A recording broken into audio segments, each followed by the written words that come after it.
Hey guys, welcome to this front-end full course video. Now, front-end development is one of the most commonly heard phrases today. Now, front-end development is basically the part of web development that involves coding and creating the front-end elements of a website. Now, the front-end is typically what the end user or the client interacts with. So in this video, we're going to be learning all about front-end languages and libraries. But before we begin, if you haven't subscribed to our channel already, make sure to hit the subscribe button and the bell icon to never miss an update. So here's what we'll be learning today. First, we'll look at a complete tutorial on version control systems, that is Git and Github. Once you're familiar with that, we'll move on to understanding the basic front-end language, that is HTML. We'll also look at how to implement HTML registration forms and build a simple app using HTML, that is the quiz app. Moving ahead, we'll look at a detailed tutorial on CSS. After that, we'll look at JavaScript and how to add interactivity to our web applications. Now, JavaScript offers some really cool libraries and frameworks for front-end development. So first, we'll learn ReactJS, which is a JavaScript library, and moving ahead, we'll understand how Angular is used to build apps. So now that you know what's in store for you, let's go ahead and jump right in. Hello, this is Matthew from Simplilearn, and today we're going to delve into Git and what it actually is and how it fits within your DevOps stack. So a little scenario before using Git. One of the challenges that a lot of developers and development teams would have had is developers would be working on different types of code, whether it was database code, whether it was Python, or whether it was Java or .NET, and they would have a central server that they would be pushing all of their source code in. But there was little or no communication that was actually going on in between all the developers. The challenge you had with that scenario is that when people would be checking in code, you could be like, there'd be conflicts and you'd have to roll back different code versions. And this is really kind of the challenge that Git addresses. Git is a tool that allows all of the developers, no matter what stack they're working in, to have access to all of the code. And it makes it much more effective at being able to have development teams work on small, medium, or even massive applications. And some of the biggest applications out there are managed through a Git distributed server environment. So let's jump into what we'll be covering so you have a clear understanding of the value that you're going to get out of watching this presentation. So we're going to go through DevOps and the tools we have available for DevOps. We'll talk about what version control means within a DevOps environment and cover the two different types of version control, centralized and distributed. And then we're going to zero in on Git, which is a really fantastic distributed version control system. And we're going to go through and understand the features, workflow, branches, and commands in Git. We're going to give you a demo and then summarize all of the activities at the end of the presentation. So, what is DevOps? Well, this is one of my favorite questions. I love the idea of what DevOps is. So DevOps really is a culture of being able to deliver solutions faster, where your development teams and your operation teams work effectively together. The idea is to be able to continuously build out solutions and have testing codes that's built into your solutions, so that no matter where they are in the stage of the integration and deployment lifecycle, they're always being tested and you can always have code getting ready to be released out. The idea is that instead of having big releases that you would have maybe once every 2 weeks or once a month, that you would actually have a continuous stream of releases, because you always have code that is being tested, you have your network that's being tested, you have your environment being tested, and you'll be able to provide feedback directly to the appropriate person, whether they're in devs or whether they're in ops, to be able to be successful at being able to deliver solutions faster. The bottom line, your dev team thinks like operations, and your operations team begin to think like developers. It's really a fantastic way of being able to speed up delivery and have your team just think and feel and act in a different cultural environment. So let's have a look at some of the tools that are available to you in DevOps environment. If we look at DevOps, it's really kind of split into two areas. The dev side, you have building, code, planning, and testing. And then on your ops side, you have release, deployment, operating, and monitoring. But the tools really all interact with each other. And what's really great is that the tools are either open source or very, very low in cost. In fact, most of the tools that you're seeing in front of you right now are open source tools which means there's no licensing to you and you can actually effectively manage them and implement them within your team right now. So let's have a look at some of the dev tools that you have for doing code versioning. And so some of the tools that you may have used in the past include Subversion, Team Foundation Service, and Git. These are all different types of version control software that you have out there. One of the oldest ones is Subversion. It's a centralized version control system. It's one of the tools I used years ago. It really is good at doing what it's supposed to do, which is just a very simple version controlled solution. It's open source, so it's free. There's no licensing. There are challenges with working with it because it is a centralized tool rather than a distributed tool, and we'll get into that in a little bit. But for a very basic version control system, it does what you want it to do. Team Foundation Service Solutions is something that many of you in Microsoft world may have been using for a long time. And the thing that's great about TFS is that it's built right into the Microsoft environment. It's the server side, the services side of building out your solutions with Microsoft. Just recently, in the last couple of weeks, at the beginning of September 2018, Microsoft actually just rebranded TFS as Azure DevOps, and so you have Azure Pipelines, and there are 5 now Azure tools that actually replace TFS. But these are all tools that are very similar in concept. The old TFS tools are very similar to the centralized SVN tools, whereas the new tools that are part of Azure are actually much more aligned with Git. So what you're seeing is Microsoft moving from the centralized server to a distributed server with their new Azure DevOps tools, which is fantastic news for every developer listening to this. And then we have Git, and Git is a distributed version control system. It is, again, open source, which means that you can start using it right now without fear of having to have any costs or any penalties. And the thing that's really good about it is that you can use it for almost any kind of digital project. And what it's good at is being able to create that historical record and versioning of your source code, whether you're doing a web application, a mobile application, or you're actually building a Python script for a machine learning solution. So let's dig into what version control systems are and how they can be of value to you. So the role of a version control system is to allow developers to be able to check in their files into a repository. And here you can actually see how we can check in 3 files into a repository, and that repository then becomes a snapshot or a historical record of the files that we're working on. And you want to be able to have it so that the repository is flexible enough so that as you want to be able to scale and add in new files or new versions of a file, that you can actually do that easily within your VCS environment. And the goal is to be able to constantly have each of these versions available so that anybody that wants to be able to check out the file can actually have the latest version or see a history of how that file became what it is today. Let's look at centralized version control systems, and then we'll compare it against distributed version control systems. So a centralized version control system has a central server where all the files are stored, and everybody has to check in and check out from that centralized server, and all of the versions are managed within that server environment.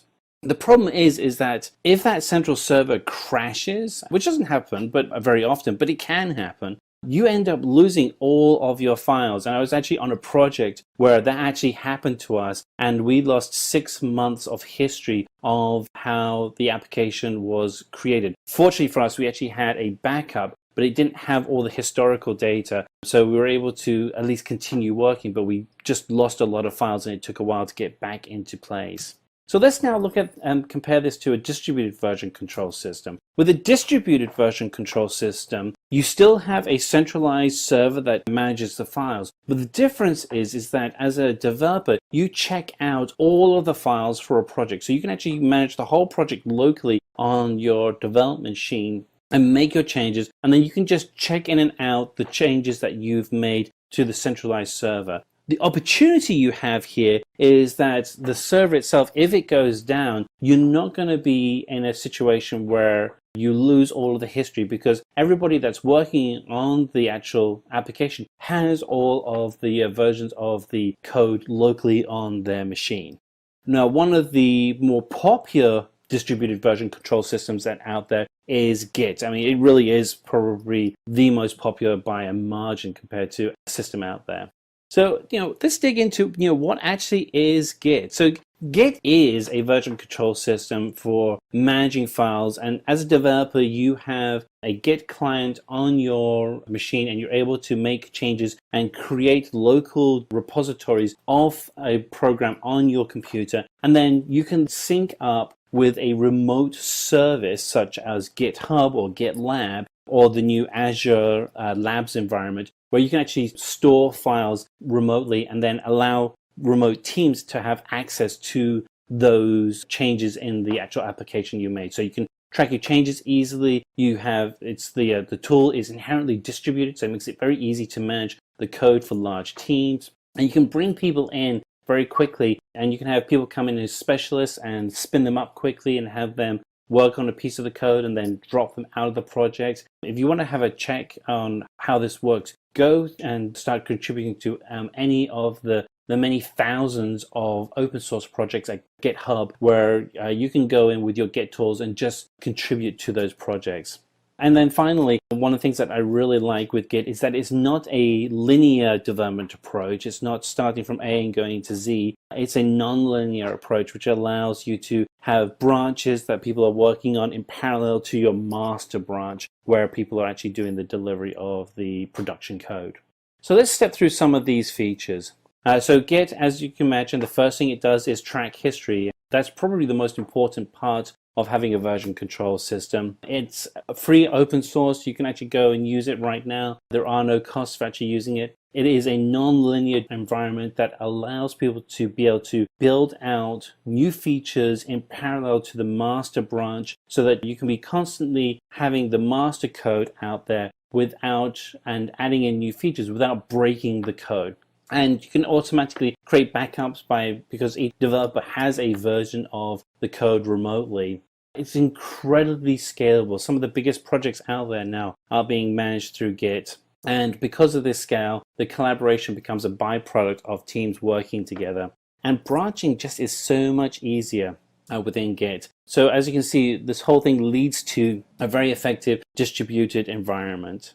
So let's step through some of the workflow that we have available for Git. So the way that Git works is that you, as an operator, as a developer, you have the Git client on your local development machine, whether it's a Linux machine, a Mac, or a PC, and you connect to a remote server and you pull down the latest working copy, and then you're able to make all of your changes locally, and you can modify the codes, you can review changes, and you can commit those codes to your Git repository that you have locally, and then you can push those changes back up to the remote server. And as soon as you push them into the remote server, those changes then become available to everybody else working on the project. So they can be constantly keeping everybody updated on all the work that is happening. So, typically the way that it would work is, you would start off with having the working file, the working directory that you have locally, and then you would stage those files into a staging area, and then you get those files ready to be committed to your Git repository. And these are all actions that you would do locally and then connect to a remote server. And then later, when you go back into work on your project, the first thing you should always do is check out that code, so that you always have the latest version of the code and everybody's kept in sync. So let's talk about branching in Git. So the way that branches work is that if you imagine you're working on a project, and projects always have a tendency of getting bigger than you imagine. And what you want to be able to do is keep that main product working and keeping it working effectively. But if you want to be able to add a feature to that product, you may have 2 or 3 different groups that are working on multiple features simultaneously. And what you want to be able to do is give them the freedom to work on those individual features. And the way you do it in Git is that you can create branches off the master, and while you're off the main branch, which is called the master. And so each person could be working on their own separate branch, and then when they want to, they can then later merge those branches back into the main master. And all this time, the main master still works and still able to produce the right code for the customer, but at the same time, it allows the developers the freedom to be able to write in their new features. And so we can look at this in a little bit more visually with the master branch, and we can put in small features and large features, and we can then merge them back as we need to. So this kind of covers some of the commands that we have in Git. So the first command you'd want to use is called git init, and that's allowing you to go into a folder on your local PC or your local Mac and convert that folder into a local Git repository, and that creates that repository. Then you want to be able to make changes to that repository, and the commands you'd be using in this instance would be add, commit, or status. You want to be able to sync your repositories with the remote server. So be able to put the code that you have on your computer on the remote server, you use push. You want to get the code from the remote server, you'd use pull and then add origin. And then if you want to do parallel development from the master branch, the main branch, you would use branch, merge, or rebase as ways to be able to do parallel development. A very warm welcome to all our viewers. I'm Anjali from Simplilearn, and today I'll be showing you the installation for Git on Windows. So we'll start by downloading and installing Git on our system. We'll then have a look at the Git bash interface. We'll type in some basic Git commands. Next, we'll create a local repository. That is, we'll create a repository on our local machine. We'll then connect to a remote repository. And finally, we'll push the file onto GitHub. First things first, we need to download and install Git. So download Git for Windows, and I'll select the second link.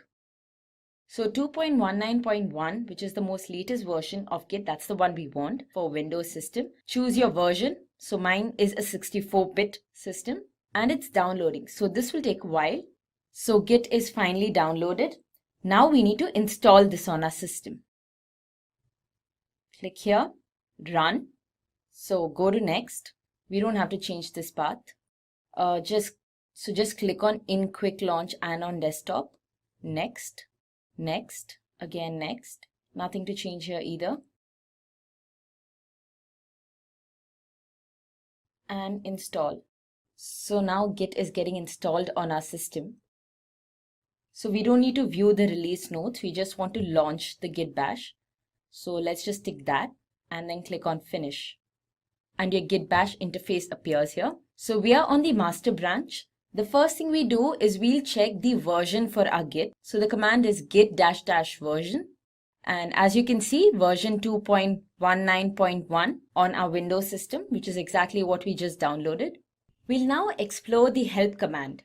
So let's just type git help config. So config is another command. And as I hit enter, the manual page for the second command opened up, which is config. So what help command does is that it provides the manual or the help page for the command, just following it. So in case you have any doubts regarding how a command is used, what a command is used for, or the various syntax of the command, you can always use the help command. Now there's another syntax for using the help command itself, which is git config -- help. Enter. This does the exact same thing, as you can see. Now that we looked at the help command, let's begin by creating a local directory. So mkdir test. Now test is my new directory. I'll move into this directory. So cd test. Great. So now that we are inside our test directory, let's initialize this directory. So git init is the command for initializing the directory. And as you can see the path here, this is the local path where a directory is created. So I'll just show you the directory test, and it's completely empty. What we do now is we'll create a text file within this new directory that we created. So new text document, and I'll just name this demo. I'll open this and just put in some dummy content. So hello Simplilearn. Save this file and go back to your bash interface. Let's just check the status now. So git status, and as you can see, our file has appeared, it's visible, but nothing is committed yet. So this means that we have not made any change to our file through the Git tool itself. So the next thing that we are going to do is we'll be adding demo to our current directory. The next command that we'll be applying is the commit command. And when you add certain files to the current directory, the commit command is applied on all the above directories. So git commit -m and a message that will appear once the file is committed. So as you can see, one file is changed and one insertion. I'll just clear the screen. Next thing we need to do is we need to link our Git to our GitHub account. So the command for doing that is git config global user.username. And this will be followed by our username. So let me just show you my GitHub account. So this is my GitHub profile and my username is Simplilearn-GitHub. So guys, before you begin this procedure, just make a GitHub account. Type in my username here, Simplilearn-GitHub, and enter. And there you go. Our Git is successfully linked with GitHub. Next thing we do is we'll just open our GitHub and we'll create a new repository. Give a repository name. So I'll name it test_demo and create repository. Great. So our repository is created. This is our remote repository. What we do next is just copy the link and then go back to your Bash interface. Now we need to link our remote and our local repository. So git remote origin and then paste the HTTP link. And now that our local repository and our remote repository are linked, we can push our local file onto our remote repository. So the command for doing that is git push origin master, as we are on the master branch. And that's done. So now let's move back to GitHub. I'll just click on test demo. And as you can see here, our local file has been pushed to our remote repository. With that, we have successfully completed our demo. If you have any queries regarding this, please post them in the comment section below and we'll get back to you as soon as possible. And now we're going to go through and do a demo on Git. So we're going to do a demo on Git so you can feel comfortable running the commands in the interface and you're able to get Git running correctly in your environment. So the first thing we're going to do is we're going to set up which version of Git that you have, and then we're going to see if we can establish some global configurations within your Git environment. And we're going to do sandeep.dash as the name, the email address is sandeep.simplylearn, and then we're going to do a list of the different configuration settings we have. So to check the version of Git that we have, we do git -- version in our terminal or command line window. You can also use PowerShell. That'll actually get you running in the same environment as well. All of these tools are going to be command line tools. And then the next thing we're going to do is we're going to assign some global usernames and a global email address so that we can actually access the Git account itself locally on the device. And so we're going to put in config -- global user.name Sandeep,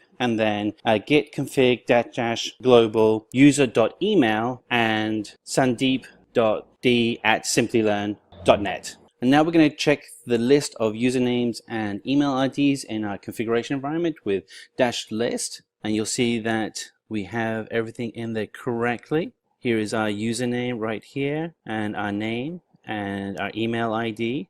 So if you need any help when you're actually doing any of your work in Git, all you have to do is do git help config or git config -- help, and this will allow you to actually get access to the help screens. So let's just go and type that in, git help config, return, and this takes us to the help page that's running locally on your device. And here we have a breakdown of all the different commands and what those commands actually do within a Git configuration. And we can go ahead and we can do git config -- help, and that will actually take us to the same page. So two ways of doing the same thing. So we're going to go ahead and we're going to create a test repository on our local system, and we're going to do that with make directory called test, and then we're going to move our cursor within command window, terminal window, to the test folder, and then we're going to initialize that folder to become a Git repository. So let's go ahead and do that. So we're going to make a new directory and we're going to call it test, and we're going to move the cursor so it's actually in the test folder.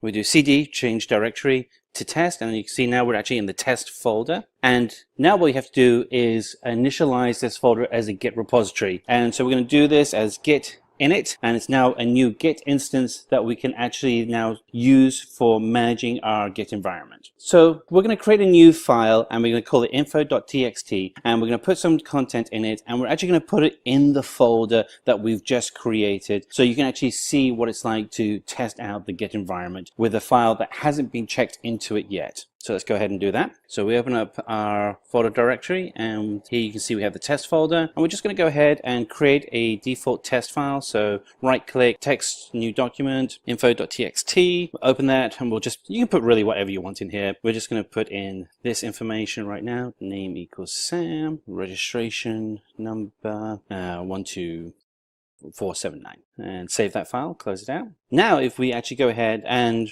run a git status command, you'll see that the info.txt file is in red. That's because that file has not actually been checked into the project. It's a new file that we've added, but it hasn't been committed yet into the Git repository. So let's go ahead and see what it takes to actually add the file to the Git repository that we just created. So we're going to do that by doing git add info.txt, and then we're going to commit that into the history of that Git repository. So it now has version control, and we can start doing forking and other kind of similar activities when we connect later to our GitHub Git environment. So we do git add info.txt, and remember we're actually still in the test folder, so it's going to look for that file in that folder and just add it in. And now if we go ahead and do git status, we'll actually be able to see that the info.txt file is in an active color. First of all, we have to commit it, so we go git commit -m, and then we're going to commit, and we add in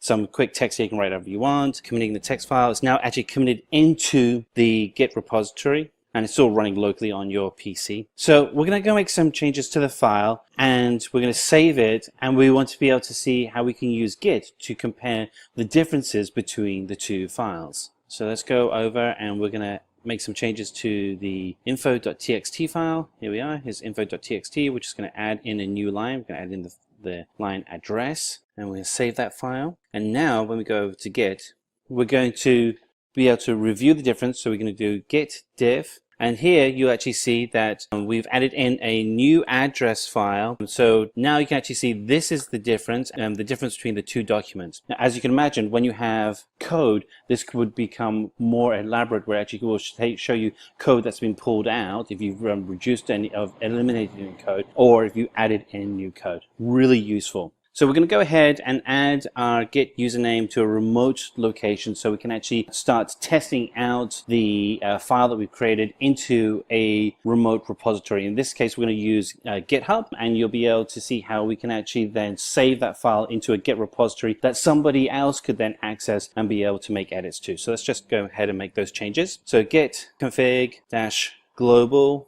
user.username, and we're going to do Simplilearn, and that will associate it with this Git repository that we've just created locally. So Simplilearn-GitHub. So Simplilearn GitHub is the username that we use on GitHub. So we're going to go over to GitHub. Here we are in GitHub, and then correct new repository. And then, as you can see, we're in Simplilearn-GitHub, and we're going to call the new repository test. We're going to make it public so anybody can access it. And you'll see that it automatically adds a README file, and we have our test environment set up correctly. So we'll go ahead and copy the URL link, which is github.com simplilearn-github/test.git. Copy that, and we'll go back over to our command line window. And so now we're going to add the username to the GitHub configuration. So what we're doing is we're connecting the local repository to the remote repository. So we type git remote add origin, and then we'll paste in the address. And this then allows us to connect the local repository that we created in the test folder with the remote repository. And now we're connected. So now that we've connected, we can actually push the file that we have in the local repository on your PC or Mac to the remote repository in the GitHub server environment. So let's go ahead and do that. So we're going to do git push, and push is the command to push the documents from the origin, which is the local file, to master, and master is a remote file. Hey, and there we are. Success. So what we have now is the file that we just created in our local Git repository is actually now in the remote repository as well, so anybody can access it. So let's go have a look at that. So we're going to refresh the GitHub page, and hey, there we are. There's info.txt has been uploaded, and we're ready to go. That's great. That's what you should be seeing. So refreshing your web page on the remote GitHub folder, and it could be any Git service, but we just happen to be using GitHub because it's free to use. You'll be able to see that the local file has been installed and is now part of the Git repository in the remote server. So what we're going to do now is we're going to create 3 more files, and we're just going to call them info.txt, info2, and info3. And then we're going to push them out to the remote server, and we're going to merge everything together into a single environment. So let's go ahead and create those 3 files, and we're just going to add those into the folder. So let's go ahead, create new text document, info1, and then we're going to create info2, and then info3. I'll get my typing right here. Okay, here we go. There we are. Okay, I'm opening info3, and I'm just going to enter some text in here. And what we're going to do is illustrate how we can do branching. And each of these files I'm going to save and then close out. And now I can go over and... So let's create a new branch. And we're going to call this one first underscore branch. And we go git branch first underscore branch, and this will be a new branch of the code environment that we're creating. And so hit return, and that allows us to create a new branch. And so what we do is we're going to move to the new branch. So we're going to do git checkout first underscore branch, and that allows us to move into that branch. And you see that info.txt is already there, which is good. That's what we want to see. Now what we need to do is add in the new documents. So here we have the different steps we've taken. We created a branch, we moved to the new branch, and now we're going to go ahead and add the info3 txt to that branch so you can actually see everything coming together. And we're going to go with git add info3.txt. So we're just adding a file like we were previously with our our first initial Git folder, and that file has now been added to the first branch. So we're going to go ahead and commit the file to the first branch, and then we're going to merge the documents into the master branch so we have everything together. So let's go ahead and do those steps. We're going to do the commit first, and then we're going to merge everything together. All right, so we do git commit -m, and we'll just put in, we're just going to say made changes to first branch, and that's just documentation so that we know what we've done. And there we are, we've committed the file. So we had that file info3 txt committed, and now we're going to go ahead and merge the files into the main master, and so we can actually have everything together as one consistent environment. And we do that by typing in.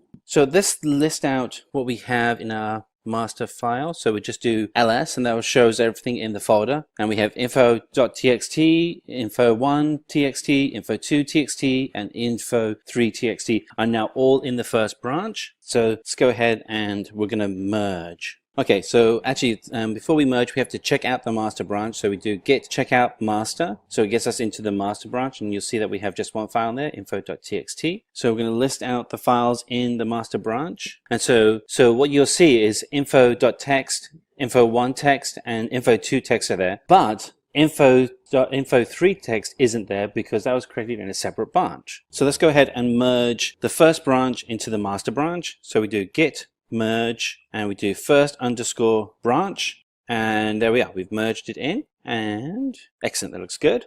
So let's go ahead and list out the files that we have in the master branch, and we do ls, and then you'll see that we have 4 files, including the info3.txt that we had in a separate branch, now all in the master branch. In this session, we will have a look at the basics of GitHub. Before diving deep into the subject, let's first have a look at a use case. The use case we will consider today is of the world's largest sporting goods retail brand, Decathlon. Decathlon has 1,600 stores spread in 52 countries with around 100,000 employees. The IT team of GitHub consists of 1,000 members that helps Decathlon to bring its shopper's journey to their devices. So here, we will first see the problems that they faced, and then we shall see how did they sort out that problem. In the beginning, Decathlon worked on the data center with the help of a VPN. And using a VPN was a huge challenge in terms of workflow visibility and avoiding redundancies. So the first problem is how to maintain workflow visibility and avoid redundancies. Then, since there are so many stores located at so many different places, hiring of developers seemed to be a difficult task, as a physical workplace was always needed. So the second problem is, how would they hire developers? Now, let's see how did Decathlon solve these two problems one after the other. In the first case, the entire Decathlon shifted from any other remote repository to GitHub. GitHub turned out to be an amazing open source community as the code became more visible across the organization and now anybody could contribute to it. Then, let's talk about the second case for hiring the developers. As we know, GitHub is an open source community, so it helped in collaboration with any developer all over the world. The potential developers could now contribute to benefit the global community.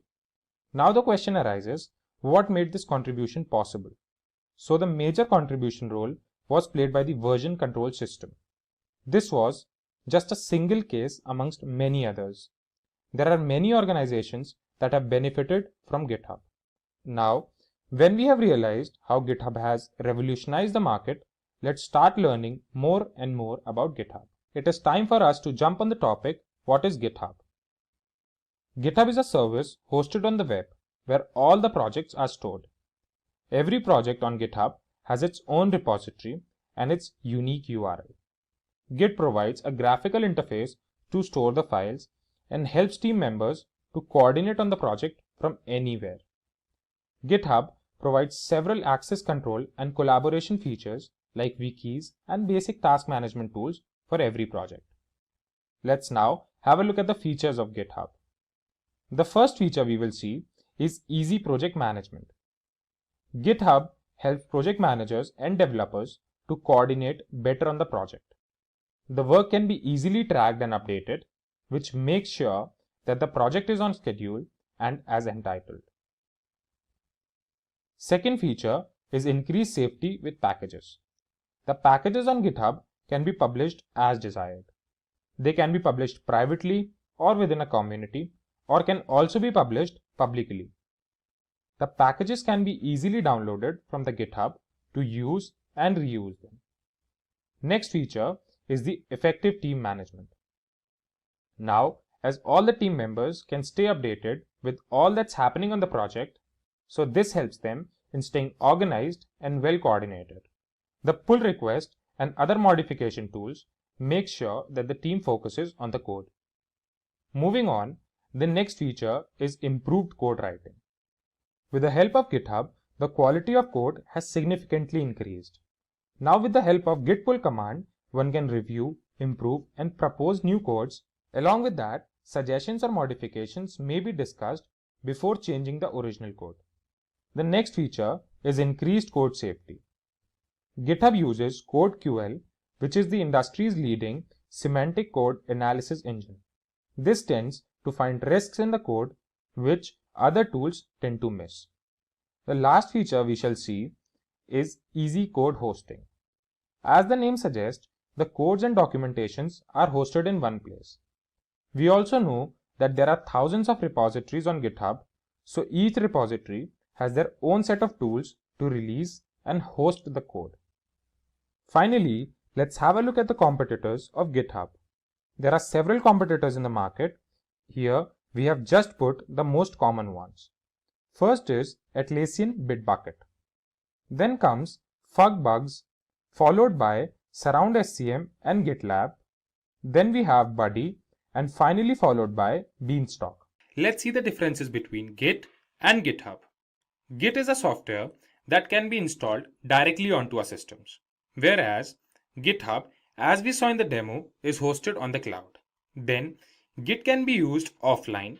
We don't typically need an internet connection unless we need to access the GitHub, whereas GitHub can only be operated when we have an internet connection.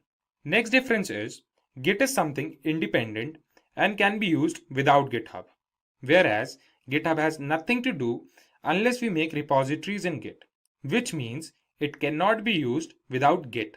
Then, Git is a version control system that helps in source code management, whereas GitHub provides centralized hosting of the code on the cloud.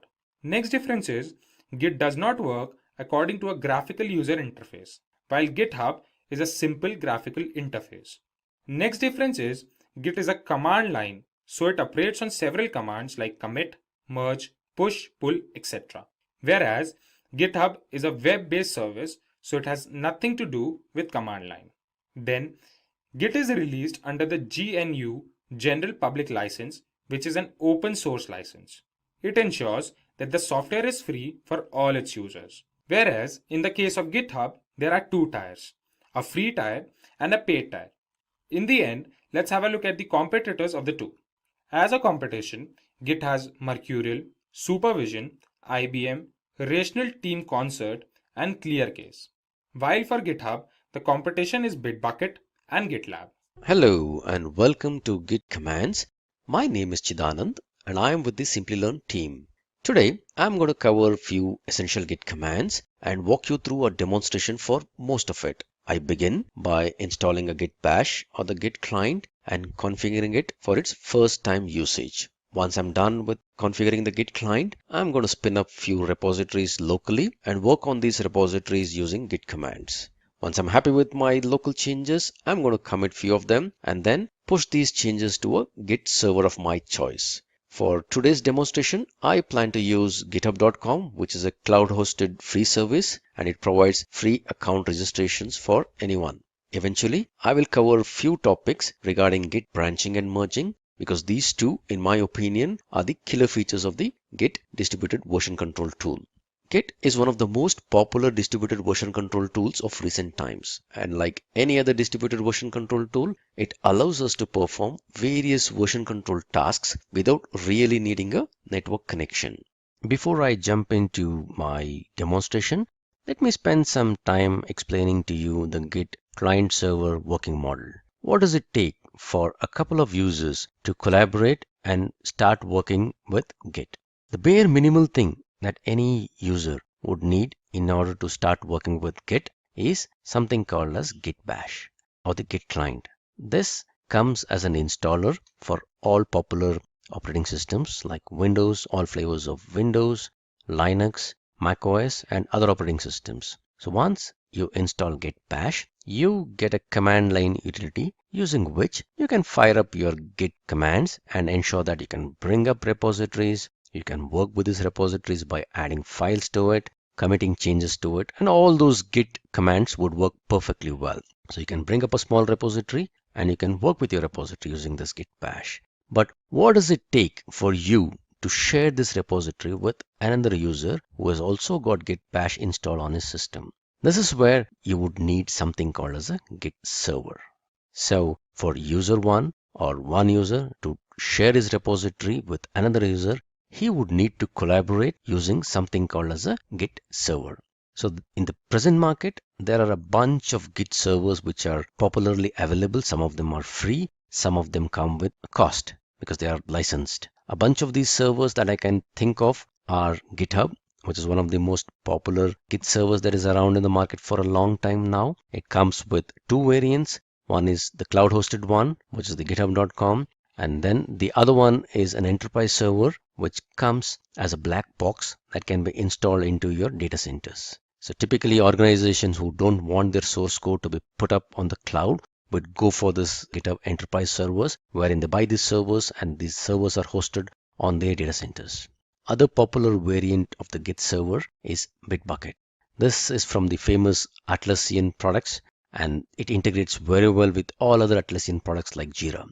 In recent times, there's one other variant of the Git server called GitLab, which is getting very, very popular these days because GitLab not just provides a Git server, it also provides something called as a runner. This is a part of the continuous integration strategy where as soon as you have a source code check-in that is going in, you have this runner that kicks up and builds your particular project. So all these are bundled together in a GitLab. And GitLab also provides you with a community edition, which is almost free of cost. Having said that, there are a bunch of these tools available. For my demonstration, what I'm going to do is I've already registered myself on the github.com by providing my username and my password. And I'm going to use a free account. So whatever repositories that I'm going to put up on this server is all public by default. So I've already registered myself by using my username or my email ID and my password. So this set of authentication is also referred to as HTTPS authentication.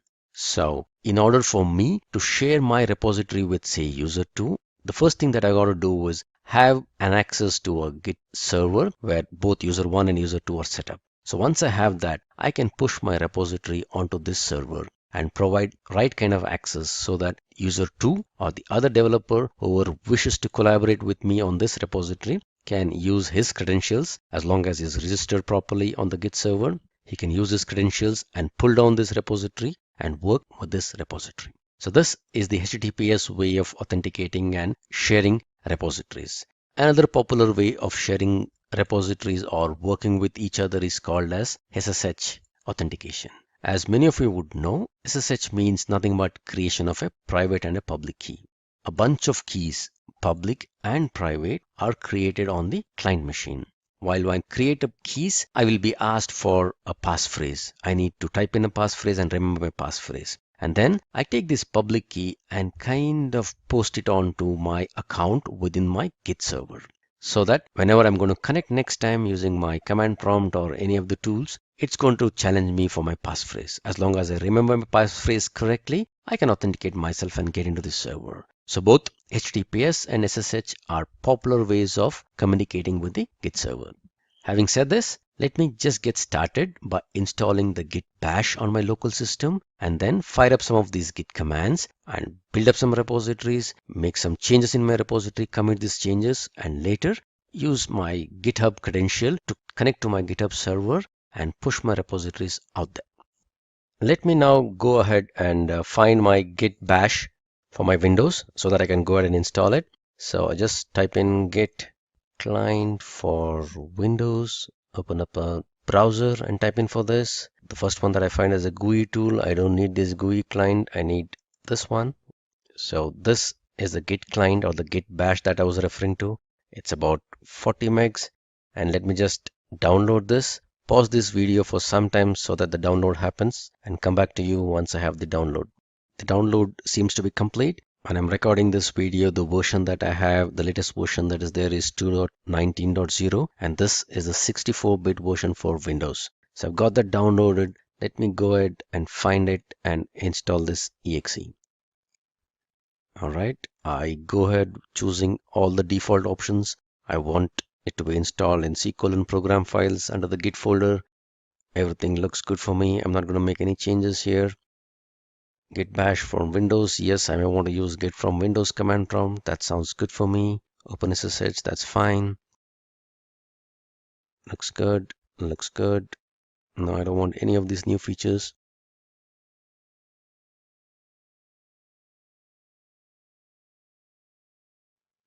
So what I'm doing is installing the Git bash or the Git client so that I can start using my Git commands. And the version that I'm using is 2.19.0, which as I record this video, this happens to be the latest version. All right, so looks good. I don't want to see the release notes. I'll say launch Git bash. So what I get is this window. So this is the Git command prompt. So let me check if everything is looking good. Say Git version, it sounds good. Say Git help. All right, a lot of Git help commands. Everything looks good. So I ended up installing the Git bash. I can go ahead with all other commands. Now that I have Git bash installed on my system, let me open up a Git bash prompt and start using it. But before I do anything, I just need to configure it for the first time, stating what would be the username and the email ID with which I want the Git bash to be configured with. The command to do that is git config --global, which means that this setting that I'm going to set would be a global setting. User.name, and the name of the user would need to be specified within a double quote. In my case, I am using a Simplilearn account, which is the official account, and this is the particular username of this account. The other setting is nothing but git config --global. This is also a global setting, and this would be the email ID. The email ID need not contain a double quote. So in my case, this is the email ID that I would be setting up Git to work with. All right, let me check if the configurations were set correctly or not. All right, if you see this, the username and the email ID has been picked up the way I wanted it to be picked up. Looks good so far. All right, so what do we do next? By default, whenever you open up the Git prompt, you're placed into your home directory. Let me create a folder here which would be a repository folder from where I'm going to create all my multiple Git repositories. So I will create a folder called, let's say, git_demo. All right, there's already a folder called git demo. So let me just delete it in the first place and let me create this git demo again. All right, let me navigate to this particular folder. So this is the folder. Let me open up that folder using a command prompt. This is my git demo. So this would be a folder. So I would use this folder as a base folder for creating all other repositories as a part of this demo. So let me create my first repository. A repository is nothing but a folder.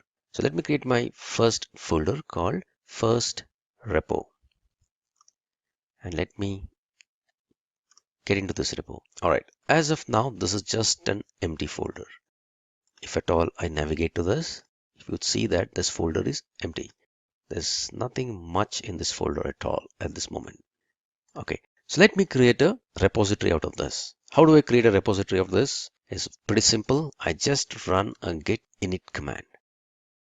When I say git init, it means it's going to initialize a repository. As of now, the folder contained nothing in it. It was an empty repository. So it initializes an empty repository in this particular folder. If at all I look at my content, you would see that there's a hidden folder. This would be a hidden folder since I've configured my Explorer to view all hidden folders. I see it, otherwise you wouldn't see it. So a folder by name .git is created within this first repo. And this was created because we ran the command git init.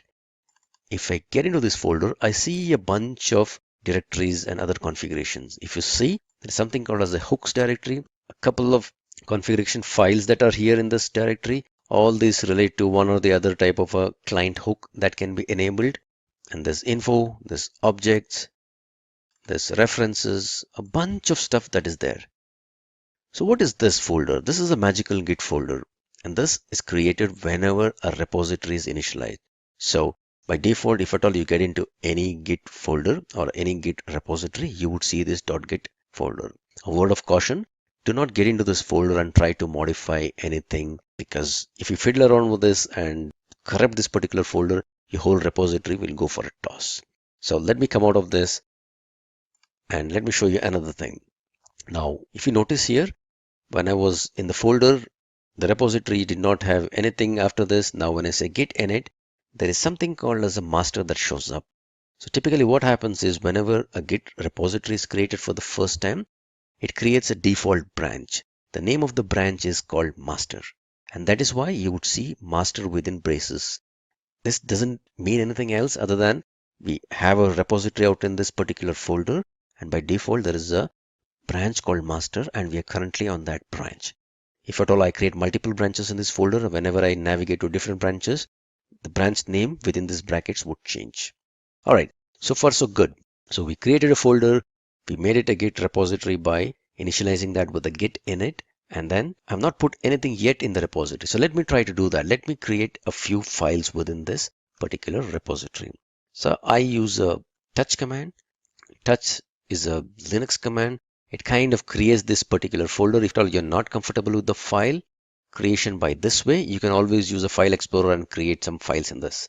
So I create a file called touchmaster.txt. I'll open up in the notepad. Okay, so this is my first file. That's what I'm going to write inside this. I save this and I come out of this. All right, now let me do a git status command. So what does this tell you? There's no commit set. You're on the master branch. There is an untracked file and this shows up in red. It also gives you all the commands that is supposed to be run. So if at all you want to add this file, you would say git add and the name of the file, and then you're going to commit it. So what happened is that when the repository was initialized, it was an empty repository. Now that a git notices that there is a new file in this repository called master.txt. If at all you want us to let Git know that you want to track this file, we need to add this to the repository. So the command to add that is called git add. I can specify either the name of the file or I can give a wild character saying git add dot. Now if I run the git status command again, it says there's no commits yet. Added a file. and the file which was earlier in red now shows up in green, and it says it's a new file, master.txt. All right, it also gives you something called git remove command if at all you want to unstage or undo your changes. So what has happened is the file which was earlier untracked is been added into the git index, or it is ready for staging, or it's in a staged state. Now I can go ahead and commit this file if at all that's what I want to do. So let me do that. I'll do a git commit -m and I give a message that I want. I would say this is my first git commit. All right, I run the git status command again and see it says on the branch master, nothing to commit. It's all nice and clean. So typically what happened was I created an empty directory, made it into a git folder by doing a git init. I put a file into it. I made some changes to the file. I added that file into the repository and I committed to the repository. If at all I run the git log command, it says this was the commit ID or the commit number or the commit hashtag, and this is the author. If you notice, this is the email ID and the username that we set earlier. And this was done on this date, and this is the commit message that is there. All of it looks so good. Let me do one more commit into this repository. So I will touch master1.txt. I'll put in another file. I'll open up this particular file, write something into this.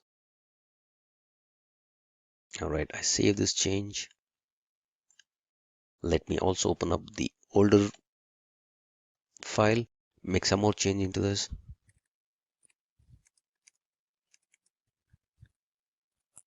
All right, so what I did, I modified the older file that existed. I also added a new file to my repository.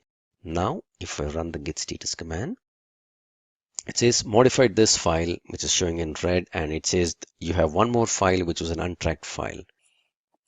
All right, now let me add both these files because these are the changes that I want to incorporate. I would say git add dot. I run the git status command again, and it says now this is a modified file, this is a new file. Looks good to me. Let me go ahead and commit this. So git commit with a message that says this is my second commit. All right, if I do a git log now, it shows both the commits. The first commit is the one that shows up at the bottom, and the topmost one is the latest commit that is there. So far, so good. If at all you notice, I'm doing all these git commands without really connecting it to any git server. I don't need any network connection for doing any of these things. I can keep on doing more and more git commands and run git commands the way I want to without really having any connections to the git server. Now that I have my changes the way I wanted, and I've checked in all the code changes into my local repository, I may want to share my repository with somebody else and work in a collaborative way. So the way to do that is, as I mentioned earlier, to host this repository or to push this repository onto a Git server. I already have a GitHub account wherein I've registered myself using my username and password. So I log into my GitHub account using my username and credentials, and let me go ahead and create a new repository. My repository is already there on the local system, so what I essentially need is just a placeholder for my repository so that I can link them together and push the content from my local repository to the server. If you notice, the name of my repository is this first repo. So let me copy this. I would create a folder structure or a repository structure on the server with the same name so that when I pushed my repository from my local box, it will go ahead and get created in the server. So the repository name should be the same as what I created on my local box. Description, I would say this is my first GitHub repository on the server. This is just an optional description that will show up. And if you notice, I can't have any private repositories. So whatever repositories that I'm going to create here would be a public repository. So I choose public, and I don't want to initialize this with a README file or anything of that because I already have a repository with some content with some code checked in. all that I need is a placeholder for my repository on the server. So with this option, with just the name and with an optional description and the repository being public, I go ahead and click on the Create Repository button. So if you notice, it gives me a bunch of commands that I would need to run in order to create a repository and push it onto the server. And also, important point, it shows me two URLs. One is the HTTPS URL and the other one is the SSH URL.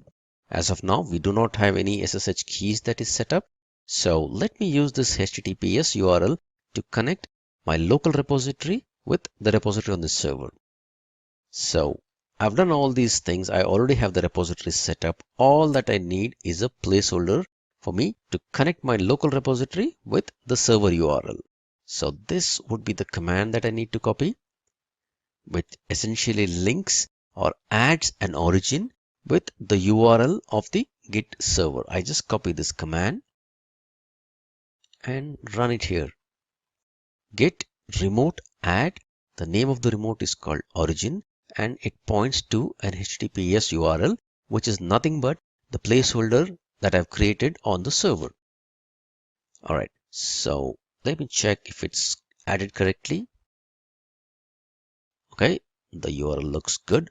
I'm all set. I've got 2 commits in my repository. I'm done with all the changes. So let me try to push my repository onto the server. The command for doing it for the first time is git push -u. This is for linking the upstream origin master. So git push -u upstream linking origin master, link the master branch of my local repository with the master branch on the server repository. And where is it going to push? It is going to push by default to an origin, and the origin points to this URL. All right, let me try doing this. So it essentially opens up an URL asking me the credentials with which I need to log into my GitHub server. So let me just copy and paste the username and the password with which I have registered. I would say login.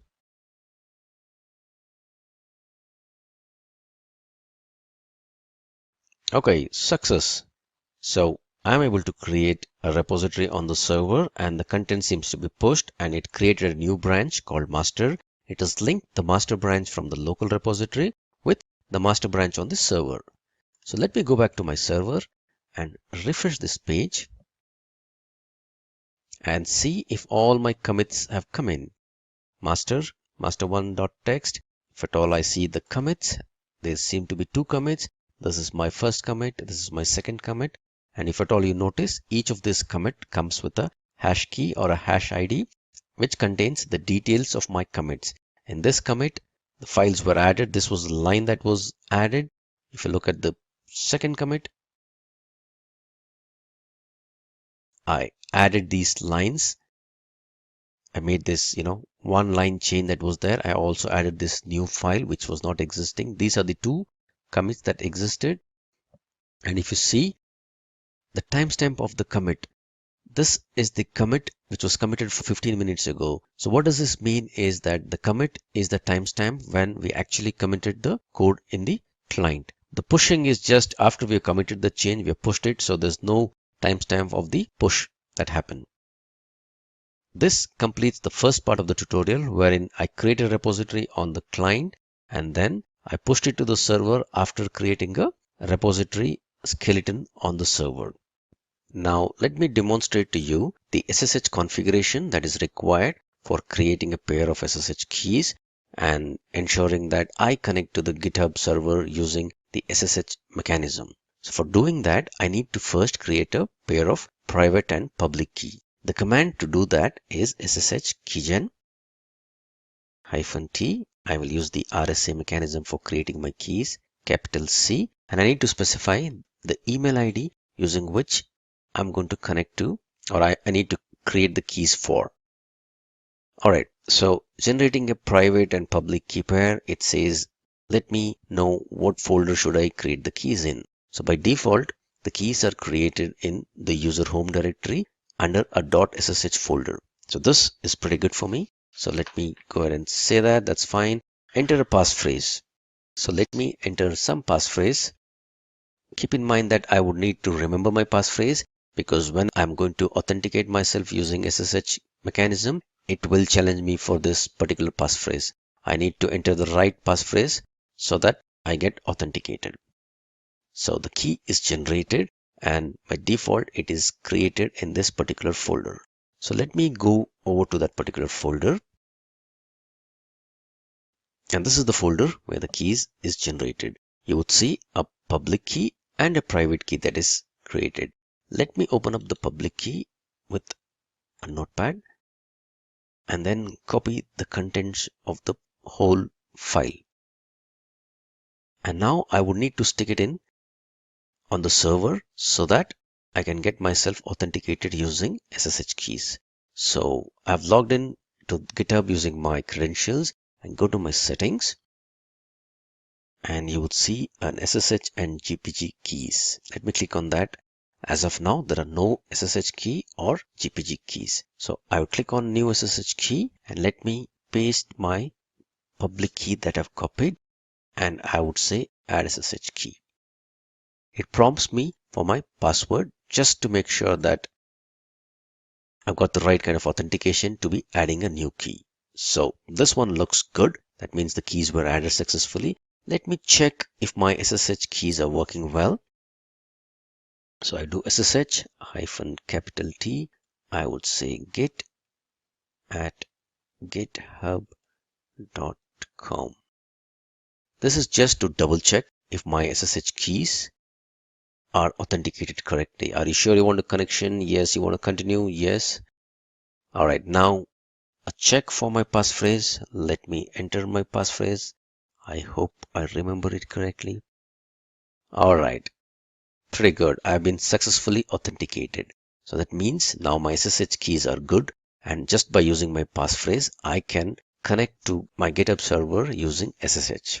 All right. So for the second use case, what I would do is create a repository on the server with some content in it and then clone that repository. Cloning is nothing but making a copy of that repository, linking the origin so that I create an exact replica of the repository which is there on the server on my local drive. So let me first create a repository on the server. I will create a new repository. Let me give a name for my repository and let me kind of initialize that with the README file. I would call this my second repo. Give some description. This is my second repo that is created straight on the Git server, on the GitHub server to be precise. It's a public repository. This time I'm going to choose this option. The reason being that I don't want to create just a skeleton as of now. I want to create a repository with some README file in it. A random README file with no content in it, but then I want a repository to be created on the server. All right, I say create a repository. So a random README file with some content in it gets created, and I can see there are two URLs to this repository, HTTPS and SSH. So this time, let me copy the SSH URL so that I will use this URL to clone this repository on the server, rather from the server to my local box. All right, so let me navigate to my root folder, the folder that I created for making all my repositories, Git repositories. If you see, my first repository is already here. So let me clone my repository, the second repo that I created on the server. The command to do that is git clone the URL of the repository that I want to clone. Oops, looks like I didn't copy the URL correctly. Let me copy that again. Copy this URL. All right. So if you notice, there is no HTTPS to it. I'm just cloning the URL, that is SSH URL of the repository. It asks for my passphrase again. Okay. So I just had first repository earlier. Now I have something called a second repo. This is an exact replica of whatever was the repository content that was created on the server. So if I get into the repository, there is just a simple README file that is there. Let me try to add a new file out here. I would say notepad, second.txt. some text file I'm going to put in here. Yes, definitely you will not find that file there. This is my second file that I will push onto the server. I'm going to put in some content out there.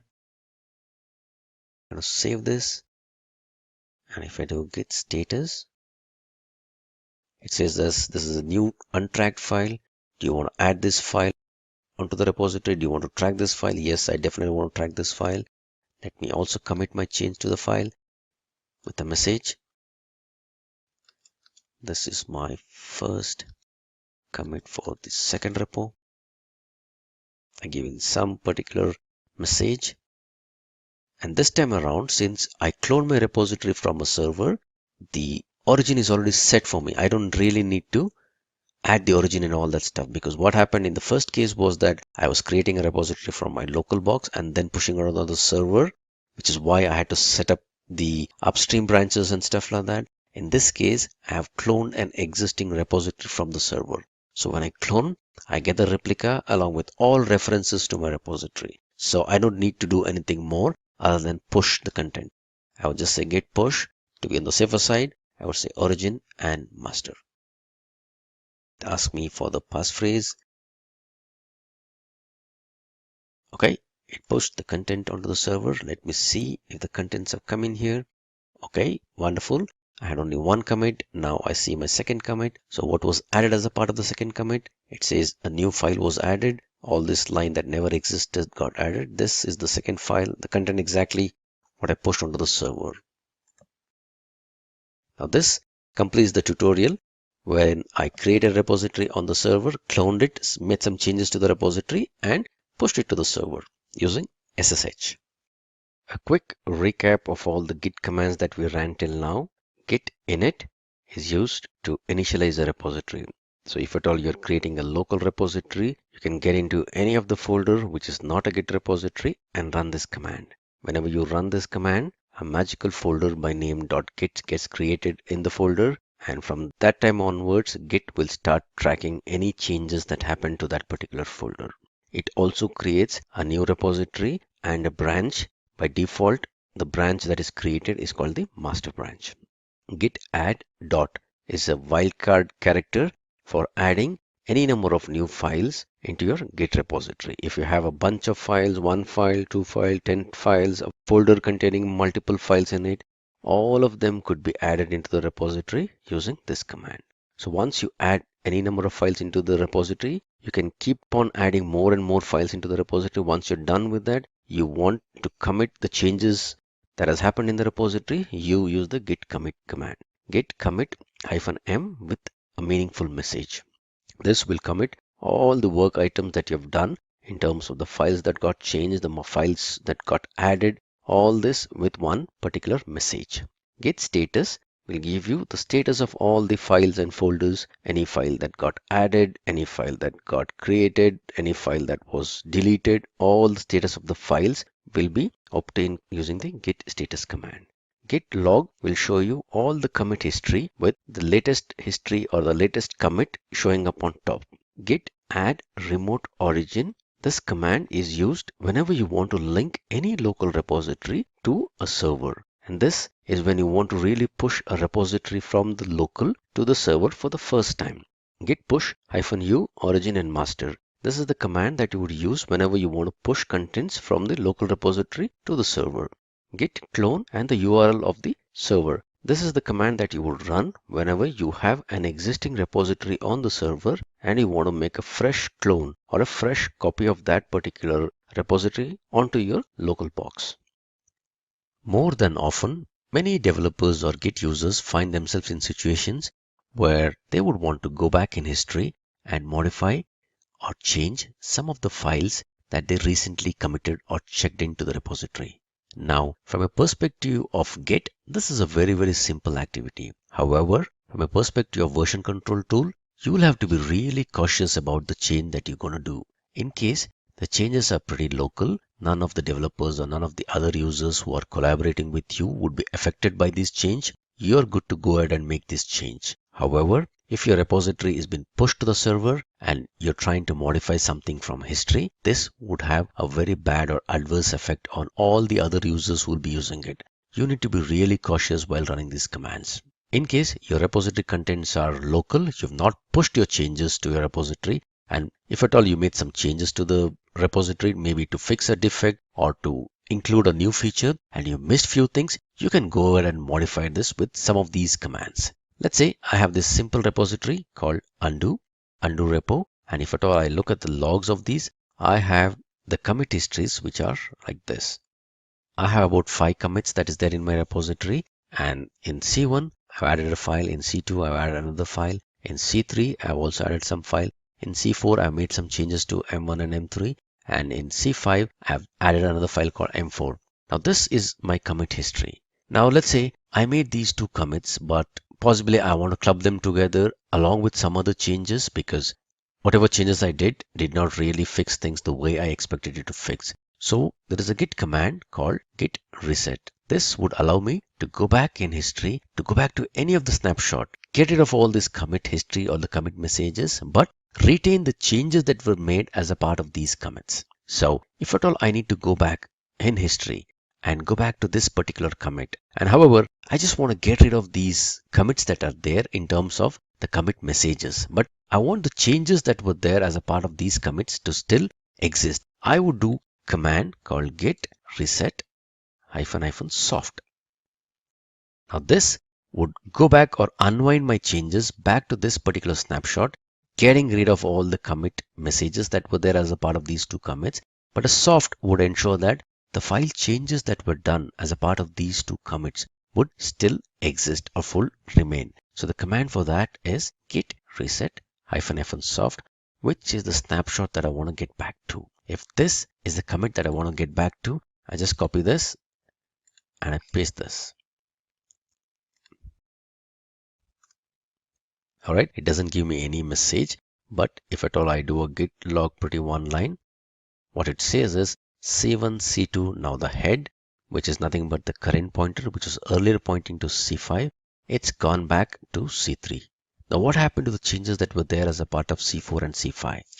If at all you do a git status, if you see the changes that were a part of C4 was some changes to M1 and M2, and C5, a new file got M4 got added. If at all I do a git status, you would see those changes still exist. However, from the git history or the git commit history, C3 is the topmost commit that exists as of now. C4 and C5 have been gotten rid of, but the changes that were there still exist.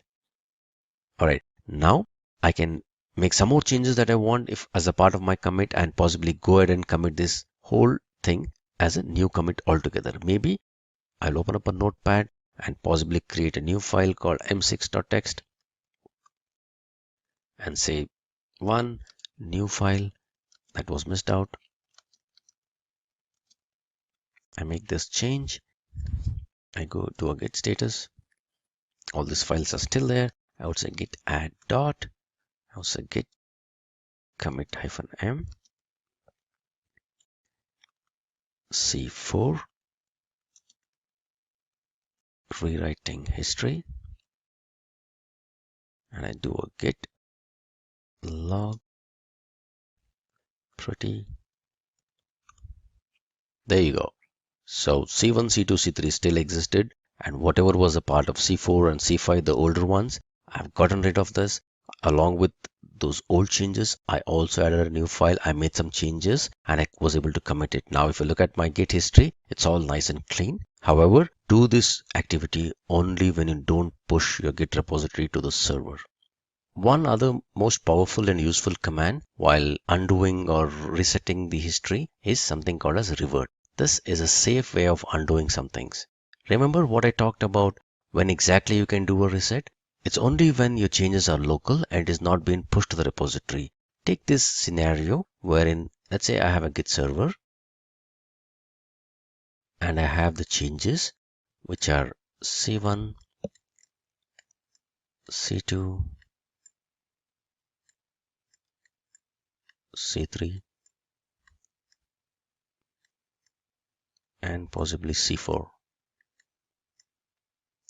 All right. So this is a bunch of commits that has happened. This was the oldest commit and this is the newest commit. And if at all developer 1 is the one who's responsible for pushing these contents in the first place. So he has got C1 to C4 on his history. I'm going to jump all these C2 and C3 and get into C4, and he's pushed all these contents out here. And there are a bunch of people from the server who has pulled this repository, and all of them are at the same level. Now imagine a use case where developer 1 then figures out that by mistake he put in the C3, which was the wrong thing to do, and possibly he could have done a better job of fixing this in a different way. So he wants to get rid of the C3 or C4 or any one of these commits. If he's going to do that and push it to the server, first of all, the Git server would not allow him to go back in history. But assuming that he forcibly pushed something, what would happen to all these people who are looking to work ahead from C4? All of them would be affected in an adverse way. So in short, never go back in history. If at all you need to undo something, go ahead and put in a new commit to undo something. Let's take this example. Maybe if at all a developer 1 wants to get rid of C3. Better way to do that is by adding a new commit which is ahead, say let's say C5. And what does this commit do? This commit possibly gets rid of C3. Instead of going back in history, it actually is taking your Git history ahead. But as a part of this commit, you're undoing some part of the work that was done as a part of C3. In short, you're removing a commit, but to remove a commit, you're adding a new commit. And this is why you're doing it, because there are a bunch of other people you're using this repository collaboratively and who are planning to get ahead in terms of history. They cannot afford to go back in history and modify something in history. All right, the command to do this is called the git revert command. So let me take up this repository, which has got a bunch of commits in it. And if at all I do a git log, pretty one line, I have these bunch of commits. In C1, I've added a file. In C2, I've added another file. In C3, I've added one more file. And in C4, I made some changes. And this is the latest commit and this is the oldest commit. So if at all I see the contents of the Git folder, it contains M1, M2, M3, and M4. And let's say looking at the previous use case that I mentioned, I may want to get rid of this particular commit. I want to get rid of the C3, which is nothing but I've added a file called m3.txt, but I added it by mistake. I need a better way of fixing it. Possibly I'll look at it later on, but for now, I don't want this particular commit and the changes that were made as a part of that commit to exist. So the better way to do that is using the git revert command. So git revert and the commit ID, whatever I want to revert. So if I want to revert this, I copy this particular commit ID, and bear in mind that considering a reset, revert works on one commit at a time. So I can do one commit revert at a time. I can club a bunch of them together and do one commit, but otherwise the revert always works on one commit at a time. So git revert, paste this. Essentially what I'm trying to do, I'm trying to undo this particular commit. While I'm undoing this commit, what does git do? It safely adds a new commit, and a part of this new commit, it undoes whatever changes that were done as a part of this commit. So if I say git revert this, all right, I forgot to mention a message, which is why this window is showing up, but that message is good for me. I say write and quit. All right, and if I do a git log, all right, if you see this, C1 still is there in history, and our history is going ahead from C5. I see another commit, but what was there as a part of this commit actually is getting rid of this commit C3. So if at all I see my files here, there's only M1, M2, and M4. M3 was added as a part of C3. Now I've gotten rid of M3 by getting rid of the revert command for C3. So this is a better way of undoing things. Now that we have acquainted ourselves with few of those basic Git commands, let me get into a very interesting topic regarding Git, which is about branching. The topic is interesting because Git deals with branches in a completely different way compared to any other version control tool. In most of the version control tools, whenever you create a new branch, a complete copy or a subset of the whole repository is created, which in my opinion is very cost inefficient because it's a very expensive operation both in terms of time and the disk space. However, in Git, you just create a very lightweight movable pointer whenever you create a branch. There is no folder or no copy of the repository that is created. In short, the branches are very inexpensive in Git. So go ahead and create any number of branches that you need. However, once you create your branches, do all the work relating to that branch in that specific branch. And once you've completed your task, go ahead and merge your branches back into your base branch and then delete the branch. Let me go ahead and create a repository with some branches in this and give you a demonstration of that. So let me go back to my base directory, which is git demo, and then I'm going to create a new folder here. I'll create a folder called org details. Alright, this is my folder here. Alright, I navigate into this folder and let me create a repository here. I initialize a repository and .git folder is created without any files in it. So let me create a few files in it. Say notepad name.txt.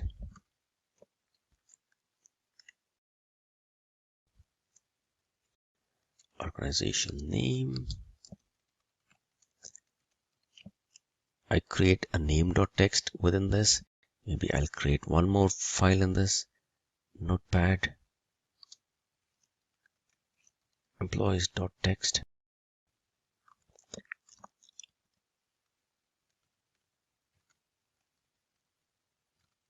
Simplilearn has over 3K employees.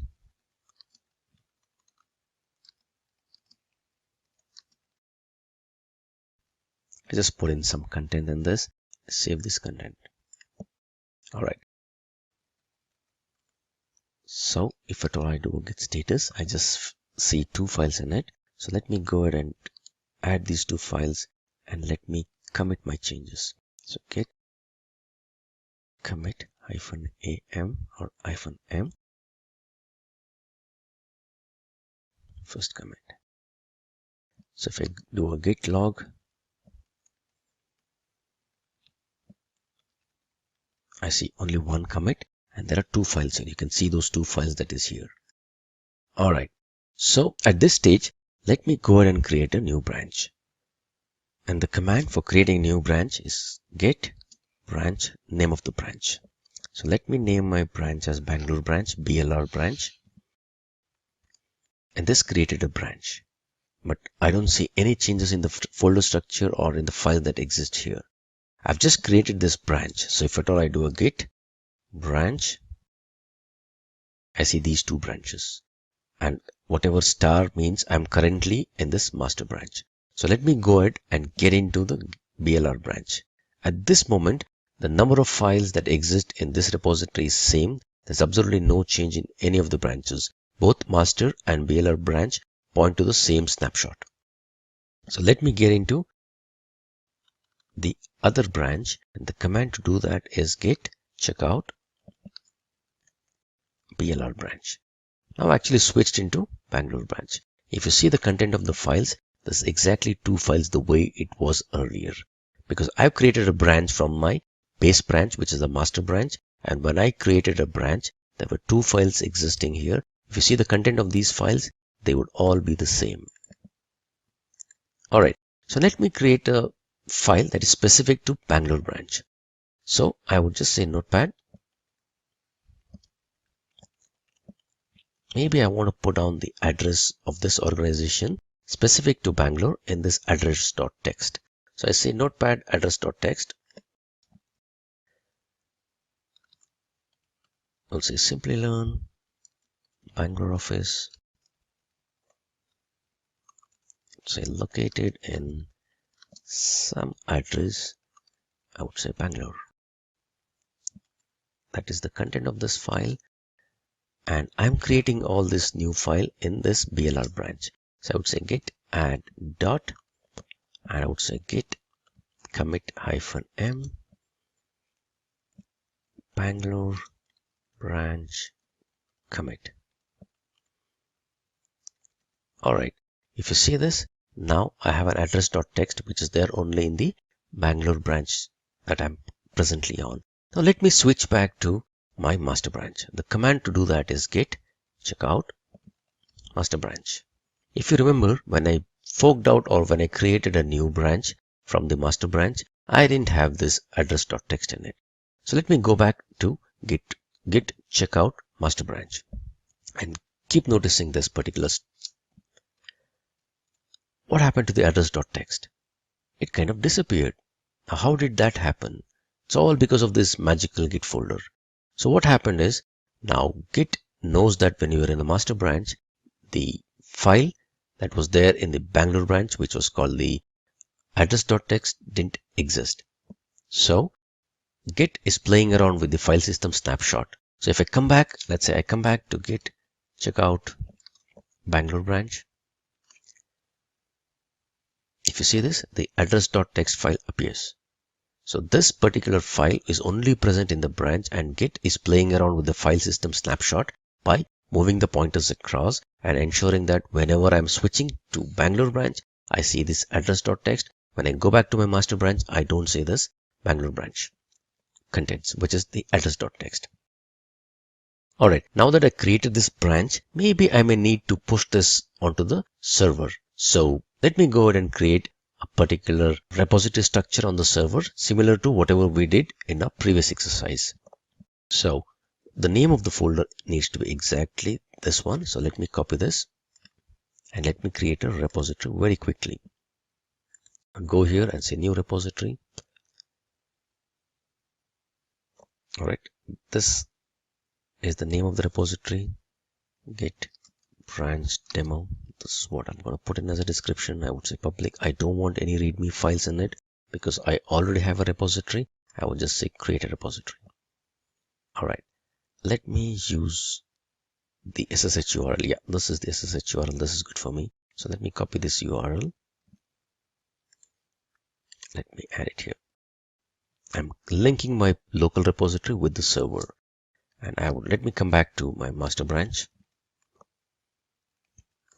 Let me first push my master branch. So I would say git push -u origin master. It asks for my passphrase. Alright, I pushed my master branch. It looks good. It says new branch master is created. So if I go back to my server and I do a refresh, if you see, it says only one branch, and it says what is the name of the branch, master.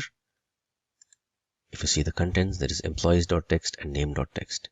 Now let's try to push the other branch that is there. The command to do that is a little different compared to the way we created it on the client, because on the client we created the branch with a git branch command. Now this branch doesn't exist on the server, and I need to push this new branch onto the server.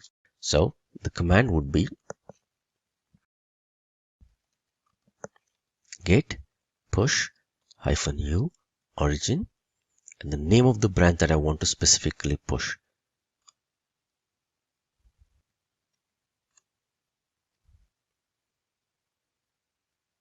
Alright, now it created a branch out here.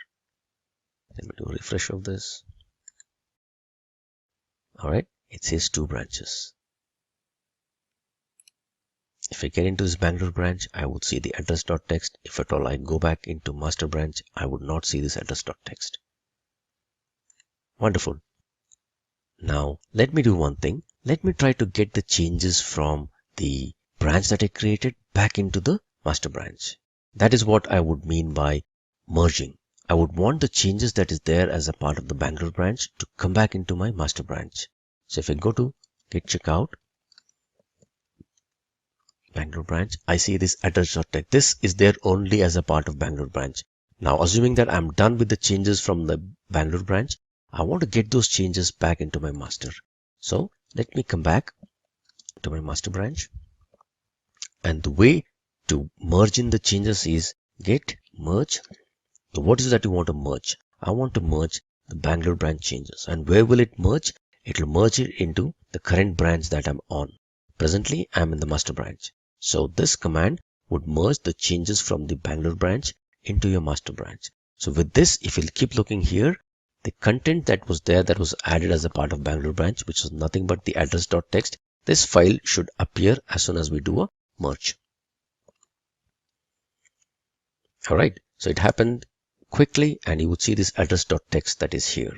So if you see, let's check the contents in terms of the git log.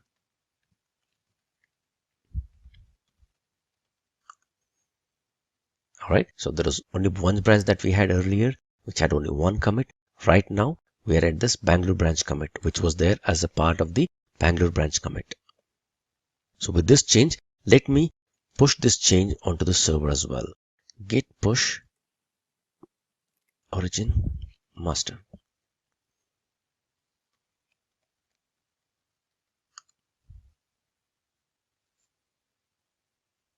Okay, those changes were pushed to the server, and now if at all I do a refresh out here, okay, I'm in two branches. The branches is master. Even if I'm in master branch, I should see this address.txt that is there. Even if I'm in the Bangalore branch, the content is all same because we have merged these two branches. Now that I've merged this branch, I don't need this branch anymore. So I would go ahead and delete this locally as well as push it onto the server so that it gets deleted from the server as well. So delete branch locally. The command is git branch -d and the name of the branch. Only thing you need to ensure is that you should not be currently on that branch which you're trying to delete. So I would say git branch, and I'm presently in the master branch, so I can go ahead and delete the other branch. So git branch -d Bangalore branch. Alright, this got rid of our Bangalore branch locally. If at all I do a git branch -v, it shows there's only one branch as of now. However, this branch would still exist on the server because server doesn't know anything about the changes that we have done. We need to specifically push our changes onto the server. Okay, there are two branches still here. So let me go ahead and push these changes so that the branch gets deleted from the server as well. The command to do that is git push origin -delete and the name of the branch.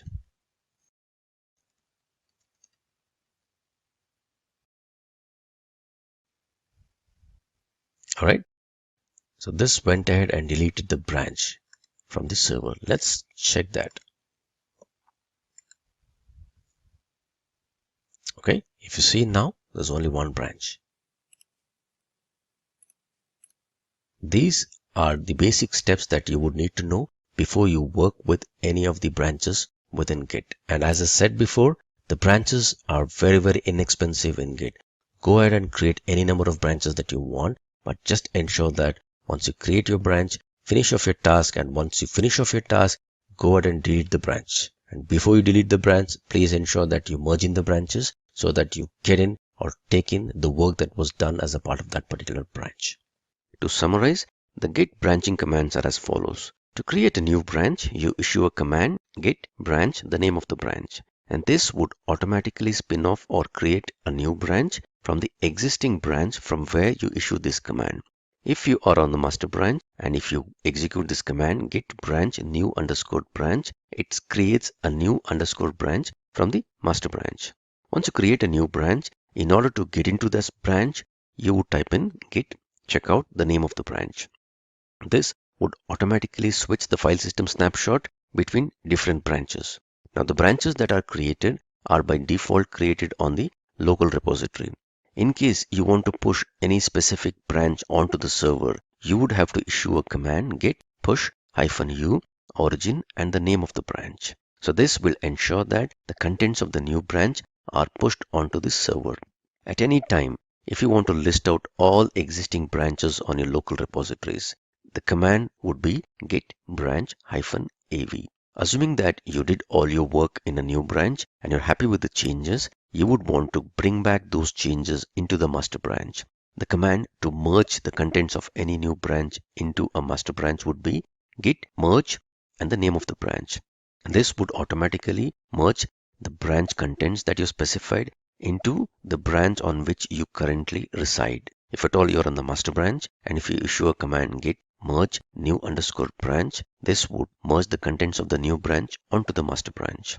So once you merge the contents of any branch, you would possibly want to go ahead and delete this branch. So the command to delete those branch locally is git branch -D and the name of the branch. This again would delete the branch locally. In order to make this change on the server, which is in order to remove this branch from the server, the command to do that is git push origin -delete and the name of the branch. This would also delete the branch that you created on the server.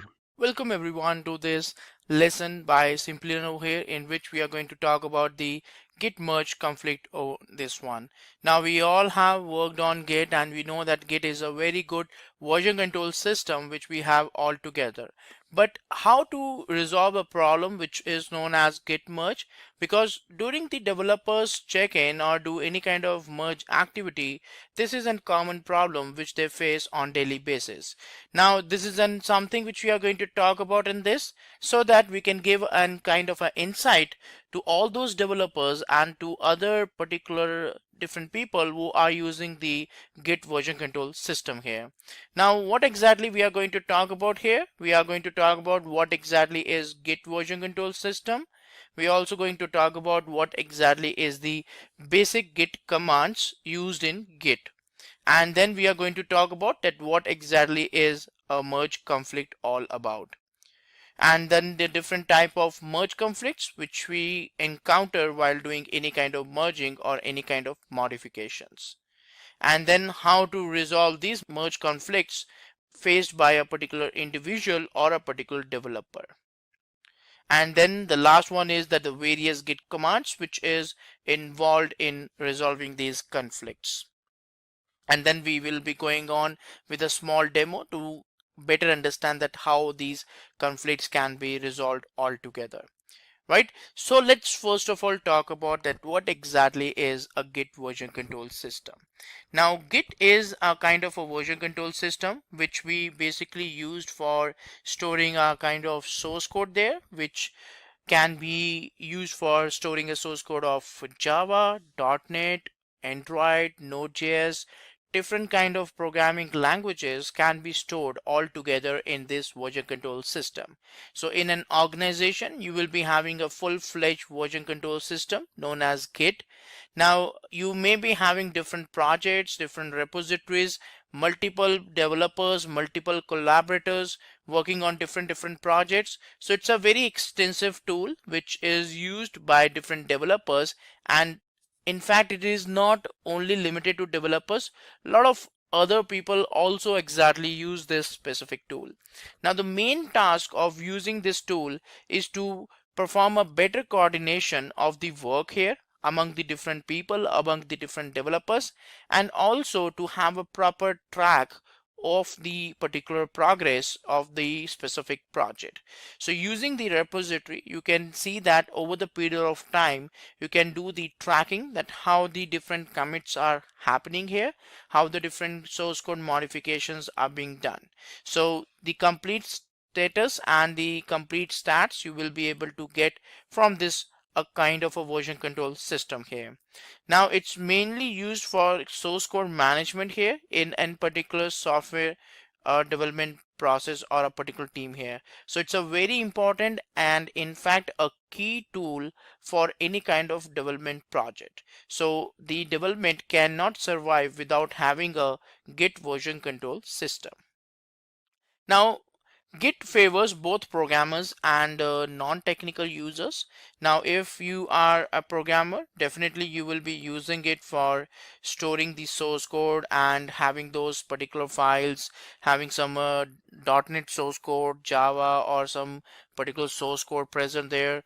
But in fact, if you're not a particular developer, if you're not a programmer, you are working as a non-technical job. So in that case also you can store it for keeping your project files. Best example, a particular DevOps engineer can also use these repositories to store their version control systems, to have the scripts, Python scripts, shell scripts, configuration management tool scripts, any kind of automation scripts they can store, they want to have it, they can keep use of these particular version control system here. So it's not a dedicated tool for a particular developers. Anyone who wants to utilize the features of version control system can make use of this specific tool. In fact, it allows multiple users also to work together, so different people and different programmers can collaborate with each other with the help of this particular specific tool here. And it can also handle large projects. If you feel that you are working on a particular big project which is having multiple repositories, multiple projects are there, so in that situation Git version control system will survive and will provide you a better performance in different aspects. So it's a very good tool for you to handle big projects where you are involved with multiple changes, multiple programmers, multiple collaborators, and different kind of source codes. Now, what are the different basic commands which we use in Git to manage a Git repository? Now, first of all, a very basic command of a Git over here is git config. Whenever we work with any kind of Git repository locally, when we do a Git clone and we manage or we do the modification to the Git repository locally there, so in that situation we often have to provide some details like the username, email ID, so that whenever we do some kind of commits, the author details should be submitted according to that. So in that situation we have the particular command called git config, which will definitely help us to do some configurations, so that we will be able to have some configurations configured and we will be able to have some author details or some additional parameters. So all those things we can configure using this git config command here. Now, if you want to initialize a local repository, now you're not working on a remote repository and you want to initialize a local repository, in that case you can use the git init command in a specific folder, so that you can convert that a simple folder in a full-fledged Git version control repository. So init command is used to initialize a local empty bare Git repository. Next command is git add. Now git add command is used whenever we do any kind of modifications into my local repository. So that file will be present into the working area, into the working copy over there. Now the moment you run the git add command on couple of files or on an individual file, so what will really happen, that all those files will be added to the staging area. Now why these files are adding to the staging area? So that at any moment of time when you run the git commit command, these files will be picked up from the staging area and will be preserved permanently into the Git repository. So when you do git add command, it moves the files from your working copy to the staging area, and it will remain there itself unless and until you don't do any kind of git commit command further, so that these files from staging area will be permanently written off into the local repository. So it's a very important part that you run git add command before running any kind of git commit command. Now git commit command will only pick up those files which is present in the staging area. So if you have done modifications to 200 files or 20, 30, those kind of files there, if you do the git add command only for 5-6 files, so only those 5-6 files will be taken care in case of a particular commit. So you need to make sure that you select the desired amount of files before doing any kind of git commit activity. Right? Now next command which we have here is git diff command.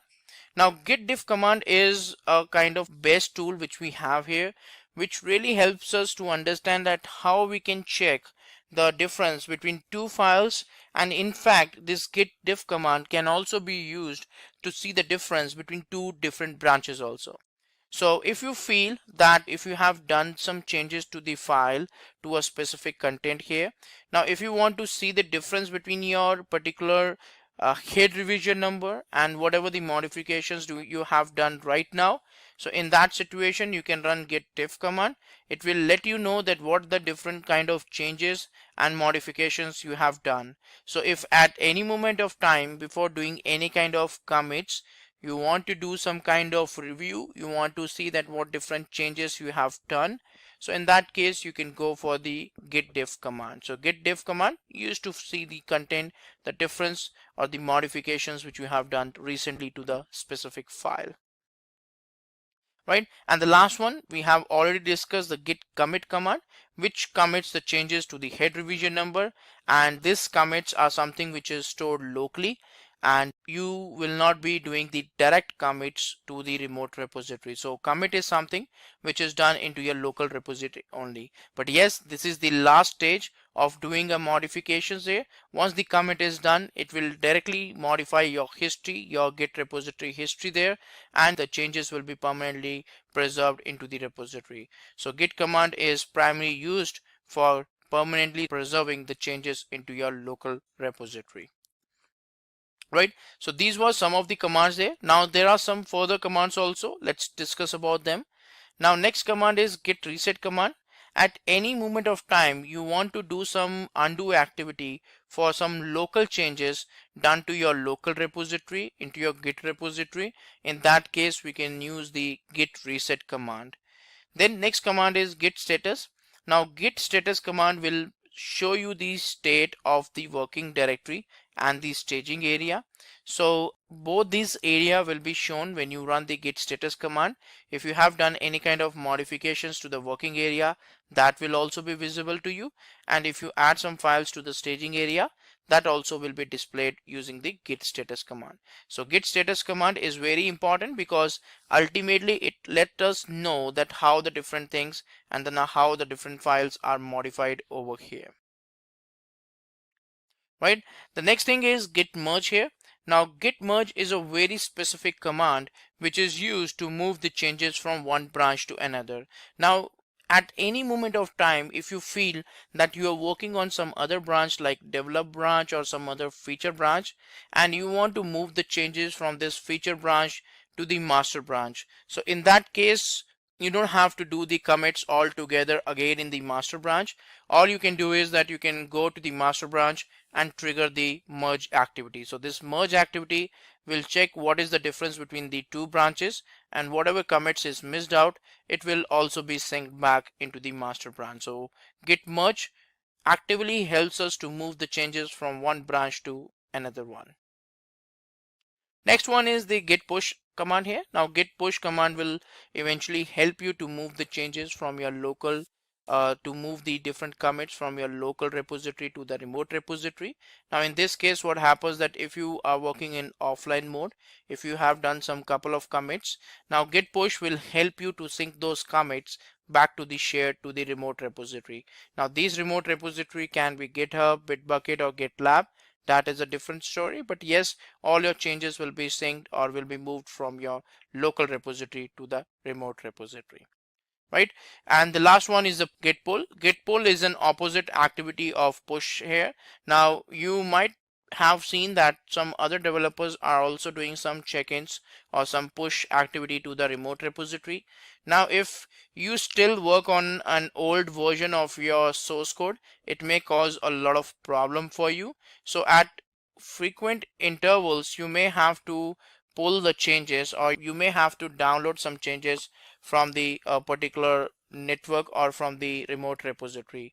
Now once that is done, you will be able to see that those particular changes will be pulled down, and you will be pretty much able to do the you will be able to fetch and download the changes from the remote repository to your local repository here.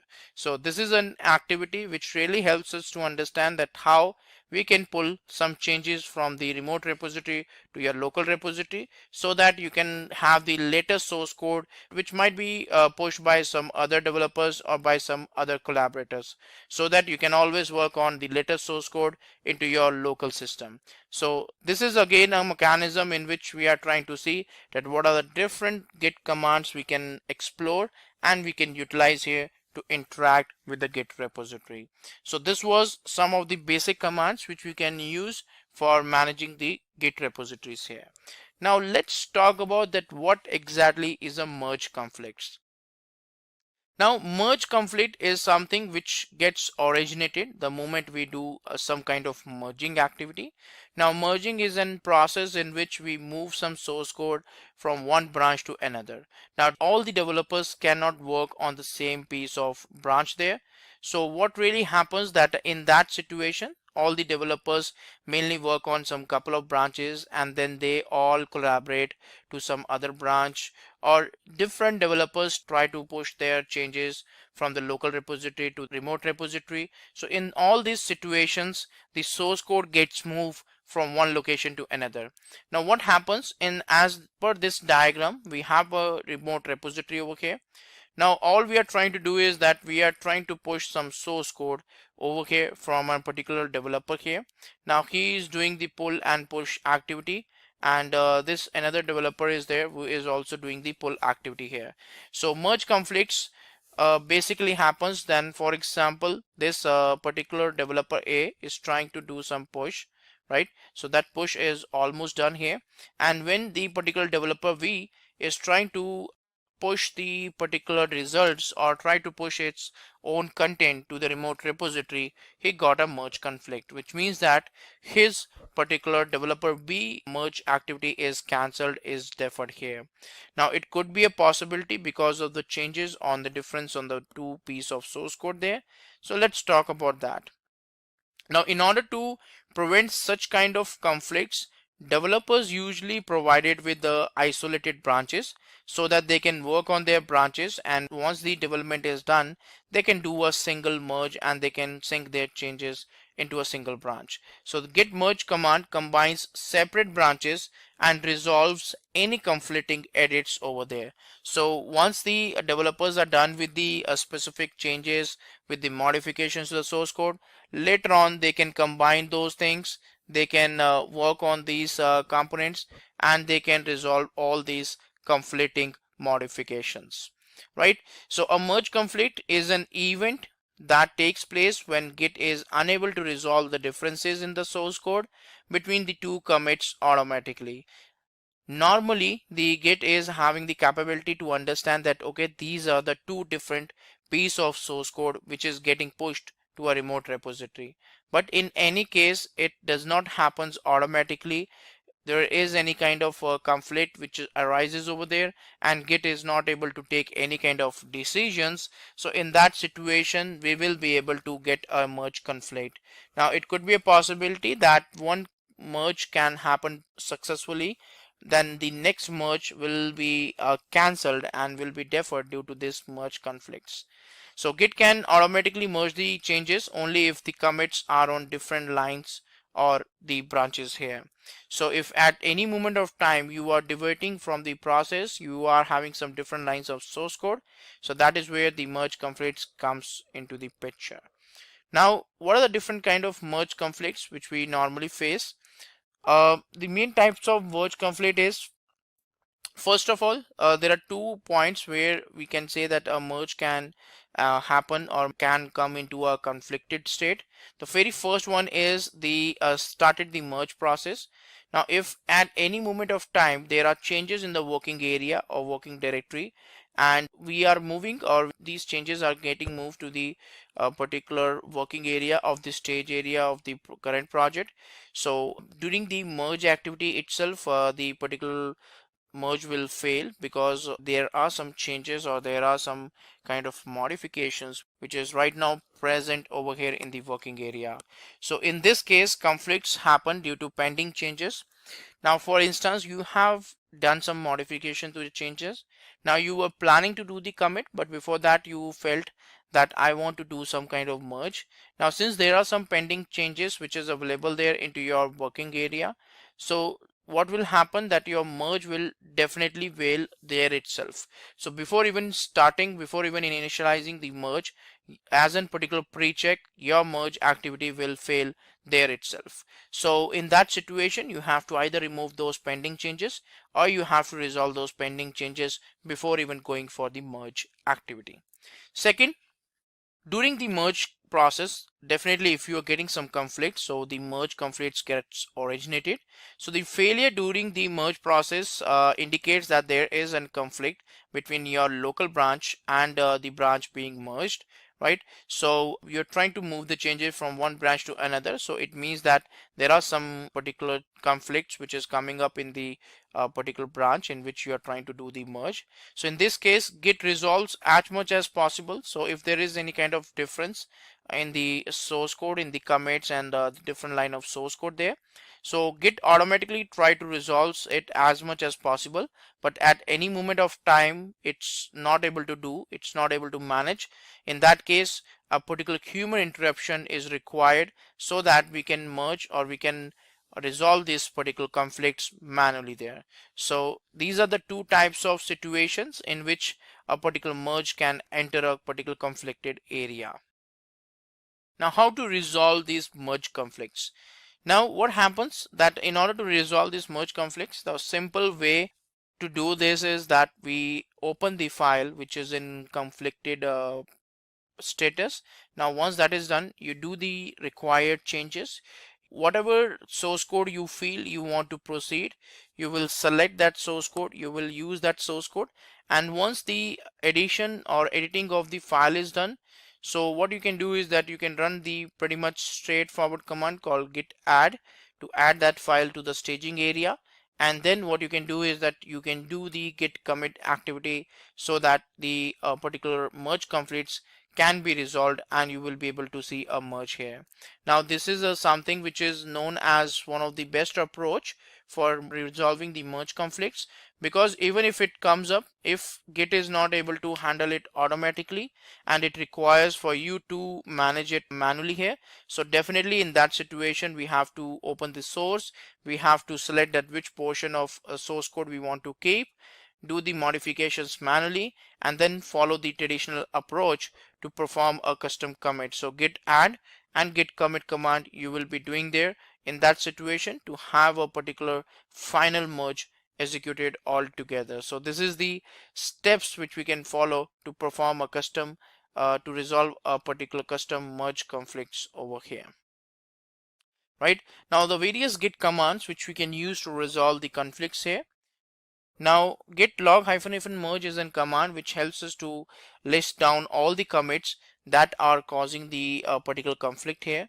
If at any moment of time your merge is failed down and you want to see that what are the different commits which is causing the issue here, probably you might be ignoring some commits which is not that much important, or you can manually override the content so that those conflicts data can also be added, and whatever the changes you are trying to add, that also should be modified.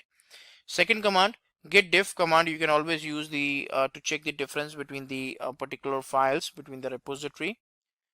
Git checkout is something which you can use to particularly check out a file, so that if you want to check out the latest content of a specific file or a folder, so in that case you can make use of this git checkout command here. So git checkout command will definitely help you to understand that how we can go for or how we can do the checkout of this particular repository or a particular file here. Right, so then we have a command called git reset --- mixed. So git reset --- mixed is a command to undo the changes of to the working directory, and whatever the particular changes you have, so that will be undo there, and it will be able to do the undo changes to the working area and the staging area here. Now then we have git merge --- abort, which will be used in order to exit the merge process and return back to the state before the merging begin. If you're not able to resolve the merge conflicts manually also, so in that situation we will be aborting the merge situation or a git merge over here. And the last one is git reset. So git reset command is used at a time of merge conflicts to reset the conflicted file, so that what we can happen that we can go back to the previous situation before even starting, or the state before the merge activity was started there. So git reset will eventually help me to reset all the files which is in conflicted area, and latest files will be checked out and will be replaced. So these are some couple of commands which we can actually use in order to resolve the merge conflicts into a git repository. Now that was something which we were trying to understand, that what exactly the git merge was there, and how the git merge originated, and how the git particular merge conflicts gets created, and how we can resolve it. Now let's go for a proper demo on this one, so that we can understand it properly, that how exactly git merge conflicts really work and how we can resolve it. Now this is the git bash which we have installed to run some git commands. Now in this one, first of all, I'm going to create two repositories. So I'm going to run the command called git init a, that will initialize a repository, git init b, that will initialize a b repository here. So two repository I have got, a and b. Now in basis a, what I'm going to do is that I'm going to add the remote. So git remote add origin. So I'm just trying to add the origin over here. So the origin over here in this one is the Maven build. So this is a repository which I have got into my GitHub account. The moment you do this, what next you can do over here is that you can run the particular next git pull command to fetch the latest updates here, right? So next, move to the particular next command here.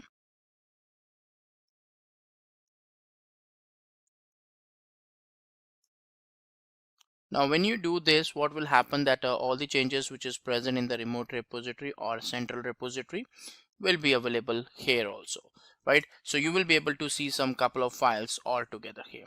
Now the same activity you have to do in the particular B directory also, or in the particular B repository also. So you have to add the URL, the remote URL here, and in this case also we are trying to fetch the particular values here. Now what will happen that we will be doing some modification in the particular A repository, and then we will be pushing that change to the remote repository, and then through the B, when we try to push the changes, so in that situation we'll try to see that what really happens. Do we really get the merge conflicts? Because both of them, although is trying to do the changes to the central repository, but these two repository represents two different local repositories, probably in two different developers machines over here. So that's what we are trying to replicate here. So I'm going back to the A directory here, so that I would be able to do some changes all together. So I'm just opening readme.md file here. So pretty much I'm just trying to add some particular changes over here to this particular file. So this is what we are trying to do here. Now let me add some particular additional and a particular new line over here in the file, and then save the content. Now once this is done, I will be able to see that yes, there is a particular change which is done all together here. So you will be running git add command and then git commit command to save the commits all together.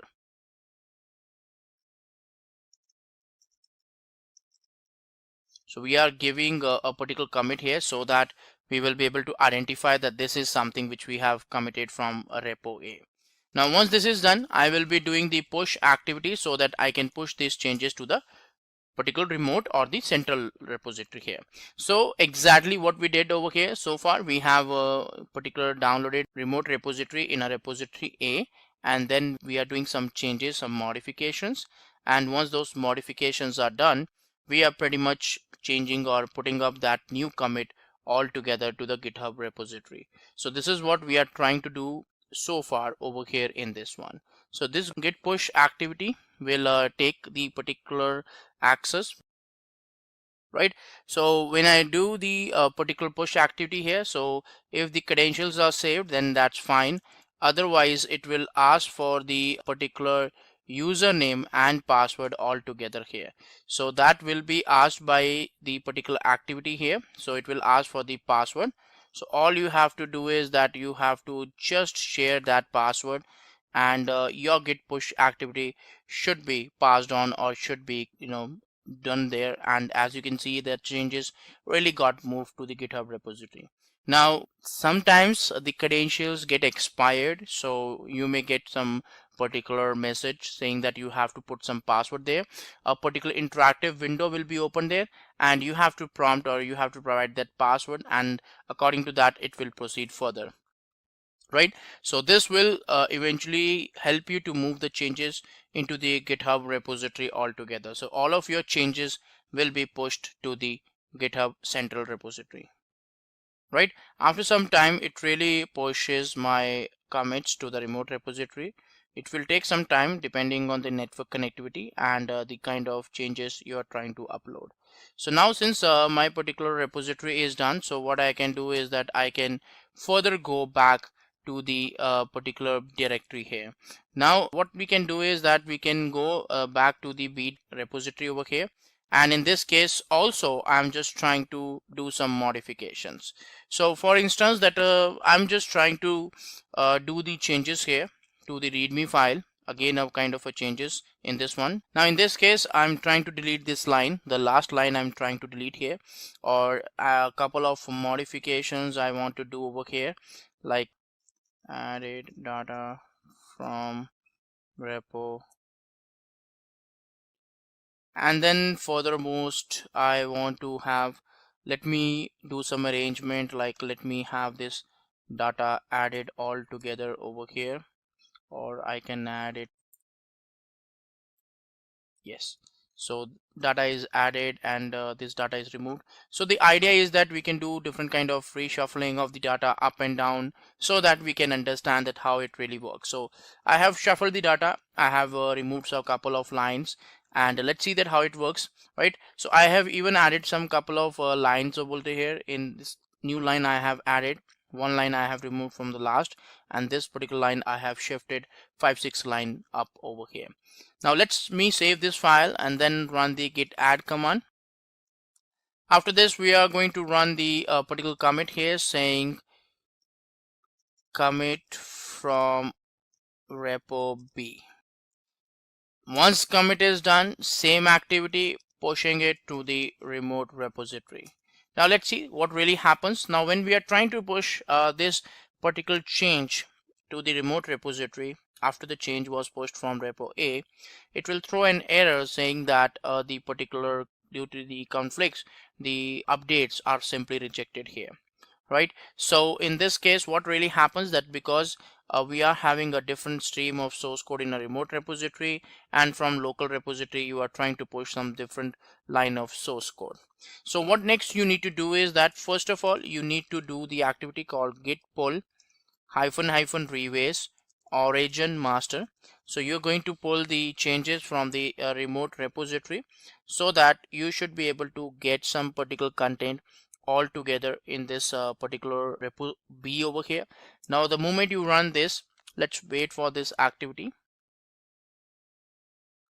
Now once that is done, you will be able to see that you are seeing a message saying that conflicts are there. So first of all you have to resolve these conflicts and then it will be proceed further.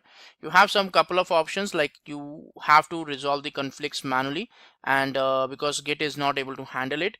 Otherwise, once the git conflicts is resolved, you can run git rebase -- continue. If you want to skip this commit, so you can say git rebase -- skip. And if you want to abort the particular this rebase here, so in that case you can run git rebase -- abort. Now since we want to manage or we want to resolve this conflict manually over here, so what we need to do is that we need to open the merge tool on this one. So once you open the merge tool, from there you will be able to resolve those changes manually and then continue with the rebase. So let's go with the git merge tool here. So we are going to use the command called git merge tool. Now when you run this, so what will happen, that it will process, it will open the normal vi command line over here, and all the files will be processed all together. Now this is the modifications, right, which is which is done over here. So we are just trying to see that which particular file or what resultant file we want to configure here, right? Now in this case, since you are able to see that this is the final file which is present, and here exactly the merge conflicts comes up, because you can see that 3 different files are given to you in this side. So you have some files in which you added new 2 lines, and here you added this line there, this artifact will be there. Now here you also added this particular new line instead of having this line default here. So what exactly happens when you scroll down, you will be able to see that where exactly is the particular issue, or what are the different modifications you've done there. So in this one, if you scroll up and down, you will be able to see that what exactly it happens. So the main area of conflict is, first of all, this area. So this should not be there as per Git, as per the normal file, but yes, if it is there, so we have to see whether we want to continue or we want to proceed with this particular specific file or not. So yes, so I will say that okay, let's remove this line. Let's not let's copy this line. Let's delete this line here and add the line over here in this one, and place this line also from here. So this is what I'm just trying to make use of here. Now here I just want to have the particular line pasted. Okay, delete it. So this line I will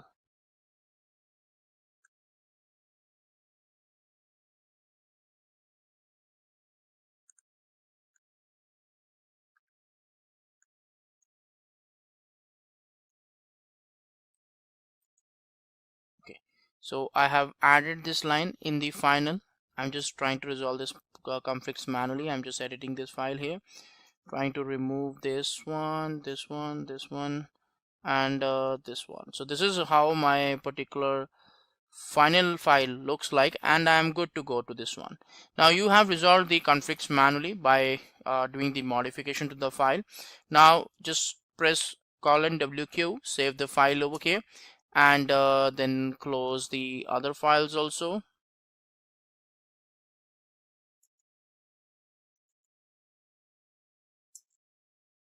Right, so this is how I have done the modifications, and I should be able to continue further now. So what I'm going to do is, like, I'm going to run command git previous --- continue.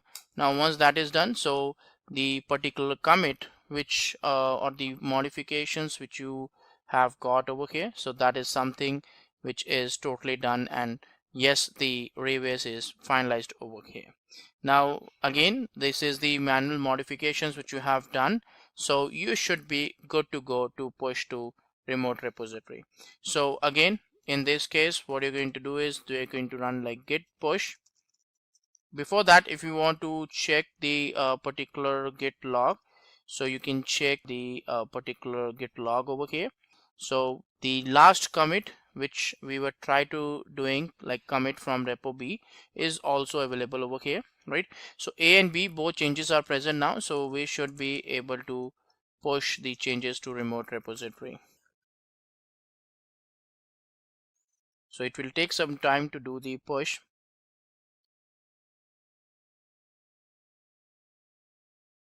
And as you can see, it's trying to put some content, so we'll still wait for the final confirmation so that we can assure that yes, all the conflicts is resolved. And yes, that's correct, all the particular conflicts are resolved, and we should be able to see both commit A and commit B into the repository. So let's go back to the GitHub portal and see that if we really got those particular commits in that. So when we access our particular repository on GitHub, so we should be able to see that we have got an activity that the commit is checked in there. So if you go to the commits part, you should be able to see that you have got these commits gone process altogether. If you click on any one of the commit, you will be further able to see also that what different changes you actually moved. So this is the way that how you can resolve the conflicts, and you can take care of the changes from 2 different developers or for 2 different push activity. So that's it for this particular demo. I hope you liked it. Thanks everyone. Today's topic is Learn HTML in 10 minutes. Let's begin. First, we'll go through a quick introduction to basic web architecture to understand how the internet works. Then we'll understand what exactly HTML is. After that, we'll have a look at what CSS is. Then we'll go through JavaScript. And in the end, we'll create a simple web page using HTML and CSS to gain a better understanding of the HTML tags. So without further ado, let's begin. Now, what exactly is the basic web architecture? Now, web architecture is made up of three essential elements. That's the website, that is the front end of a web application that is visible to the user. Then there is the server, which constitutes the back end of a web application and holds and manages all the data. And finally, there's the IP address, that is the address assigned to a website in order to be accessible on the internet. First up, let's have a look at what website is. So your browser starts by loading the main HTML file and then the CSS and JavaScript. The user interacts with the website and is not concerned with the backend of an application. Now secondly, we have the server. Once you've developed your website, you'll have to host it on your server to make it accessible on the internet. Server, along with the database, contains all the data of a website and facilitates user interaction. Lastly, there's IP address, which is the third element of the web architecture. Now, website is hosted on an IP address. We put a domain name over that IP address, the same way we put names over people's phone numbers. When you type a domain name in the browser, it will give you the server call. The server will then send over the website to you. Next, what is HTML? HTML is the most widely used markup language for developing and structuring web pages on the internet. It defines the structure of websites and formats these web pages. So what exactly is CSS then? Now CSS is a simple design language used for making web pages look more beautiful and presentable. It can be attached to any HTML element to style it or even position it according to the developer's choice. Then you must be wondering, what exactly is JavaScript? Now, JavaScript is a powerful interpreted language targeted for web development. It is used for making web pages interactive and bringing the web pages to life. So now let's create your first website. Now, HTML, short for Hypertext Markup Language, is the coding standard for documents designed for web browsers, consisting of a series of elements or tags, and which can be used to structure a web page, right? So these elements can include headings, paragraphs, div containers, tables, and more. HTML tags are nested, meaning there are opening and closing tags with the content in between those tags. So now let's write a simple HTML code that will help you understand the basics of the language. So for this, I'm using the text editor, that is Visual Studio Code. You can go ahead and download this text editor from their official website. So here I've created a simple .html file in my VS Code and I've added the initial HTML files. Now let me explain to you one by one. Now doc type is not so much of a tag, but it is more of an instruction. Now this indicates the browser that the document type to be served to the user is in fact an HTML document. Now this doc type instruction should always be included at the very top of your HTML page. Next up, you have the HTML tag that is used to contain all the web page's HTML code, right? So it contains an opening and closing tag with contents in between them. The HTML tag can also have attributes. Now, for example, there's the lang attribute allowing you to specify the spoken language of the contents of the page. Followed by the HTML tag, there's the head tag. Now, this is the first section of the code that contains all of the information about the web page's properties, links, and more. It could have page's title, description, additional meta tags, and CSS code. So here I've used the title tag, and let's give a title, say HTML in 10 minutes. Alright. You can also add CSS to the head tag by using the style tag and change the display styles of HTML elements that are being used. The next section is the body tag. Now the body tag contains all the displayable contents of your web page, including headings, paragraphs, div containers, tables, and more. Now the HTML header tags are used to add headings to a web page. There are several types of headings available for developers to add to a web page, right? So first up, let's have a look at them. I'm going to create a simple h1 heading tag, and the message I'm displaying is this is the first heading. Alright. After this, I'm going to add a paragraph tag which creates padding in the top and bottom of the element to help separate the text between each paragraph. Right? So I'm going to add a p tag and say this is the paragraph tag.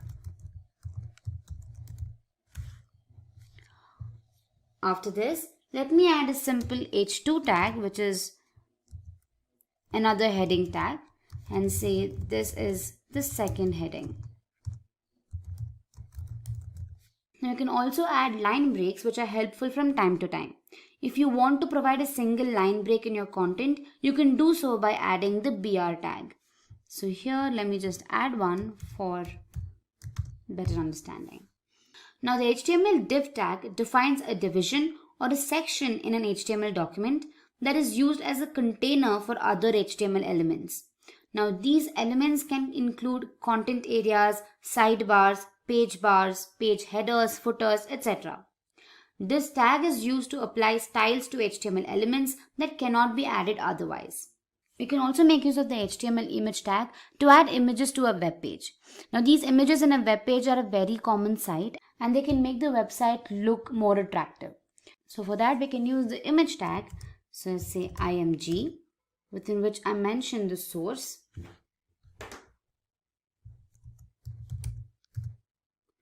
I'm adding the HTML logo, so let me just mention that here. And then I'm going to provide width for it and then a specific height. Alright, so when you save the file and when you look at the browser, you can see that the first heading is displayed, then your paragraph tag is displayed, followed by the second heading and then the image. Now let me show you how you can add styles for some of these headings and paragraph tags. So here back in my first heading tag, let me just say styles and let me change the font of the content that is being displayed, and I'm going to change it to Career New. And for my paragraph tag, let me display the content in italics, so I'll say font style and make it italics. So let me save this, and when I look at the browser, you can see that the font has changed and so has the font style here. So now we've covered a few important HTML tags used to develop a web page. Now there are many other tags available for almost everything you'd want to add to a web page. Now all of these are available on the internet for you and you can use them in your website. So it's time for us today to talk about something very interesting feature of the HTML, because this particular session which we are recording it for you, it is designed dedicated for HTML based hands-on. So in this HTML based hands-on, we are expecting that all of you are aware about the basic concept of HTML as well as the CSS. So this kind of learning is going to help you to understand like how HTML and CSS can connect together while offering you a mini application. The first application on this track we're going to offer you that is related to your HTML registration page. Okay, so as you know, for this particular registration development application, I would like to use the Visual Studio Code, which is one of the very popular tool provided by Microsoft. So this tool we will be using it for our mini application development. So let's get started with this. So step number one, let me go back and create a new folder now. I'm going to create a new folder name called registration. And inside this, I would require two files. Number one is called index.html and another one that is called CSS. We can say app.css. So in index.html file, we want some standard development. So I want to start with my HTML tag. So I already have this HTML based autofill code provided by your Visual Studio Code. So there are plugins are available inside this so that you can automatically create the basic structure for this HTML, which you can have the HTML tag, head tag, as well as the body tag. And from this point onwards, we will start developing our code now. So I want to develop a registration page. So in this registration page, I will start from my form tag now. So inside this form, it is saying like form action to something. I really do not have any backend, so I just leave it as a blank. And here I will start with my h1 tag where I want to say register. After this register, I want to offer the paragraph tag where I can say please fill in this form to register with us. Register with us. Okay. Now, after that, I would like to start with horizontal row. So HR. So starting with my horizontal row and post this because see, we would like to organize our application. And now label, in this label for, I just want to give the name called FN. It's just the name. And after this, FN stands for the first name. And within this label, I would like to use a B tag, which is I would say the bold. Here I will pass first name. Bold tag is closed, it's a label. Inside this label, I would like to use input tag. Here I will call input tag equal to text and offer a few other details also, like I say a placeholder. Placeholder will offer you what to be filled. I'm saying first name,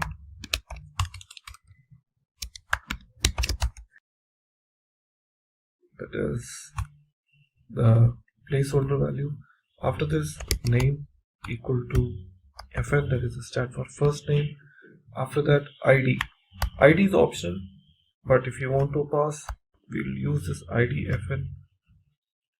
ID equal to FN and required, because I want this field cannot be blank.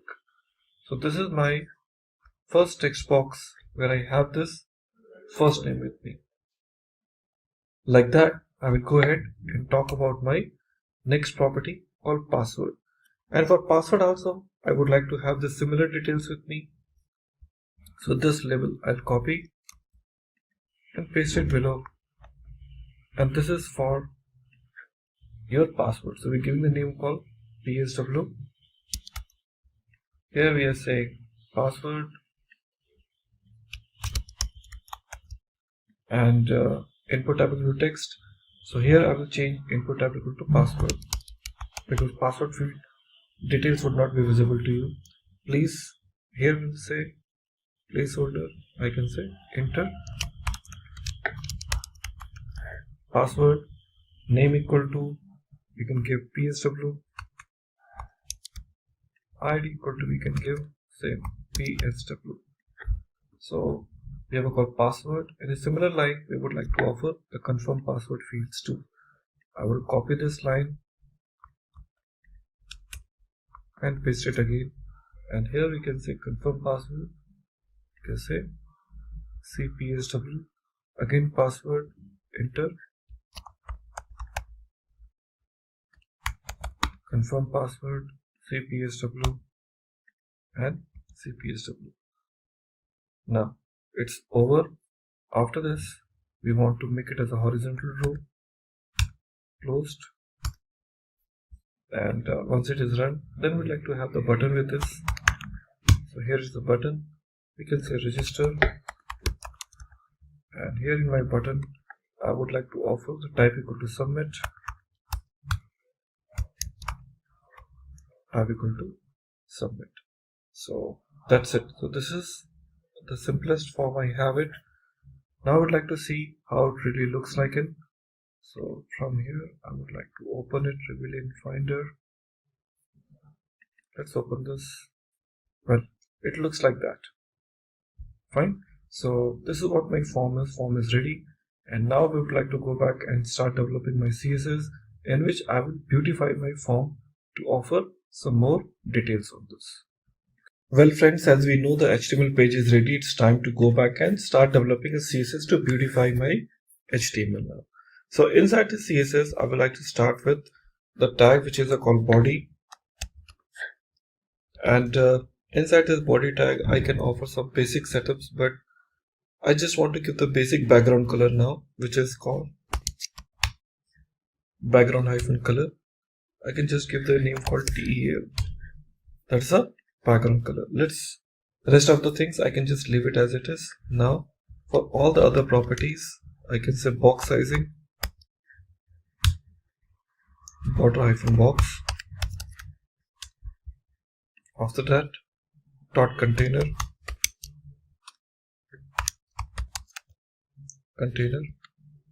and in this container we have to offer certain benefits.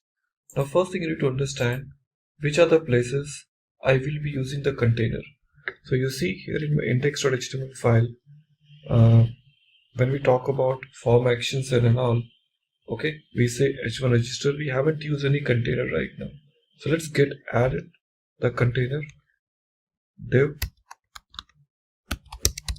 class equal to container. Okay, and this particular div tag will get closed only at the last. So this div tag will close at the last here. So I want to make the look and feel for this complete container in much more better way. So here in my container we want to say margin auto. Let's press enter here. Margin auto. Now width 50%. Then adding 16 pixel followed by background color, which we want white. Then box shadow. This box shadow we want to give some all four origins 20 pixel.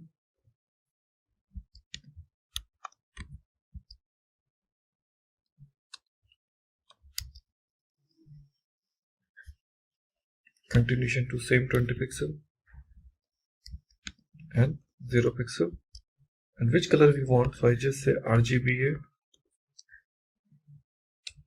In this RGBA we just give the value called 0, again 0,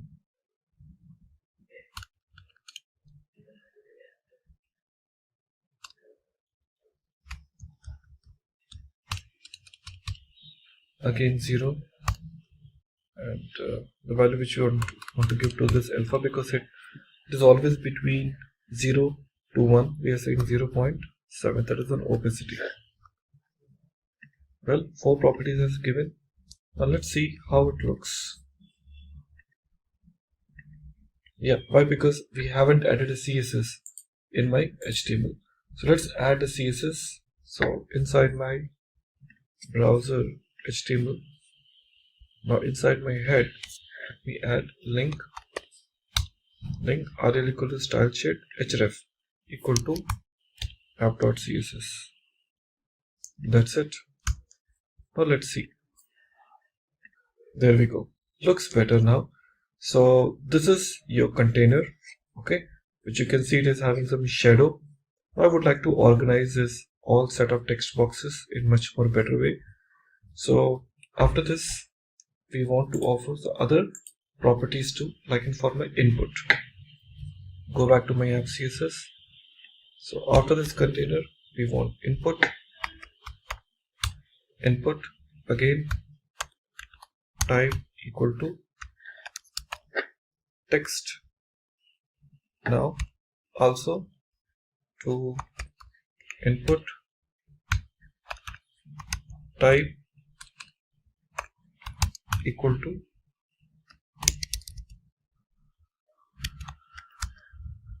password. Here we offer few things. Number one, width, which is 100%.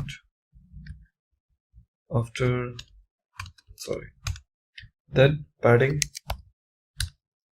once again 15 pixels. Then margin, we're offering 5 pixels, 0, 22 pixel, 0. Followed by display. Display, I will say inline block.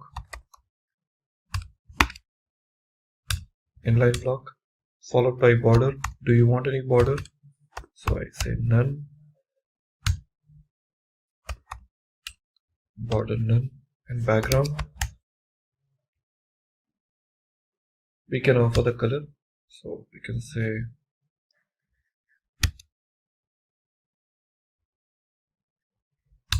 white smoke.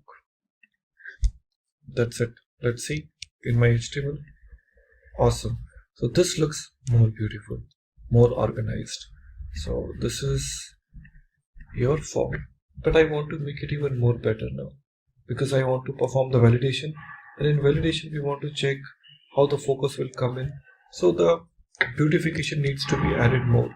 Here we want to offer the same input type text, input type password. I copy this here. Now here we want to offer background color. We want to offer the background color on focus. This has to be on focus. Focus. And here also on focus. Now background color, we want to change to anything, but for the time being we can just give same, and outline none. Okay, so this is my for focus. And for the registration button, so here we say dot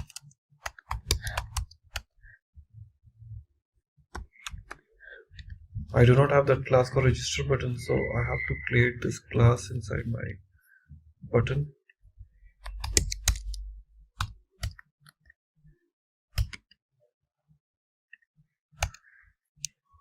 Register btn. I would like to offer the properties for those, like background color teal, followed by color which is white. Then padding, we offer 16 pixel. Then border none. Then cursor, I think it is better to have pointer only. Then width 100%, followed by margin, this auto. Then opacity, then I say 0.8. Fine. So this is for my registration button. Let's see. Wow, this looks better now. So this is a full size button. So this is for my button, and I want the moment I take my cursor on button, the color should change, or it should look like a hover. Copy this.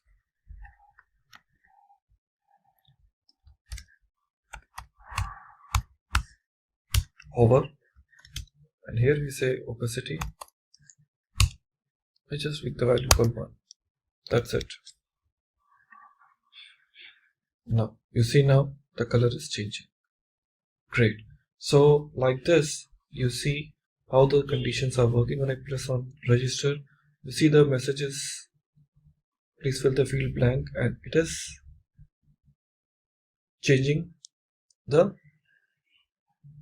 when we talk about the situation called focus. So in this it works like that. When I give the name, you see now how the background color is changing now. So it is a little bit more grayish color. So friends, this is what your registration page with the basic setup, having this HTML as well as the CSS together. So this time we're going to develop another very interesting example using this HTML, JavaScript and CSS together, and that is called working with a quiz application. This is one of the very interesting project. We'll be developing it from the scratch, and I'm sure that you will enjoy a lot. So what we will do, we'll start creating a new folder now. First of all, I'm going to give the name called HTML quiz. Now I'm going to create 3 files inside this. Number 1, I'm going to say index.html, index.html. Then I need another file that is called app.css. And the third file I'm going to create inside this that will hold the script related part. So we are saying script.js. So we have total number of 3 files ready with us. Now from HTML page, we would like to develop this HTML tags first. So we'll go to the HTML and see. So we have got this basic HTML syntax ready, and from here we will start working with the div tag first. Here onwards, div tag. So within my div tag, we would like to create another div tag. Okay, so the first top level class to this particular div. See, we haven't created a CSS, but we would like to offer some of the CSS classes available here. So we say div class equal to container. Now we have got another div tag inside this. So we will say div id equal to question hyphen container. Question hyphen container. So that is the name or ID of this div, and we say class equal to hide. Now within this div tag, we would like to offer some details, but before that we would like to create some embedded div tags inside this. So we're going to create another div tag here, and this div ID equal to answer hyphen buttons. So that's the ID name, and we would like to offer the class also, class equal to btn hyphen grid. See, again I'm telling you, these classes we are just creating it, but we would like to use this in our CSS. Okay, so they are just the normal class names we are giving it right now. Now inside this div tag, we want to offer some more details. Now what exactly the details are? Number 1, we would like to offer few buttons now. Button. So we say button class equal to btn, and after that we would like to give the name called answer1. Answer1. So that I can have this button class copied 3 more times. And now we can change the names to 2, here 3, here 4. So we have total number of 4 answers ready with us. Div tag is getting closed here, another div tag is getting closed here, and now here, before the last div tag is getting closed, we would like to create another div tag. Now inside this div, we say class equal to controls. That's another div tag. So under this div, we want to offer few more buttons. Button. Here we say button ID equal to start button, start hyphen btn. Okay, and then we say class equal to start hyphen btn space btn, and we say start here. Now just copy this complete line and put it again. So rather than giving the start button, we say next button, and class equal to next hyphen button,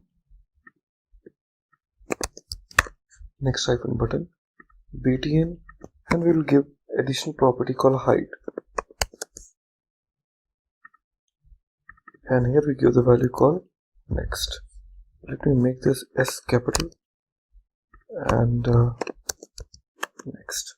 So 2 buttons we have created. After this, div tag is getting closed.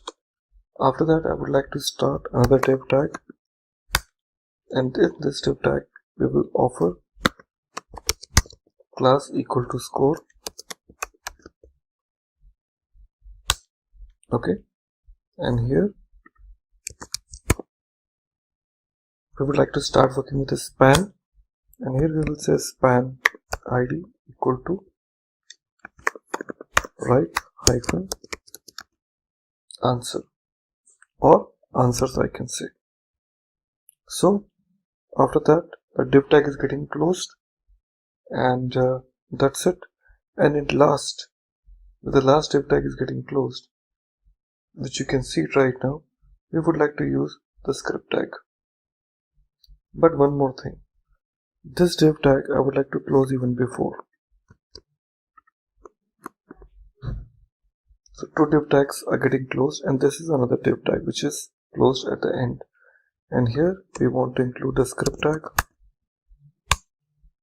a script src equal to script.js. That's it. So our HTML page is almost ready. Let's review. And yes, I can see some standard buttons has been created. Now we would like to give some better look and feel to this kind of buttons and complete UI by offering some awesome CSS. Okay everybody, so we'd like to start working with CSS part now. So to work with a CSS, we have to offer few things. Here we're providing a root, and with this root some basic settings we are offering it. Number one, hyphen hue hyphen neutral, hue hyphen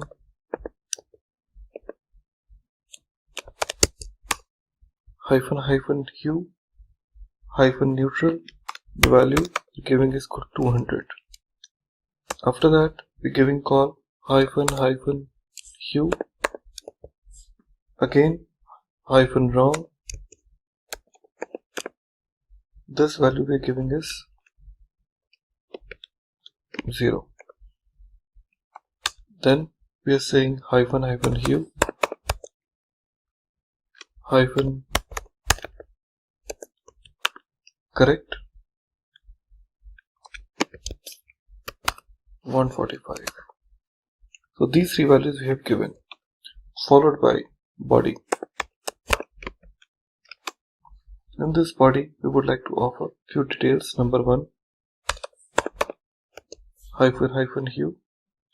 This we are making it with the variable hyphen hue neutral, the one which we have already declared. Okay, now we will try to provide padding. So this padding we are giving 0. Next property is margin. Margin will also remain 0. After that display,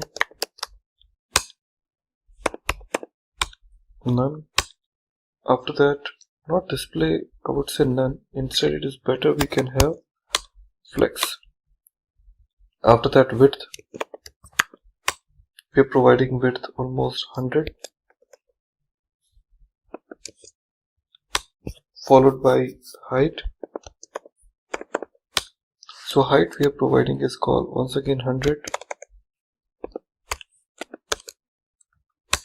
Okay, now we have called justify contents. This justify contents I can say center.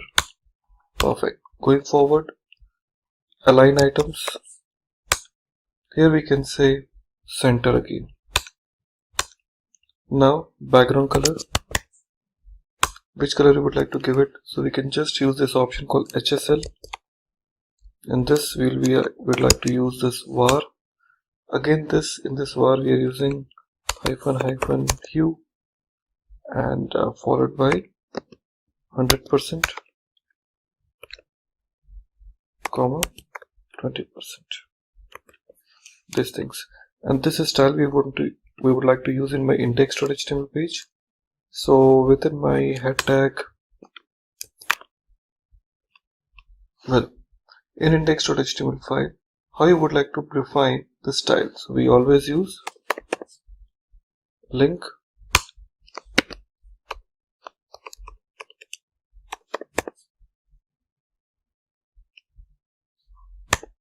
link CSS. So the value is automatically style.css, but we would like to change to app.css. That's it. Now we'll see the final outcome. Now it looks better. Okay, so it is only for the background, nothing else it is impacting. Now we want to offer few more things into my CSS. It is only for the body. Now we would like to go ahead with the body dot correct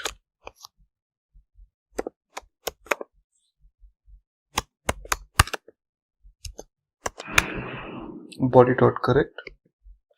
We are providing hue var, and here we would like to offer hyphen wrong, and also sorry, not wrong, just for correct. And we can use body dot wrong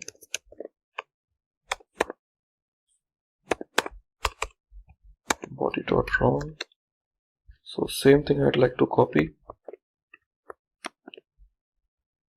So rather than saying correct, we're using wrong here. Well, these two properties we have defined. Going forward, we would like to start working with a container.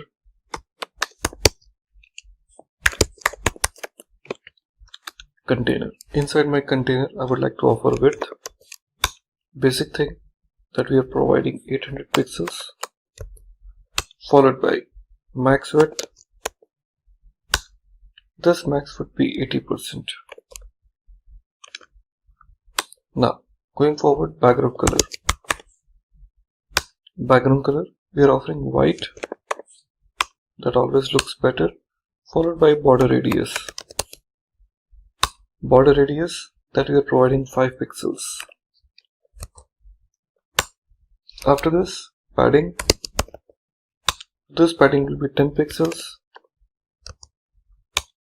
followed by box shadow. This box shadow we can say 0, 0, 10 pixels, 2 pixels. So this is we have applied for the container, and container is used right over here. Let's see. Okay, now it looks better. So this is where it comes under my container. Now we would like to offer the buttons. Here in our CSS, we want to now offer the button colors. So dot btn hyphen grid. Well, in index.html file, so we have a call button grid. This button grid we would like to start from here. btn grid display grid, followed by grid hyphen template columns. So here we are saying repeat. In this repeat we are saying 2, auto. Then we would like to offer the gap. This gap will be the 10 pixels, followed by margin. That will be the 20 pixels, and then 0. This is for my button grid. Let's see. Awesome. So that looks pretty nice. Now going forward, we would like to apply the styles of my button. So how my button will looks like in. Well, button grids we have created it. Now we would like to go ahead with the buttons.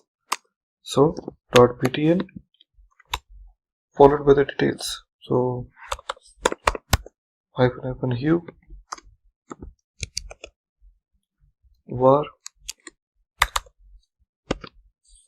will be using neutral.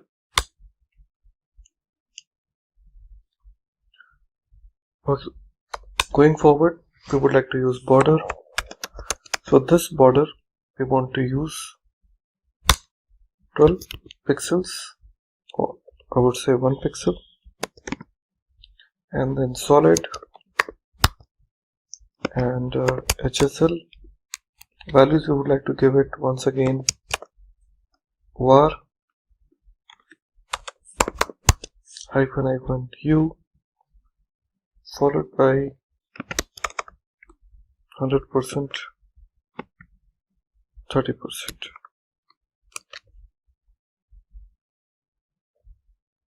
Okay, so these are the values for border, followed by background color. So we would like to use the same details. Now we would like to use background color. So in background color we will just use HSL rather than this. So -u 100% and 50%. Okay, followed by border radius. Border radius 5 pixels. Now padding. Padding just 5 pixels and 10 pixels. Then color. This color will be white for sure. And the outline. Outline we are using is none. Last option, cursor.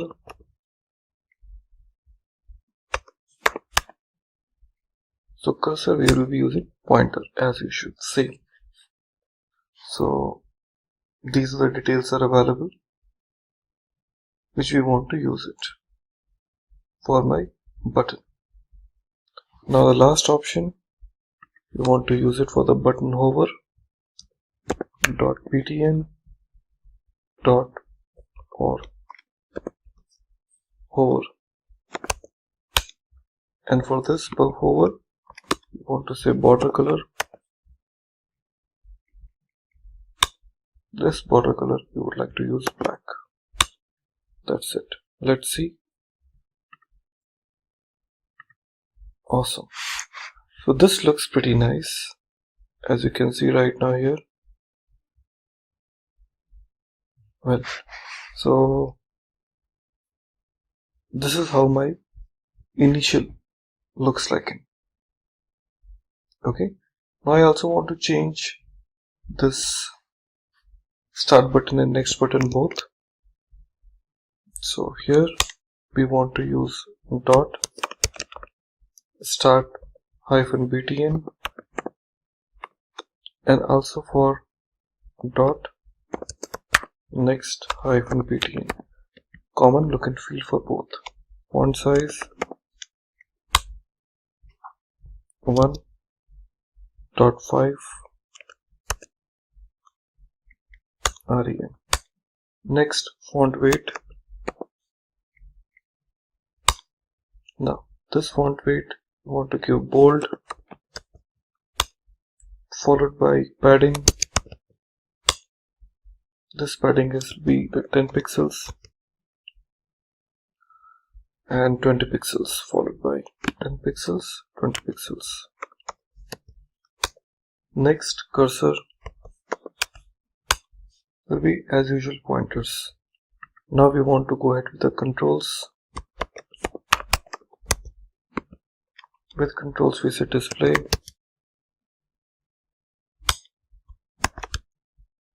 flex, followed by justify contents. This justify contents I will say center, followed by align items, and here we say center, and last option which is left is called hide. This hide we say display none. That's it. Let's check this out. Well, so this will be visible to me. So the moment I said start, then only the other buttons will be visible. So this is how my program is. Well, my CSS is all set. Well, let's get start working with the script part now. This is a major part of your main code development. So here we will start working with this const, and here we will say start button equal to document dot get element by id, and here we will give the name called start hyphen btn. That's the name. Like this, I just copy this line, make it available here. Like we will call start button, we will call next button, and here next button. Like here another one. Here we change the name and give the name called question container element. Container element. Question container element document get element by id. Here we give the name called question hyphen container. Question hyphen container, because this is already there. You see, question hyphen container is already there. We're using question hyphen container. Like this, we would like to use one more, and that is called question element. Question element document get element by id. Here we will be passing question, followed by we want to use answer button element. Answer buttons element.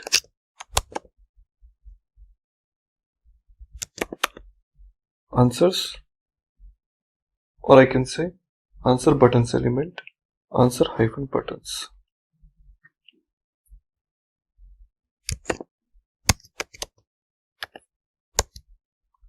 Answer hyphen buttons. So naming convention must be chosen very carefully.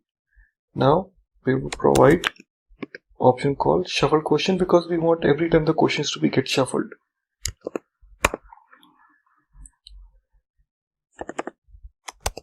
Shuffled questions.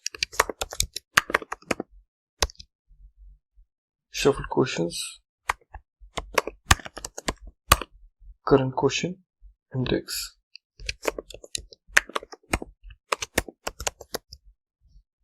Shuffle questions and current question index. And we would like to provide one variable called let quiz score equal to 0. So we created those variables. Now once it is done, we want to basically go ahead and start creating a set of questions for my application. So here we want to provide the questions. So we say const questions.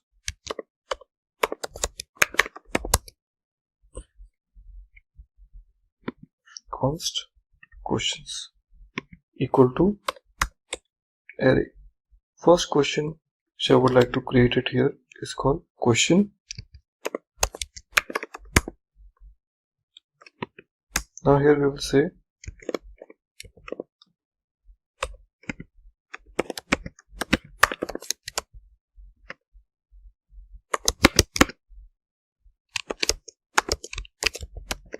JavaScript framework.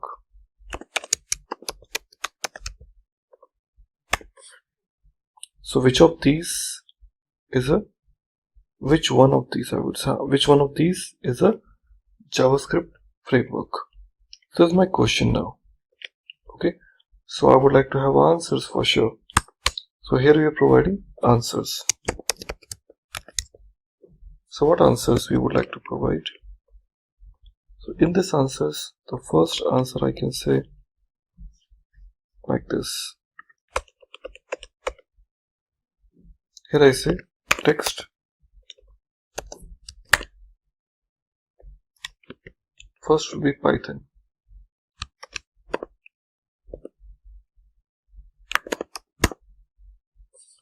Python.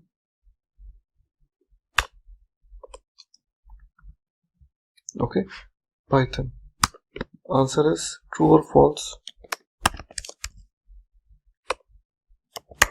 Correct? False. So it will be the false. Copy.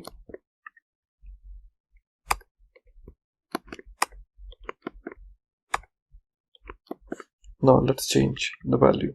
Here I say Django. Correct, false. Third is React. So here I can say true. Last I'm keeping it called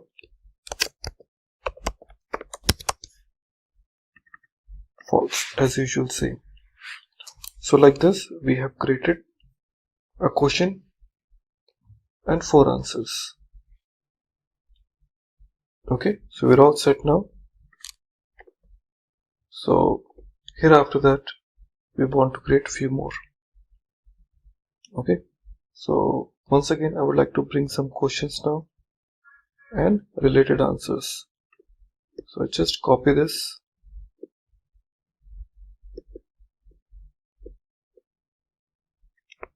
First,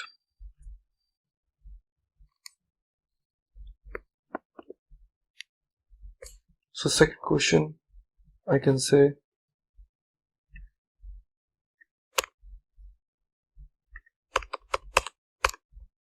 who is the Prime Minister of India?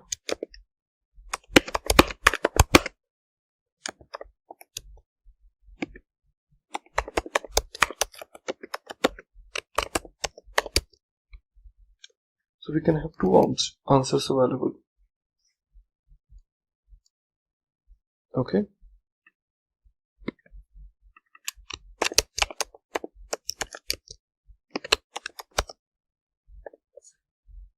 Talk about Narendra Modi, the value is called what? True.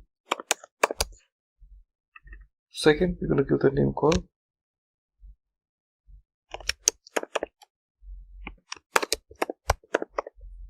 which value is called false.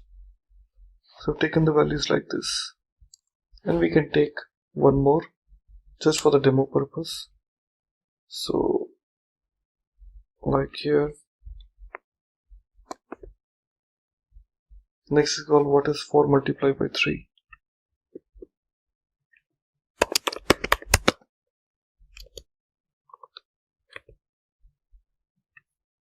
I can have many answers. So I'm just making the first is called 6, which is false. Second is 12. Like that, total we have created 3. Okay, so we all are set with this multiple questions. Okay, now once it is done, we would like to offer one function here. Okay, and what that function would be? The function would be known as called clear status class. Function clear status class. It takes one parameter called element, and here we will say element dot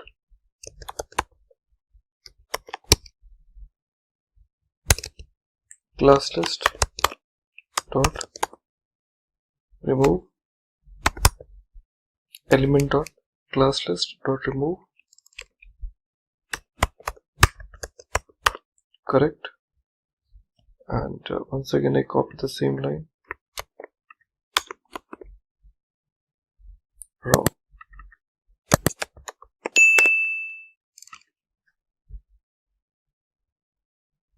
So we have 2 options available, called what?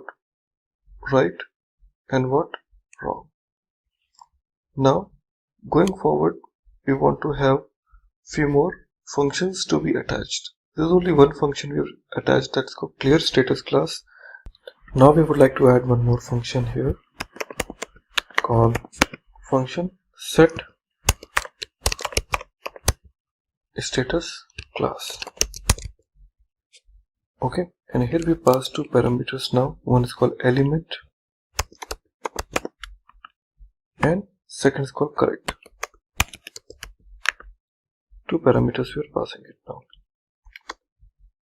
Element and correct. First we are calling this function called clear status class. Is a function which we have created, pass element, followed by we are saying if correct, then element dot class list dot add correct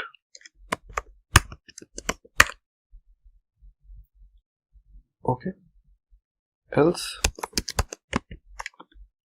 use the same option but we'll try to add wrong here. So this is how we would like to apply right or wrong. So this is set status class which we have it now, followed by the most important function which we're going to use it right now here is called your select answer. So you have to basically select the answer. So this is a little bigger function.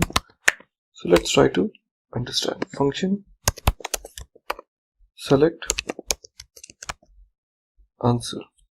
Here we pass e as in parameter, and from here we will use const selected button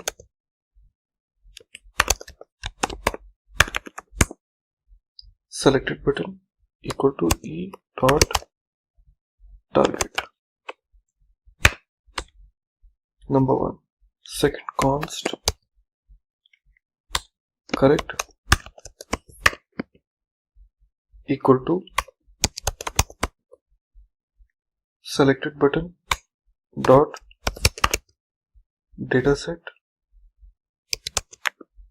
selected button dot dataset dot correct. Now going forward, we'll be calling this set status class function.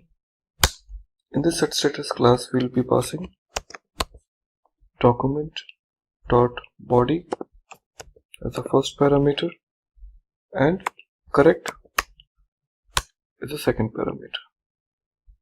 Okay, now we're using array dot from, and here in this array dot from we're using answers button element dot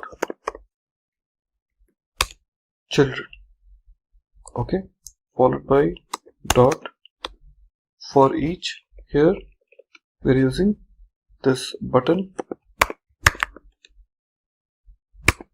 as in parameter.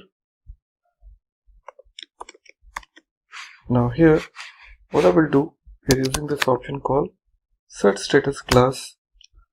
First parameter will be what? A button, then button dot dataset dot, we can give the value called what? Correct. Okay, so this is how we are using this array. Now we'll be utilizing the main evaluated value called if. Shuffle quotient dot length. If shuffle quotient dot length is greater than current quotient index plus 1, then what? Then we are saying next button dot class list dot remove, and here we will say hide. So this will be hidden. Okay, else condition says what? Start button dot inner text. Okay, start button dot inner text equal to restart. Okay, and next is called start button dot class list dot remove. What we need to remove? Height part. That's it. Okay, and here we're using this option called if selected button dot dataset equal to correct. Then quiz score plus plus and document dot get element by id. Here we are providing right hyphen answers followed by dot inner HTML equal to quiz score. So whatever the score will be after selecting the correct answer, this will be available to the user. Okay, now the next thing which we're going to develop it is basically your reset state. Function reset state. Function reset state. So what we're going to offer here? We are saying clear status class document dot body. Okay, here we are saying next button dot class list dot add height. Okay, now we are using this while option now. Answers button element dot first child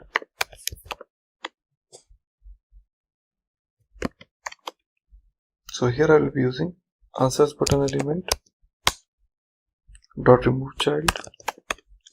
Here we have a call dot remove child, and here we will be giving answers button element dot first child.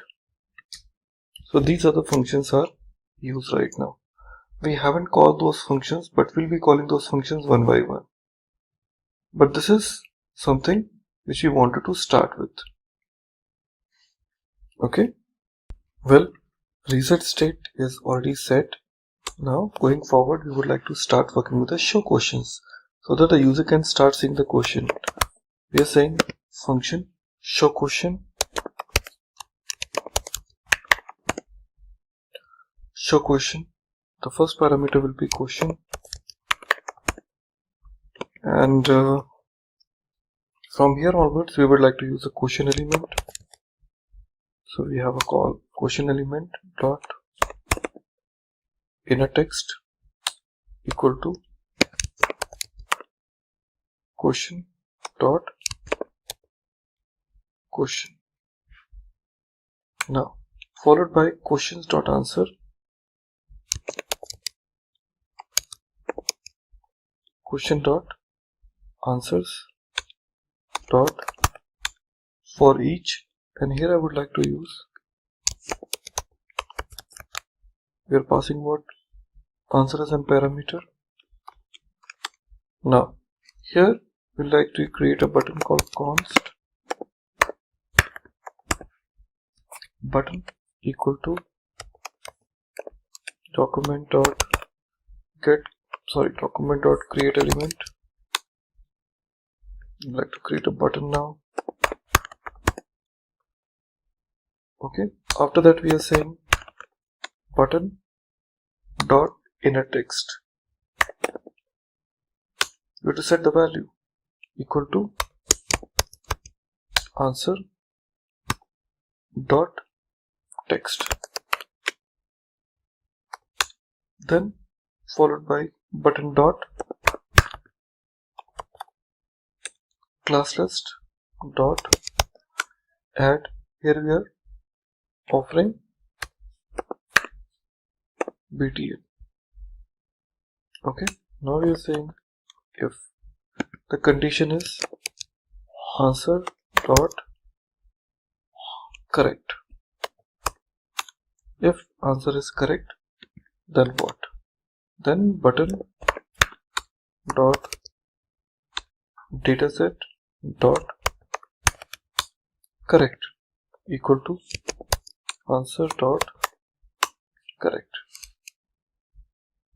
Okay, now the next thing is we are using button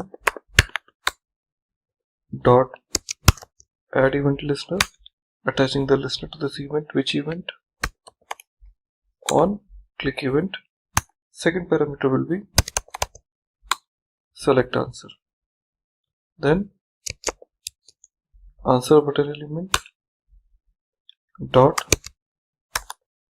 append child of what? Button. So this is your show questions, followed by what is the next question it will appear. So here we say function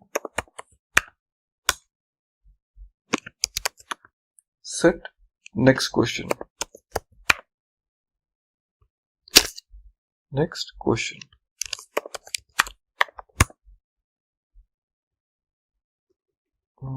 Here function set next question.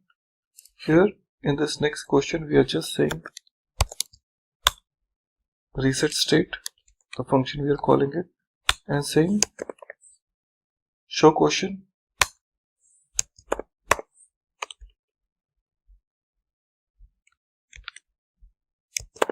and here we are passing this shuffle questions and we are passing this current question index. That is what the set next question is offering it to me. Now the last function which is left, that is called start game. How the game will start? Function start game, and here the main magic begin. Here we say start button dot class list dot add, and here hide. After that shuffle questions equal to, we have a call questions dot sort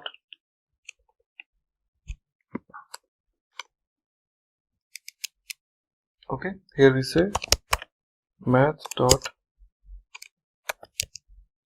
random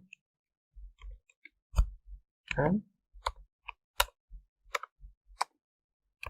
5. We are passing this value. Okay. After that we are saying current question index. Initially we are giving 0 right now. After that question container element which we have already defined dot class list dot remove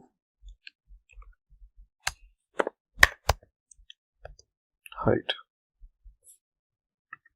Okay, and then we are calling set next question, which is a function we are calling it, and initializing our quiz score with the value called 0. Well, start game is ready. Next thing which we have to start with our button. So here we are saying start button dot add event listener. Here in this on my click event I will try to call this function start game. First thing. Now next we'll be calling next button dot add event listener on click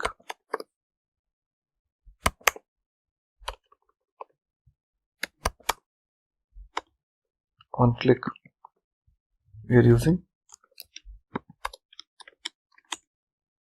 Okay, so here we are calling current question index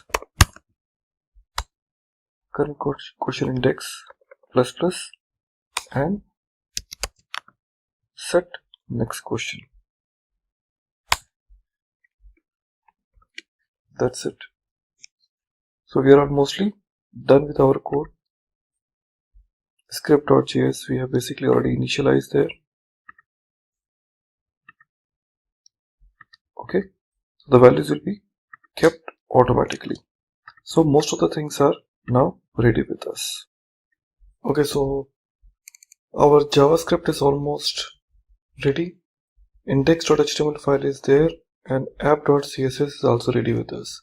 Now let's finally see how my overall look and feel really looks like. And we just go here and try to refresh and check on a button called start. Awesome, I could see the first question appears automatically. Which of these is JavaScript framework? If I select as usual my correct answers for React, now you can see is automatically making the rest of them as a red and now giving me the next button now. For the Prime Minister of India, I'm saying Narendra Modi, great, next, and I say 4 multiplied by 3, I say 12, I say next, and which of those used in mobile app development, Flutter and Flask, I say Flask, it says Flutter, and now you can see the application looks perfectly fine and it gives me the restart now, and that's it. So this is how, dear friends, your project is now completely working and expected as the way it was designed for. When I once again restart and you can say start button, now it's giving me 4 multiplied by 3. That means it is once again have taken random question. Cascading style sheet, which is also called CSS, is an important aspect of web designing. It has made our web page responsive and user-friendly. This video will help you understand all the concepts of CSS and provide lots of hands-on examples. We'll start with understanding selectors, box model, grid layout, flexbox, differences between grid layout and flexbox, and some more basic topics. Then, building on these basics, we'll make a navbar, learn how to create animation and transitions, and finally, we'll move on to CSS advanced functions. So, let's begin. In this video, you will learn what are CSS selectors and what are their different types. What are CSS selectors? CSS selectors allow you to select and style HTML elements. Selectors are used to find elements based on their ID, classes, types, attributes, value of attributes, and much more. Let's discuss the most common selectors. There are several different types of CSS selectors. The most common of them are CSS element selectors, CSS ID selector, CSS class selector, CSS universal selector, and CSS group selectors. So, what is a CSS element selector? The element selector selects element based on the element name. This is a CSS selector. It means it will select all the P elements on the page. It will style all the P elements to the central aligned having blue color. This is a CSS selector. It is set to P. This means it will select all the P elements on the page. It will style all the P elements to be center aligned having blue color. Let's look at what it looks on a page. So as you can see, all the elements are centrally aligned with a text color blue. CSS ID selector. The ID selector uses the ID attribute of an HTML element to find a specific element. An ID should be unique within the page, so you should use the ID selector to find a single unique element. To find an element within a specific ID, use a hash character followed by the ID of the element. So here we have used the hash para1. So all the rules will be applied to the HTML element with ID equal to para1. So this is an ID selector. It will be applied to all the HTML element with ID is equal to para1. As you can see, it is applied to the element having the ID para1 and all the other elements are defaultly styled. CSS class selector. The class selector finds the element with a specific class set by the HTML class attribute. To select an HTML with a specific class, use a period character followed by the name of the class. So this style will be applied to all the elements having the class name class1. This is a class selector. It is denoted by a period symbol. All the elements having a class name class1 will be styled with centrally aligned and color blue. As you can see, the element having the class name class1 is styled and all the other elements are set to default.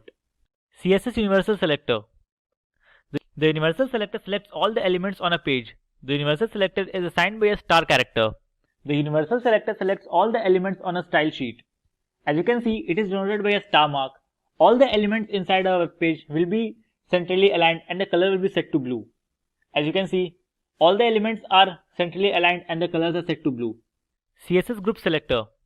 In style sheets, there are often elements using the same style. To minimize the code, you can group selectors. To group the selectors, separate each selectors with a comma. Here, we have group selectors for H1, H2 and P. So style is applied to H1, H2 and P elements only. It is better to group the selectors to minimize the code. Here we have group selectors P, H2 and H3. So style will be applied to only elements having P, H2 and H3. As you can see, so all the elements of P, H2 and H3 are centrally aligned and colored to red. In this video, we will discuss what is the box model and its various properties. We will also do an example to understand the box model better. So let's get started. Every element that can be displayed on a web page is comprised of one or more rectangular boxes. CSS box model typically describes how these rectangular boxes are laid out on a web page. These boxes can have different properties and can interact with each other in different ways. But every box has a content area and options surrounding padding, border, and margin areas. The following diagram demonstrates how the content, padding, border, and margin CSS properties determine how much space an element can take on a web page. The content area consists of content like text, images, or other media. It is bounded by the content edge and its dimensions are given by the content box width and height. The border area is the area between the box padding and margin. Its dimensions are given by the width and height of the border. The margin area consists of spaces between the border and the margin. The dimensions of the margin area are the margin box width and margin box height. It is useful to separate the element from its neighbors. The padding area is the area that includes the element's padding. This area is actually the space around the content area and within the border box. Its dimensions are given by the width of the padding box and the height of the padding box. Now let's jump to an example to understand the box model better. So we are on the Sublime Text Editor. To get started, I have created a box named Simplilearn with background color pink. The font size is 30 pixels and we have set the border to 0 solid green. Let's see how it looks on our page. So as you can see, we have a box named Simplilearn with background going all the way to the end. I have also removed all the padding and margin from the page so that the boxes are pushed just at the corner of the page. As you can see. Let's start by adding a padding of 20 pixels to the box.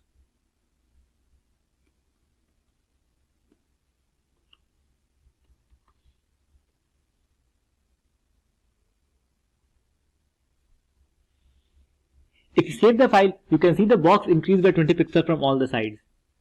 Padding occurs inside the background of an element. It goes around the content of the element.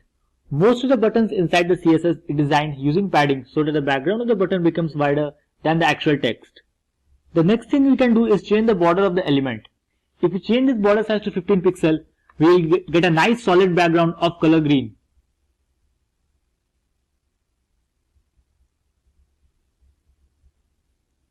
The border goes around the padding of our element. So we have the 20 pixels of padding around our content and 15 pixels of border around the padding which is around the content. Now we'll see the working of the margin. If we add 30 pixels of margin to our element, you can see the spacing on the outside of our border. So let's add the 30 pixel margin and refresh. You can see the spacing on outside of the border. Margin is used to space two elements apart from each other. Now let's change these values to see the difference. Let's make the margin 40 pixels. We'll make the padding 30 pixels and let's keep the border 20 pixels and make it color red. This is 40 pixels. Let's observe the changes.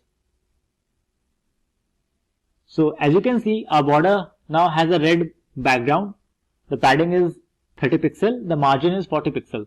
Let's inspect the elements to understand it better.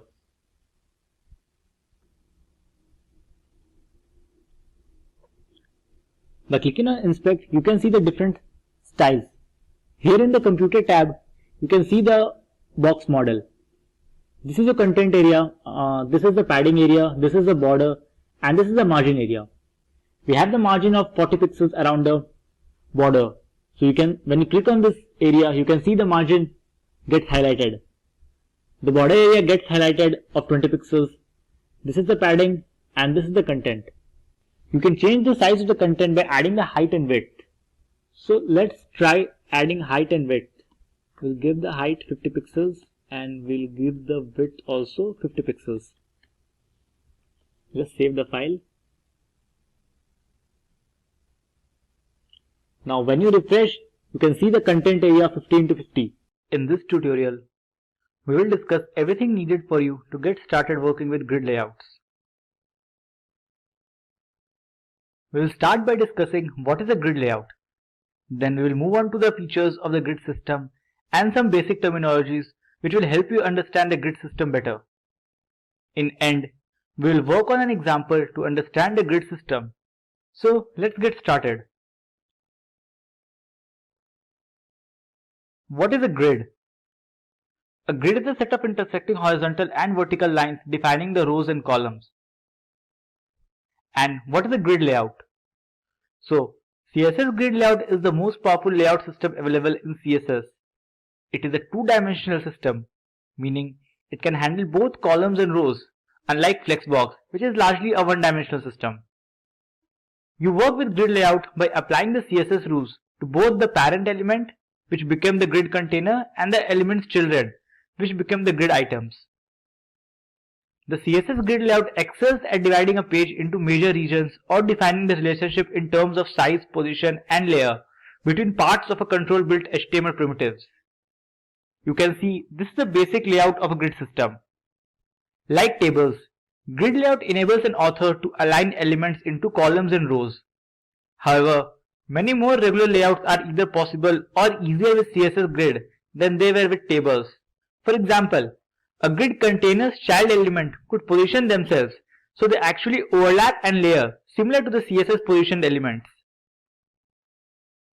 So here are the features of the CSS grid layout. They are fixed and have flexible track sizes. You can create a grid with fixed track sizes using pixels. For example, this sets the grid to the specified pixel which fits to the layout you desire. You can also create a grid using flexible sizes with percentages or with the new FR unit designed for this purpose. You can place the items into a precise location using the grid line numbers, names, or by targeting an area of the grid. The grid also contains an algorithm to control the placement of items not given an explicit position on the grid. You can define an explicit grid with a grid layout. The grid layout specification is flexible enough to add additional rows and columns when needed. Features such as adding as many columns that will fit into a container are included. It also gives you control of overlapping content. More than one item can be placed into a grid cell or area and they can partially overlap each other. This layering may then be controlled with the z-index property.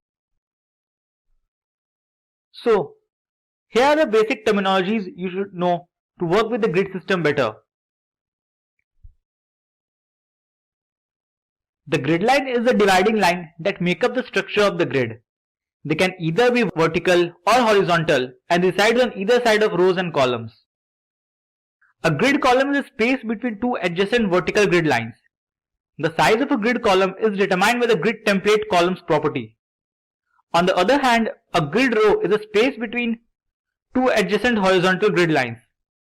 Its size is determined by the grid template rows property. The grid cell is the single unit of a CSS grid. And in grid design, a gutter is basically the width of the space between columns. A gutter margin is the white space formed by the adjoining inside margins of two facing pages in a book, or a space between columns on a page. So, with this, let's now move on to the hands-on demo and see how the grid system works in actual world. So, we are on the Sublime Text Editor open with a project with some basic background styles and nothing inside the body. You can see this is the basic background style we have pre-applied just to have a good look of the box model. We'll start by creating a container and wrapping our grid items in it. So let's create a grid and give it a class named grid container.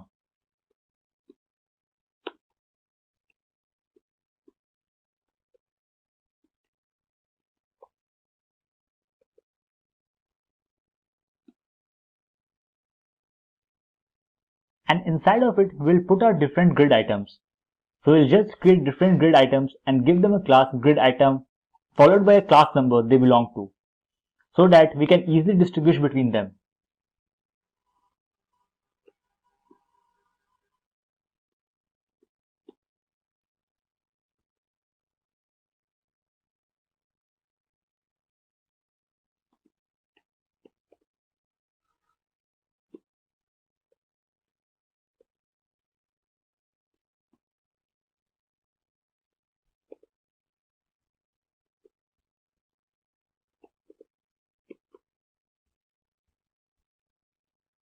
Just copy paste this 5 times. So we'll have the 5 elements on our page.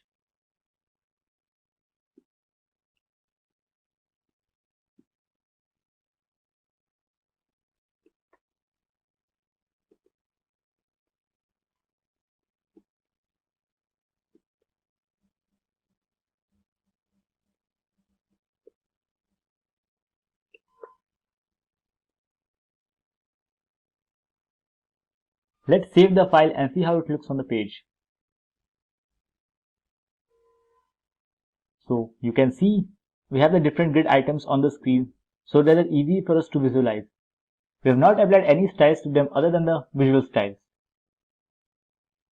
So we'll go back to our code. Let's go back to the CSS styling sheet. So to create the grid, we'll open our style sheet. We need to display grid on our grid container. So we'll select our grid container and set the display to grid. If you save now, you will see nothing changes. This is because the grid itself doesn't define any rows and columns for us to work with. It just, they give it the alignment properly. Therefore, by default, it looks just exactly the same. To make the grid look actually grid, what you need to do is define columns and rows for a grid. So to do this, you will use a set grid template and set the column if you want to set the size of the column. We'll set the size to 100 pixel and 150 pixel.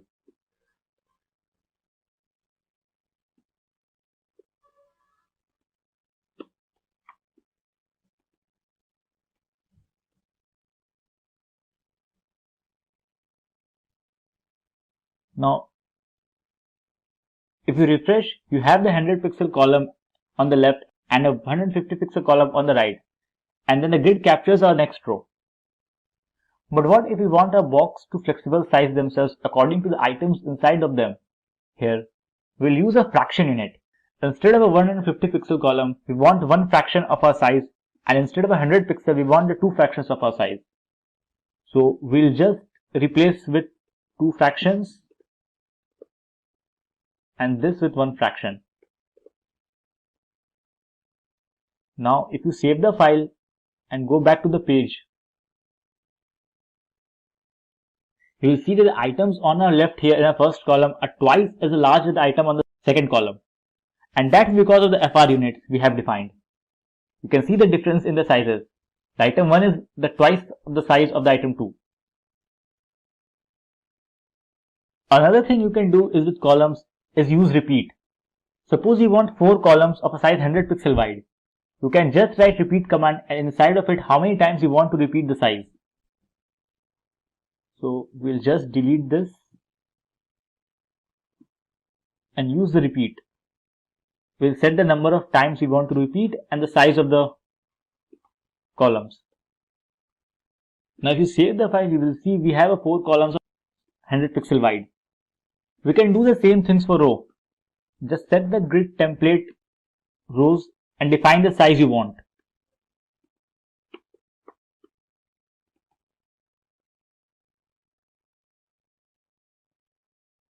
Now you can see we have the symmetric size all around our container. If you don't know how large your grid is going to be, you can use the grid auto rows and this will determine the size of all the rows that is added after the template rows. Suppose we want all our rows to be 100 pixels.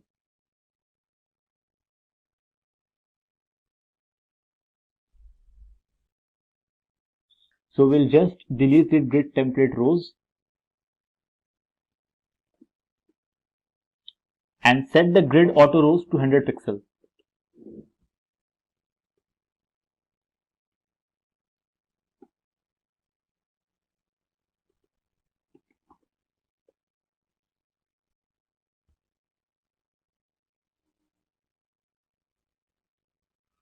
Now you can see all the rows are now 100 pixel tall.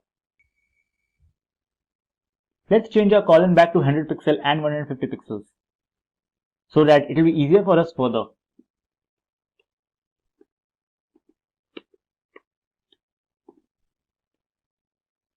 We'll just delete this grid auto rows. Now we'll talk about the spacing of the rows and columns apart from each other. We can do this with the help of the grid gap property.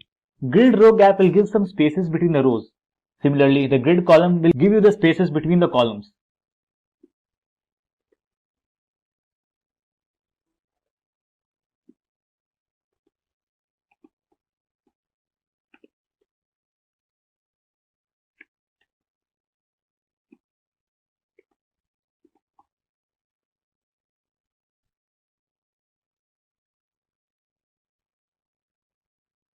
Now you can see the gaps between the rows and columns. Now if we want the same value for both the columns, you can use the grid gap property and mention the space. We'll just delete this too. And instead of it, we will use just the grid gap.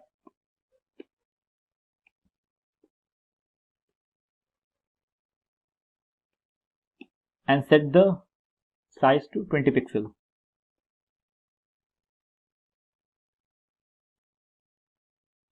Now you can see the evenly spaces between the rows and the columns.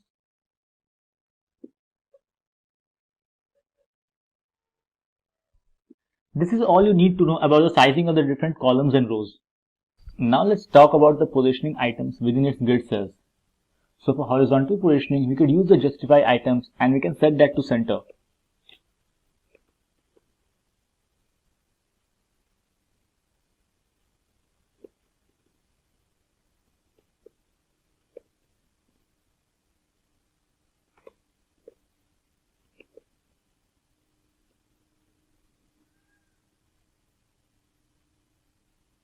So that centers each item within the cell. By default, it is set to stretch. You can also set it to start.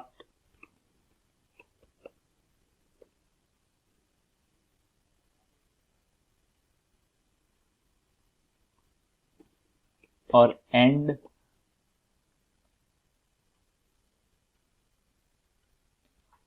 Or space around.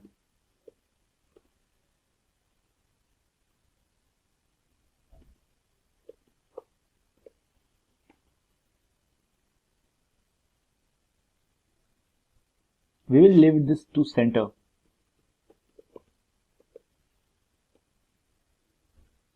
To vertically position the content, we could use the align items. The align items also accept the same values.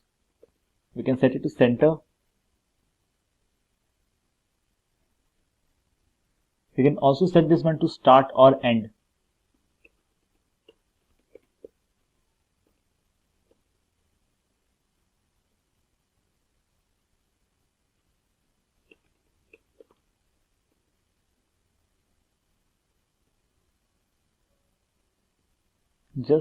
We'll keep this to center as well.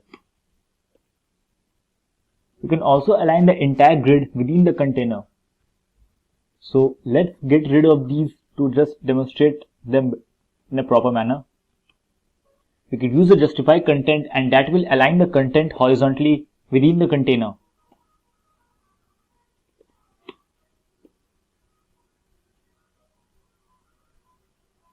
We can also set this to start or to end.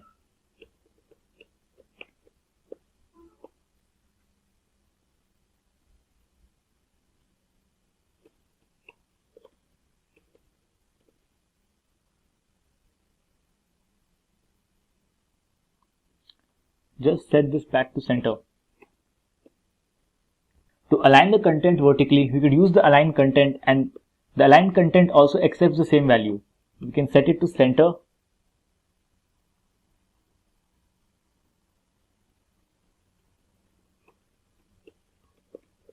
or start.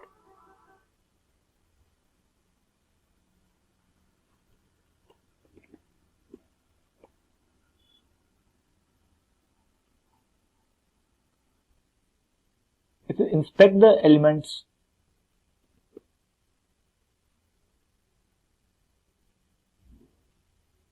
You can see they are aligned centrally between the container. We'll just close this. Okay, so this is everything you need to know to get started with the grid layout. Grid works very similar to the Flexbox, but it allows you too much in terms of laying your elements because of its 2D nature. In this video, we will learn what is a Flexbox and how it is useful in designing the layout of the website. We will also try to understand the different properties of Flexbox with the help of an example. So let's get started. What is a Flexbox? Flexbox, also called flexible box model, is basically a layout mode or model that provides an easy and clean way to arrange the items within a container. If you are using a CSS for a while, you must have used the old block model where you assign width in terms of percentage or fixed width and then use the float to arrange the items on the page. Suppose, for example, you want to arrange 3 boxes in a row. Then you have to enter everything manually from width, height and to padding. Flexbox can do all these things with ease. Some of the concepts of flexible box model is the ability to alter the item width and height to best fit in the containers available in the free space. Flex model is direction agnostic, which is different from the box model, which is vertically biased, and the inline, which is horizontally biased.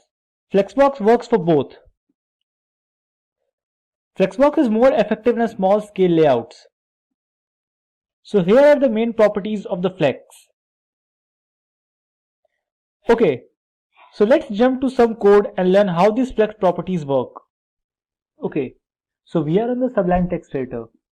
To get started, let's add a div inside a body here and we'll give a class of Flexbox container, since this will be the container where all our Flexbox items will reside.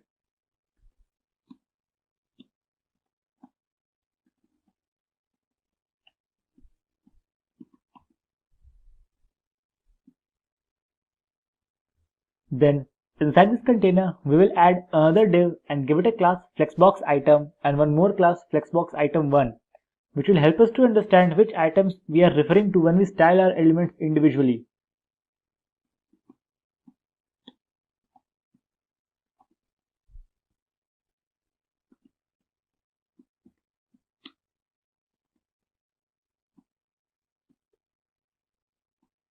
Let's just save the file and see how it looks on a page. Now if you save the file, you can see we have the box because I have already applied some of the styles to these Flexbox items. Let's just see the styling. So you can see we have the items styled, just a basic styling, so that we get the box on the web page.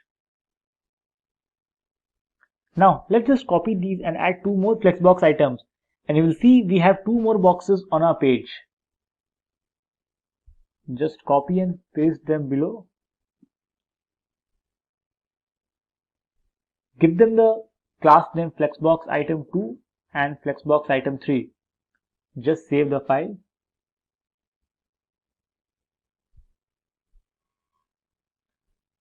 Now you can see we have 3 boxes on the page. Now to create a Flex container, we will add display Flex to our Flex container. And this is how we create a Flex box container. So here we will just add display Flex. Just save the file. Now you can see all the items are in the same height and they are all in the same row. You will also notice that if we shrink our browser, the items adjust themselves accordingly to fit within the browser. Now, if we want to style the elements on the main axis, we will use the property justify content inside a Flexbox container. Let's make it a center. Save the file. Now you can see that all the elements are in the center of the page. Another thing we can do is, if we want our layout to have a spaces between the elements, we will set the justify content to space between.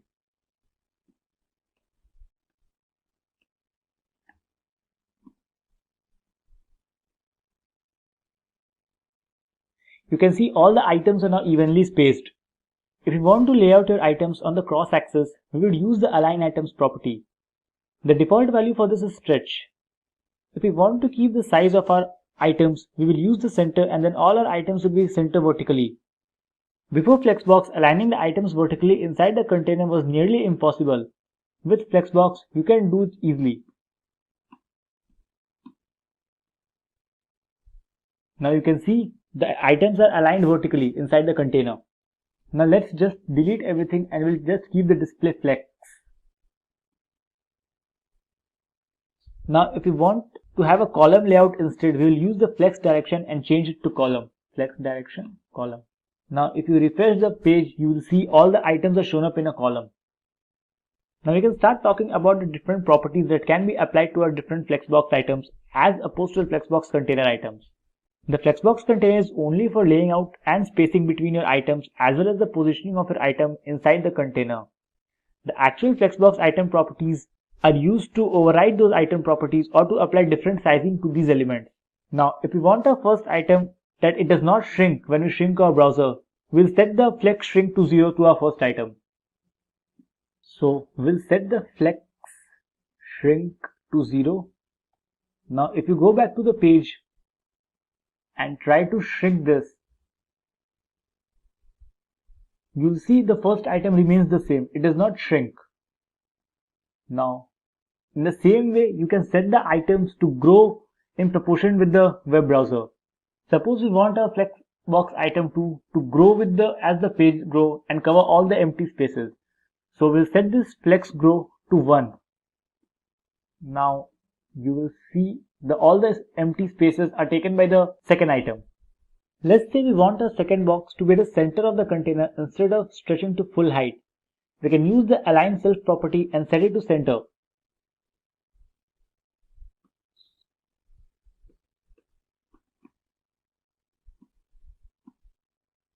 Now you will see that the align self property overrides the align content property of the container. You can see it is centrally aligned. So this is all you need to understand and get started to work with the Flexboxes. I hope you guys enjoyed this video and learned something new about the Flexbox and how you can use the Flexbox to create the dynamic layout for your site. In this video, we are going to discuss one of the most important topics of the web development, which is CSS display. So without wasting any time, let's get started. So what is a display property? The CSS display property controls the layout of the element on the page. The default value of the display property is block or inline. Let's jump back to our Sublime Text Editor to see the various display properties by using an example. To get started, I have a really simple example setup. As you can see, inside my HTML, I have the 2 paragraph tags and I have a formatting with a background color of cyan color and font size 30 pixels. As you can see, this looks like something like this on the page. The very first property we are going to discuss is the display block property. The block display values make an element a block element.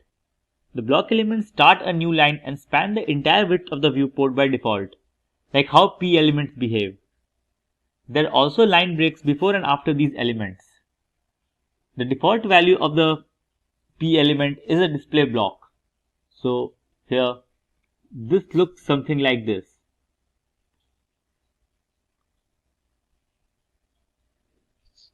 What display blocks does is it means that it is going to take the entire width given to it. This is going to force a new line above and a new line below it. So you cannot have something next to here. Now if we change here this to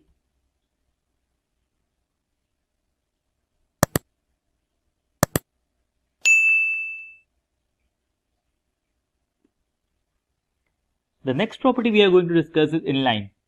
The inline display value turns any element into an inline element. These elements will appear on the same line without breaks. Now, if we change here this to display inline, now all the P tags will behave as an inline element. Now if we go back to our page and refresh, you can see now this is an inline element. The inline element takes the minimum amount of space possible. As you can see here, the cyan color takes the minimum amount of space to fit all the content inside of this P. So this is what an inline element does.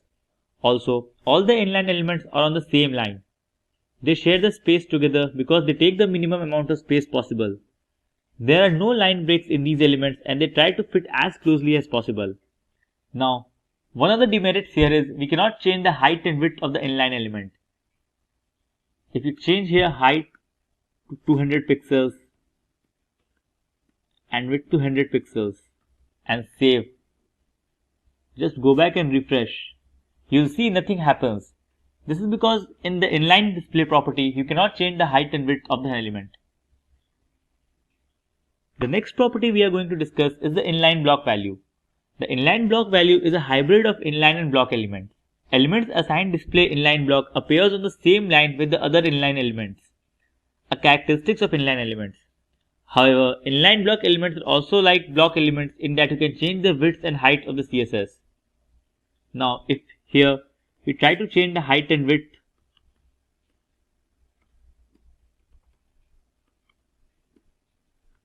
of the element, just change this to inline block. Now if you go back to the page and refresh, you will see the height and width property works. This is one of the major difference between the inline block and the inline display property. The last name type of display we are going to discuss is the display none, and this is a really straightforward display property. You just delete this and change the display to display none.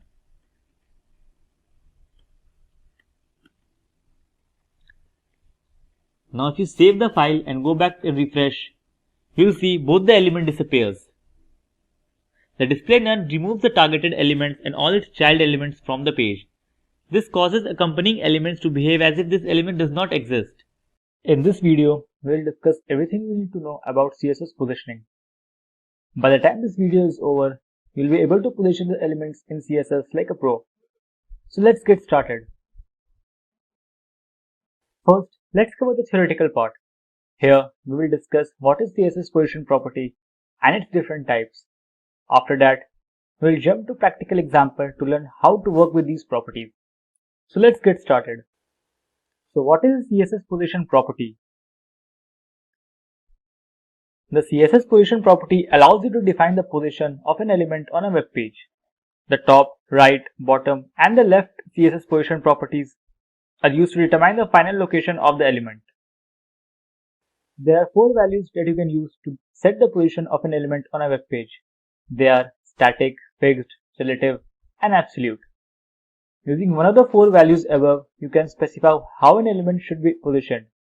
You can also use the top, bottom, left, and right properties to further define the element's position on a page. So let's discuss each of the properties individually. CSS static position. This is a by default position for HTML elements. It always positions an element according to the normal flow of the page. It is not affected by the top, bottom, left, and right properties. It is important to note that having a static position is the same as not setting the position property at all. The next is CSS fixed position. The fixed positioning property helps to put the text fixed on the browser. The fixed text is positioned relative to the browser's window and does not move even when you scroll the window. The next is CSS relative position. The relative positioning property is used to set the element relative to its normal position. The relatively positioned element behaves the same way as a static element, except that it is now subject to the values of the 4 other CSS properties. We will discuss each of them with more detail in examples. Now there is CSS absolute position. The absolute positioning is used to position an element related to the first parent element that has a position other than static. If no such element is found, the containing block is HTML. With absolute positioning, you can place an element anywhere on the page. Now let's move on to the example to understand each of the properties better. To demonstrate the properties, I have the simple example set up. Currently, we have 3 elements with just basic coloring style. We have not applied any position style to them. Now let's click on this element 2 and inspect it. Just go to the computed and type here position to see the position of this element. So you can see that currently the position is static. Static is the default value of all the elements of the page in starting.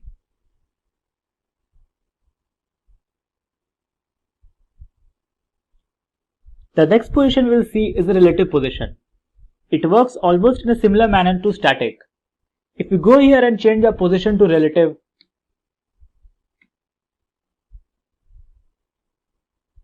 you can see nothing changes. Relative acts as the same as static, with the only difference is that the relative allows you to change the top, left, right and bottom of this element. Let me show you an example. Now if we change here to left 20 pixel and refresh, you will notice the elements move itself to 20 pixel from the left. Let's set the top to 10 pixel as well.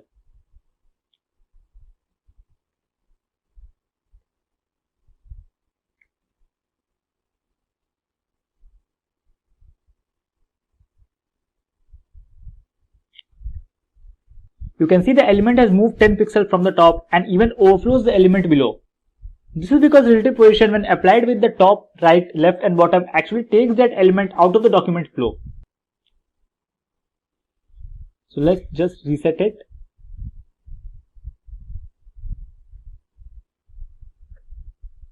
Next property we are going to discuss is absolute position. And this property gets well along with the top, right, left and bottom. So let's make this position to absolute. And you can see the changes made due to this by just saving.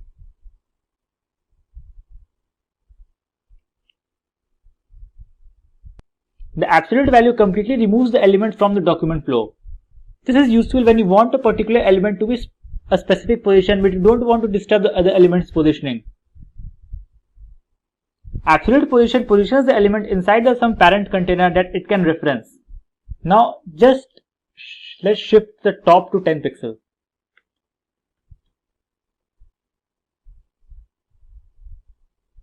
You can see the movement of this element.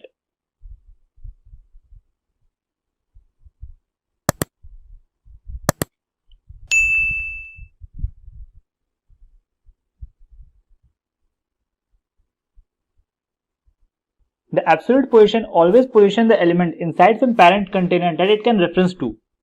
Now if we change the here body position to relative, now this navbar will position the element according to this body. So if we go here and refresh this, you can see that this 2 is in relation to with this container. And this is where relative is very useful. Next is fixed positioning, which is very similar to absolute positioning with some differences. So let's change this to fixed.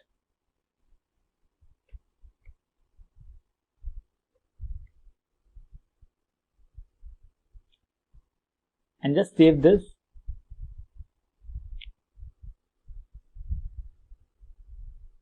Now you can see it completely ignores this relative positioning and goes entirely at the top.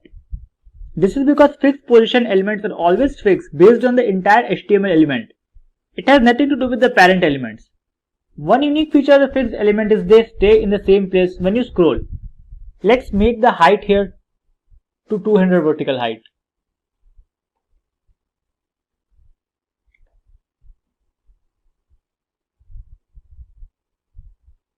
Now if you scroll down, you will see that the element 2 will stay on the same position.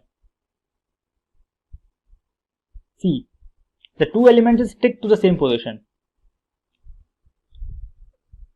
But absolute does not work that way. When you change this here to absolute,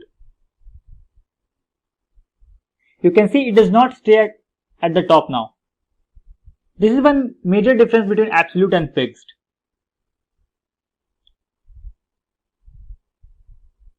So that's it. You can see the working with the CSS position is super easy. In this video, we'll discuss the differences between both the layouts and we'll discuss which one you should use. I will also show you both the layouts in a practical example without diving too deep. So let's first understand the theory.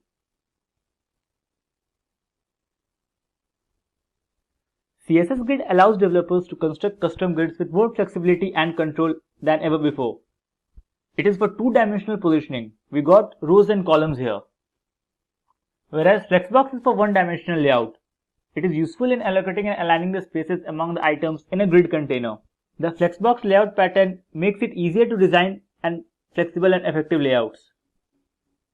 The grid is used for creating a more complex and organized layouts on your pages, whereas the flex items is used to design the responsive pages without using too much of positioning or float in our CSS code. To work with the CSS grid layout, you have to add display grid property to your element, whereas to create the flex container, you have to use the display flex property. So this is the main difference between the layout of the grid and the flexbox. Here in the grid layout, you can see that there are rows and columns with all the header, menu, main, right and the footer included, whereas the flexbox is only for one-dimensional positioning. Now let's move on to the example to see the working of both the layouts. So here is an example of the web page that does not have any function other than some basic styling. Here on the page, we have a header which is blue in color. This is the sidebar with a red background. This is the main content, and this black color is the footer of the page. Here you can see all these items are stacked on top of each other. In the code, you can see this is the footer part of the page. This is the main content of the page. This is for the sidebar, and this is for the header area of the page. For the styling part, we have used some basic styling just so as to understand the example better. Now, we can turn the body into a grid by setting the display property to the grid. So here under the body, we'll set the display to grid. Just save the file and refresh. You can see nothing changes because by default the CSS grid starts creating rows automatically and adds the content in these rows. That's why it didn't change. We can change it by adding the grid template column property in our body. In our case, we'll need two columns, one for sidebar and other for the main content. Let's set the side area to 30%. And we'll keep the main area to auto to cover the remaining spaces.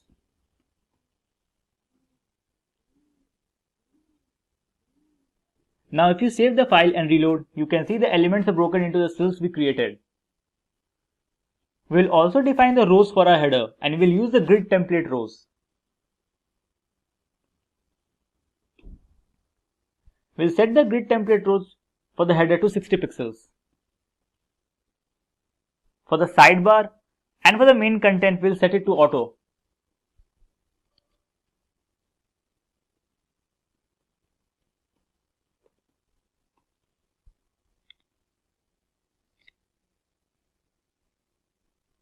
And also for the footer, we will keep it 60 pixels.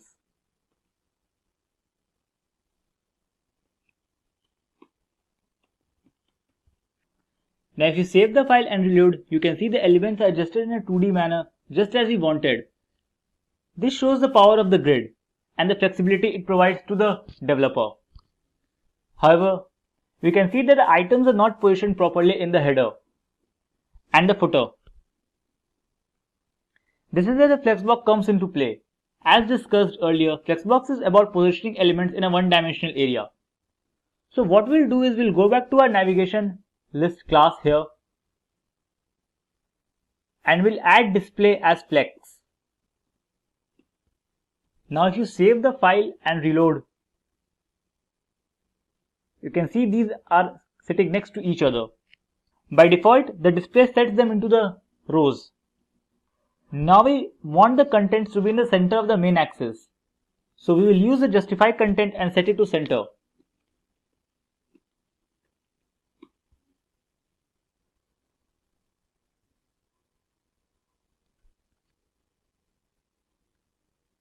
You can see the items are now in the center of the main axis.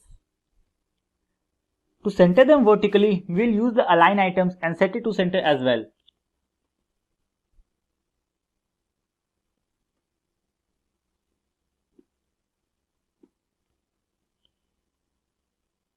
This will position them in the center across the axis. For this to work, we have to specify the height, so we'll set it to 100%.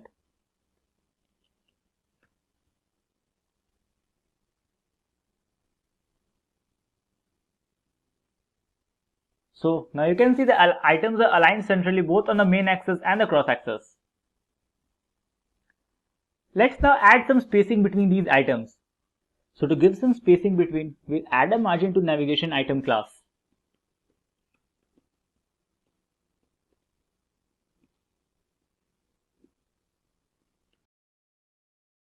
We'll set the margin to 0 for top and bottom and 10 pixels to left and right. If we save the file and refresh, you can see we have the spaces between the items. In this video, you will learn how to set a background image on a web page. You will also learn some of the basic properties of the background that are used to set the image. So let's start by discussing the agenda for this tutorial. In this tutorial, we'll discuss what is CSS background image. After that, we'll discuss some of the basic properties of the background image. In the end, we'll add a background image to our web page by adding the code to our text editor. So let's begin by discussing about the background property of the CSS. The background image property specifies an image to use as a background of an element. The background is defined in the body element of the HTML code. To add a background image on an HTML element, use the HTML style attribute and the CSS background image property and mention the path of the image inside the URL attribute. There are several properties of the background that are used to define the image on a page. Some of the common ones are background image, background repeat, and background position. By default, the image is repeated so it covers the entire element. Let's switch to the text editor and see how we can add the background image to our page. So, we are on the Sublime text editor. Let's start by opening a style tag. The background image is always set on the body tag. So type body and open the curly braces. The background image is always set on the body tag. So open the body tag with curly braces and start typing background image. Use the URL value of the background image to set the path of the image. Make sure the image is in the same folder as of the HTML file. Here we have our file nature3.jpg. So mention the path inside the double quotes.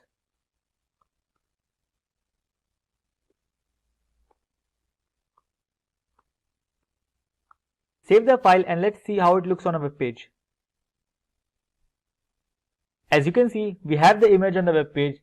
Let's format this image a little bit. We'll start by setting the background size. So type background size and there are three values to the background size. First one is auto. It will set the image as it is. Save the file and let's see how it looks on a page. As you can see, the size of the image is as same of the original size. The color value will set the image size that will be fit to the web page. As you can see, the image is set to the whole web page. We can also set the image size to manual. Let's say we want the image size of width 500 pixels. So now as you can see, the width of the image is 500 pixels. Next, we will set the background repeat property. There are three values to background repeat. First is no repeat. With the no repeat value, the images will not be repeated on a page. Now, as you can see, the images are not repeated. Second is repeat X. It will set the images to be repeated on the X axis.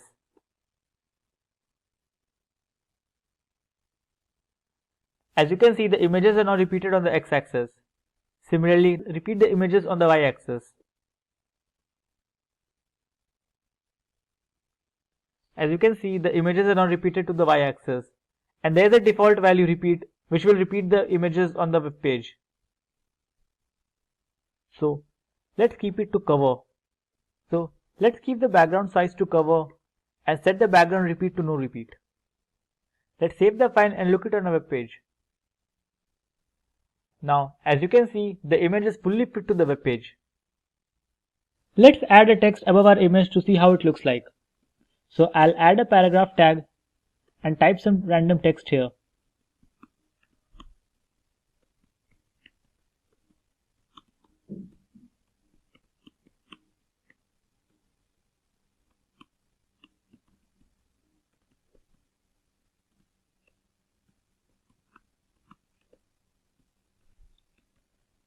Let's set the text color to red and align it to center.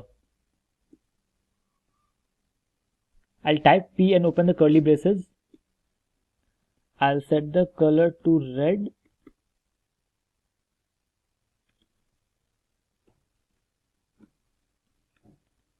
And I'll set the text align to center. Let's save the file and see how it looks on a page. As you can see, we have a text above our image which is centrally aligned and the text color is red. In this tutorial, we will learn how we can add colors to our page using different methods. We will start with discussing colors and then see the hex value and the RGB format of the colors. In the end, we will do an example to understand how we can add colors to our page. CSS uses the color values to specify the colors on a page. They can be specified using predefined color names, hex or RGB format. There are nearly 140 standard color names. Hexadecimal is a 6-digit representation of a color. The first 2 digits RR represents the red value, the next 2 are green value, and the last is the blue value. All the other colors can be created using the combination of these 3 colors. There are several websites available where you can know the hex value of the different shades of color. As you can see, the black color is signified by hashtag and the 6 zeros. The red is hashtag FF and the 4 zeros followed by it.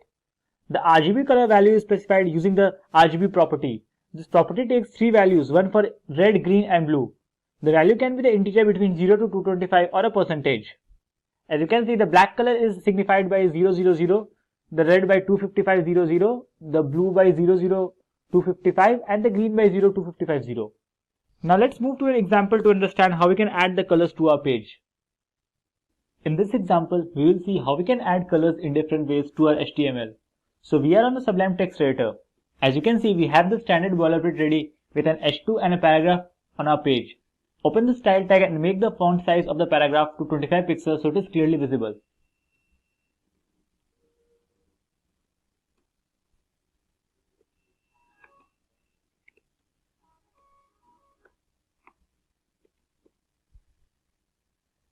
Let's start by adding colors to our text just by color names. HTML supports nearly 140 standard color names. We'll make the color of the paragraph green. For that, just type color and set the color to green. As you can see, our paragraph is changed to green. Let's try one more. This time we will add the color red.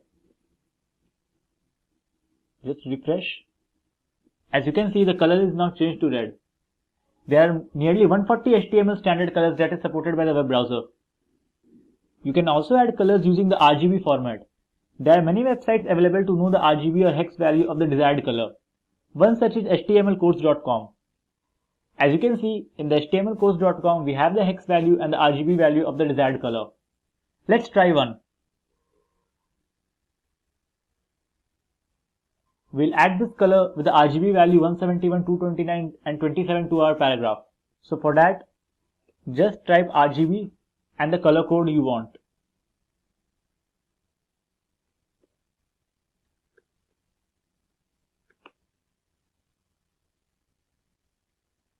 As you can see, the color is not changed to our RGB value. Let's try one more.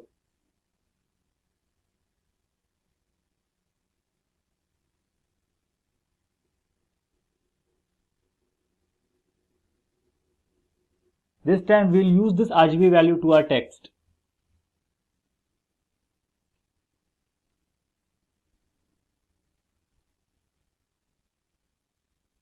You can see the color is changed to our desired value.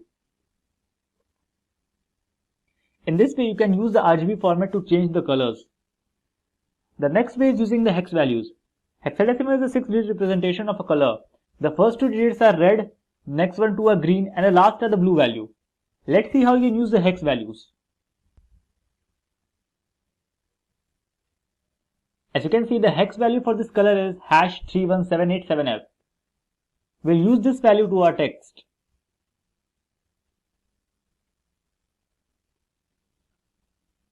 To add the hex value, you have to use the hashtag followed by the color code.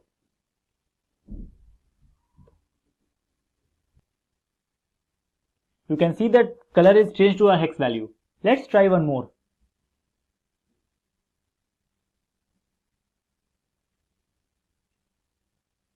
You can see the hex value for this color is #F14A07. Just copy the desired value to your file.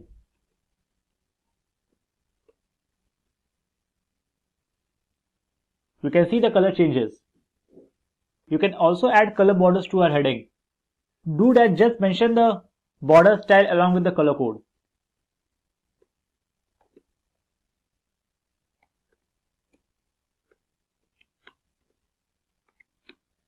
We'll add the border color red to our H2.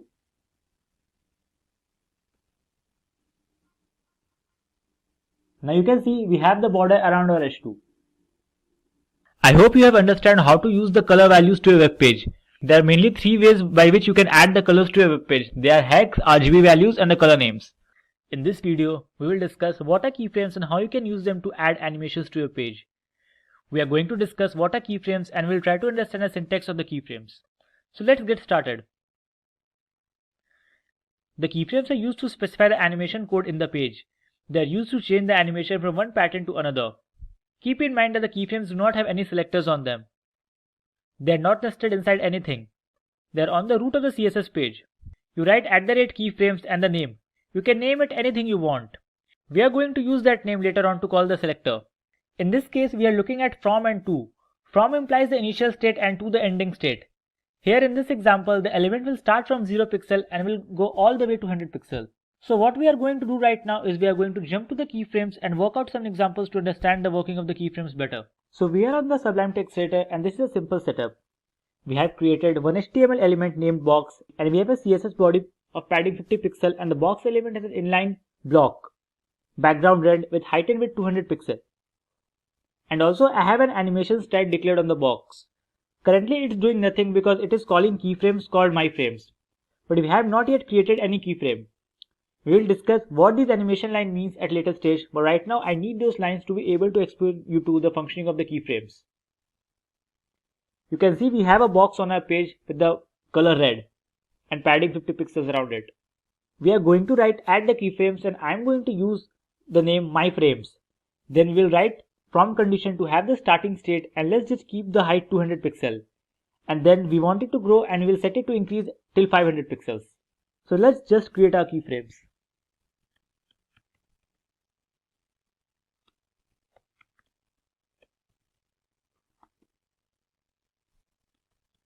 This is a from condition. We'll set it to 200 pixels. And we want it to grow till 500 pixels.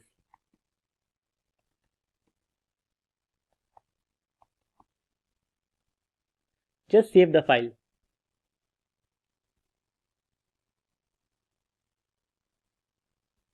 Now, as you can see, our box is growing all the way to 500 pixel.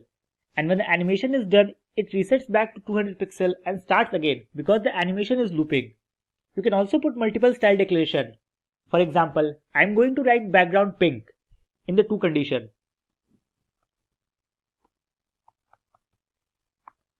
Just save the file.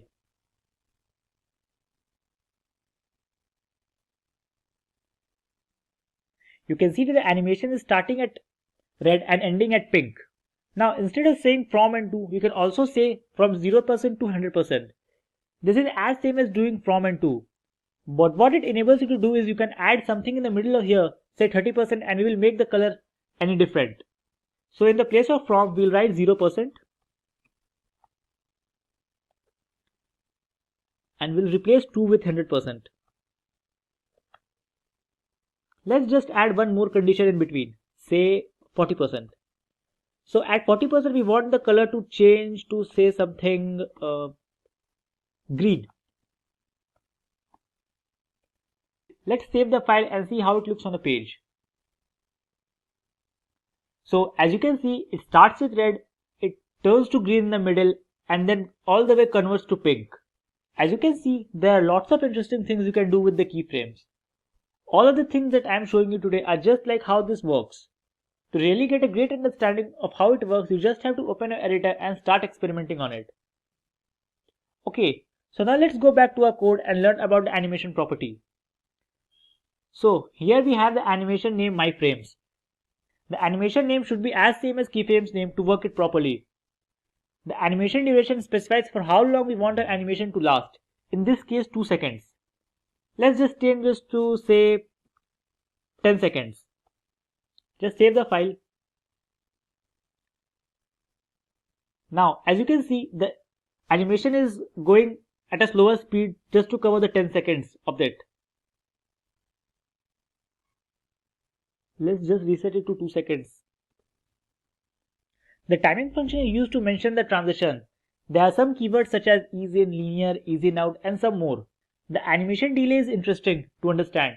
It means how long we are going to wait once the animation is triggered before the visual starts happening. Let's change it to 3 seconds.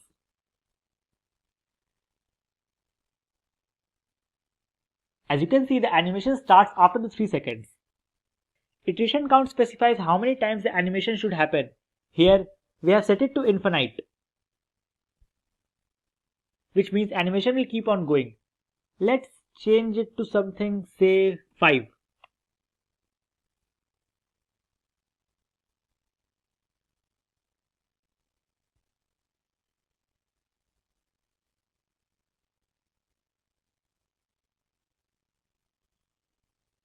As you can see, after the count of 5, the animation stops. We'll set it back to infinite. Animation running state can be paused or the running state. In this video, we are going to break down everything there is to know about the CSS animation. CSS animations make it possible to animate transitions from one CSS style configuration to another. Animations consist of two components, a style describing the CSS animation and a set of keyframes that indicates the start and end states of the animation style, as well as possible intermediate. Now, to understand this better, I have an example.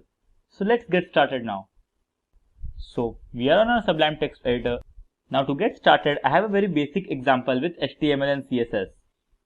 I have a parent element here. And inside this parent element, I have a div class child. So, when you go back to the page, it will look something like this. This pink color is the parent element and this small box with the red color is the child element. Whenever you hover over the element, the child elements move from left side to the right side of the parent. We want to talk about animation. In case, there are two different ways to animate. One is the CSS transition property, which works well with only simple animation. If you want to learn about CSS transition property, you can refer to the last video on CSS transition.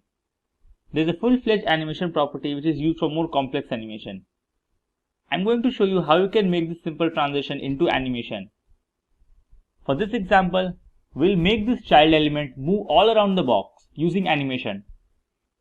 So let's go back to our code. So just like the transition property, we have the several properties in the CSS animation as well.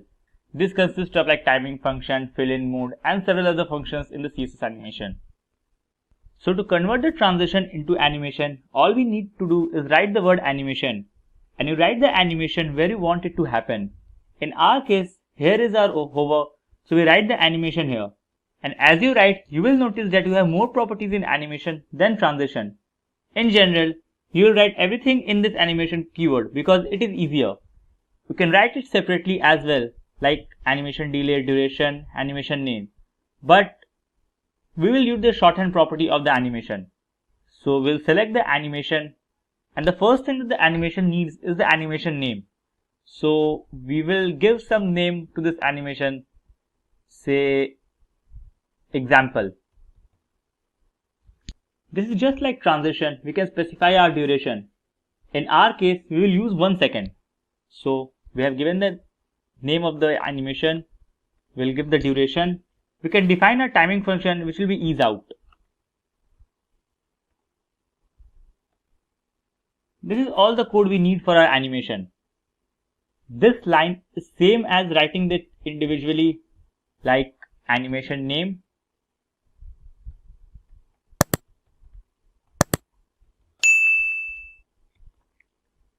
animation duration 1 second, and animation timing function, which will be ease out, or let's say ease in. So for the better understanding, let's just remove this shorthand property and use the individual properties.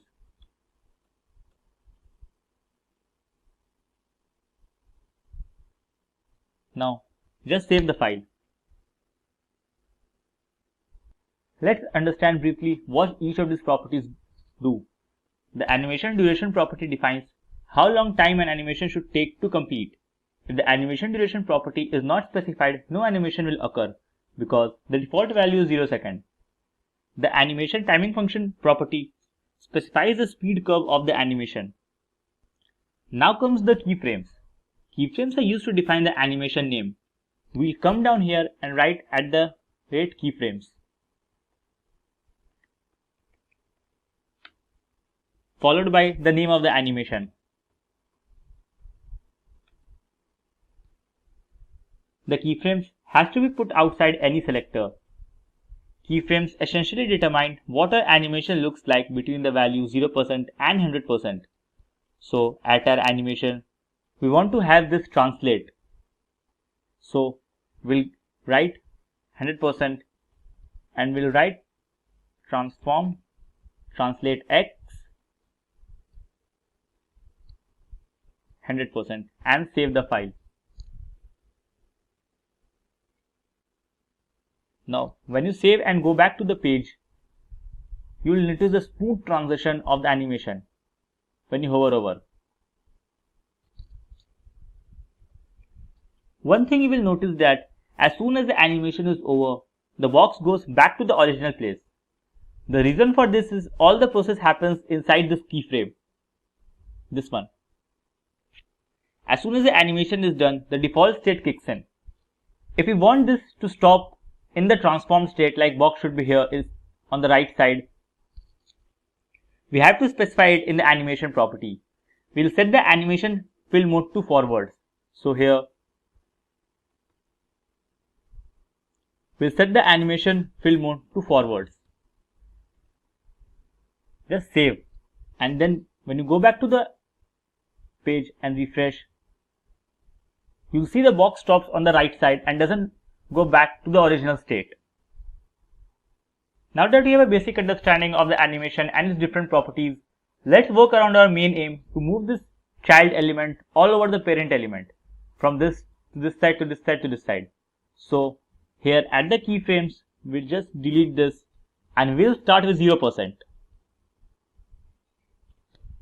So here at the 0%, we'll set the transform and translate x to 0.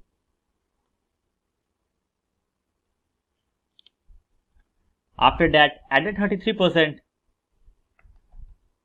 we want this box to move down. So we'll work on translate y. So we'll translate the y to 100%. At 66%, we want both the x-axis and y-axis to move from here to this side. So we'll set translate x to 100% and translate y to 100%. And finally, at 100%, we want to translate x back to 100% on the upward side. So when you save and refresh,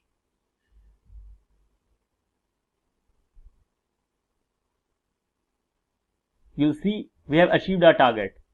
The child elements move all over inside the parent element.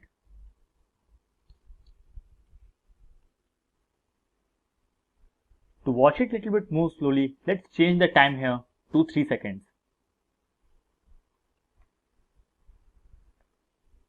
When you go back and refresh,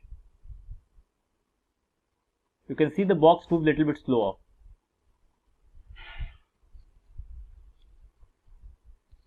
So, with the animation property, we can go a step further. We can tell our animation how many times to repeat, the order of the animation, among other things. So, the animation iteration count property specifies the number of times an animation should be played. Let's set it to 3. So here, we'll set the animation iteration count to 3. The animation direction property defines whether an animation should be played forwards, backwards, or in alternate cycles. So for the animation direction, we'll set it to alternate. Now if you save and go back,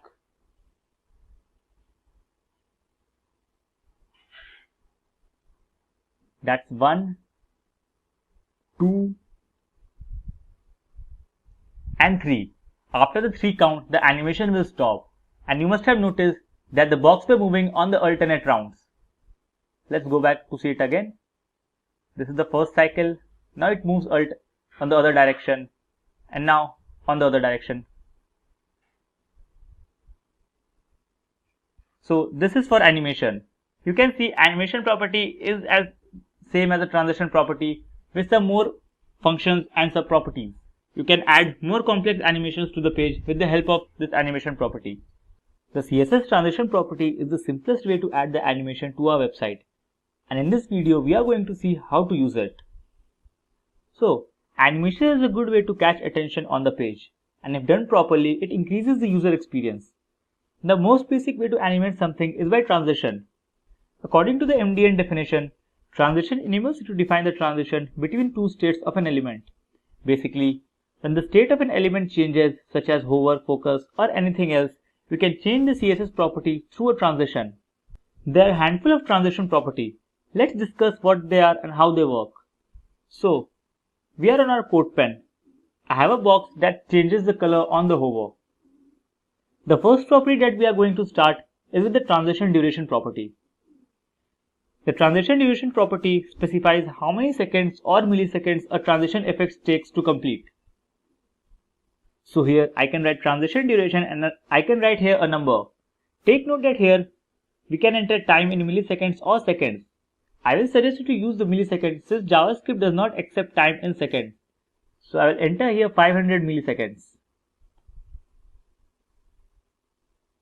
Now, when you go here and hover over this box, you will see the color changes from pink to green in about 500 milliseconds. Let's change this to say 2 seconds and see the difference. Now if you hover over this box, you will see it takes 2 seconds to change the color from pink to green.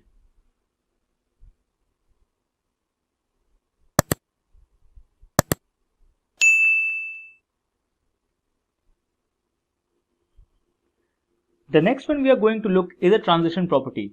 The transition property sets the CSS properties to which a transition effect should be applied. Suppose we want to rotate this box when hovered over. So first we will specify the transform property here and we'll set it to rotate 45 degrees. Now here we will specify the transition property and set it to transform.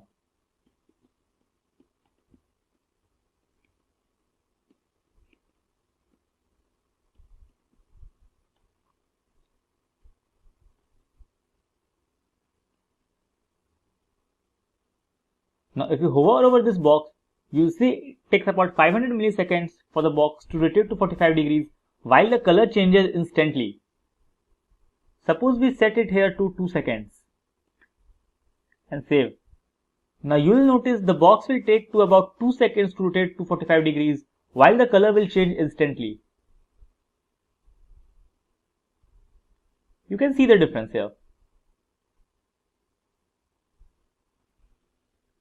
Now the next property is transition timing function. The transition timing function property specifies the speed curve of the transition effect. The default value is ease. Ease means it specifies the transition effect with a slow start and then fast and then ends slowly. Suppose here we'll set the transition timing function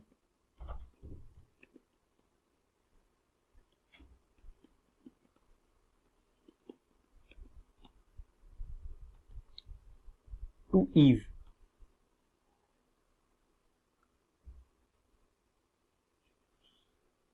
There are 4 major values for this timing function.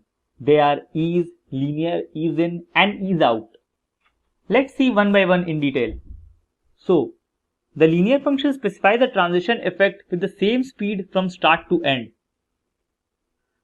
So if we change here to linear,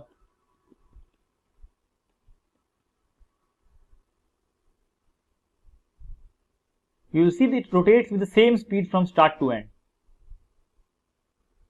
Now if we change this to ease in, The ease specifies a transition effect with a slow start. So now if you hover over this,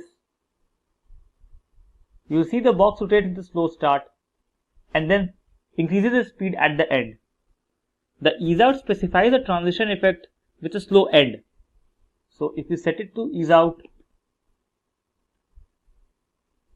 you will see at the end the speed decreases. The last property we are going to discuss is the transition delay. The transition delay property specifies when the transition effect will start. The transition delay value is defined in milliseconds or in seconds. Let's set the transition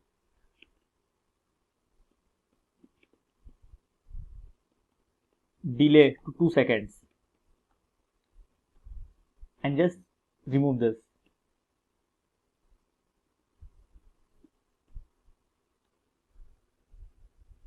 Now if you hover over this box, you will see it will take 2 seconds to rotate the box to 45 degrees. So you can see after the 2 seconds the transition property takes place.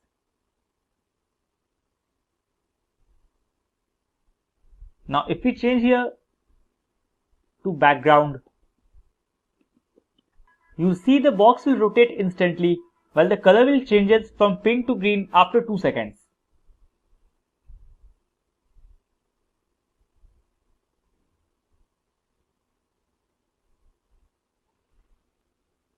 So this is a transition property. Is it as simple as it can be? In this video, you will learn how to add interactive hover effects to your elements. We will do an example where we will create hover effects to our buttons. So in this tutorial, we will discuss what is a CSS hover effect and then we will do an example to understand it better. So what is a CSS hover effect? A CSS hover effect is a style technique where the user interacts with an element with a pointing device, but it does not necessarily activate it. It is triggered when the user hovers over an element with a pointing device. Now let's jump to an example. In this example, we will create the hover effects which will look something like this. We have different hover effects for all the buttons.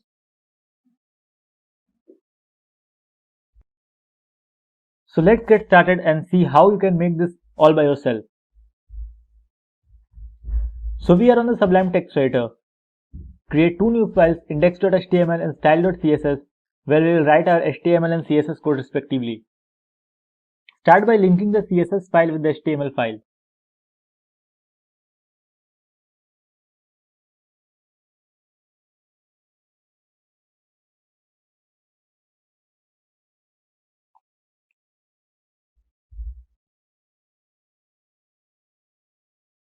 Now we will add 4 anchor tags.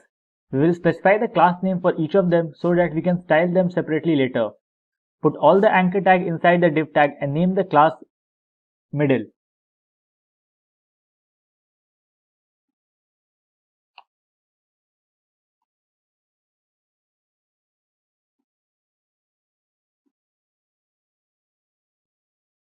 We will name the class btn, btn1, btn, btn2, btn, btn3 and btn, btn4.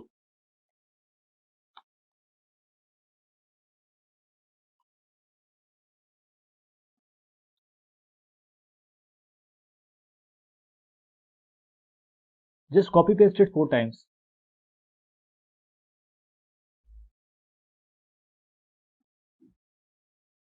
Save the file and let's see how it looks on our page right now. As you can see, we have the 4 texts on our page. With this, we are done with our HTML part. Now let's shift to CSS and design the text and add the hover effects. So in CSS, we will start by setting the margin and padding to 0. We will also add the background body color.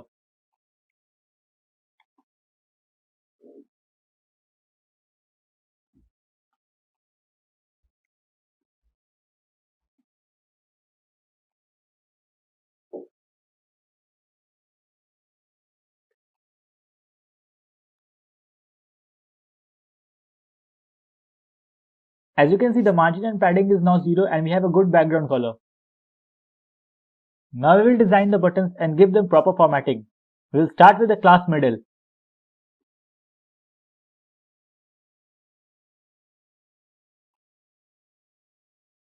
Set the position to absolute.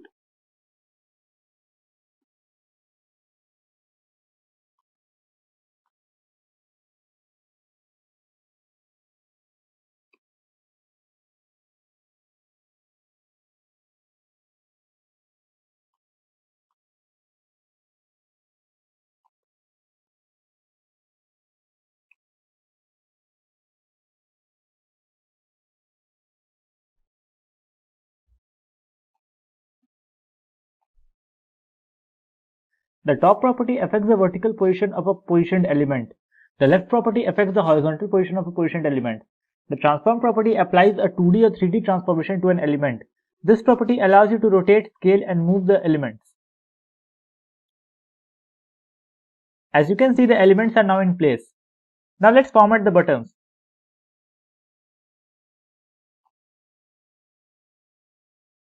Set the position to relative. Display block. We'll keep the color as white. Font size 25 pixels. We will use the font family as Montserrat.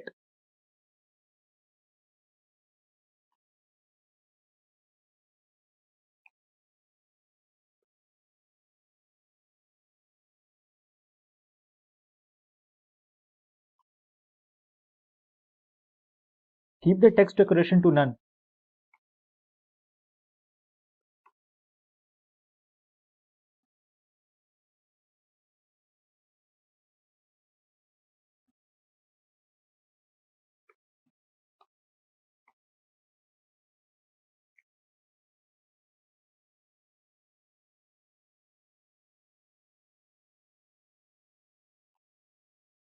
We will set the border to 2 pixels and solid.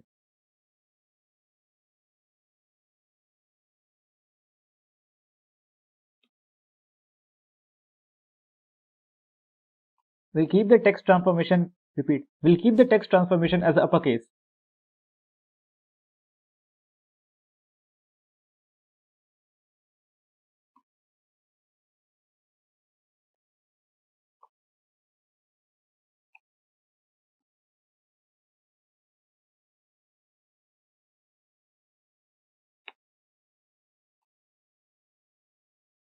Transition allows you to change the property values smoothly over a given duration. The before selector is used to insert something before the content of each selected element.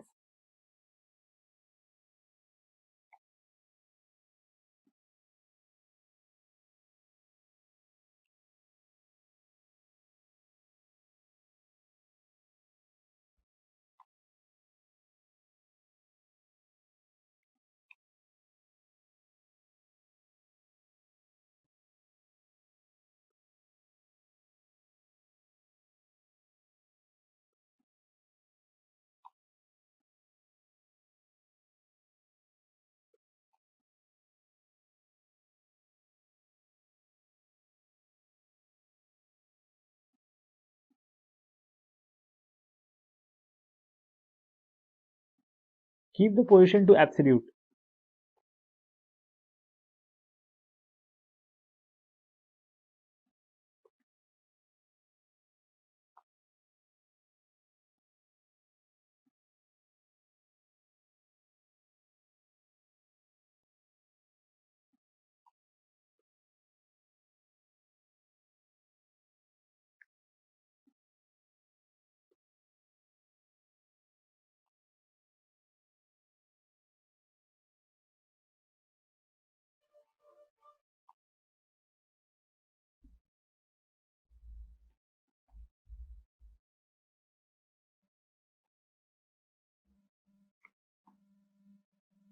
We'll keep the transition as all 0.6 second and ease.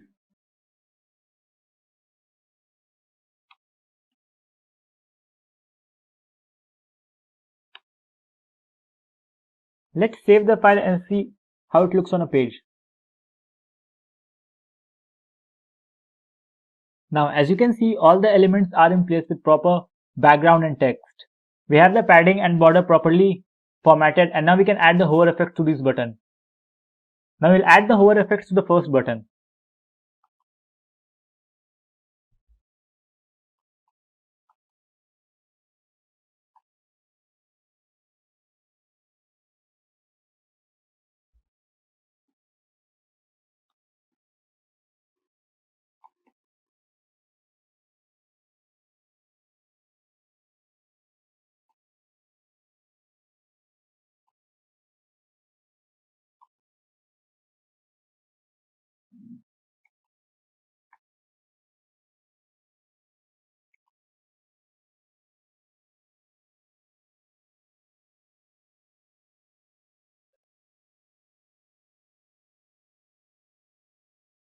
As you can see, we have the hover effect on our first button ready.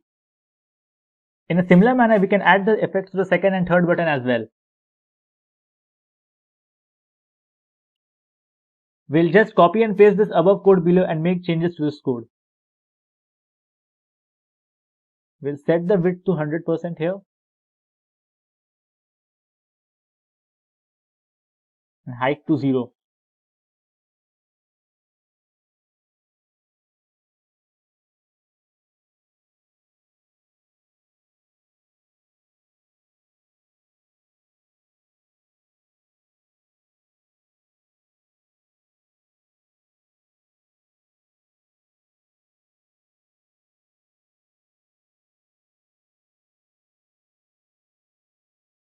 We'll change it to height 100%.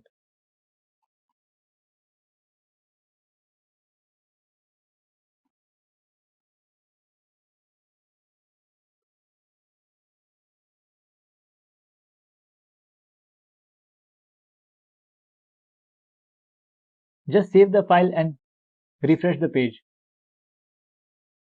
As you can see, both the buttons have the hover effects now. Now it's time to add the hover effect to our third button.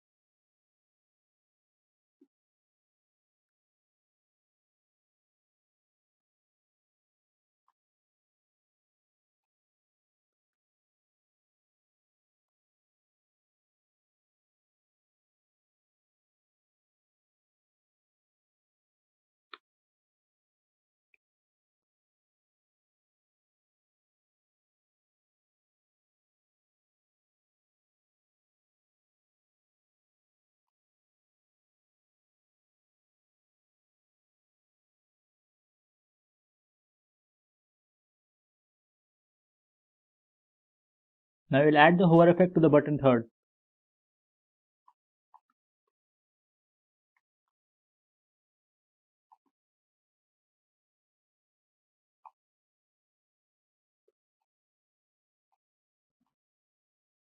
Just save the file and go to the page. As you can see, all the three buttons are ready. Now it's time to add the hover effect to the fourth button.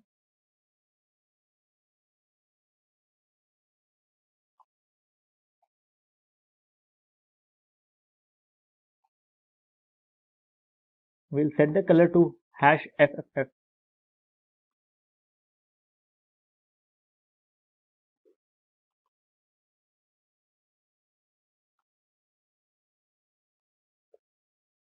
This will change the text color to red when we hover over the fourth button.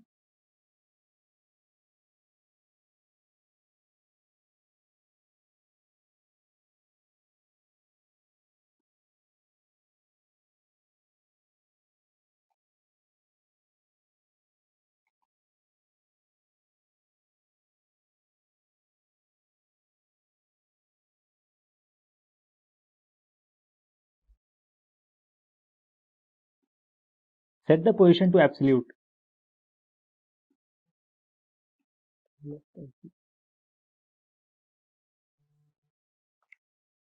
Keep the width as 200%.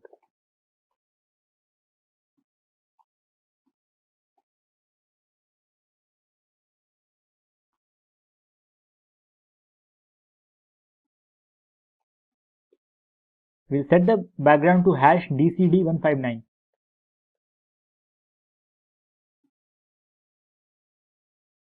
We'll keep the Z index as -1.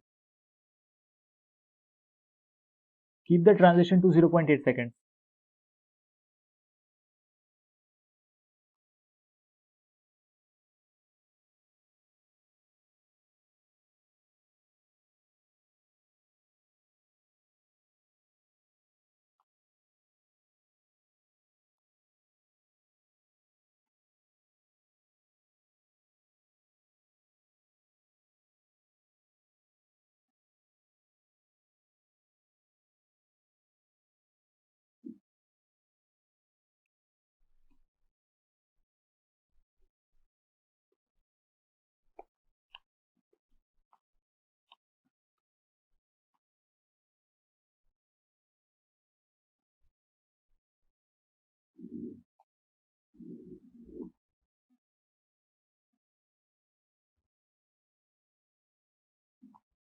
Set the height to 180% of the page.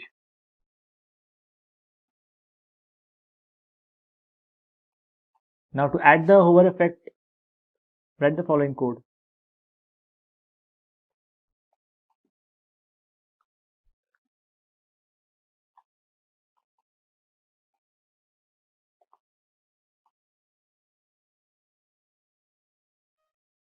Just save the file. Refresh. Now you can see we have all the hover effects on our 4 buttons. As you know, CSS animations is a powerful concept that is used to make your web page engaging and attracting visitors to your website. They make the user experience smooth and entertaining. So in this video, we are going to learn how to create some cool CSS effects using just HTML and CSS. So without further wasting any time, let's jump to our Sublime Text Editor. So we are on our Sublime Text Editor. For our example purpose, I have used one image from an unsplash.com and we have created a simple class div class container for it. Now, let's go and style these images to get a 3D effect.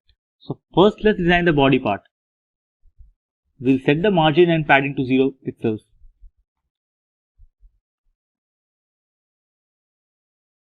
We'll set the width to 100% and we'll set the height to 100% vertical heights. We'll keep the display as flex and we'll align the items in the center and we'll justify the content in the center as well.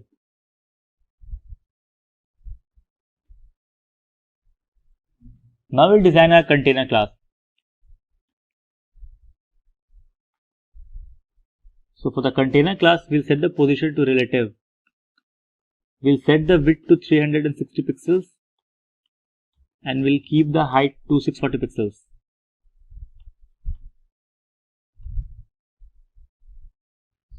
We'll set the margin top to 150 pixels and we'll keep the background to white. We'll use the RGBA format.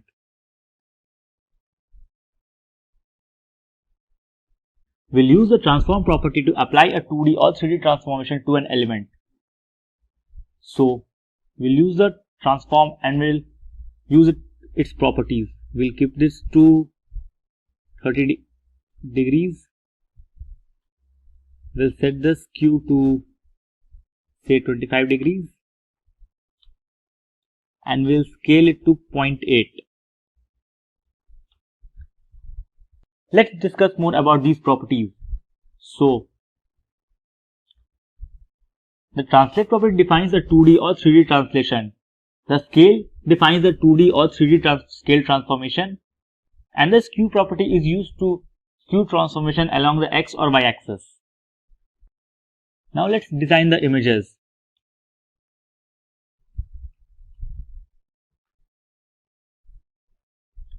We'll keep the position to absolute. We'll set the width to 100% and we'll keep the transition time to 0.5 seconds. Let's go back to our page and see how it looks up to this point.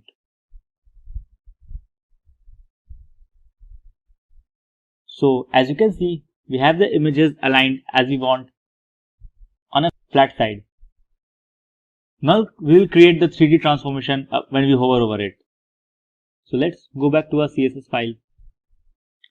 So for the 3D effect, we are going to use the nth child property. The nth child selector allows you to take a single argument that describes a pattern for the matching element indices in a list of siblings.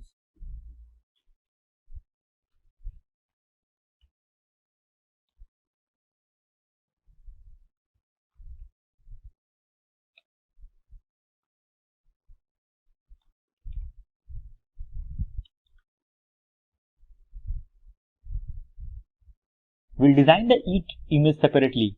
So for the fourth image, We'll use the transform property and we'll translate it to 160 pixels and minus 160 pixels.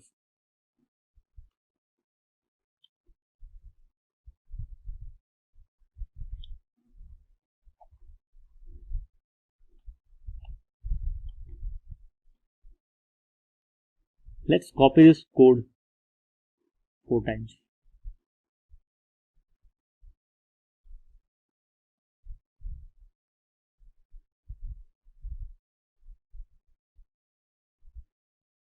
Okay, we have to set the opacity as well. So we'll set the opacity here to 1. The opacity property sets the transparency of the element. Just change the number of the nth child elements. So here we'll keep it to 120 pixels. Minus 120 pixel, we'll set the opacity to 0.8.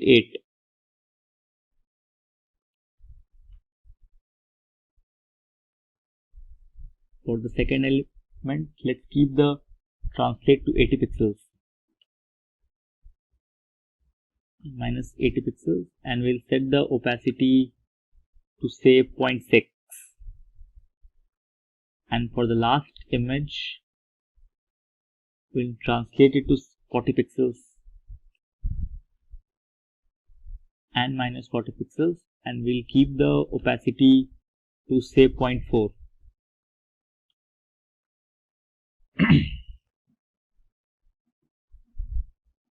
So now when you save the file and you will go back to the page, let's see how it looks. So if you refresh and hover over it, now you can see the image has a 3D over effect over it. There are 4 layers to the image and we have designed the opacity according to the image layer. So this is a 3D image hover. The next property we are going to discuss is a 3D perspective image. So for this, let's use a new set of images. So we'll go back to the unsplash.com again and let's select one image. This one looks beautiful. So let's copy the image address and mention it under the image tag. Just save.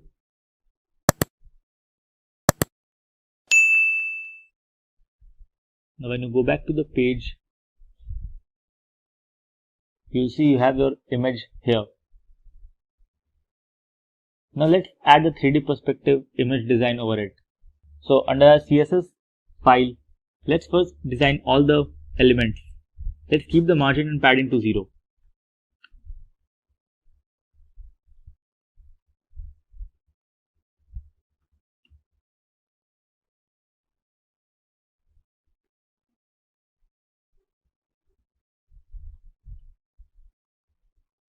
Let's keep the width of the container elements to 100 pixels or say 100%.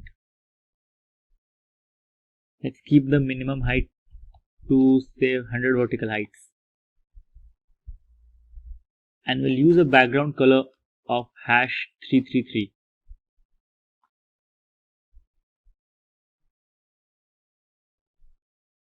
Let's design the image as well before going back to the page. So we'll set the perspective to say 4000 pixels. The perspective property is used to determine the distance between the Z plane and the user in order to give a 3D positioned element some perspective. Let's keep the width of the image 70%. We'll keep the position to absolute. Keep the left margin to 50%.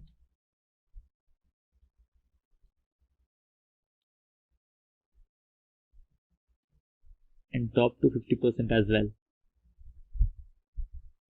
We'll use the transform property and use the translate value of it to minus 50% and plus 50%.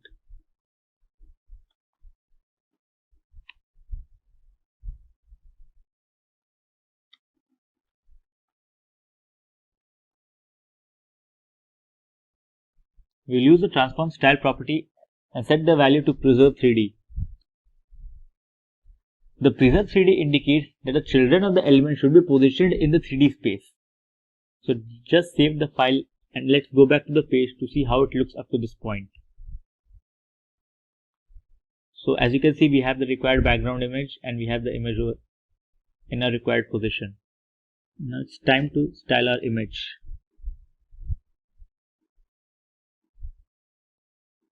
So we'll use the transform property and we'll use the rotate X property of it. We'll keep it to 70 degrees.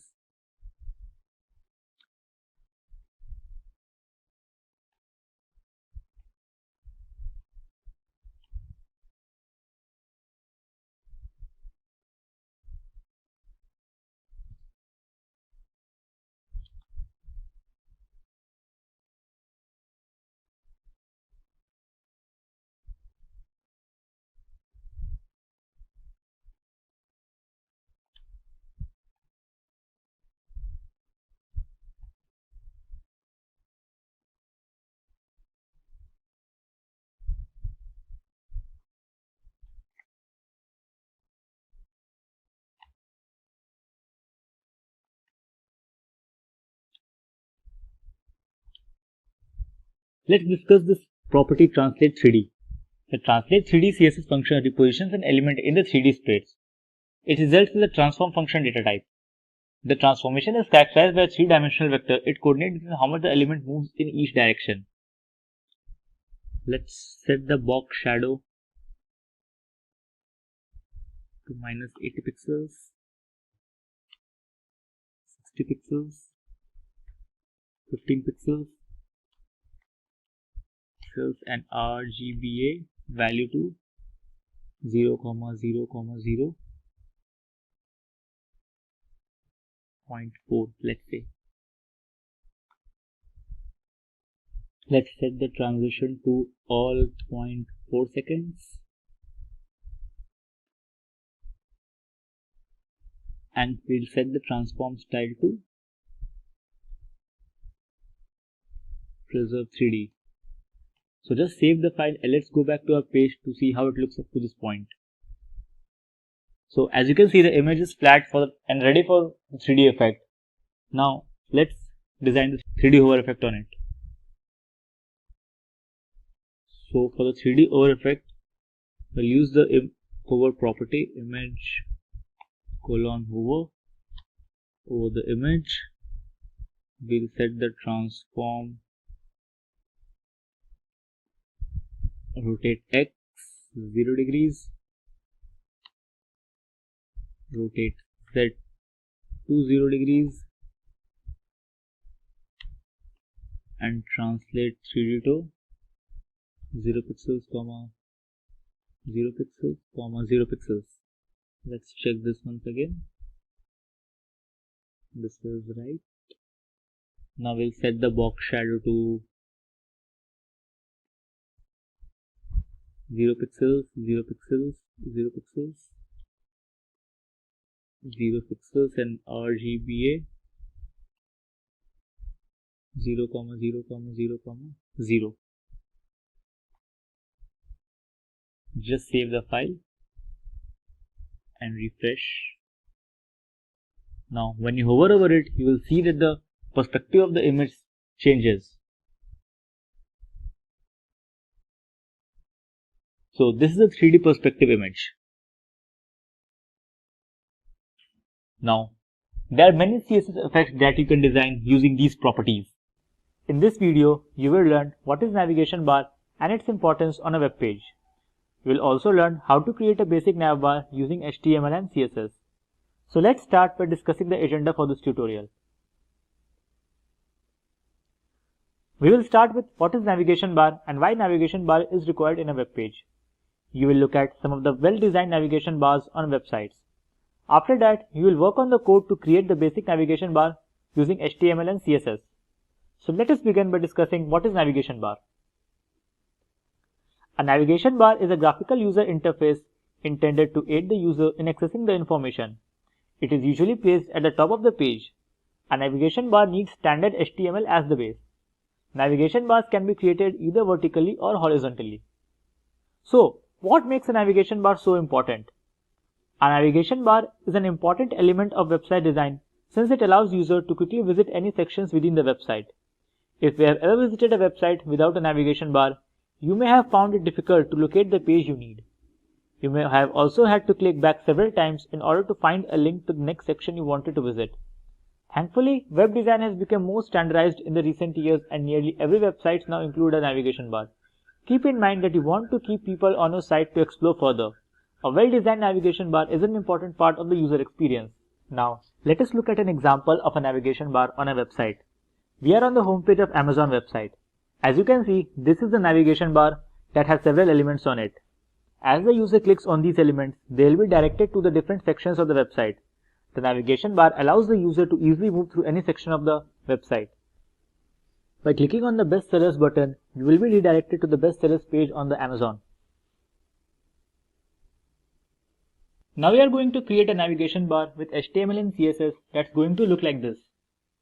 We'll have the following sections with submenus in some of them. Make sure you have a text editor to write the code. I'll be using a Sublime text editor for this purpose. We will create two new files, index.html and style.css, where we will be writing our HTML and CSS code respectively. Let's start by adding the standard boilerplate. Keep the title as CSS navbar. Link your CSS file with the HTML file by using the link tag and href attribute.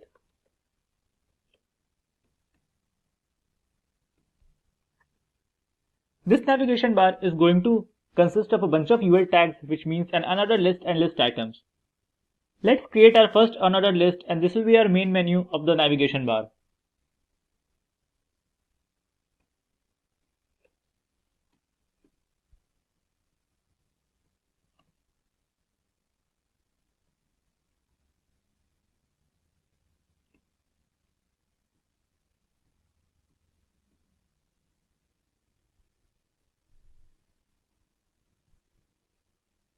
I have options such as home, about, contact, services and news. So this is going to be our main menu.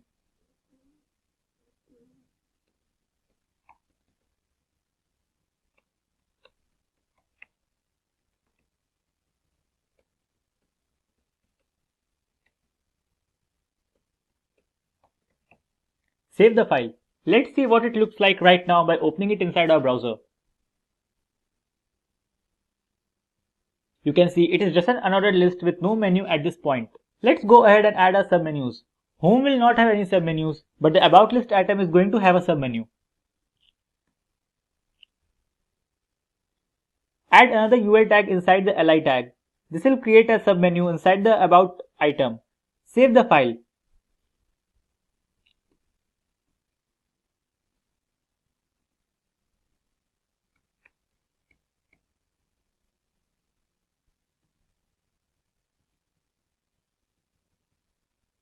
Just copy paste it and paste it inside the UL tag.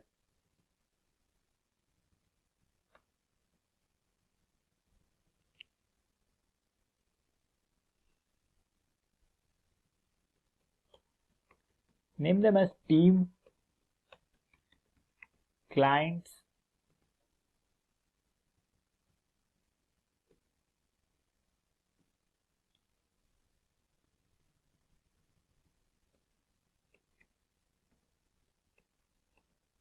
careers and legacy.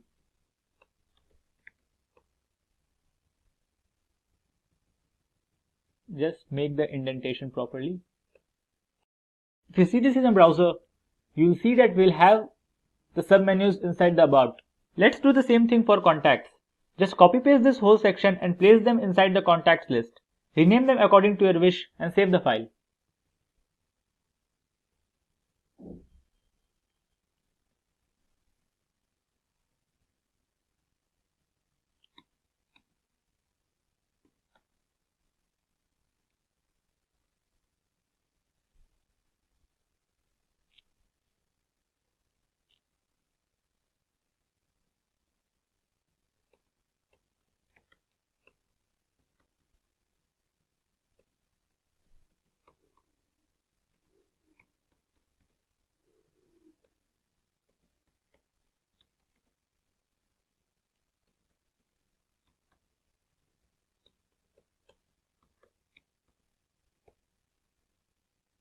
you go back to the browser, you will see that we'll have the submenus inside the contacts as well.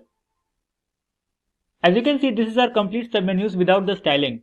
All the HTML content is ready. Now we are going to write the CSS for it. In the CSS file, let's apply the background image first because it will make the page look a little bit nicer. I have my file on my computer. Make sure the image file is in the same folder as your HTML and CSS file. I am using a tech.jpg.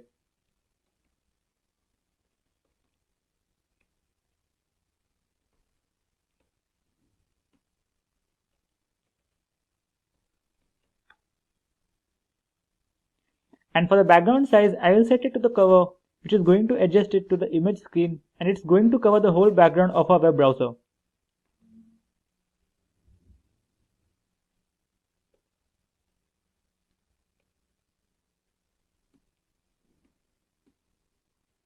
Keep the font family as Arial.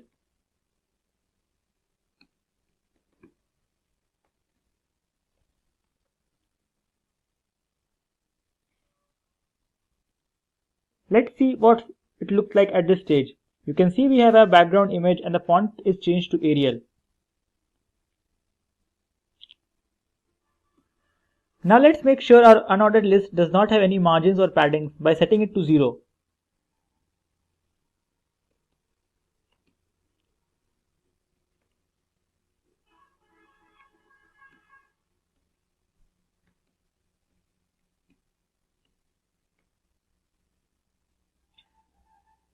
Also, put the list style to none because we don't want to have any kind of bullets under our listing.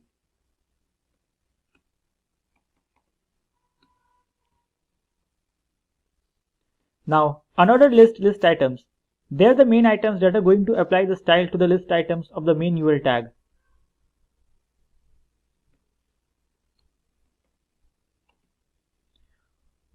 Float all the text to the left.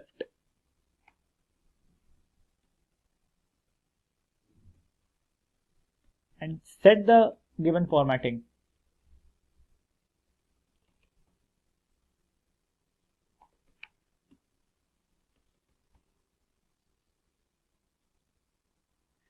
We will set the background color with the hash value 003542. You can choose your own value from our website known as colorpicker.com.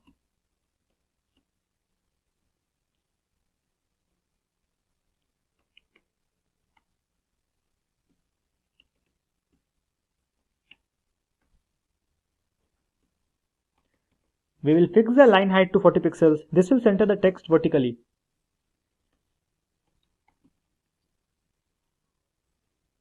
Text align to center. This will align the text horizontally and font size to 20 pixels. Font size 20 pixels. Let's see what it looks like now. You can see the text is floated to the left. Now, let's style the actual menu link. So the menu link will be ULLIA. ULLIA. Keep the text decoration to none and color white.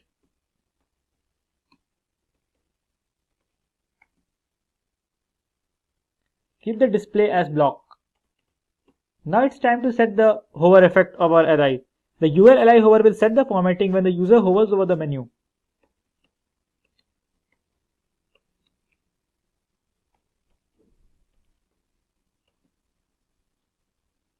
We will use the background color with a hash value DE1FCB.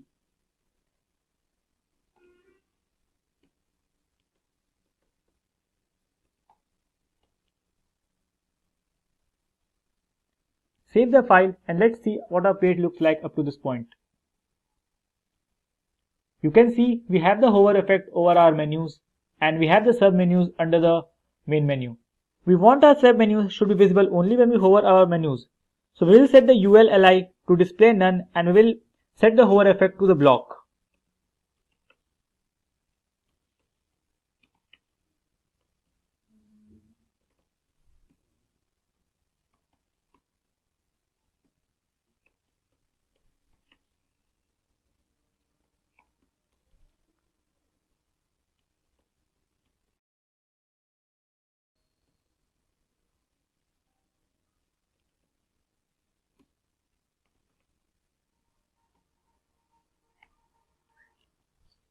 Let's save the file and see what our page looks like up to this point. Now you can see our navigation bar is ready with all the submenus and menus at proper places. We have this nice hover effect over the menus. In this video, we will discuss some cool tricks that every web developer should be familiar with and which will help you during the time of designing of a web page. So let's jump onto a Sublime text editor and see these tricks. So the first trick is called the CSS blend mode. The CSS background blend property sets the blend mode for each background layer, and you can blend it with image or with different colors. With the help of this property, we can blend background image or blend them with colors. So here's an example of the CSS blend mode. Here you can see the images are blended with different colors.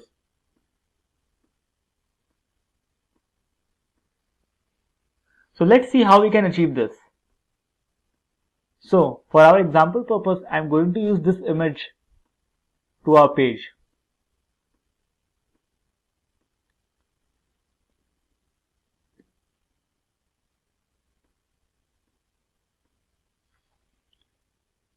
So in the body tag, add the image URL and the location of a file. Keep the margin left and margin right to auto. Now let's add some style to our body tag. In the blend mode, there are several modes such as normal, multiply, darken, lighter or screen. Let's blend that image with one color. So you can select the color from this HTML color codes. I'll use this color for my purpose. So just copy paste here.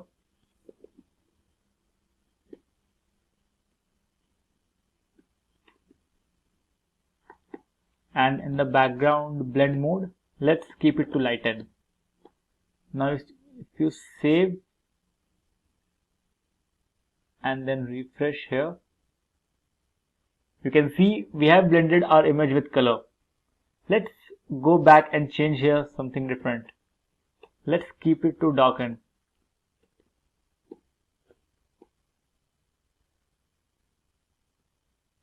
Let's try something different.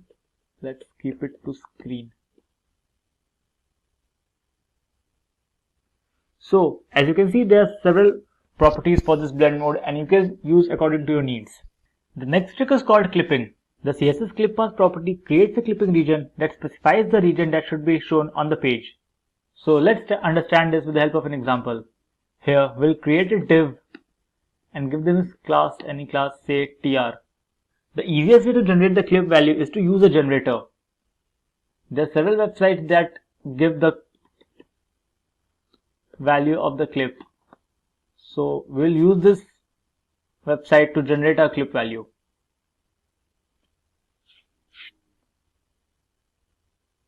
Suppose we want a hexagon shaped image on our page. So here you can adjust it according to your needs, any shape that you want. Here you can see the clip value, just copy paste it from here.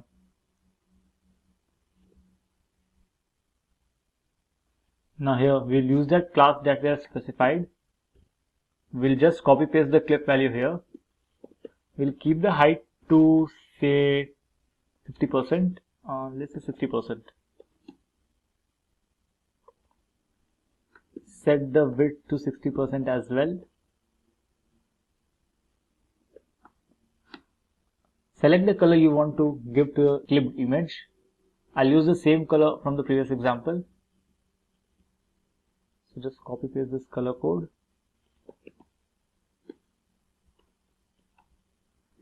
Keep the position to absolute and the Z index to -1.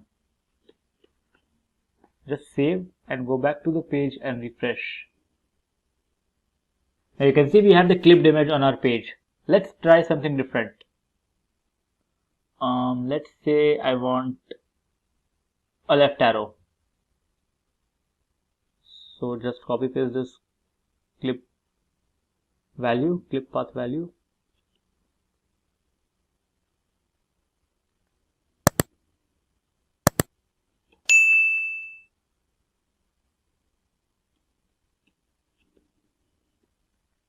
Just save the file.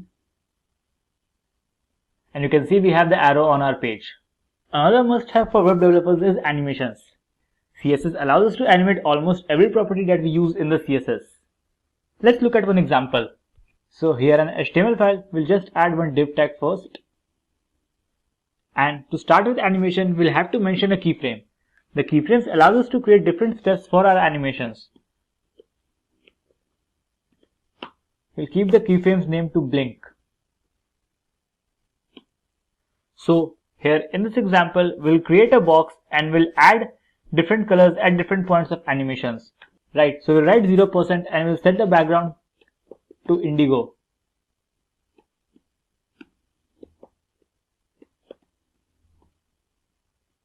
We'll change the colors 5 times, so just copy paste this code 5 times.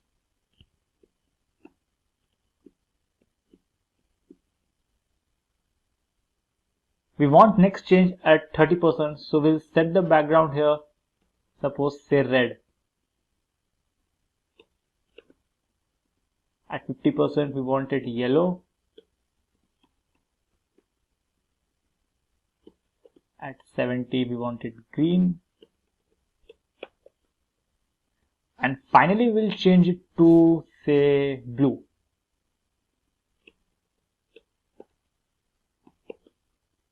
So inside the div tag, we'll mention the height and width of the box first. Let's say 400 pixels and width also 400 pixels. Now we'll mention the border of the box. So just set it to say 1 pixel, solid black. Now for the animations part, we'll set the animation for 10 seconds and for infinite number of times. Write this WebKit so as to support in our Google Chrome.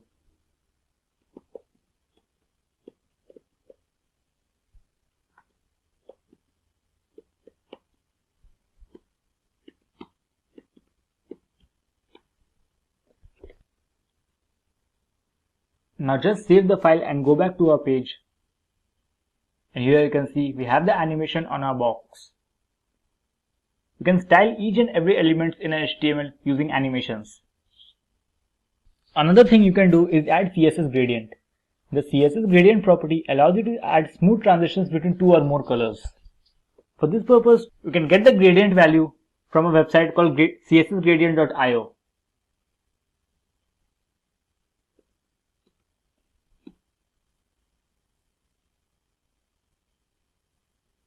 Here in this website, you can get the mix and match of the different colors you want to use. Let's look at one example to understand better. So here in this HTML file, first let's set the height. So we'll set the height to 100%. Now inside the body tag, we'll keep the height as 100%. We'll mention one background color. Let's select different color this time. So we will use say this color this time. Just copy paste the value here. Now for the gradient value, just go back here in this website and you can select the color you want. Let's say I want a mix of this color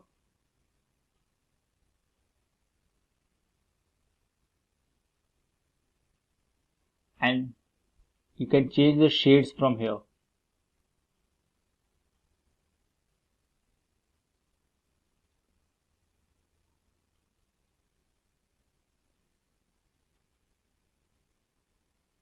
Now when you're done with the colors, just go back below and copy this code here to your page.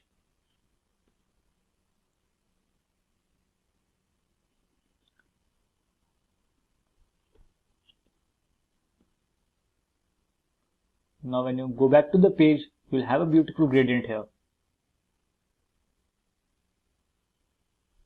Let's try one more. This time a linear gradient.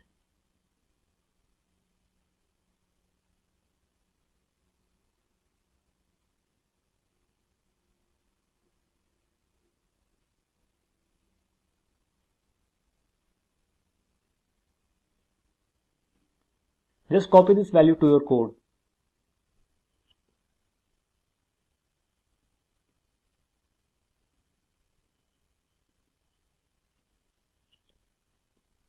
Just save the file and go back to the page. And you will have a linear gradient here. In this video, we are going to learn some of the more advanced features that can be used to optimize your web page and add some extra features to it. So let's get started. So the first function we are going to discuss is a CSS pseudo class. A CSS pseudo class is a keyword added to a selector that specifies the special state of the selected elements. Pseudo class lets you apply a style to an element not only in relation to the content of the documentary, but also in relation to external factors like history of the navigator, the status of its content, or the position of the mouse. Like hover, which lets you know if the mouse is over an element or not. So, the first pseudo class we are going to discuss is CSS hover. This pseudo class is used to add a special effect to an element when our mouse pointer is over it. Let's work an example to understand how this works. So we are on our Sublime text editor and we have added a standard boilerplate to it. So first I'll create a box element.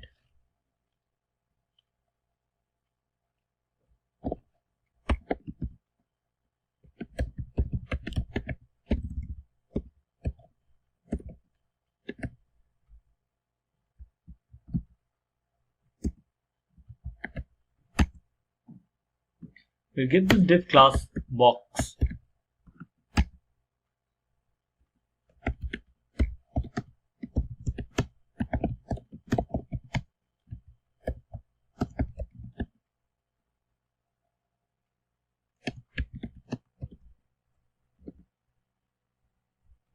Let's save this and see right now what is the status of our page.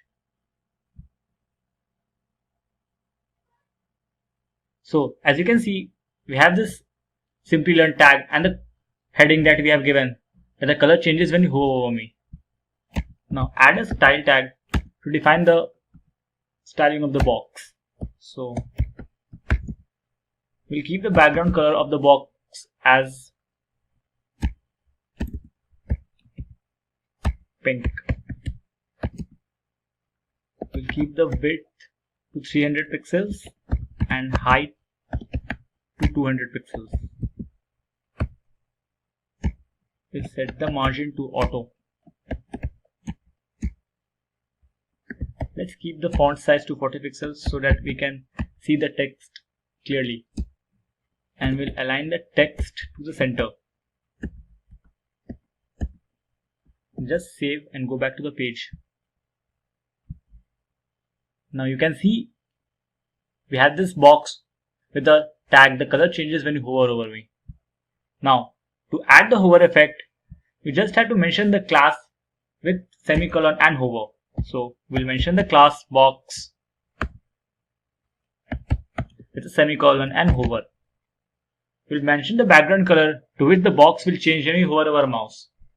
So we'll keep the background color to say a cyan color.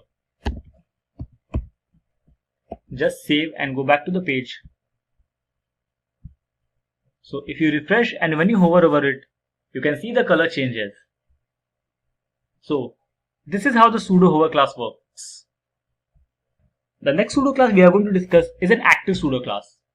The active pseudo class represents an element that has been activated by the user either by pointing a device or by a touchscreen device. Let's work on an example to understand how to use the active class to change the color of active elements. The possible values could be any color name in any valid format. So we'll use the same example with some minor changes.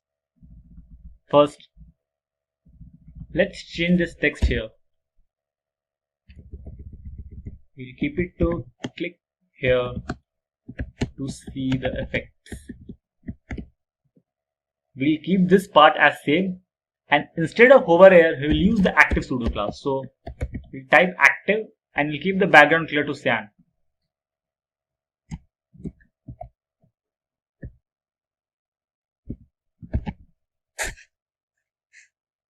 Let's text align this H1 to the center. Now when you refresh and go back, so you'll see here it is click here to see the effects. Now, to see the difference, now you can see when we are hovering over it, the color does not change it. Instead of it, when we click on it, the color changes. So, this is how the active hover class works. The next advanced property we are going to discuss is a CSS pseudo elements. A CSS pseudo element is a keyword added to a selector that lets you style a specific part of the selected element. You can use one pseudo class element in a selector. It must appear after the simple selectors in the statement. As a rule, double colon should be used instead of a single colon. This distinguishes the pseudo classes from the pseudo element. So the first pseudo element we are going to discuss is the first letter pseudo element. This pseudo element applies style to the first letter of the first line of the block level element. Let's work out an example to understand this better. Just delete everything.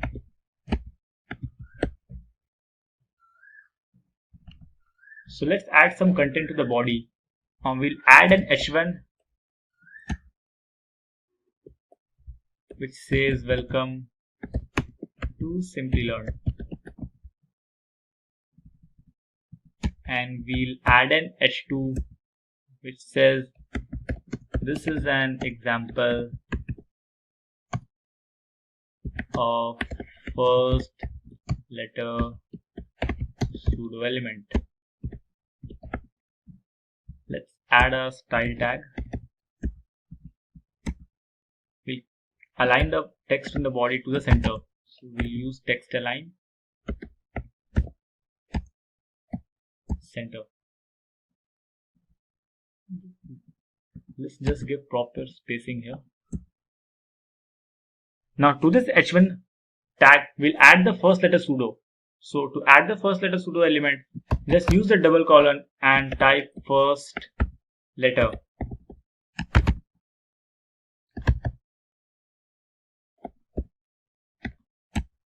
We'll keep the font family of the first letter as say Lucida Calligraphy. There's a spelling mistake.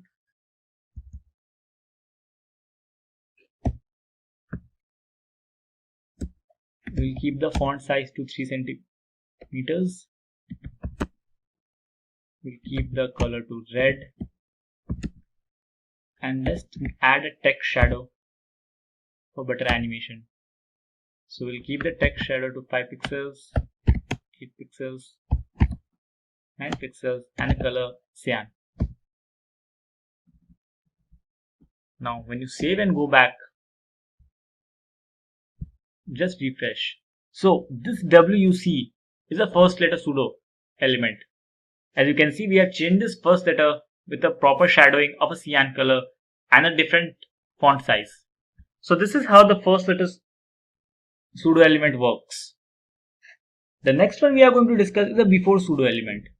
The before pseudo element can be used to insert some content before the content of an element. Let's work out an example. So just add the standard boilerplate. Inside the body, let's add welcome to Simplilearn. We'll add the text inside the Q tag. The Q tag defines a short quotation. So inside the Q tag, we'll add welcome. Q tag closed. To and again Q tag. Simplilearn. Now that we have the text inside the body, let's add the styling.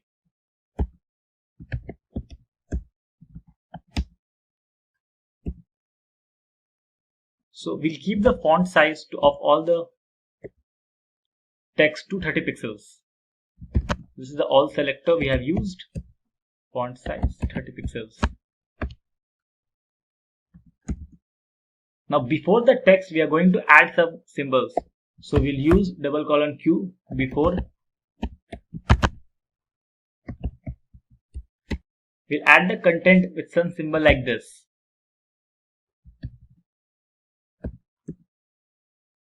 We'll keep the color of this symbol to blue.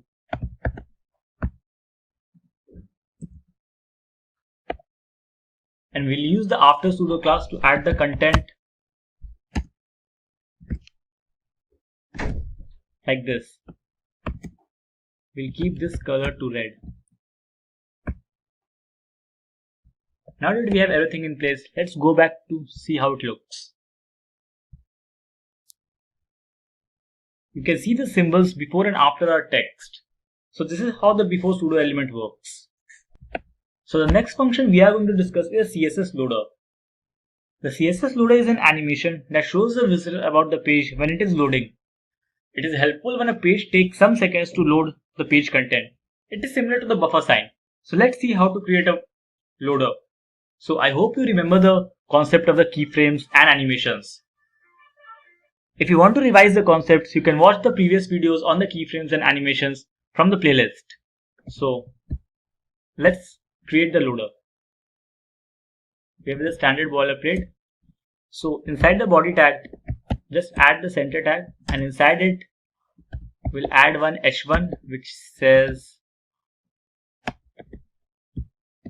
welcome to Simplilearn.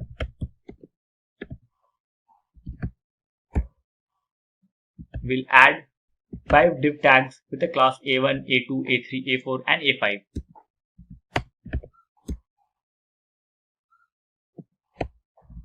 Just copy paste it 5 times.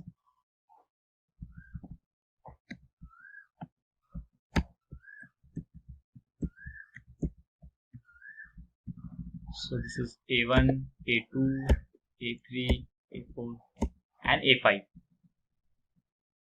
Let's open our style tag. Inside our style tag, we'll first add color to our h1. So let's keep the color of our h1 to orange. Now comes the div tag. So for the div tags, we'll keep the display to block,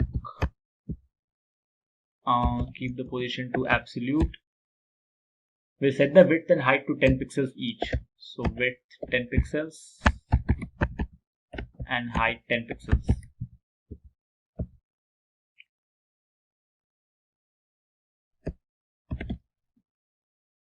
We'll use the calc function to determine the left margin. So to use the calc function, add calc 50% and -1 em.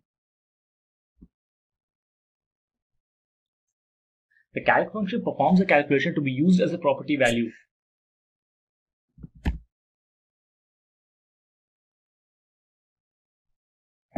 We'll keep the border radius to say 1.3 em.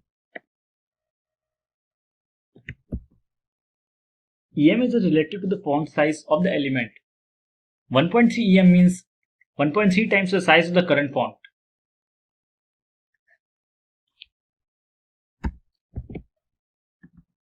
We'll use the transform origin function with the value 1.3 em and 2 em. The transform origin property allows it to change the position of the transformed elements. 2D transformations can change the x and y axis.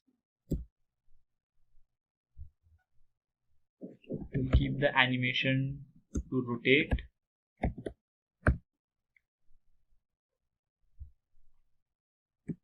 We'll keep the animation iteration count to infinite, and we'll keep the animation duration to 2 seconds.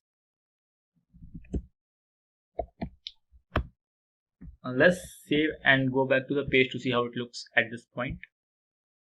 So as you can see, we have our heading, and you cannot see it, but we have a loader ready, and we just have to add some keyframes and animations here. So let's define keyframes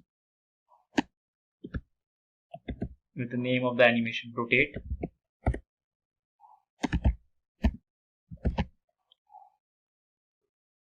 So at 0%, we'll use the transform function to rotate it to 0 degrees. Just copy this. At 100%, when it's complete, it will rotate to the complete 360 degrees. So here we'll give the value 360 degrees. Now let's design each of the classes here that we have defined. So dot a1, the animation delay will be of 0.1 seconds. So for each of the classes that we have here, we have to define them with a different color, so that when the loader appears, we can see them clearly with the different colors.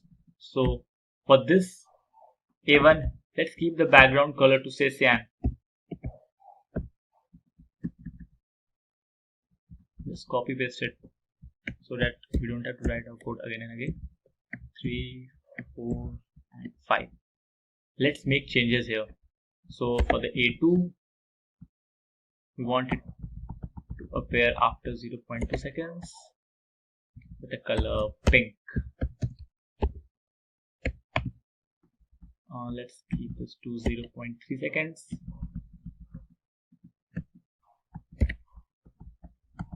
The color purple.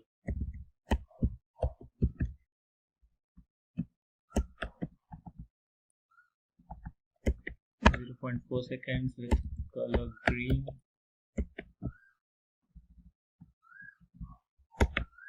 0.5 seconds with color black.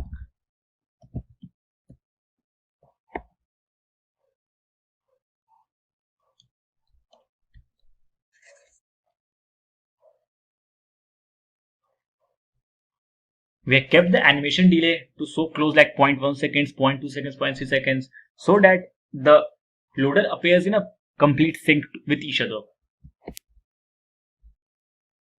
So just save the file and refresh and go back to the page. Now you can see this is the loader. We have our heading and this is like a buffer, and it will show when you have some content to load. In this tutorial, we are going to discuss what is responsive design and how we can achieve this using the CSS media queries. So let's get started. Making a website with an adaptable layout is called responsive web design, and CSS media queries are one of the most important parts of responsive design. In the past, building a website was much simpler. Today, a website layout should adapt itself not only to computers but also to tablets, mobile devices, and even TVs. So let's see how we can create a responsive web layout using CSS media queries with the help of an example. So here we are on a Sublime text editor. We have our standard boilerplate ready. So let's create something. So let's start by creating the 4 divs here. We'll give it a class name box.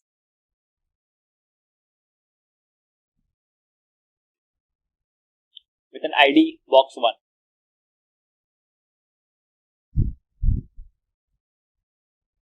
We'll name this Windows. Just copy it 4 times.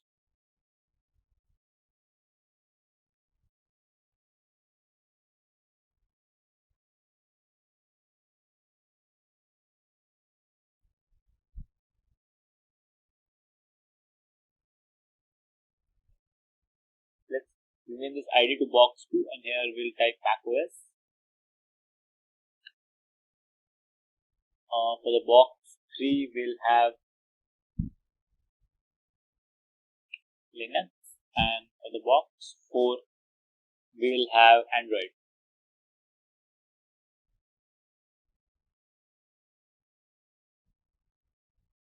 Let's add some styling over here. So just open the style tag. I will text align the text to, we'll set the text align to center.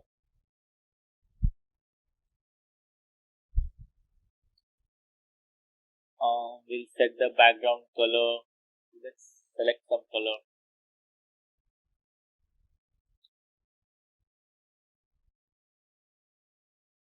So we'll go to this website HTML color codes, choose a good color.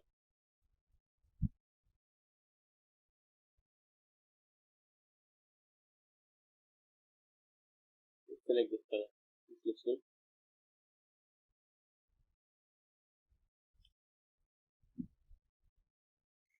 We'll set the text color to white.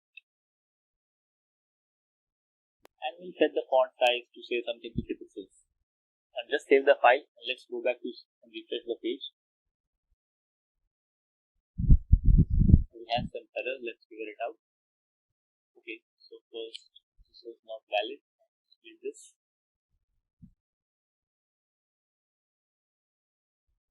So now if you refresh, you see we have our divs with Windows, Mac OS, Linux and Android, and with this background color. So to design a responsive web pages, we use the media queries. So what are media queries? Let's first discuss this. So a media queries are used when you want to customize the website's presentation according to the user's screen size. With the help of the media queries, you can display different markups based on the device's general type, mobile, desktop, tablet, you name it. A media query is a logical operation. Whenever a media query becomes true, then the related CSS is applied to the target element. So to start the media query, just type @ and media. Now here, we'll mention the max width to say 400 pixels. And inside this media query, we write the CSS code that should take in effect when this condition is satisfied. So here, we'll set the box 1 to display block. Now, if you go back to the page and you refresh, you see nothing happens because we have not made this display to none. So first, go back to the CSS code and set here display to none.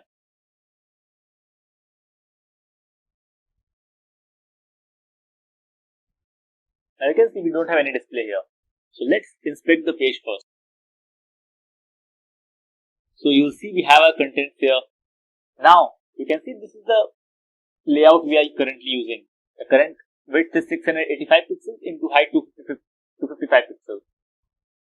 Now we have set here the max width to 400 pixels.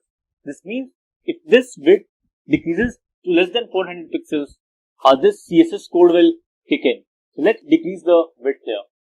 So as you decrease this width, you see as soon as it gets less than 400 pixels, our CSS kicks in. So we have our windows displayed here, which is the box ID 1. So this is how the media query works. Let's add some more media queries to understand it better. So just copy this code down. So now let's set this minimum width to 401 pixels and maximum to say 600 pixels. Now when this condition is true, let's say we want our box to display block with color green. So let's set the background color here to, let's say, green. Now we'll add one more media query. So just copy this code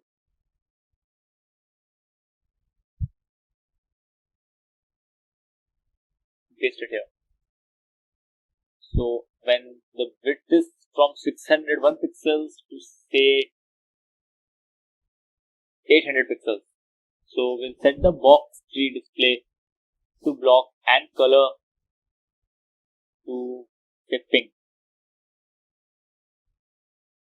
So just save this and let's understand it on the page. So let's change the width of the screen.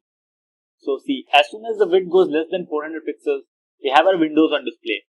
Now when we increase the width size and it goes more than 401 pixels, we have the Mac OS display. Keep on increasing it.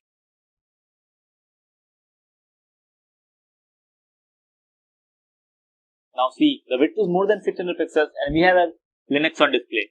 So this is how we create the responsive web design for the different devices.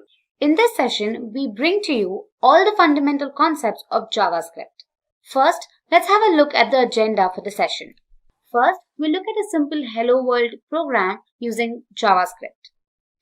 Then, we'll understand the different types of arrays deployed in JavaScript. We'll look at the concept of loops, objects, this keyword and functions in detail.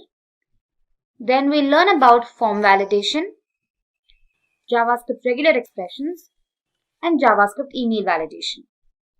Then we'll move on to more advanced topics like promises and async await. So without further delay, let's begin. So what is JavaScript? JavaScript is a dynamic computer programming language which is lightweight and object-oriented. Now the best part about JavaScript is the fact that it's open source and is cross-platform compatible, meaning one piece of code written in any system regardless of the operating system functions the same in other operating systems as well. Lastly, most commonly used as a part of web pages, it allows client-side script to interact with the user and make dynamic pages. Now moving on to the next important question, why JavaScript? Now being the most popular language in the world, JavaScript has a huge fan base and benefits from a large community support. JavaScript is now being used in many industry fields such as web development, mobile application development and also game development. It is very diverse in nature. There are great career opportunities for JavaScript developers as this technology seems to be holding on its own when compared to other languages. Alright, now moving on, let's go ahead and execute a simple program to understand JavaScript better. So we'll go ahead and execute a simple hello world program. Alright, for that, first thing you need is a text editor. In this case, we've used the VS Code editor. So now let's go to our text editor, that is VS Code, and here let's open a file. Here say new file. And now you can type in your code here. So we will have to add the JavaScript to the HTML code and then print out the words hello world on the browser window. Right? That's our objective. So let's add the HTML boilerplate in this file. So let's type in HTML. This is our tag. And then next we have the body tag. So within the body tag, we can add the script tag to insert the JavaScript into HTML page, right? So we say script language equals JavaScript and type equals text slash JavaScript, alright? Let's close the tag. And then in the script, we call a JavaScript function that is document.write, which writes the string to our HTML page. Right? So we say document.write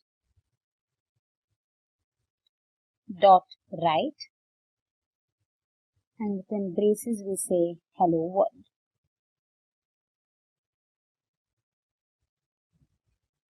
Okay, and now we close the tags.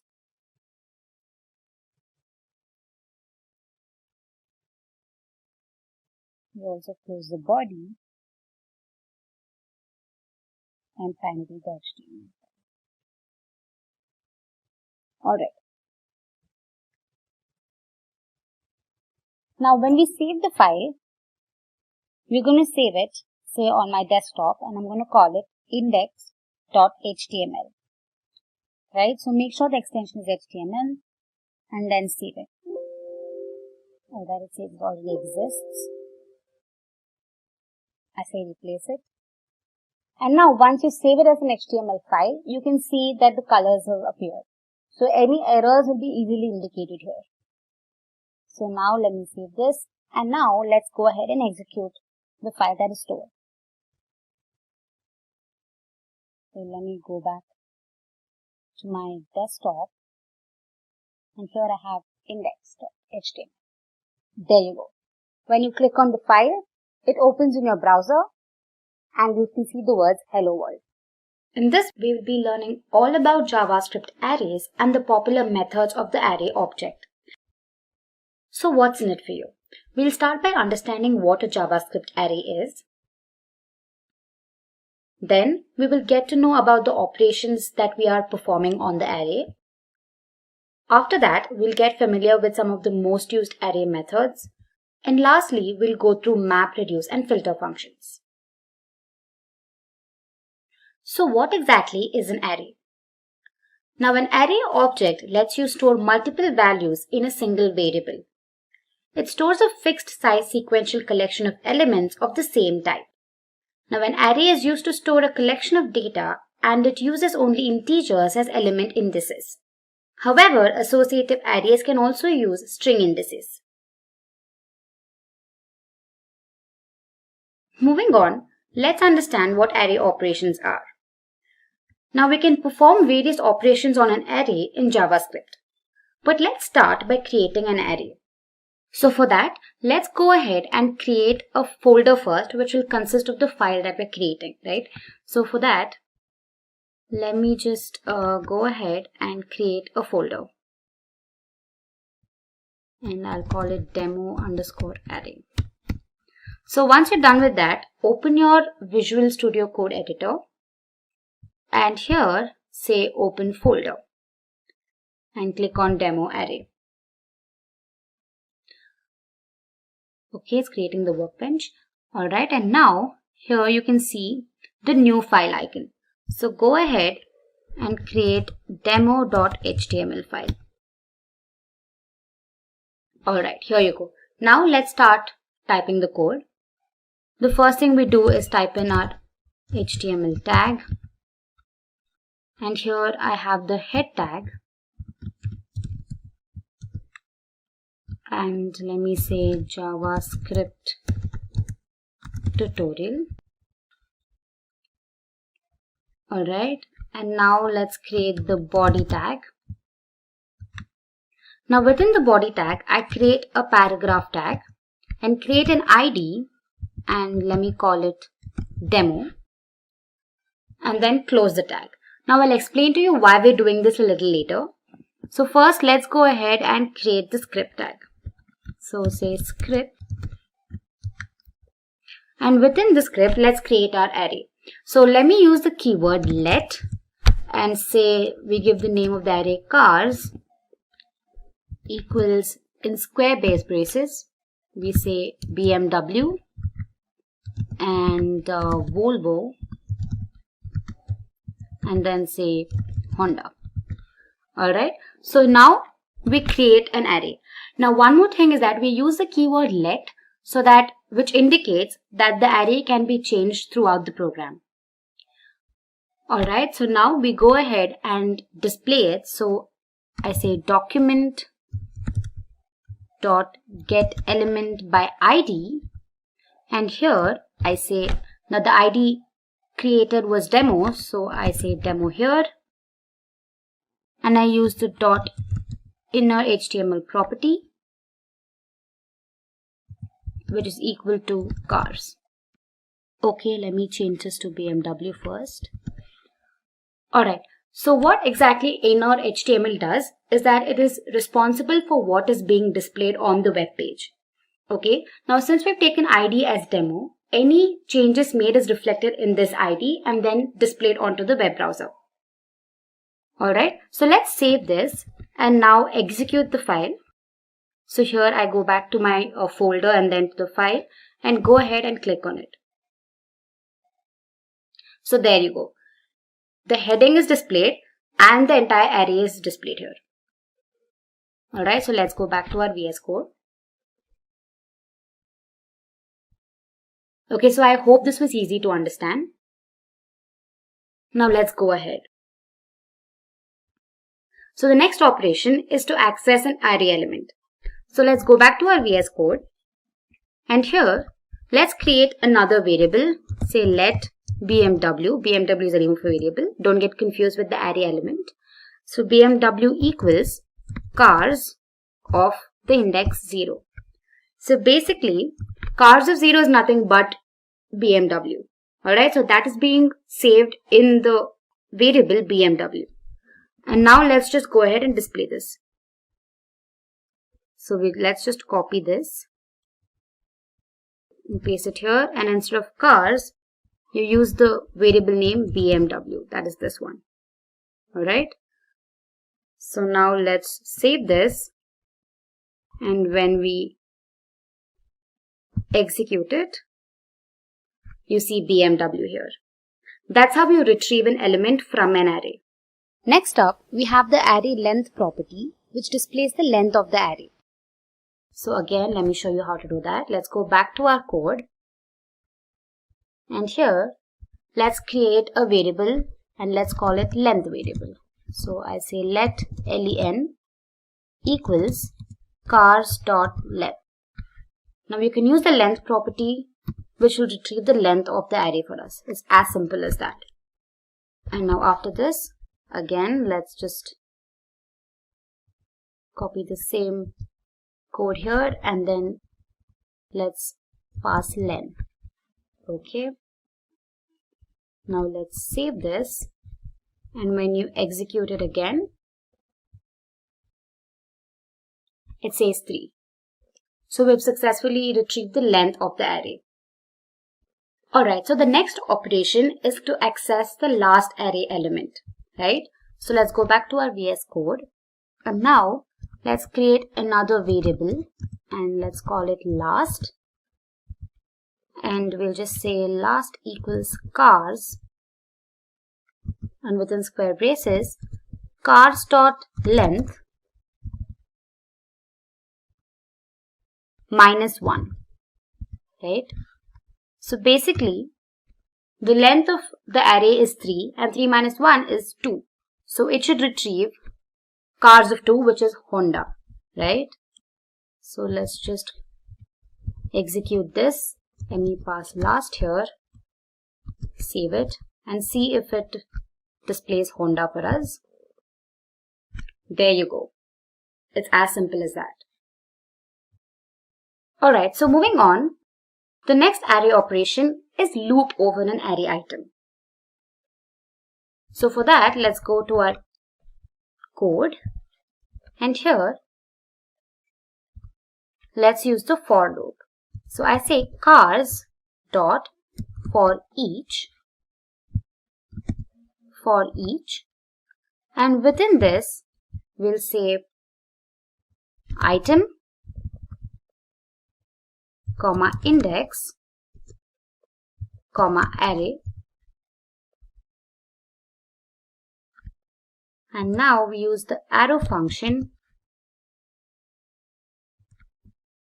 and display the content on the console. So I say console.log of item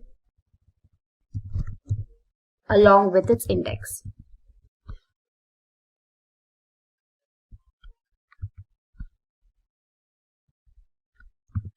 So let's save this. And now let's go ahead and execute it. Alright, now as you can see, nothing is printed on your web page, right? Because whatever is being printed has to be printed in your console. So now click on F12, which opens the developer options. And here you can see console. So click on that. And now you can see the name of the item in the array along with its index. So you see BMW 0, Volvo 1 and Honda 2. Alright, so moving on, now that we've learned about the array operations, let's go ahead and learn about the array methods. So the first method is toString. Now as the name suggests, it is used to convert an array into a string. Alright, so let's go back to our VS Code. And now let's copy the same code here. And here, instead of last, I just say cars dot toString. Now you can use this method to convert the array into a string. So let's save this and let's execute it. Alright, now here the same output is shown, which means that the type has only been changed to string type. Alright, moving on, the next method is pop. Now pop basically removes the last element from the array. So let me show you how that works. Let's go back to our VS Code, and here we have to save the popped element into a variable, right? So let's create a variable, say last. Okay, and since last is already used, let me call it last one. Last one of cars.pop. Now we can use the pop method to pop the element. And now we can just copy the same code to display this onto our web page. And here I just say last one. Now, since we've popped the last element, the array has only two elements, right? That is BMW and Volvo. So if you want to display the last element, it should display Volvo, right? So what we can do is we can just create another variable, say last2, and just use the same logic here. Okay, and now let's just display it on your console, and let's say last2. All right, so now let's save it. Now the popped element has been saved in last1, which is displayed on the web page, and the last element of the array after the pop function has to be displayed on our console. So let's go ahead and execute the file. Alright, so Honda has been displayed. That is the element that has been removed from the array. And now once we check our console, here you go. Here you can see Volvo, which means that is the last element in the array. Moving on, the next method is the push method. Now, as the name suggests, it is used to add a new element to the array. And remember, to the end of the array. So let's go back to our VS Code. And here, let me say cars dot push. Push is the method that we are using, inside of which we'll say Audi. Alright. And now let's just display the same thing. So let me copy this. And here let me say cars. Okay, so let me save it.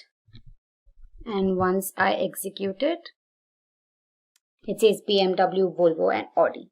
So we've successfully added another element to the end of the array. So the next method is the shift method. Now basically shift is used to remove the first element from the array. Now this method shifts all the elements, reducing the indices of every element by 1. Alright, let me show you how this works. So let's go back to our VS Code. And here, let me just say cars dot shift. It's as simple as that. And let's just display this. Let me copy the same thing. Let's save it. And when we execute it, here you can see it just displays Volvo and Audi. So now cars has array elements Volvo and Audi with array indices 0 and 1. Alright, so moving on, the next method is unshift. Alright, so to add an element into the beginning of an array, we use the unshift method. Therefore, this method increases the array index by 1. Right? So let's go back to our VS Code and use the same function unshift. So let's say cars.unshift. And here we go, let's save it. And here we have to specify what we're adding, right? Let me say Hyundai. Okay, let's save this. And when we execute it, you can see Hyundai, Volvo and Audi. It's as simple as that. Alright, moving on, the next method is the concat method. Now this is basically used to merge two different arrays, right? So let's go back to our VS Code. And here, let's create another array first. And let's just call the array bikes. Okay. And let's create, say, Yamaha.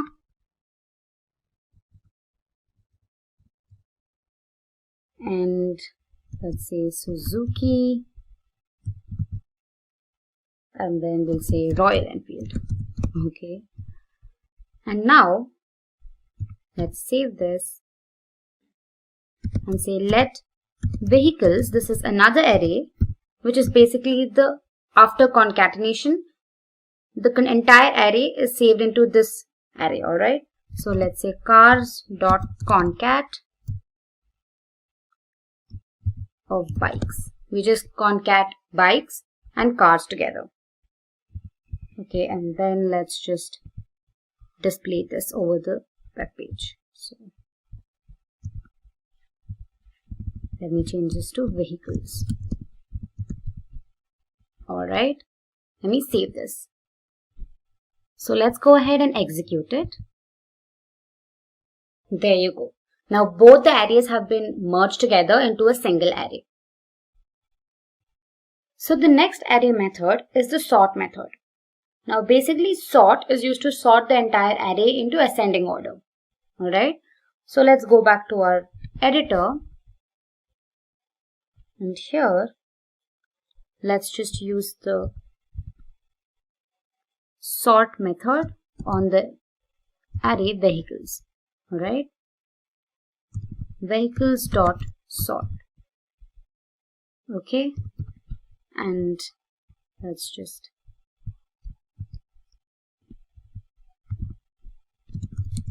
display this on our web page. So again, let's go back and execute it, and here you can see it has been sorted. The next method is the reverse method.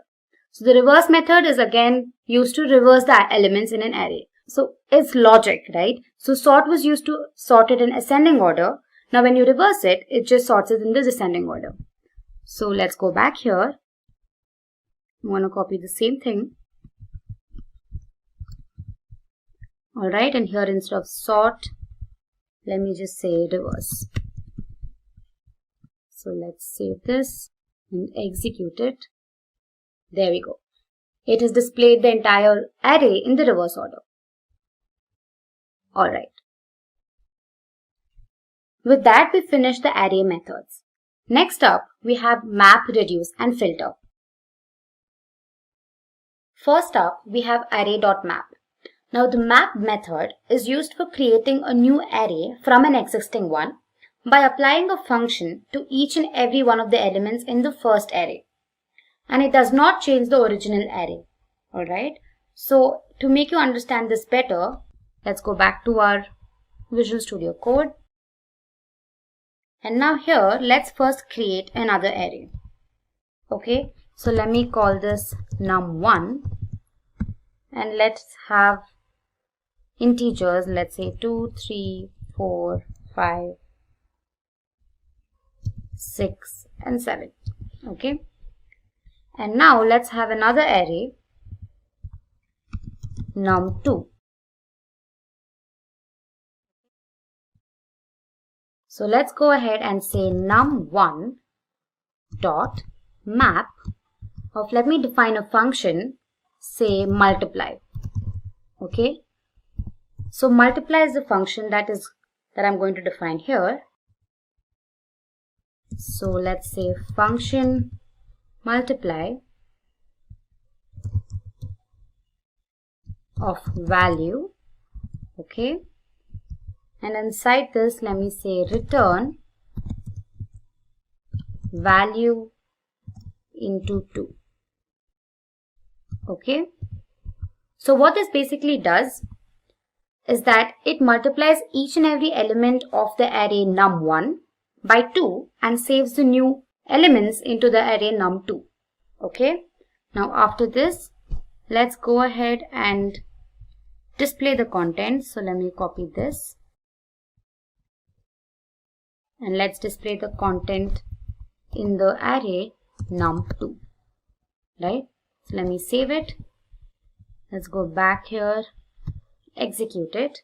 So there we go. Every element has been multiplied by 2 and then displayed again. I hope this was clear for you. Now the next method is the filter method. So the filter method takes each element in an array and applies a conditional statement against it. And if this condition returns true, the element gets pushed onto the output array. But if it returns false, the element does not get pushed. Alright, so let me show it to you. Now, let's go ahead and create another variable, say num3, and here I say num1 dot filter of say comp. Now comp is a function. Let me define the function here.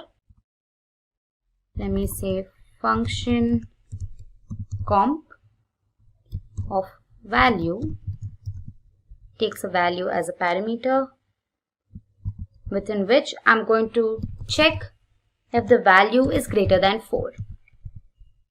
Now it only appends the element into the array num3 if the value is greater than 4. Alright, so now let me just go ahead and change this to num3. Alright, let's save this, and when we go back and execute, here we go. Now the values, so let's go back here, let me check.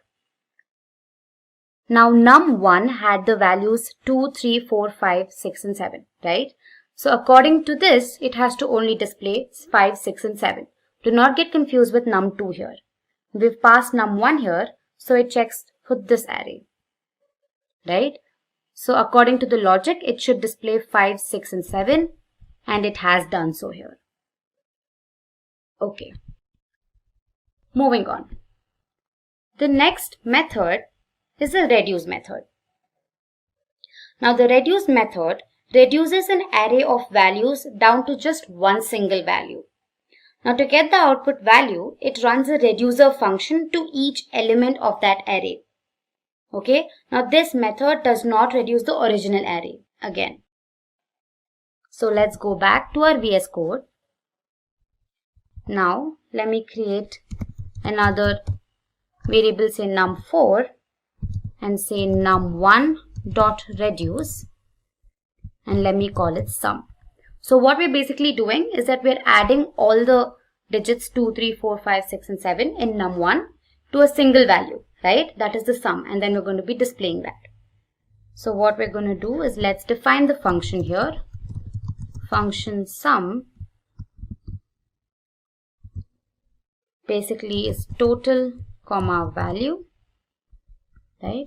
And then here let's say return total plus the value. Okay, and after this I'm going to display the content. So let's say num4. Okay, let's save it, go back and execute. Here we go. It displays the sum of the entire values in the array. We're learning all about JavaScript loops. If you're new to JavaScript, I suggest you go through our previous videos on this topic. So without further ado, let's begin and look at what's in store for you. So we're going to be covering topics like for loop, while loop, which also includes the do while loop, and then we're going to learn about breaking out of a loop, and then we'll see how to skip a loop cycle.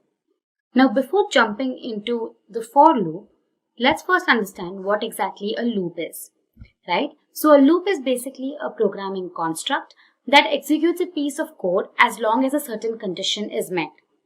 Alright, and there are two different types of loops. We have entry control loops and exit control loops. Now what exactly are entry control loops? Now these are the loops where the test condition is checked before executing the piece of code. For example, you have the for loop and the while loop. So in their case, before entering the loop, the condition is checked, and only if the condition is met, it enters the loop and executes the code.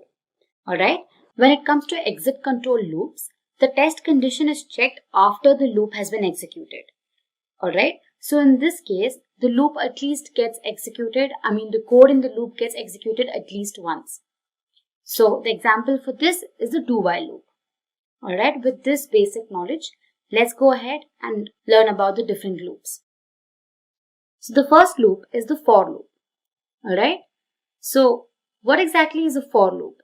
This is the basic logic and the flowchart in front of you. So what exactly happens is that, say for example, you want to print the word looping, say 10 times, right? So what you can do is you can start and you can have a for loop which goes from 0 to 9. And then you increase the number by 1 every time you print the loop. Once it's equal to 10 or even greater than 10, it ends the loop, right? So let me help you understand this better with an example. So let's go to our editor, that is VS Code. Here I've created a folder called demo_loops, within which I've created a file called for loops. Alright.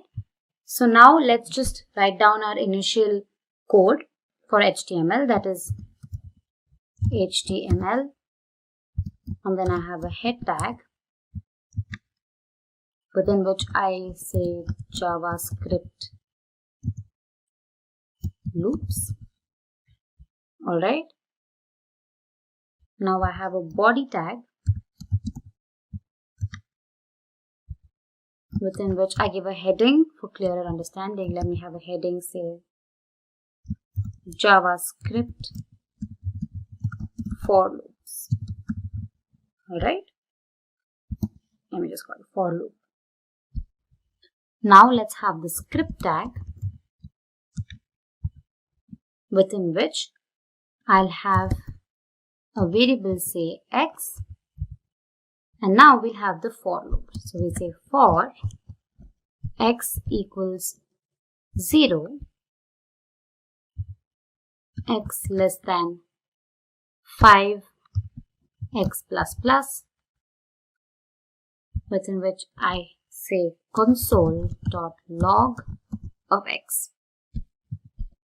So basically what happens is, now you have the first variable, which is called the counter variable.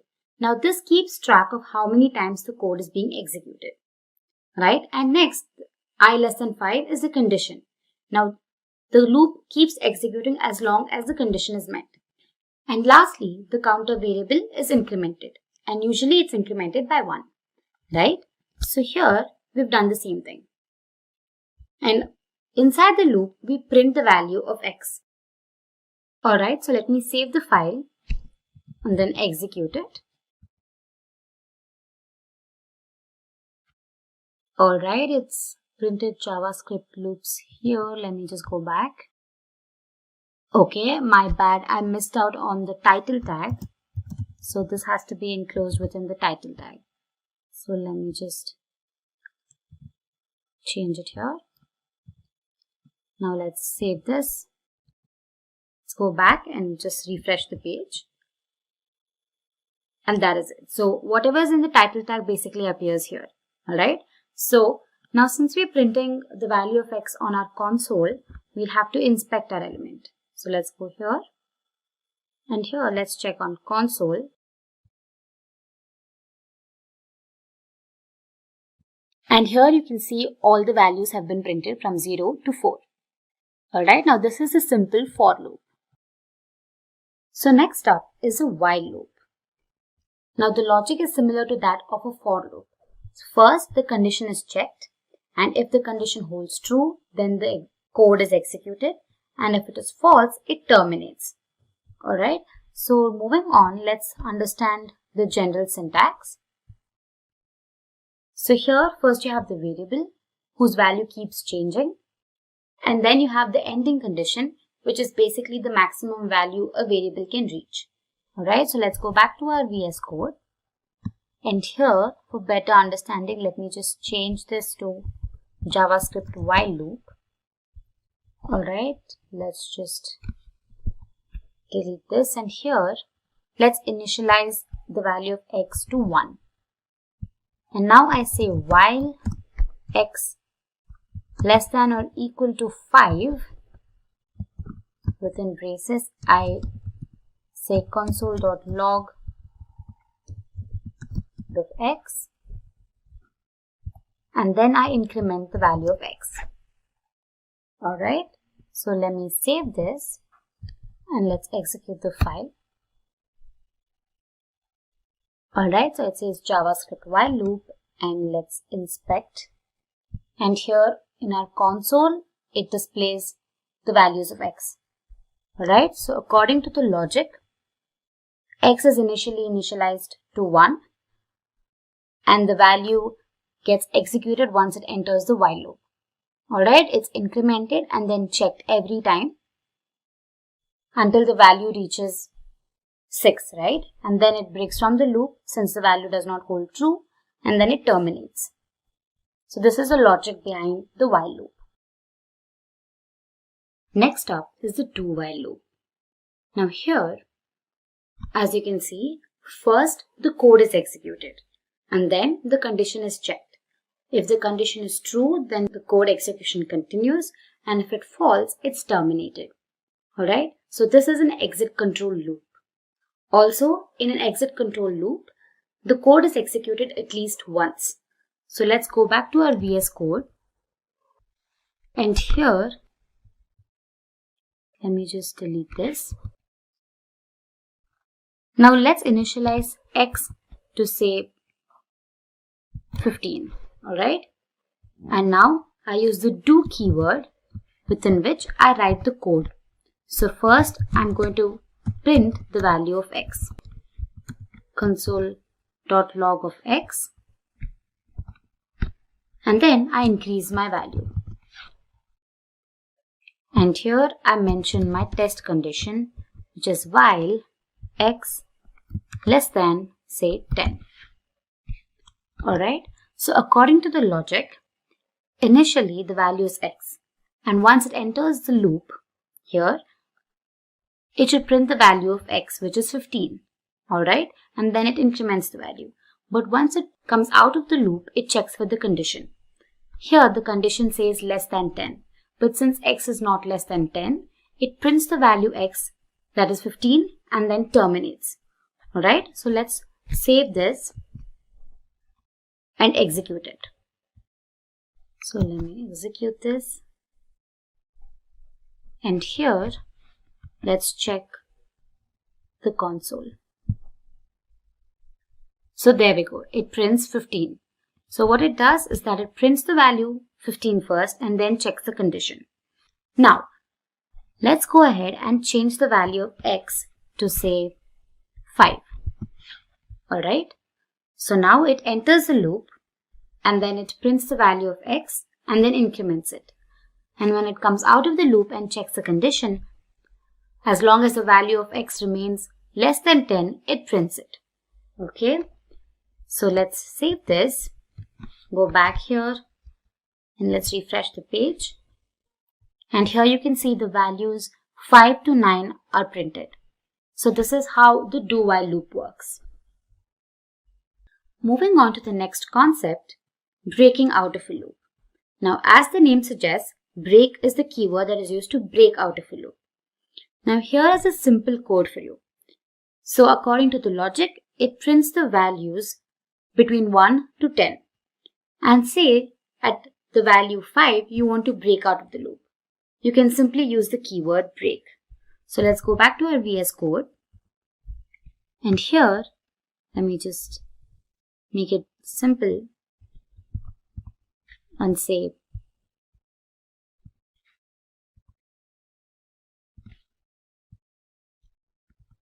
for x equals 1, x less than or equal to 10.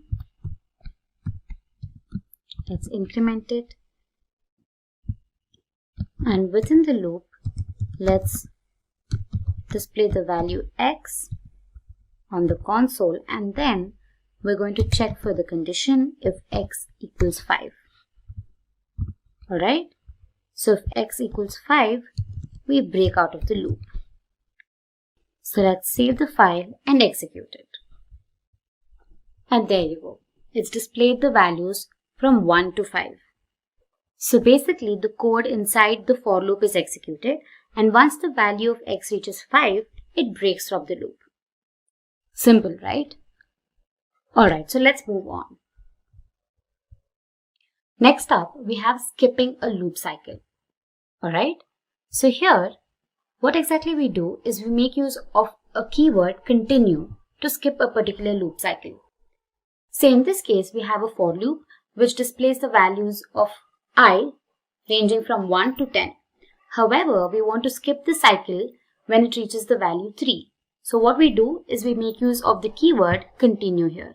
So basically it displays 1 and 2 and skips the third cycle and then directly displays 4. Alright, so let me show you in our VS Code editor. Here, Let me just remove this and say if x equals 5, I'm going to continue. Alright, after which I'm going to say console.log of x. So let me save this and then execute it. So here, let me refresh the page, and there we go. As you can see, it displays 1, 2, 3 and 4, and the 5th cycle is skipped. Alright, and the rest of the digits are displayed. So that is how you can skip a loop. I highly suggest you also practice all of this and then play around with loops to get a better understanding. So taking a step forward, we're going to learn about JavaScript objects. So without further ado, let's begin and look at what's in store for us. First, we'll start by understanding what a JavaScript object is. Then, we'll learn how to create a JavaScript object and also get to know about the properties of these objects. After that, we'll get familiar with using JavaScript methods. Lastly, we'll understand what JavaScript accessors are. So what is a JavaScript object?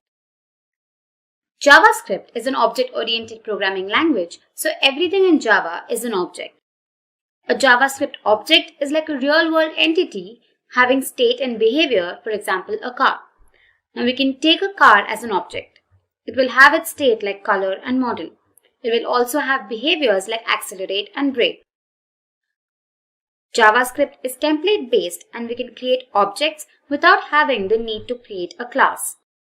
Generally, object is accompanied by a class that defines an object's blueprints, but JavaScript doesn't require any class to be defined for objects. Moving on to the next concept, to create a JavaScript object. Now basically there are 3 different ways of creating a JavaScript object. Alright, so we'll look at them one by one. The first one is to use a literal to create and define a JavaScript object. So let's go to our VS Code editor.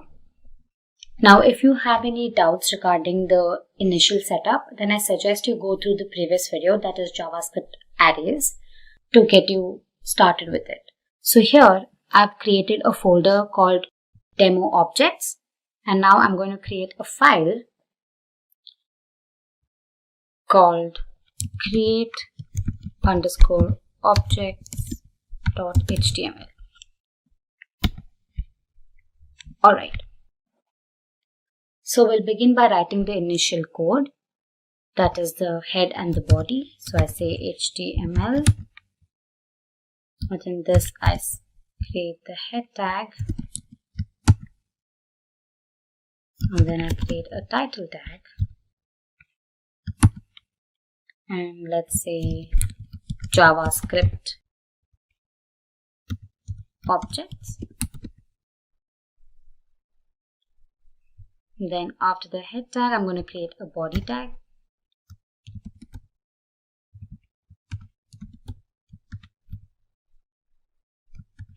And let's create a heading and say creating JavaScript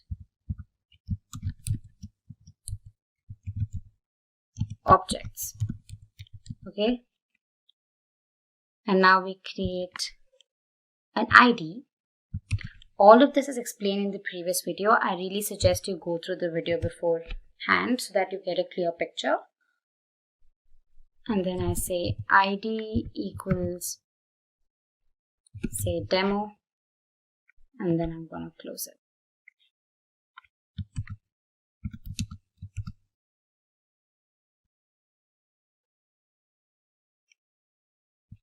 Now the first method that we're going to use to create an object is by using object literals, right? So what we can do is say script within which I declare a variable, say var student. Now within the object, we're going to create 3 different properties. Now this is basically like a dictionary. It has a property, a key, and then a value. Okay, so I say name property, and let's say Chris. And then another property, say age, and say 21. And another property, say studies, and say maybe computer science. Okay, so this is the syntax used to create an object using an object literally. Now after this, what we're going to do is we're going to display this. Right, now we want to display the message saying Chris of age 21 studies computer science. So what we can do is say document.getElementById, and the ID that we're going to pass is demo, and we say inner HTML equals student.name, which is Chris, after which we display the message of the age, and then the age, that is student.age, studies, student.studies. Okay, let's save this, and when we execute the file, it says Chris of the age 21 studies computer science. Alright, this is one of the ways in which you can define an object. Alright, so moving on to the next way of creating a JavaScript object, it is to use the new keyword. Now this is the most traditional way of creating an object, right? So let's go back to our VS Code. Let's create another script within which we say where student equals new object. I'm sure everybody has learned the same way, the same syntax. So this is one of the ways. After which we can say student.name equals Chris.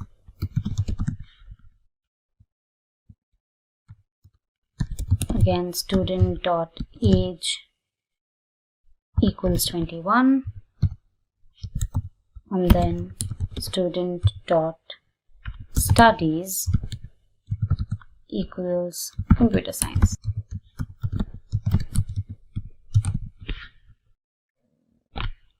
Alright, now after this we again display the message. So let me just copy this.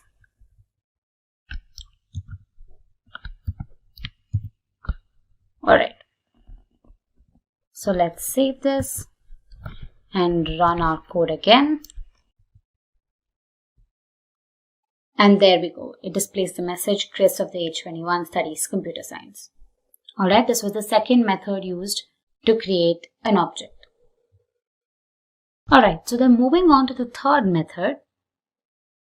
It is to use an object constructor to create and define a JavaScript object. So let's go back to our code editor, and here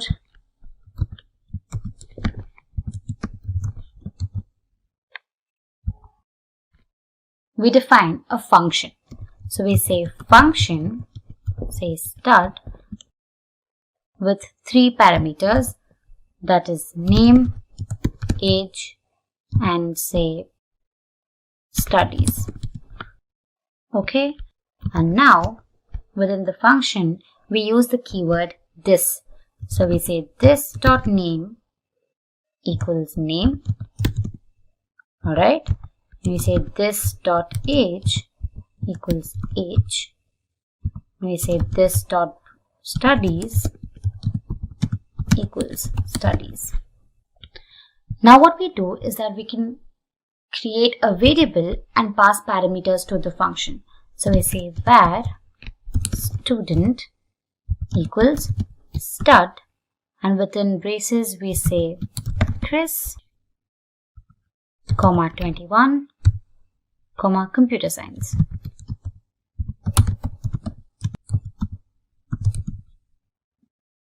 Alright, so we've done passing the parameters. After this, we're going to copy the same print message here. Alright, so let's save this and execute our file. So let's refresh the web page. And there we go. It still displays the message, Chris of the age 21 studies computer science. So this was the third method that can be used to create objects. Moving on to the next topic, object properties. Now a JavaScript object is basically a collection of unordered properties, right? Values associated with the JavaScript object are called its properties. And properties can usually be added, updated, or deleted, excluding read-only properties. So now let's have a look at the demo to help you understand this better. So let me go back to my VS Code. So this was where we left off, and this was how we created objects, right? So now let me create another file, and let me call it objects_properties.html. And now what I'm going to do is I'm going to copy the first piece of code here. Alright, let me just copy this into my new file. And here, as you can see, student is the object that we've created, and name, age, and studies are the three properties. Now say we want to update the age. Alright, so what we can do is here we can just say student.age equals, let me change it to 24. Alright, and let me save this, and when we execute the file, that was object_properties, you can see Chris of the age 24. So 21 is updated to 24. So this is one of the ways you can do it. Or there's another method. You can just assign the property to a variable and then display the variable instead. So what we can do is we can just assign student.age to a property, say x. And here, instead of displaying student.age, we can just say x. Alright, so let's save this. And when we run it, it says 21 because we haven't updated 21 to 24 anywhere. Alright, so 21 remains the same. So another method we can use is we can just say x equals age. So we're directly assigning the property to the variable. And here, when I'm displaying it, I say student of x. Alright, so let me save this. And when you look at the web page, it still displays the same thing. These are different ways of accessing the properties. You can update them, delete them, unless they're read-only. Alright, so let's move on to the next concept, object methods. Now basically, a JavaScript method is an action that can be performed on the objects. So you'll understand better with the help of the demo. So let's go back to our VS Code. And here I've created another HTML file called objects_methods. Alright, so let me just copy the initial code, paste it here, and let's have the enclosing tags as well.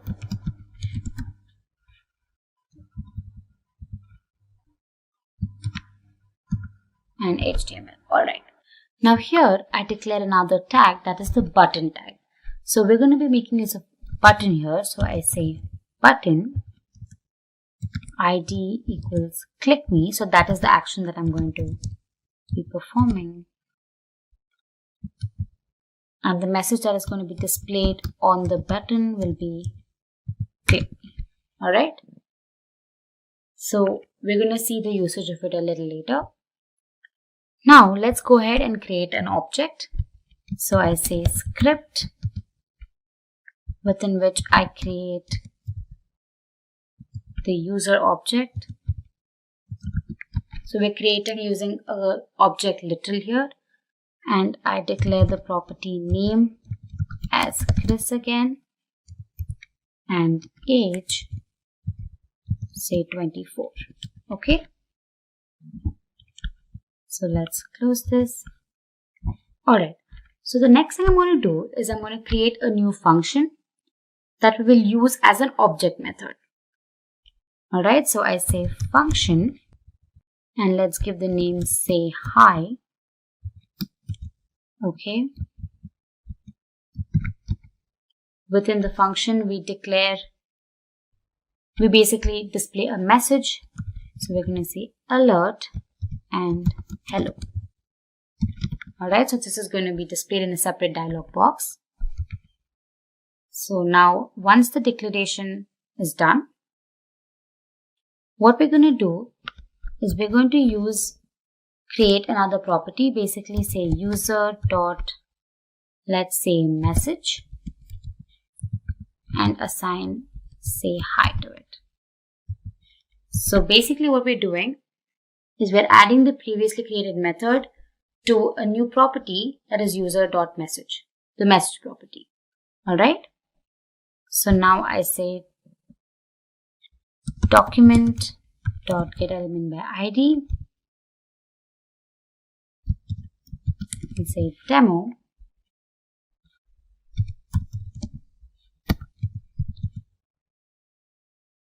And the message that I want is just hi plus the username. Alright.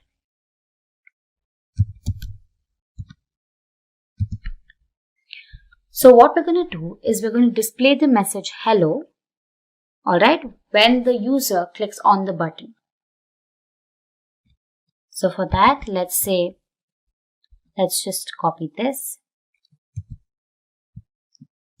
And here, instead of demo, right, we're going to be passing the ID click me as per this. And the event is going to be on click event. So here I say on click, after which I'm going to simply pass user.message. Let me just delete this. Alright, so here I notice that I've given an equal to sign. I'm sorry, it's a colon. Alright, so let's save the file and let's go ahead and execute it. Alright, so here you can see hi Chris being displayed, and once we click on the button, you can see an alert which says hello. Alright. So now let's move on to the next concept, that is Java object accessors. Now getters and setters allow defining an object accessor. Alright, to get the value of a property in a JavaScript object, we use a getter, and to set the value of a property of a JavaScript object, we use a setter. So let's go back to our demo, and now let me create another file and let's call it object accessors. And now again let me just copy the first initial part.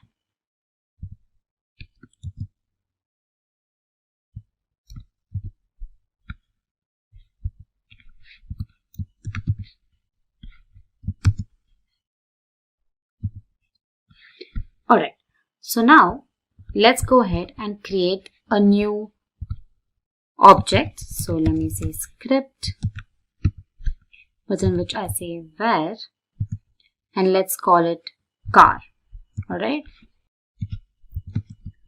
so let me define the properties, say model, and the model is say BMW 320D, and another property say color, and let's say it's navy blue, and the last property say fuel type, and let's say it's diesel. Now what we can do is we can make use of the keyword get to access the properties. So I say get and say fuel, within which I return this dot fuel type. Alright, it's as simple as that. So now let's display it. Document.getElementById demo.innerHTML equals, we say car.fuel. Alright, so now let's save it and execute our file. Here you go. It retrieves diesel for us. Now this is one of the ways of accessing the properties. Now to help you understand setter, let's go ahead and create another object. Alright, say var car again. Now let's say the model is Audi A4, color be bright red, and fuel type, let's keep it blank. Alright. Now to set the value, we use the set keyword. We say set fuel, and the parameter is fuel, within which we say this dot fuel type equals fuel, right? Now let's set the value for the fuel. Say car dot fuel equals petrol. Alright. Now let's display the same. Let me copy this.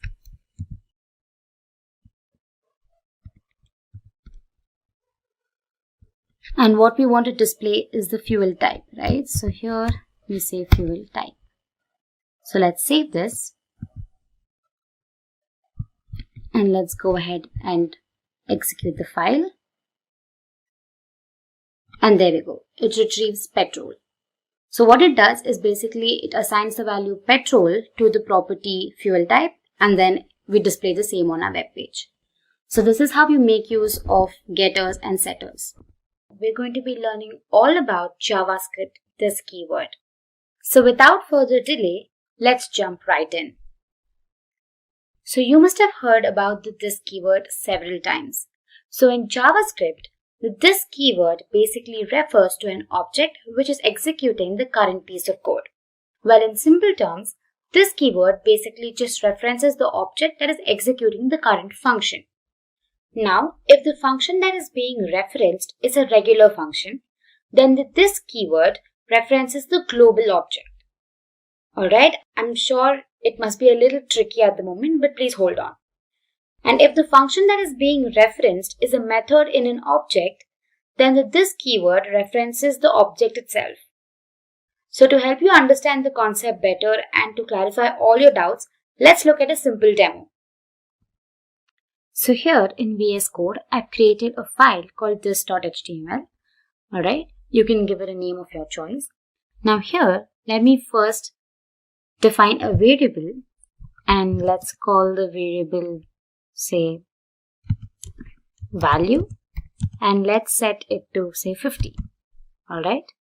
Now let's go ahead and create a simple function. So let me say function, my function. Alright. And within this, let me define the value for value. Let me set the value for the variable value as 100. Okay. And now let me just alert it. Alright. So let me say alert value, okay, plus value. And then let me have another alert message, which is going to display this dot value. So let me just say this value, and instead of just saying value, I say this dot value. Alright. Now after this, let's go ahead and call the function, my function. So let me just save this and execute it.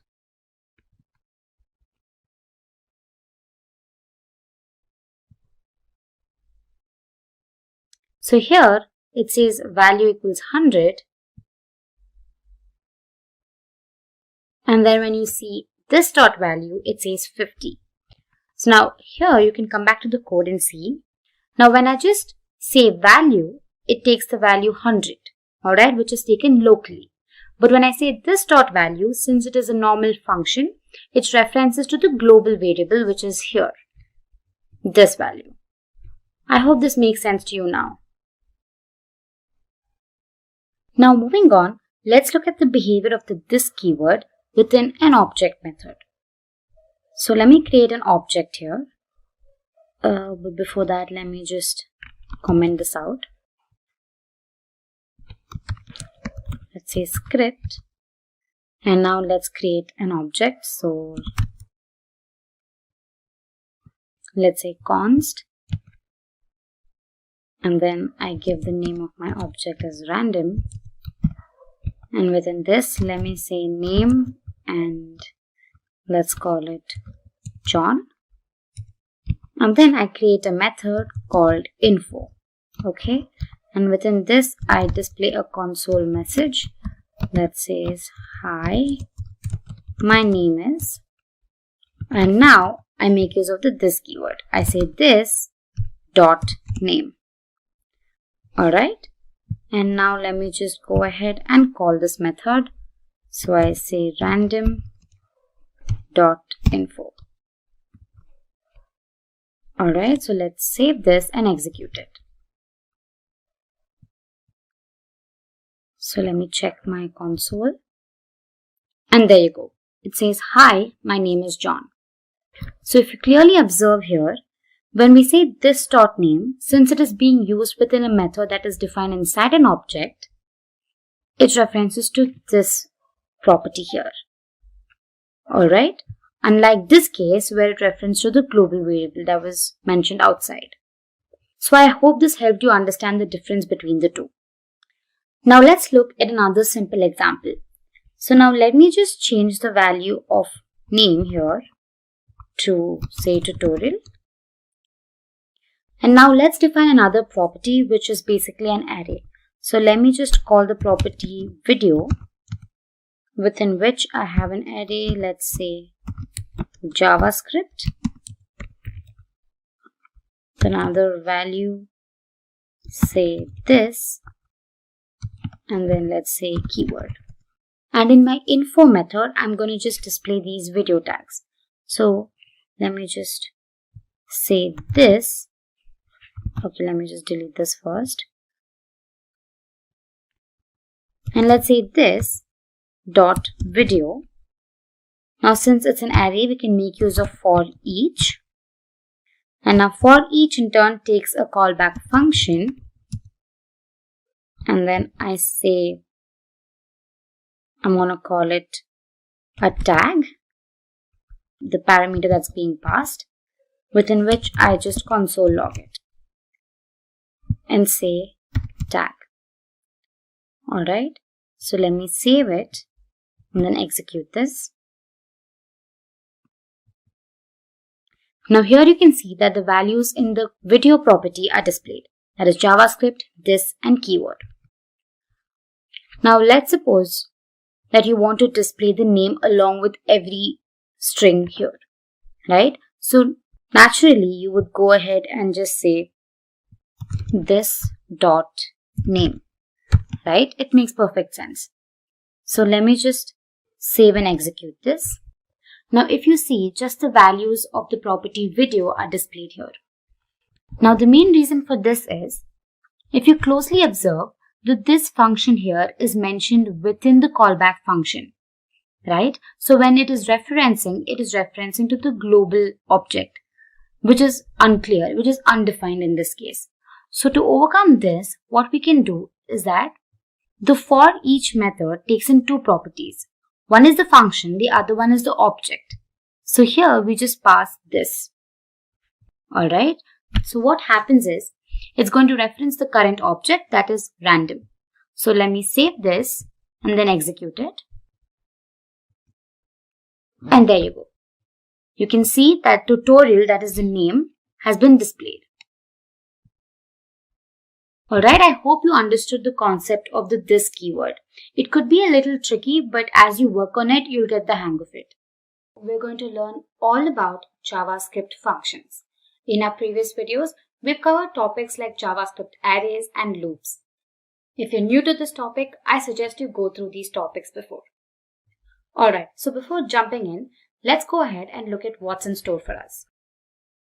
First, we're going to learn what exactly JavaScript functions are.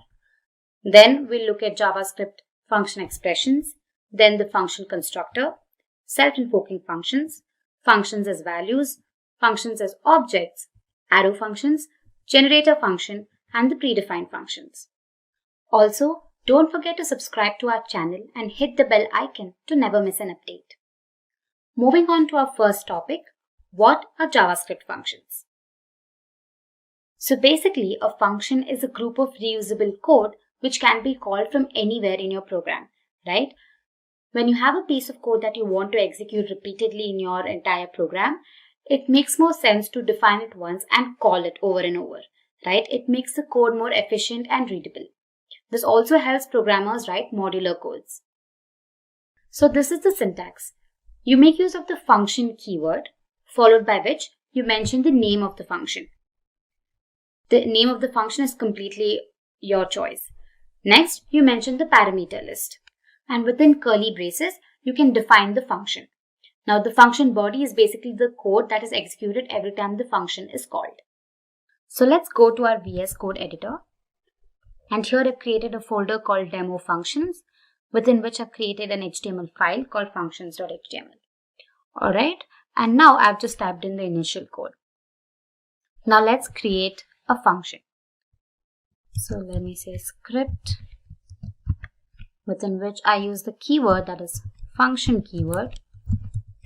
And now I give the name for my function. I say my underscore function. And the function takes a parameter, say value. Now this function basically returns the square of the digit, alright? So within which I say document.getElementById. The ID is demo.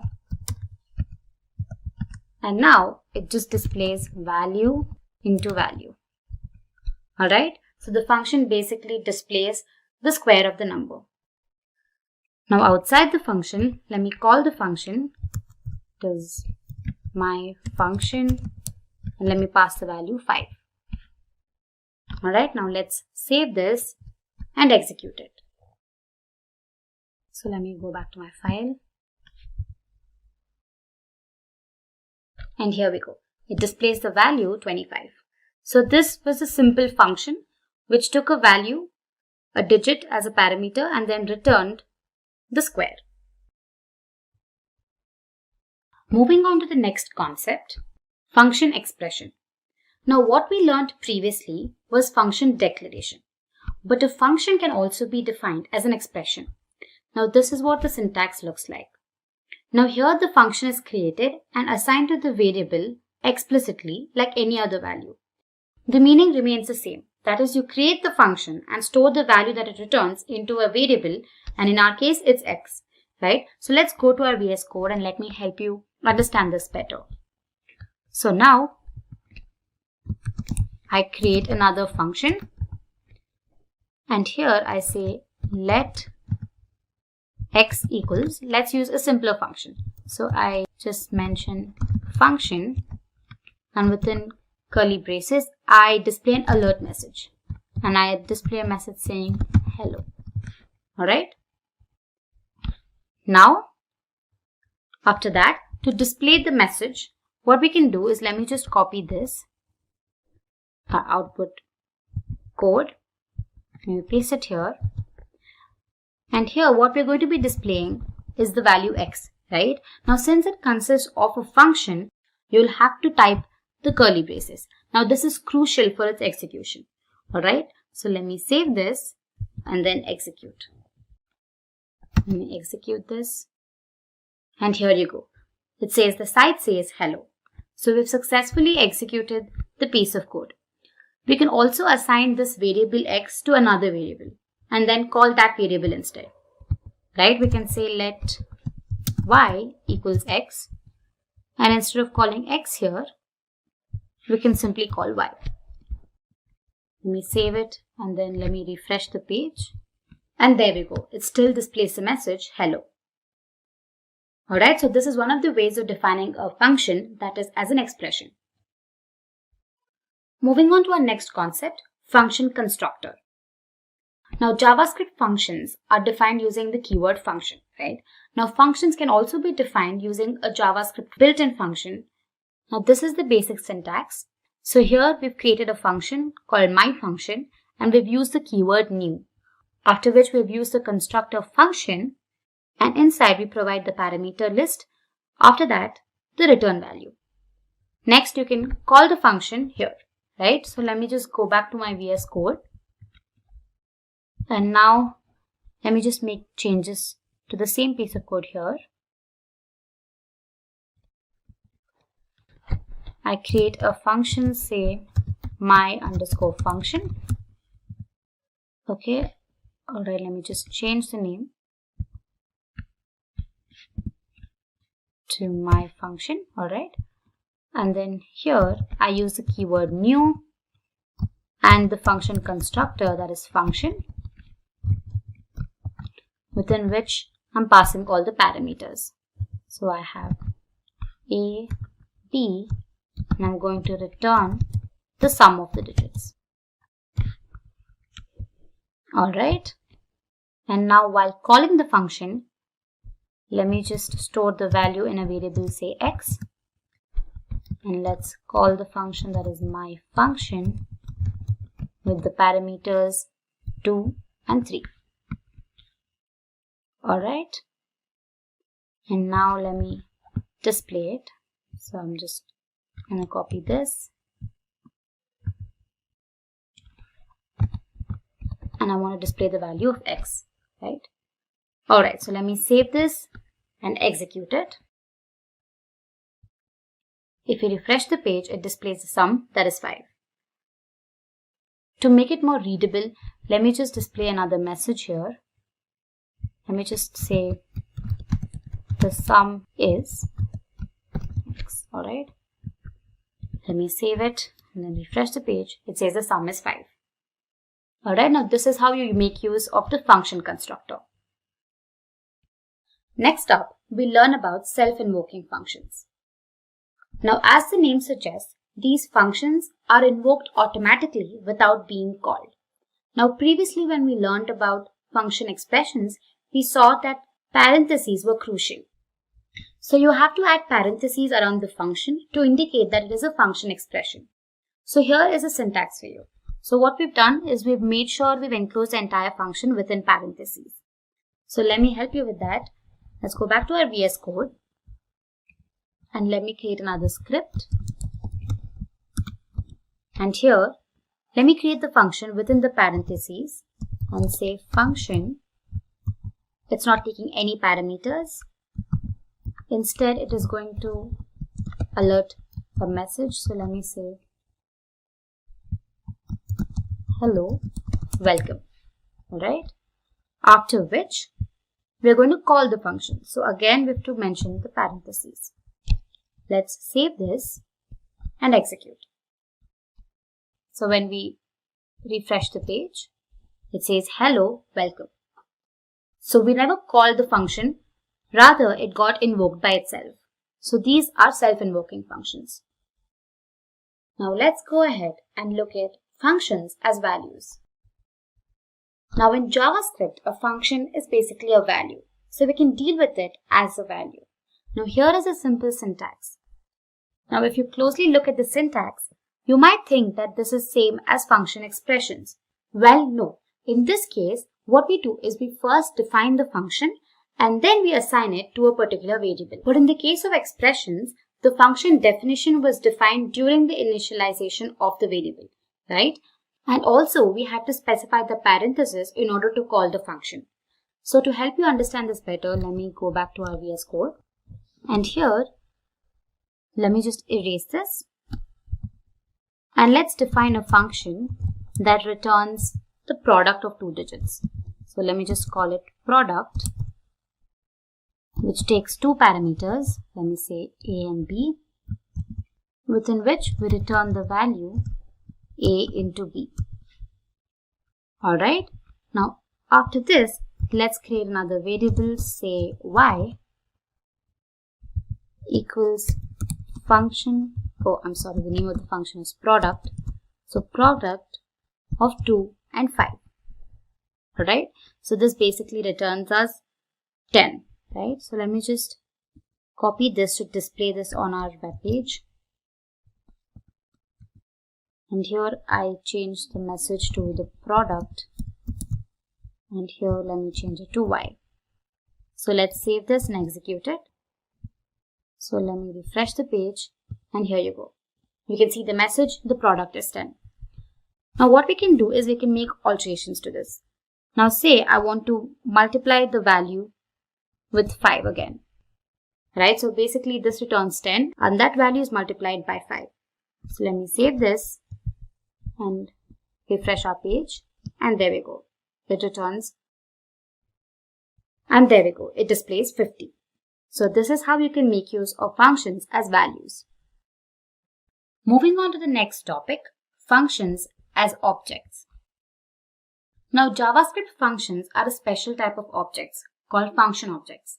Now a function includes a string which holds the actual code, that is the function body of the function. The code is literally just a string. Although not recommended, you can also create a function with the help of the function constructor. I will show that to you a little later on. But for now, let's look at the syntax. Now here we have a variable called body, which basically consists of the function body. It's enclosed in double quotes. And that's a mistake, please ignore it. Alright, so next we have variable function name. So here we create a function using the keyword new. And then we pass a parameter list. And the body basically tells us what the function returns. Alright, next we have an alert message to call the function. So let me just show how this is executed. Back in our VS Code, let me create another function.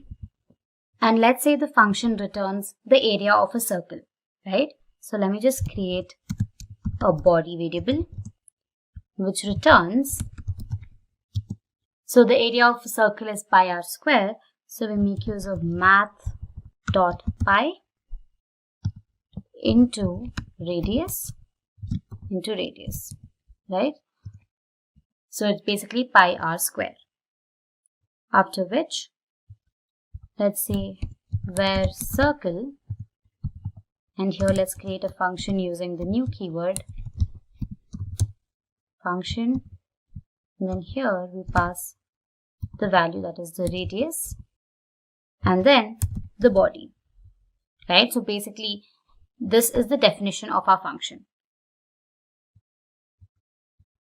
So let's use alert to display the area. So we say alert of circle of 5.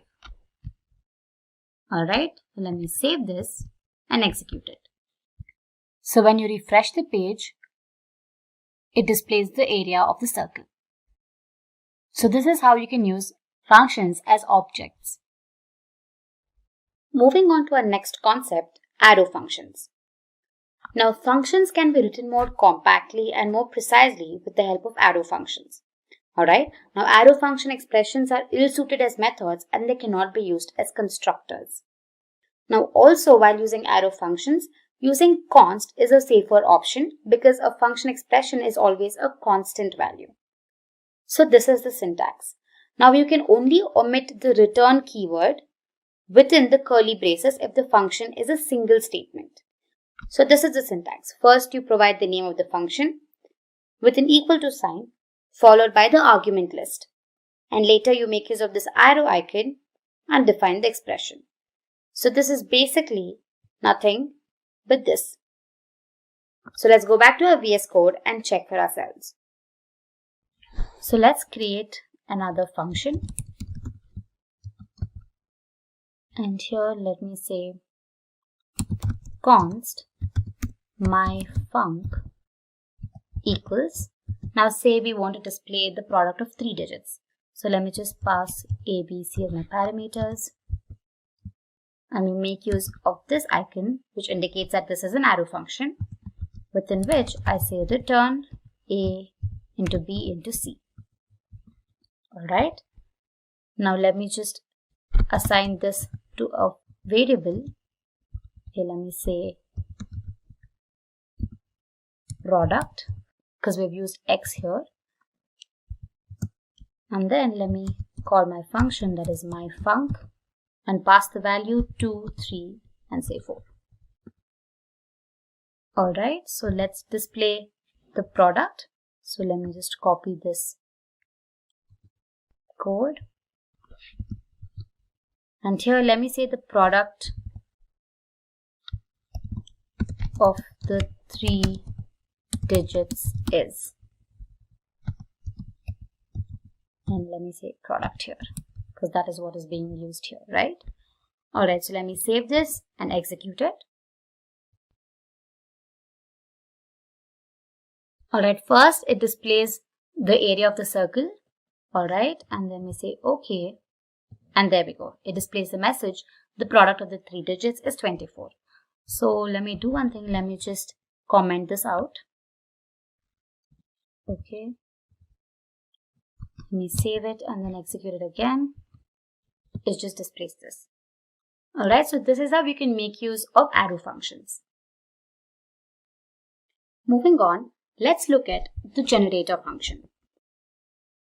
Now, regular functions typically return only one value, right? Or a single value, or sometimes even nothing. But a generator function can return multiple values. And the speciality is that it can do it so on demand. Alright, now to create a generator function, we make use of an asterisk. So an asterisk indicates that the function is a generator function. So here you can see that we have a function followed by asterisk, and we've created a function called generator sequence. So here you can see we have the asterisk after the keyword function followed by the name of the function, right? But the main method of a generator function is the next method. When this method is called, it basically runs the execution until the nearest yield value, alright, or the nearest yield statement. Then the function execution pauses and the yielded value is returned to the outer code. Alright, so the result of the next method is always an object with two properties. It has the value property, which is basically the yielded value, and then it has the done property, which displays true if the function code is finished or false if it's otherwise. So let me show its execution for a clearer understanding.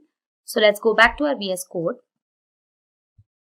And here let's create the generator function.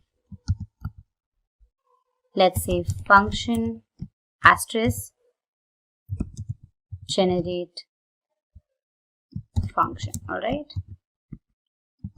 Now within which I make use of the keyword yield, and I say yield 1 first, followed by yield 2, and then finally I make use of return, which indicates the termination, so I say return 3.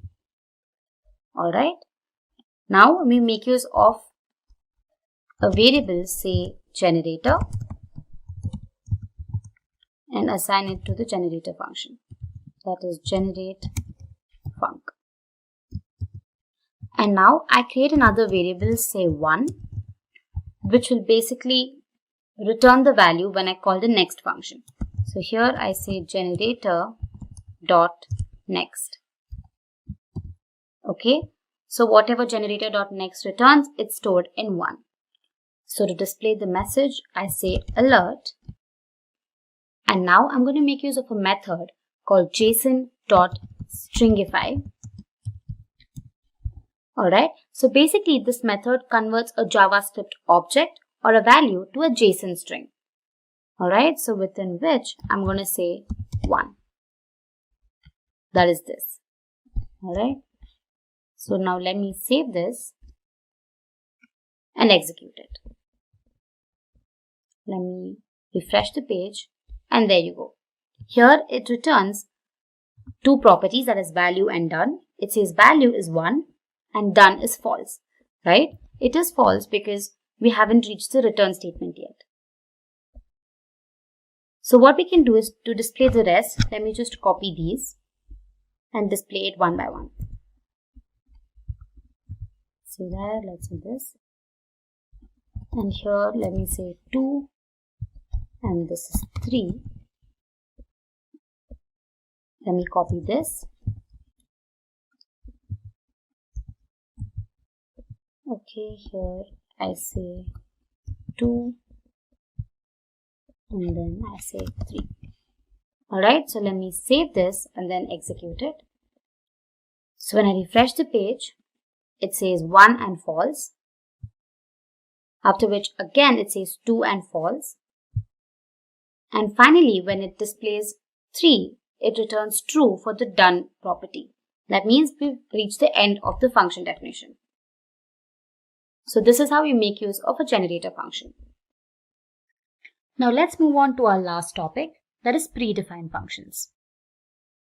Now JavaScript has many built-in functions, alright? Now here are a few of them. We have eval, parseInt, parseFloat, escape and unescape. Now let's go through one by one. Alright, first up is eval. Now this basically evaluates a string and returns a value. Alright, so to help you understand this better, let me go back to our VS Code. And now let me just create another file and let me call it predefined functions.html. Alright. And I've just copied the initial code. Alright. So for eval, the syntax is eval, within which I say expression. Alright, now this is the general syntax. So what this eval does is that it evaluates the expression. And if the result is not a string, the result is just returned. And if the result is a string, it is taken to be a JavaScript program and evaluated. So let me show you how it's done.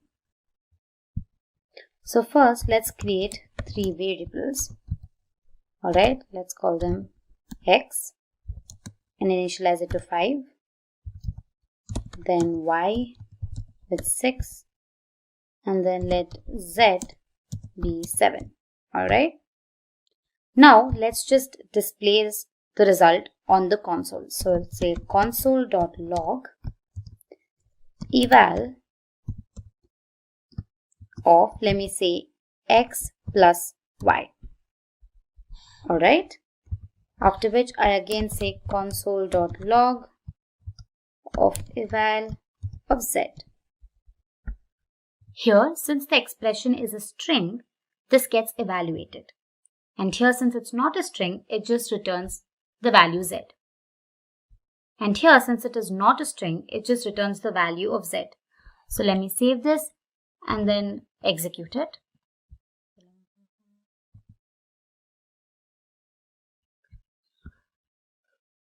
Alright, so let me just check our console.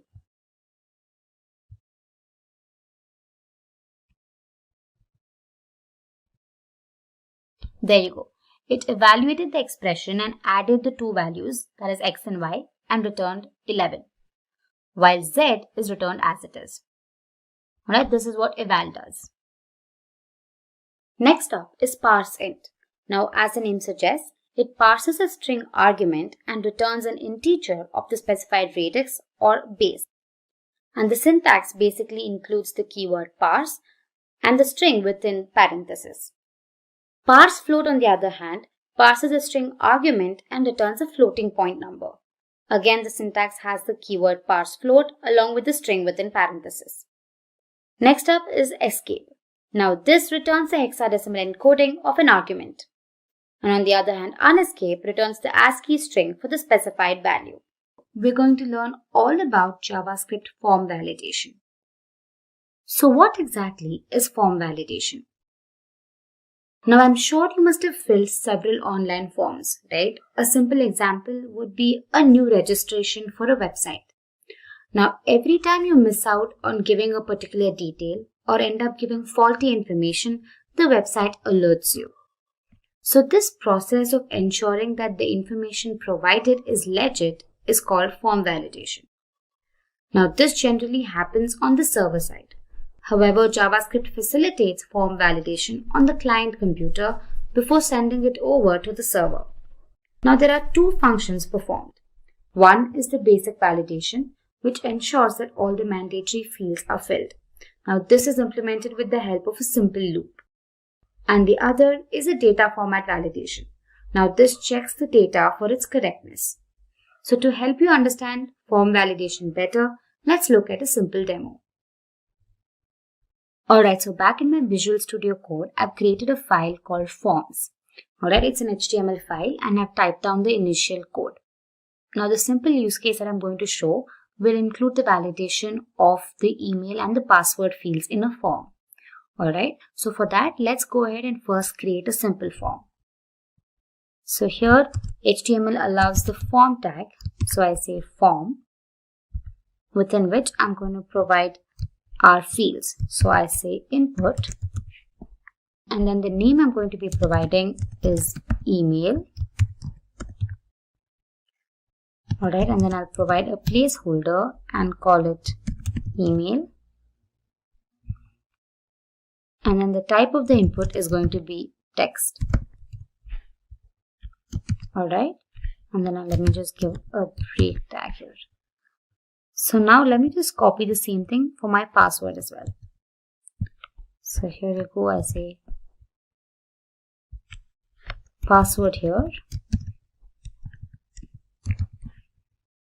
And then the placeholder again will be password. And then I'm going to keep the type as text. And finally, I'm going to have a button, a submit button, right? So let me say button. Type is basically submit. Alright. And let me display submit on my button. Alright. Okay. So with the help of this, we've created a simple form. So let me show you how this looks. So here we go. We've successfully created an email field, a password field, and a submit button. And every time I click on the submit button, you can see that my page is getting refreshed. Now, once the user provides the correct email ID and password, we want to display a message. Alright. So for that, I've created another file called message.html, and this is a simple file where I'm displaying the message, hello there, welcome. Alright. So this is a simple message that I want to display. So for that, I have to add it in my form tag. Now, once the form gets submitted, an action has to be performed. And the action is to navigate to the message.html file, right? So let me just say action equals message.html. Now you can also provide a name to your form. So let me call it my form. Alright. So let me just save this. Alright, so moving on, we have to now validate the information that is provided. For that, I'm going to create a function here. So let me call the function validate. Alright, so here I'm going to check for my fields, right? Now, if the email field is empty, then I'm going to alert the user saying please enter the email. And if the password field is empty, I'm going to again alert the user to provide the password. So for that, we're going to make use of this simple if-else logic. So let me say if document dot myform dot email dot value is null. So I'm going to check if the value provided on my email field in my form is null. Alright. What I'm going to do is I'm going to say alert. Please provide your email ID. Okay. And then I'm going to say document.myform.email.focus. Now what exactly focus does is that it makes sure that the cursor remains at the email field. That is, it is focused at the same field. Alright. So let me just copy the same thing for my password field. So let me say else if. Let me just copy this. Instead of email, I say password, within which I'm going to alert the user to provide the password.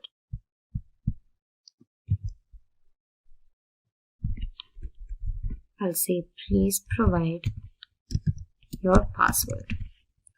Alright. So basically it first checks for the email field and then for the password field. So let me just say finally else do nothing. Alright. Okay. So now what we're going to do is every time we click on the submit button, the form gets submitted. Correct? Now we can control when the form is getting submitted. So basically the form gets submitted when this function is executed. So for that we can use another property here called onSubmit. And here I'm going to call my function, that is validate. So let me say validate here. Alright. So let me save this and let's check the output. So here, as you can see, let me just try submitting it without providing the email field. Alright. So here we go, it alerts us.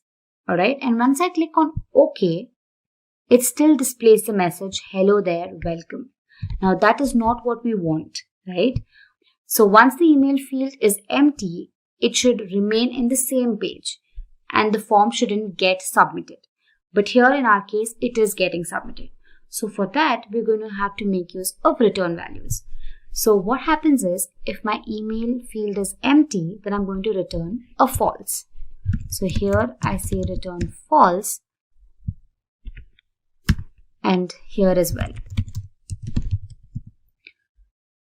And finally, when both my email and my password fields are filled, I'm going to return true.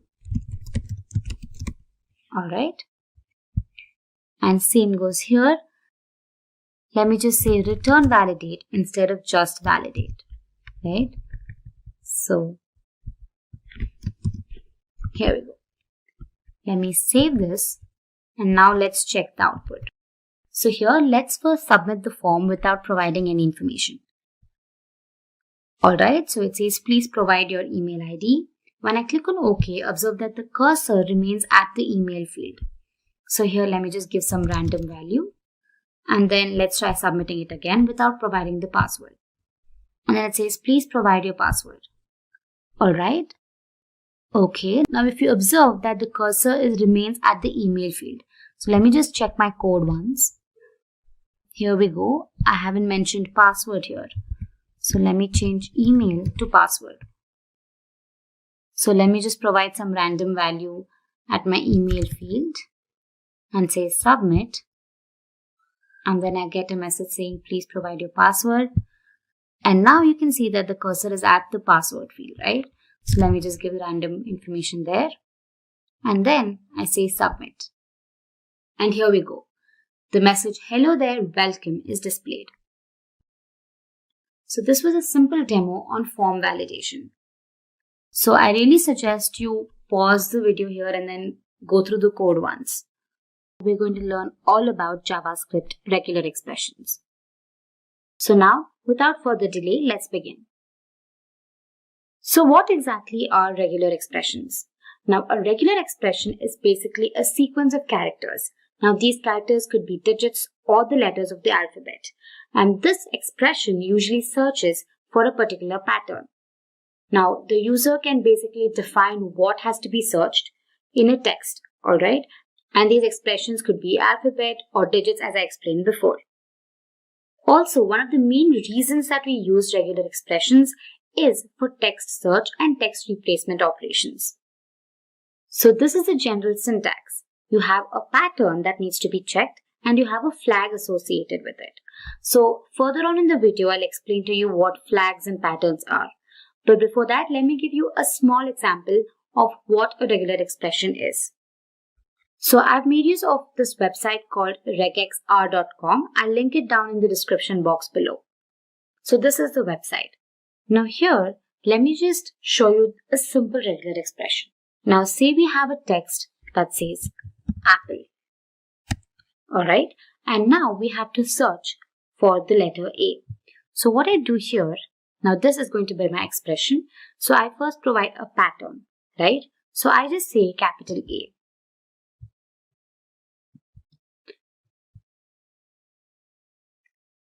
So when I say capital A, you can see that the letter A has been matched in my text. Alright, so it's as simple as that. Now one thing to remember is that here it is case sensitive.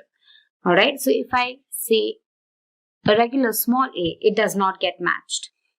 Alright, so if I want to match AP, I can just say AP and it gets highlighted here. Alright, so this is a simple regular expression that matches with the text. So moving on, let's see what exactly these flags, patterns and quantifiers are. So what exactly is a flag? So we previously saw that the syntax consists of a pattern and then a flag, right? So these flags basically specify to alter the behavior of a regular expression. Now these flags are generally appended after the regex literal and can be specified as a second argument in your expression, right? So let's see the different flags that are supported by JavaScript. Now you have these 5 flags here. You have G, which is the global flag. Now this finds all matches instead of stopping after the first. Alright. Then you have I, which is ignore case, which makes the entire expression case insensitive. And then you have M, which is multi-line. So the caret and the dollar match the beginning and the end of each line respectively. Then you have Unicode. And if this flag is not supported, you must match specific Unicode characters. And then finally you have Y, which finds all the consecutive or adjacent matches. So moving on, we have patterns.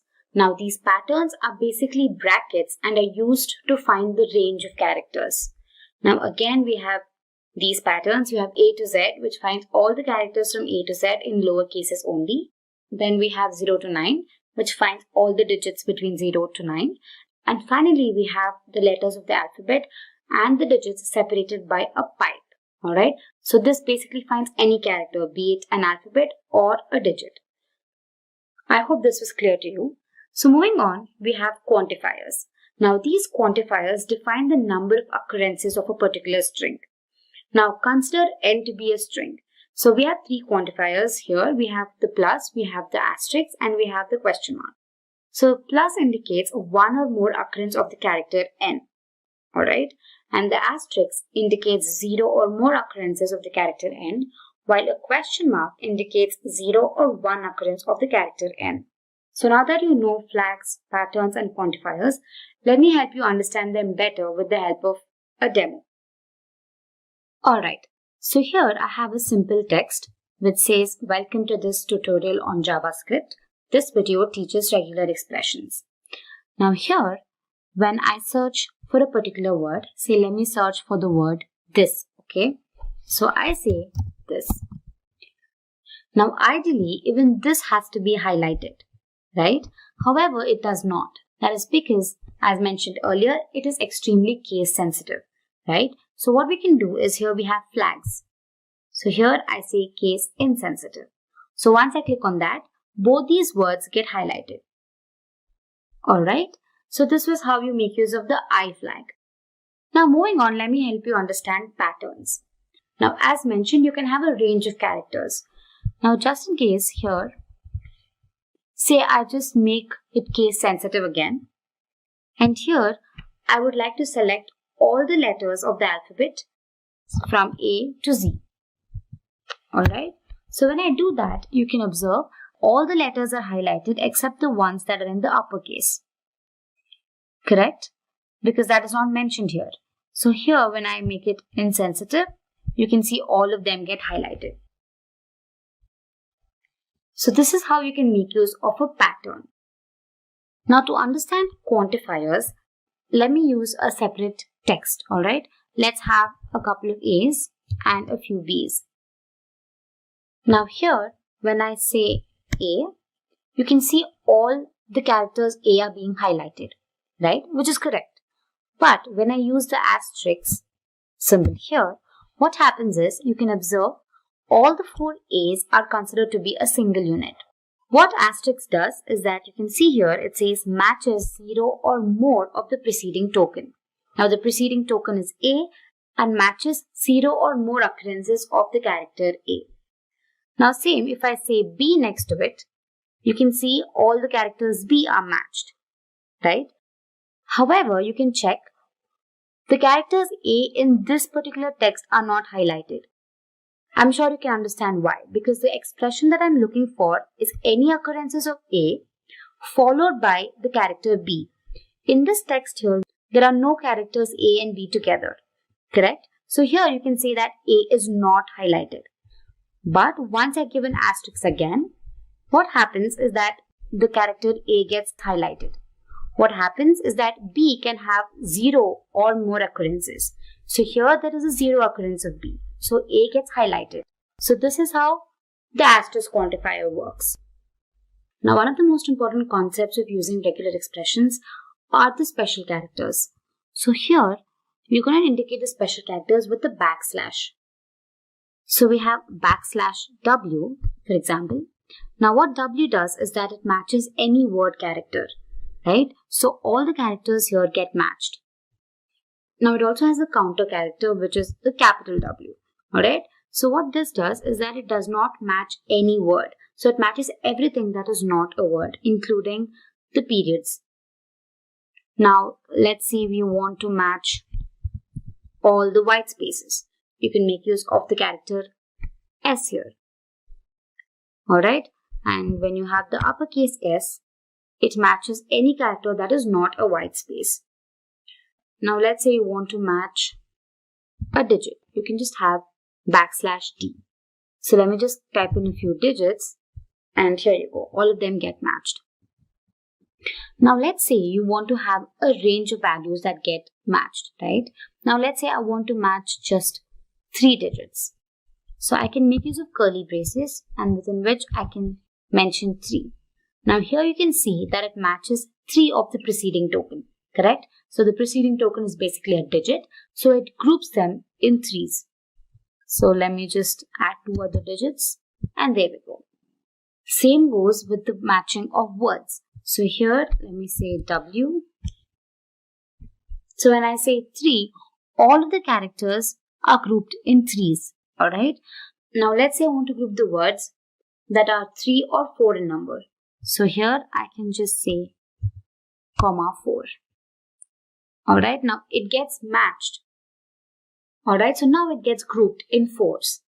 So this is a simple example to show you how special characters work in a regular expression. Moving on, let's see how you can use regular expressions to search for phone numbers.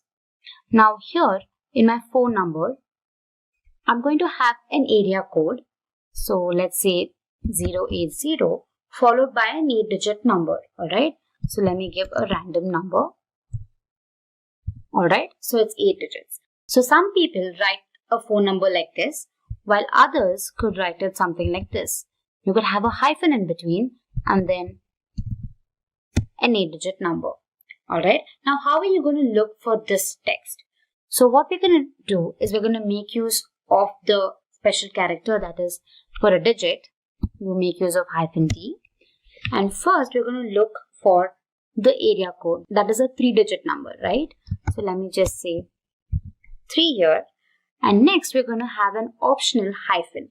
So for that, now since we learned a pattern can be enclosed within square brackets, so let me just say hyphen here and let me say a question mark. Now a question mark indicates 0 or 1 occurrence of the preceding character, right? So we're going to have a hyphen for a question mark and then finally we're going to have a digit again. And here the number of digits is 8. So let me just specify that. Alright, so when this happens, you can see both my numbers are getting highlighted. Although the text remains the same, it could be specified with different formats. right? So just like this, you can create expressions that match various formats. So this was just a simple video to acquaint you with regular expressions. We're going to be learning all about JavaScript email validation. Let's begin. So first of all, validation is an essential part when you're communicating with the user. Almost all the websites and applications that you use have forms that you need to fill in. And every time you fill a form, that information you provide needs to be validated. So this is an essential and a crucial part. Now, when you're providing more critical information like user credentials, say your ID, your password, your date of birth, all of that needs to be validated. So JavaScript enables this with the help of a feature called email validation. Now, email validation, first of all, ensures user authenticity. It also facilitates email validation on the client side so that all the processing that takes place on the server side is faster. And lastly, with JavaScript, one can validate a name, password, email, date, etc. Now, I'm sure everybody has used email IDs, right? So here's a dummy email ID for you. One thing that you must have noticed is that all IDs come with an @ symbol. Now, the first part before the @ character is the personal data. Now here it could include your name, you can provide digits, etc. So the length of this personal information can be up to 64 degrees. And following the @ character, you have the domain name. The domain name can be up to 253 characters. Talking about the personal data, now this data can include any sort of information. You can provide your name, your birth date, etc. So basically it can consist of all uppercase and lowercase letters of the alphabet. It can have digits from 0 to 9. It can include all special characters. And lastly, it could include the period character. One thing to remember is that the period character cannot occur twice and is not supposed to be either the first or the last character. Alright, so this was just a brief introduction to email validation. Now, to give you a better understanding, let's go ahead and look at a simple demo. So back in our Visual Studio Code, I've created a folder called JavaScript demo, and I've also created a file called email validation. I've also typed in the initial code. Also, if you haven't watched our videos on JavaScript regular expressions and JavaScript form validation, then I highly recommend you go through them. Email validation is basically just a combination of the two. So I'd suggest you first head back and watch those videos and come back here. Alright, so the first thing that we need to do is create a form that includes the email field, right? So for that, let's go ahead and create our form. Here I'd say form, within which I'd give input. Let the ID be text. And I'll give the placeholder property and let it be email. And the type text. Alright. And then I will break the line. And finally, I have a button that's basically the submit button, right? So let me just say button. Type, say button, and then the message displayed is submit. Alright, so now when you're validating a form, you will have to provide certain cases, that is the if-else conditions, to validate it, correct? Now first, I'm going to create a function wherein I'm going to pass the information typed in by the user as an argument. And this function consists of a regular expression against which the ID provided by the user is checked. And if the pattern matches it, then the ID is valid. And if it does not, then you'll have to alert the user. So now let's create our function. Let's say script. And now let me create a function called validate. All right. And now I'm going to create a variable called mail. And I'm going to get the information provided by using this ID from the input. Now I'm going to get the text using this ID, correct? So let me just say document dot get element by ID, within which the name of the ID is text. Let me say text dot value. All right. So the next thing is to create a regular expression. Now consider two different IDs here. Now the domain of the first ID ends with .com, while the next one is ending with .co.in. So when we're defining the regular expression, we'll consider all possible scenarios. So now let's head back to our VS Code. And here let me just say variable regex beginning with a /, and then you have a caret. Now the caret symbol indicates the beginning of the regular expression. Now since we can have the lower cases, upper cases and all the digits, let's go ahead and mention them. So here, let me say A to Z, all lower cases. Then we have uppercase and we have all digits 0 to 9, followed by which we can also include a period and an underscore. So when you're including a period symbol, you will have to use the escape character, that is \, and then you mention the period. Now, one thing to remember is that a period symbol in regular expression means that it can include any of the characters. But here, since we're using the literal character, that is the period, we have to include \. After that, we can, all right, followed by which we have a quantifier, that is plus. Now, plus here indicates one or more occurrences of all these characters. So here we include plus, after which we have a literal, that is the @ symbol, followed by which we have the domain name. So again, the domain name can include all the letters of the alphabet and the digits. So for that, let me say A to Z, and 0 to 9. Again, to remember, we have to include the plus symbol, indicating that let me just get rid of this. So we include the plus symbol to indicate one or more occurrences of these characters. Again, followed by which we have a period symbol. So for that, let's just go and type in period. Now you must be wondering why I didn't use the \. Now a \/ or an escape sequence here can only be used within the square braces. Outside of it, it is considered as a literal. So here I just mentioned the period. Again, I highly recommend you go through the JavaScript regular expressions video to clarify all your doubts. So moving on, after this, I have to mention the extension, that is .com or .co.in. Now, generally, these extensions are in lower cases.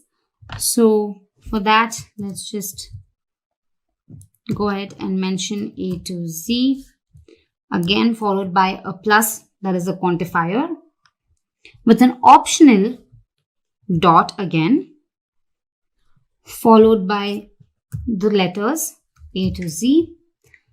Again, these can, again I mentioned plus, followed by which I'm going to add the question mark. Now, the question mark indicates 0 or 1 occurrence of the preceding expression. So in this case, this extension, that is .in, is optional. Now, the question mark here indicates either a 0 occurrence or 1 occurrence. All right. So to end the expression, you have the $ symbol and then the front slash. I might have missed something. Okay, yeah, I haven't closed this, so let me just add the parenthesis. All right. So this is your regular expression against which we're going to be checking the email ID, right? So now we're going to use the simple if-else logic. So for that, let's say if regex dot text dot mail. Now, mail is basically what has been passed by the user. All right. Now, if this is true, that is, if the mail when checked against the regular expression comes in to be true, then I'm going to alert the user saying you have provided a valid email ID, and I'm going to return true.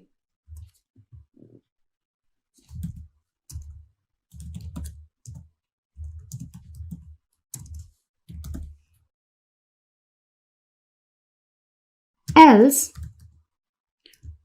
if the expression does not match, then I'm going to alert the user with a message saying, sorry, incorrect email ID. And I'm going to return a false. So now you must be wondering, where is the return value going? So for that, I have to add the onClick event on my button. So here, let me say onClick. It's going to call the validate function. All right, so there we go. Let me save this and execute it.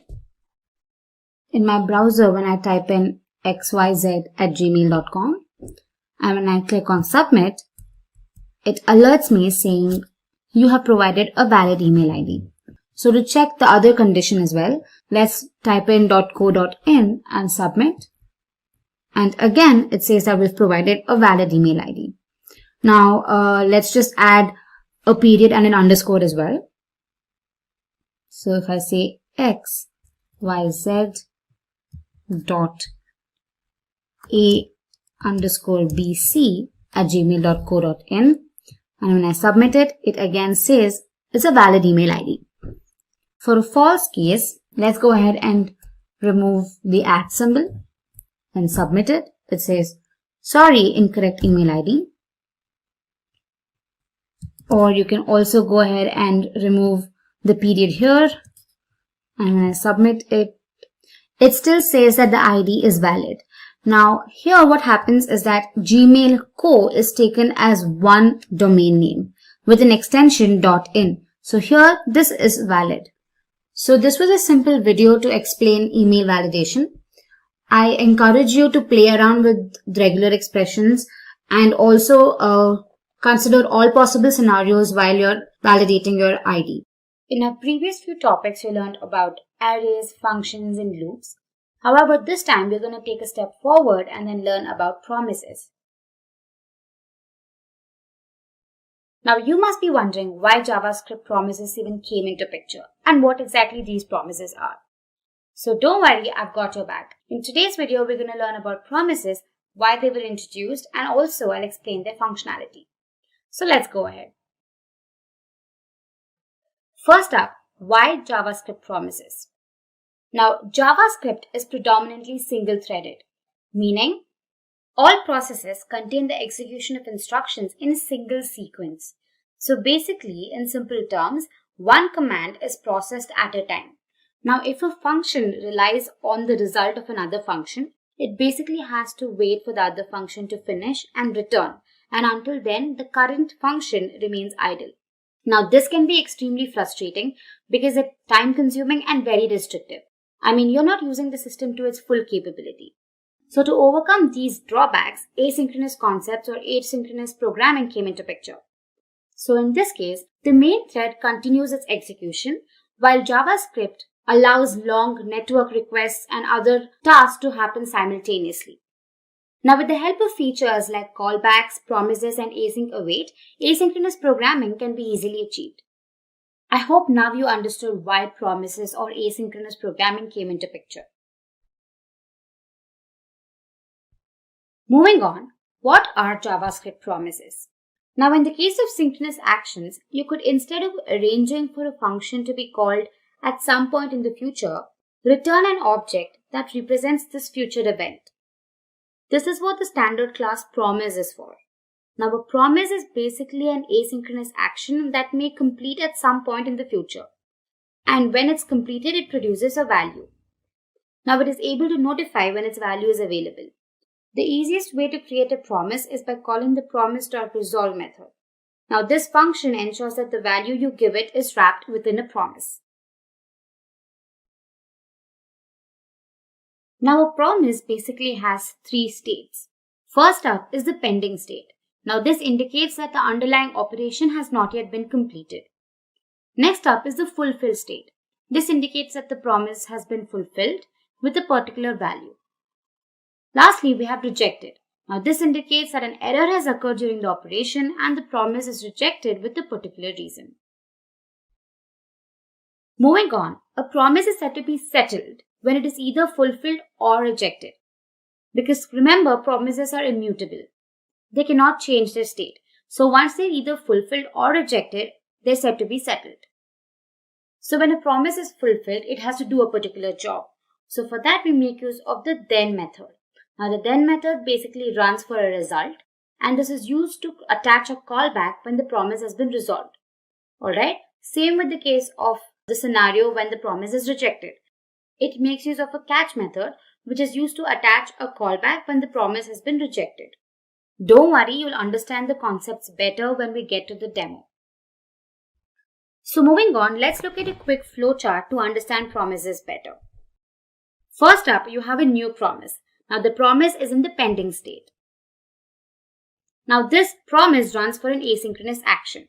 Now we check if the action is successful. If it is a yes, then we call the then method. And if it is a no, then the catch method is called.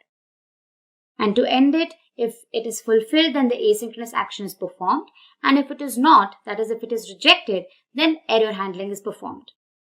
And lastly, the values of these methods is returned to the promise. I hope this was clear. So moving ahead, let's look at the general syntax. You can use the let keyword and provide a name for your variable, and then you create a new promise. Now this promise object takes a function which in turn takes two parameters, that is resolve and reject. So to help you understand all of this better, let's go ahead and look at a simple demo. So in VS Code, I've created a folder called demo promises, within which I've created an HTML file named promises.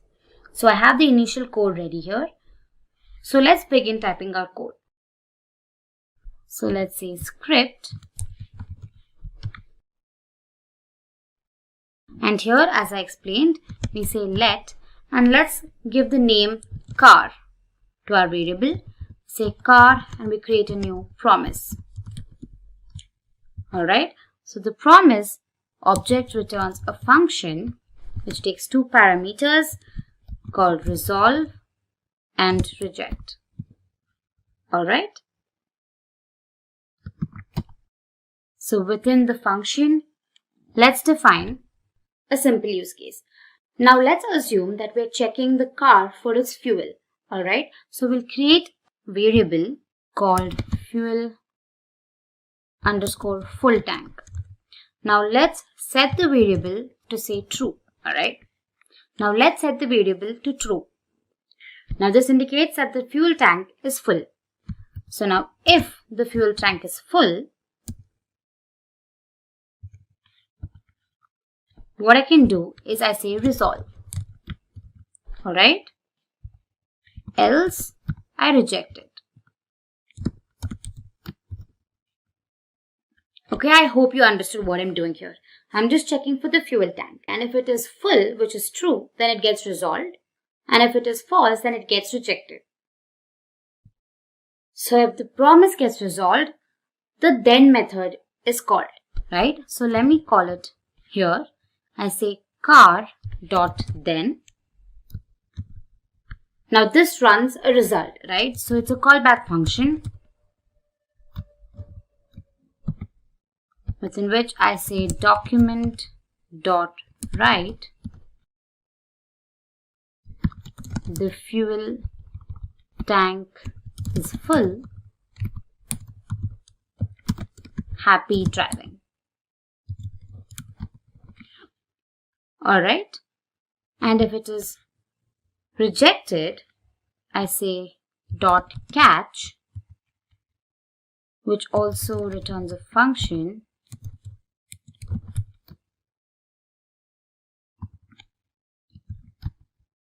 that says document.write. Let's just display a simple message saying that the fuel tank is not empty.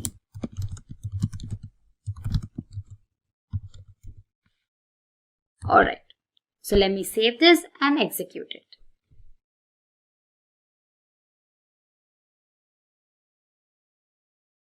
So here it displays the message, the fuel tank is full, happy driving.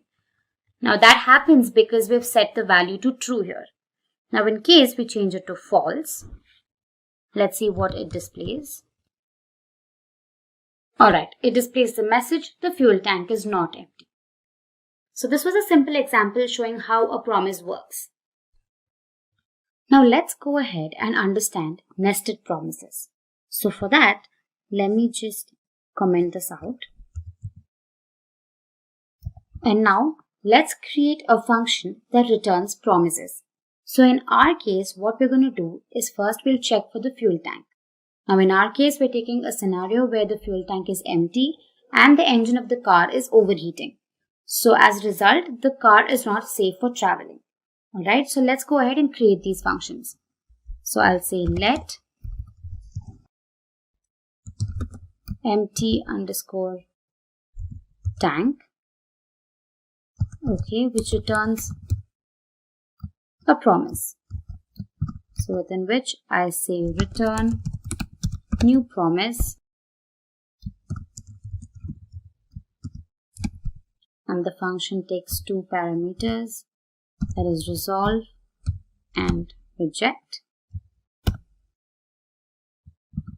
within which I'm going to display a message saying resolve, which says the car doesn't have enough fuel. Alright.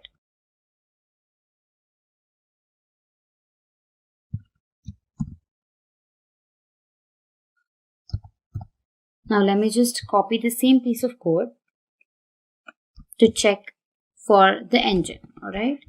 So let me just change the name of our variable here. Let's call it engine. And here it displays the message, the engine is overheating. Alright. And lastly, when both of these scenarios hold true, that is the car doesn't have enough fuel and the engine is overheating, we say that the car is not fit for travel. Let me just call it travel. And here I'll display a message saying the car is not safe for traveling. Alright. So right now we've created three functions that returns promises. So first we check for the empty tank, right? So let me just call the function here empty tank. And we make use of the then method, which is executed when the promise gets resolved, which takes a callback function. Alright, so basically when we check for the empty tank, after this is executed, we check for the engine, right? So here we simply call the engine function. So let me just say return engine. Alright. Now this is a nested promise in itself. So on top of it, I can run the then method again. So if the tank is empty and if the engine is overheating, then I'll just check if it is safe for traveling or not. So let me say function, and here let me just return the method travel. Alright. Now after this, if all of these are executed, then I say function. Finally, I'll display a message saying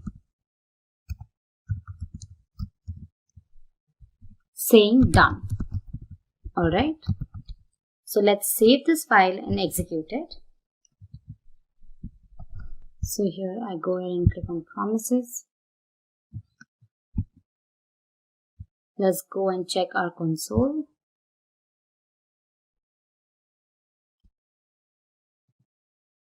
And there we go. The message done is displayed. So here, since every time the promise is being resolved, a message is displayed, I can basically catch the message in a result. Okay, and this result can be passed to the coming methods. So here I just say result. I say result again.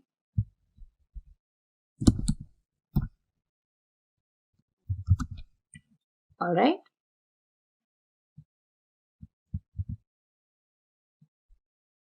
So now we get the message, the car doesn't have enough fuel. So we'll have to append it with the next message. So let me just say message here. I've used MSG. And let's just append it here. And the final message gets appended here with result. Okay, I have to add message here as well. Alright, so let's save it and execute the file. Alright, so here you can see the message done gets displayed first. And then, since we're appending it after the message done, it says the car doesn't have enough fuel, the engine is overheating, the car is not safe for traveling. So this was how you can make use of nested promises. We're going to learn JavaScript asynchronous concepts, that is async and await. Firstly, let's understand the basic concepts of synchronous and asynchronous programming. In case of synchronous programming, all the actions are performed sequentially. So you have the execution of the function 1, after which you have function 2, and then you have function 3. And after all of these are executed, the program terminates. Now, although synchronous programming is clean and has lesser errors, it has its own drawbacks. The entire system is halted when a particular process is being executed. Now, as a result of which, it is time consuming and the system is not used to its full capacity. So to overcome that, asynchronous programming was introduced. Now, in this case, let's assume that a particular function or a process is being executed. Now let's consider that this particular function is waiting for a resource, let's say a network resource. Now instead of waiting for the function to acquire this resource, the main thread continues its execution with function 2 and function 3. And when the resource is acquired, it receives a callback, indicating that the function 1 has to be called. And finally, the entire chain is terminated. So this is how asynchronous programming works. It makes sure that the system does not halt when a particular process is waiting for a resource. This makes the entire system very efficient. Now that you know the concepts of synchronous and asynchronous programming, let's move ahead. Now, async and await are purely asynchronous programming concepts. I again suggest you check out the video on promises before watching this. Alright, so moving on.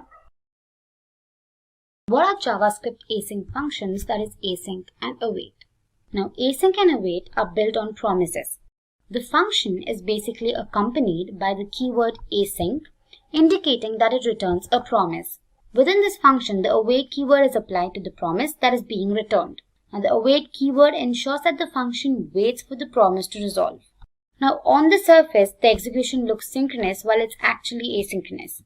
Now, at the place of usage of the await keyword, the execution of the function is practically blocked. Now, async functions make the code more readable and are easier to handle when compared to promises.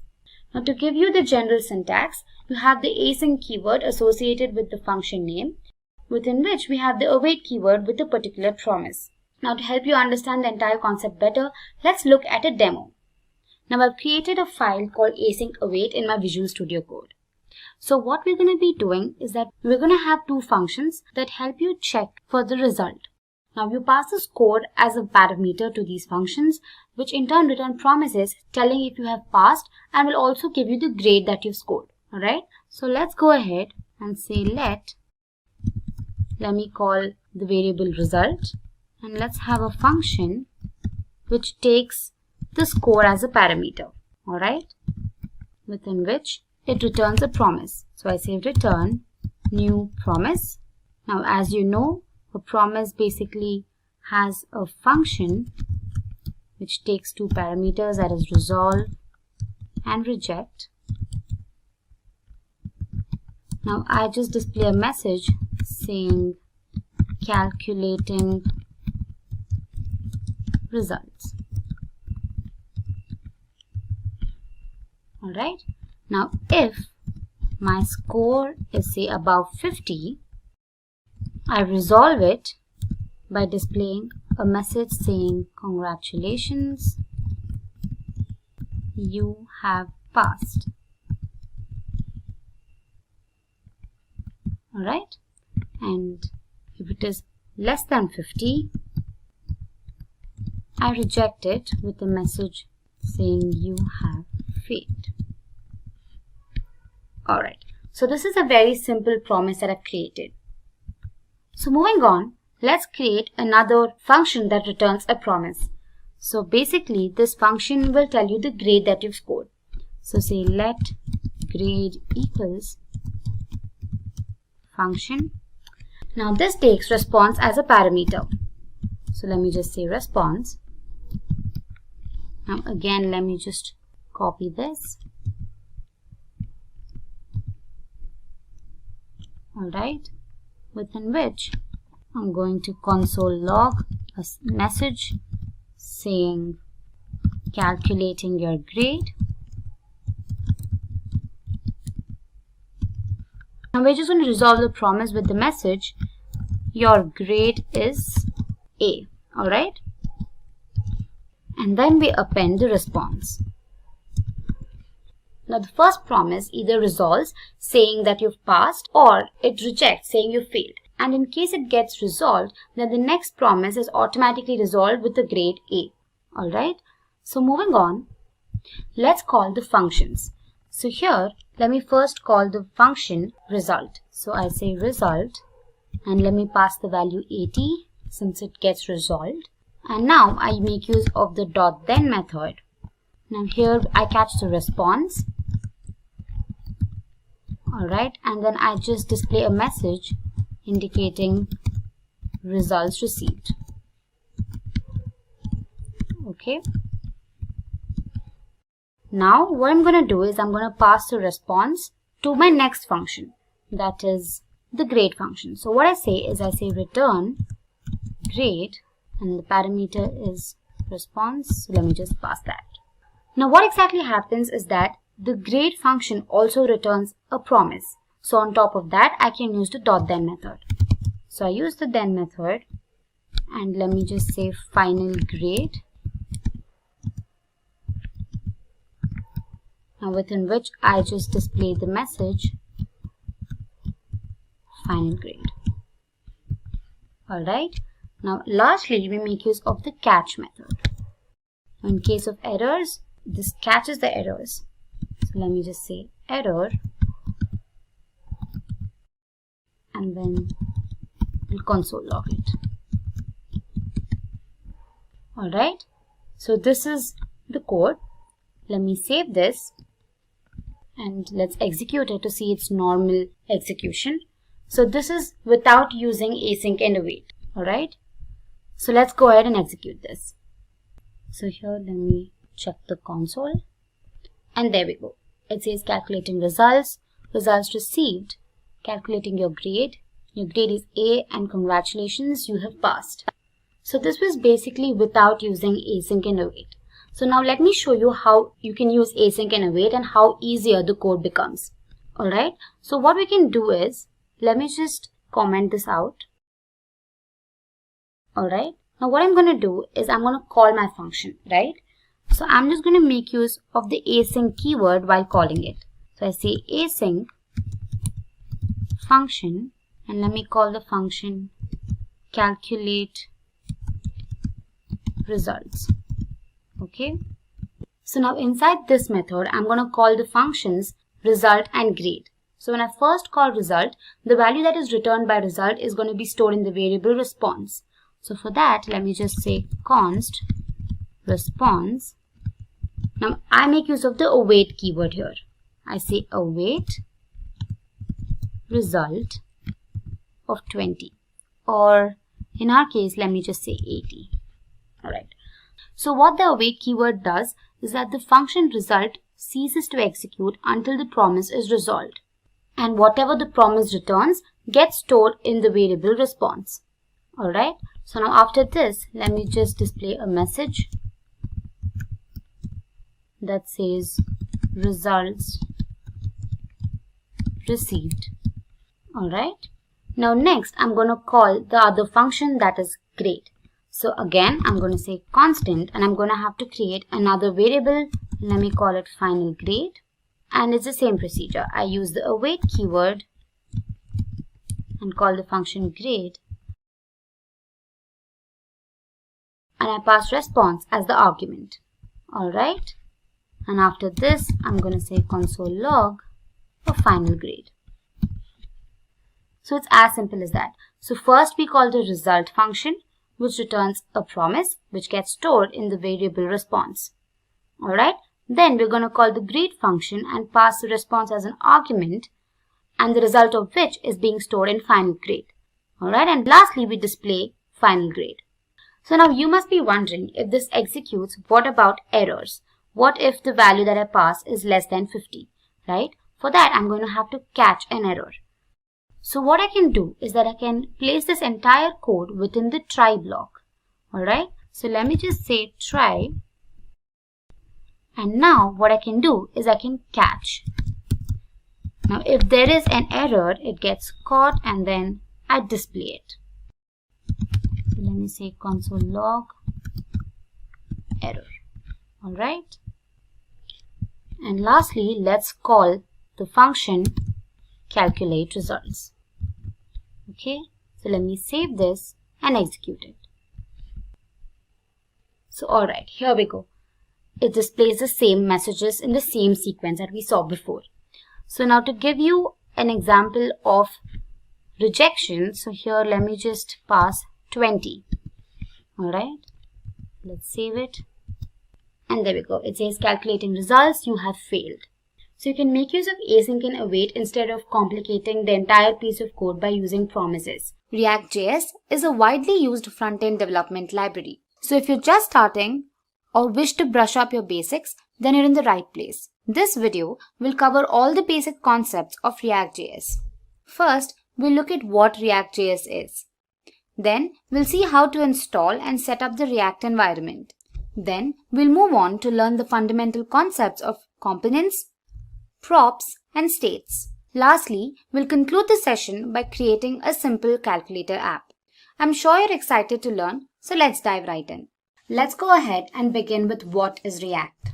React is a JavaScript library used to build fast and interactive user interfaces for both web and mobile applications. Now, one thing that makes React extremely powerful is the fact that it's open source. Any user can access its source code, modify it, and enhance it. In a typical model view controller architecture, React defines the view part of the application. It is also responsible for how the app looks and feels. Fun fact, React was built by Jordan Walke, an engineer at Facebook. Now let's go ahead and see how React works in real time. Consider a typical web application, say Instagram. The entire UI of the web page is divided into several components. We have the search component, a profile description component, stories component, and a post list component. These components make the code easier to debug and always remain discrete. Components also make development and maintenance of web applications faster, as multiple developers can work simultaneously on different components of the same web application. Now let's see why React is so popular these days. React helps in creation of dynamic web applications. It also provides performance enhancements. Now there are several performance enhancements like virtual DOM and one-way data binding. We'll learn about these topics a little later in the video. React uses reusable components. Now this helps decrease the development time. React involves unidirectional flow of data. React also has a small learning curve. Compared to other frameworks like Angular, React is much easier to learn. React can also be used for mobile applications. React recently released an extension called React Native that is used for developing mobile applications that are cross-compatible. It also has dedicated tools for easy debugging. Now let's dive in to the features of React. First, let's understand JSX. JSX is a syntax extension to JavaScript. Using JSX, we can add HTML to the JavaScript file. All coding in React is done using JSX. It also helps in making the code easier to understand and debug.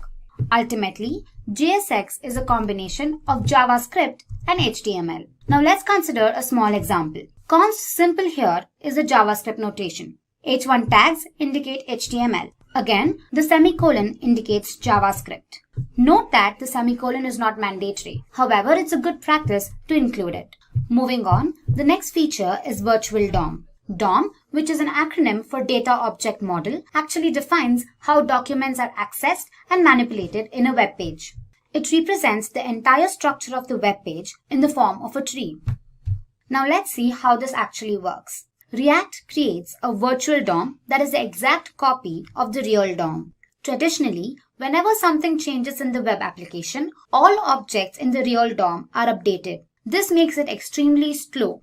Let's see how React counters this. Now consider two objects whose states have been changed. React now compares the virtual DOM with the virtual DOM snapshot that was taken right before the update. By comparing the new virtual DOM with the pre-update version, React figures out exactly which virtual DOM objects have changed. Now React only updates those objects on the virtual DOM. This makes a big difference when it comes to speed. Coming to the next feature, performance. React uses virtual DOM. As discussed earlier, virtual DOM impacts the speed of the web applications. We also took an example of Instagram and learned how multiple components can affect the development time. They help improve performance drastically. The next feature is one-way data binding. This means information flows in only one direction. One-way data binding is specifically used when information is displayed and not updated. Remember that the components of React are functional in nature. That is, they receive information through arguments and pass information via their return values. The next important feature is extensions. React has many extensions that we can use to create full-fledged front-end applications. It provides server-side rendering, which means that the application is rendered on the server rather than in the browser.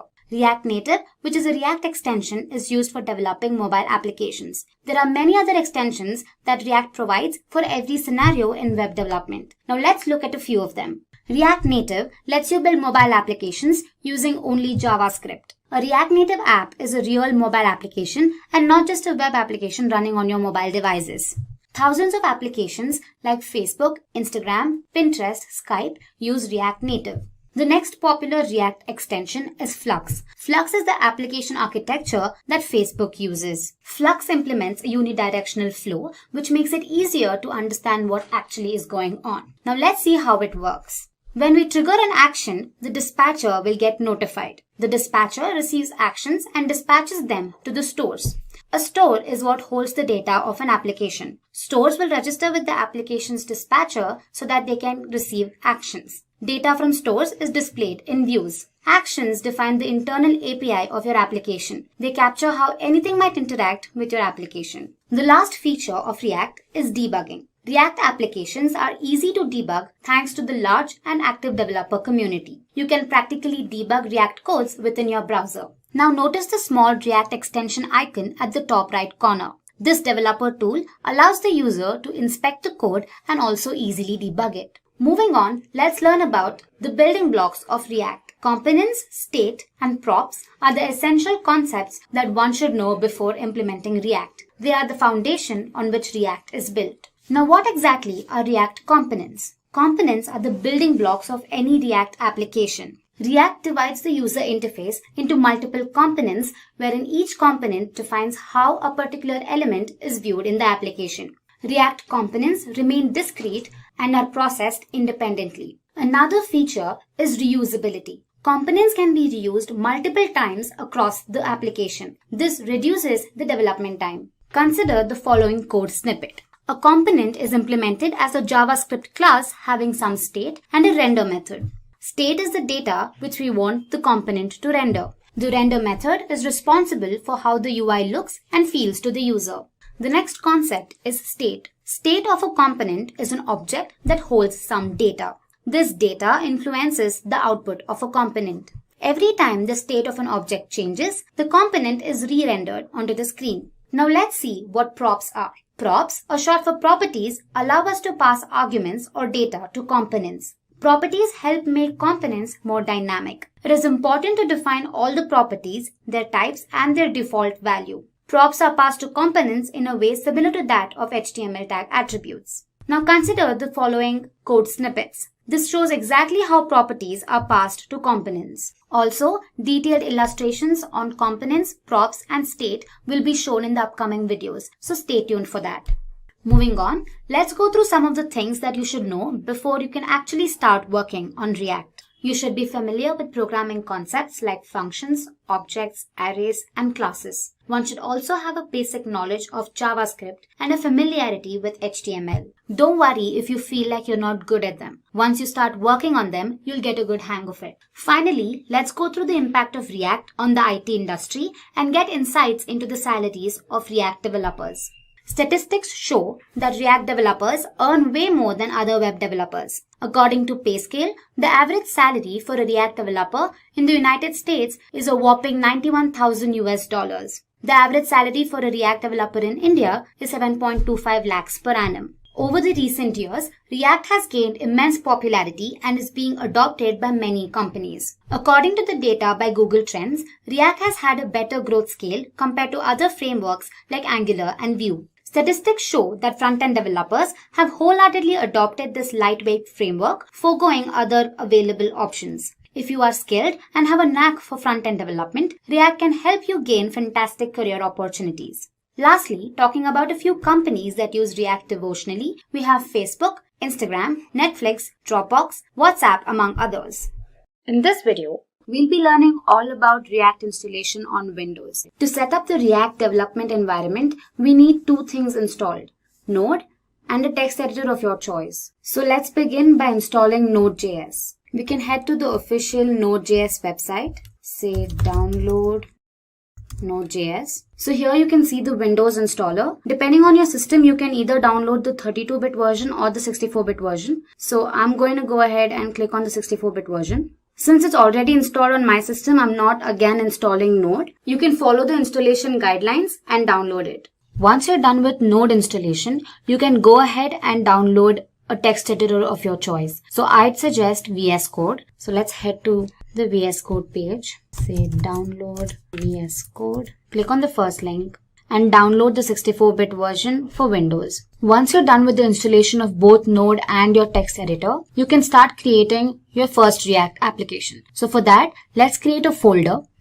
I'm creating it on my desktop, while you can create it in any of your drives. Let's call it first React. Now open your command prompt.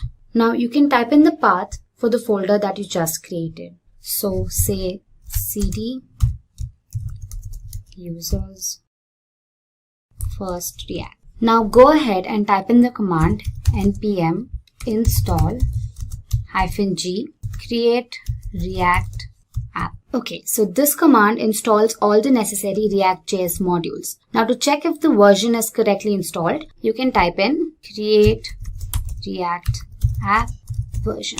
So you can see the version here. Now let's continue and develop your React application. Type in the command create React app and you can give a name to your application. So I say my app.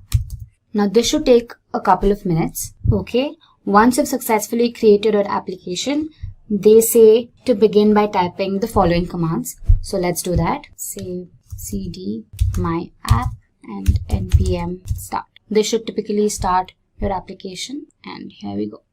Alright. You can also open your application in the text editor that you've downloaded. So let's go ahead and open VS Code. VS Code, file, open folder, go to your desktop or the drive that you've saved your folder in. First React, my app, and I say select folder. So as you can see, all your modules have been imported. You can click on app.js and start editing. In this video, we'll be learning all about the most basic infrastructure of React.js called components. So we'll be touching on topics like what are components, types of components, nesting components, higher order and pure components, and a brief description about component lifecycle. Alright, to begin with, what exactly are components? Components are the building blocks of a React application wherein each component represents a part of the user interface. Now to make it more understandable, consider the Facebook homepage. The entire UI can be broken down into several elements. Say we have the credentials component, the sign up component, the image component, and the logo component. Notice that each component adds something to how the homepage looks. Alright, reusability is one of the salient features of React components. One component can be reused several times across the application, and this improves the development speed. Components can also be nested. One component can internally consist of several other components. In its minimal form, a component must define a render method that specifies how exactly the application looks and feels. A component can also receive properties from its parent components. Also, you'll get a better understanding of all of these when we start working hands-on, so don't worry. So, moving on, let's look at the different types of components. First, we have the stateless functional components, and then we have the stateful class components. Now, functional components are typical JavaScript functions that return HTML. Now, they can be contained in a .js or a .jsx file. Coming to class components, these are regular ESX classes. However, it's mandatory that they contain a render method that in turn returns HTML. They can also be contained in .js or a .jsx file. Okay then, let's go ahead and build our first React application using components. Alright, so I've opened my text editor, that is VS Code, to build my application. Also, I suggest you watch the React installation on Windows video to help you get started. The video briefly explains how to install Node and how to start building your first React application. In my case, I've opened a folder called React Component Tutorial, and here in my source folder, I have app.js. Now, app.js is the main component that gets rendered to the DOM. Let me show you that. Here in index.js, you pass app.js, which is a component that gets rendered to the React DOM. So app.js consists of several other components that can be nested. So as you can see, app.js is a functional component. And before moving on, let me get rid of all the unnecessary code. So let me delete all of this and return an h1 tag that says hello, welcome to Simplilearn. Let me save it, and if you look at the browser, you'll have hello, welcome to Simplilearn. Now let's go ahead and display another message. Say h1, this video is about components. Alright, let me save it and let me check the browser. It gives you an error. So JSX uses a conventional rule which states that all HTML tags have to be enclosed within a div tag. So for example, I say div and I enclose it. So let me save and check my browser again. Here you go. So multiple HTML tags have to be enclosed within the div tag. Moving on, let's create a first functional component. To do that, I'll first create a folder in my source folder, say components. Within that, I'll create a file, say functional component.js. Alright, so the first thing we have to do is import React. So I say import React from React. The general syntax for a functional component involves the keyword function and say functional component. Now you say return an h1 tag, or I've already used h1 tags, so I'll say paragraph and I say this is a functional component. Alright. Before explaining to you how these components are exported and imported, let me show you the general syntax for a class component. So I create another file, say class component.js. I again import React from React. The general notation is using the class keyword followed by the name of the class extending from the base class React.component. So going ahead, I say class component extends React.component. Now the key feature of a class component is the usage of a render method. So I say render, within braces I say return a paragraph tag saying this is the class component. Alright.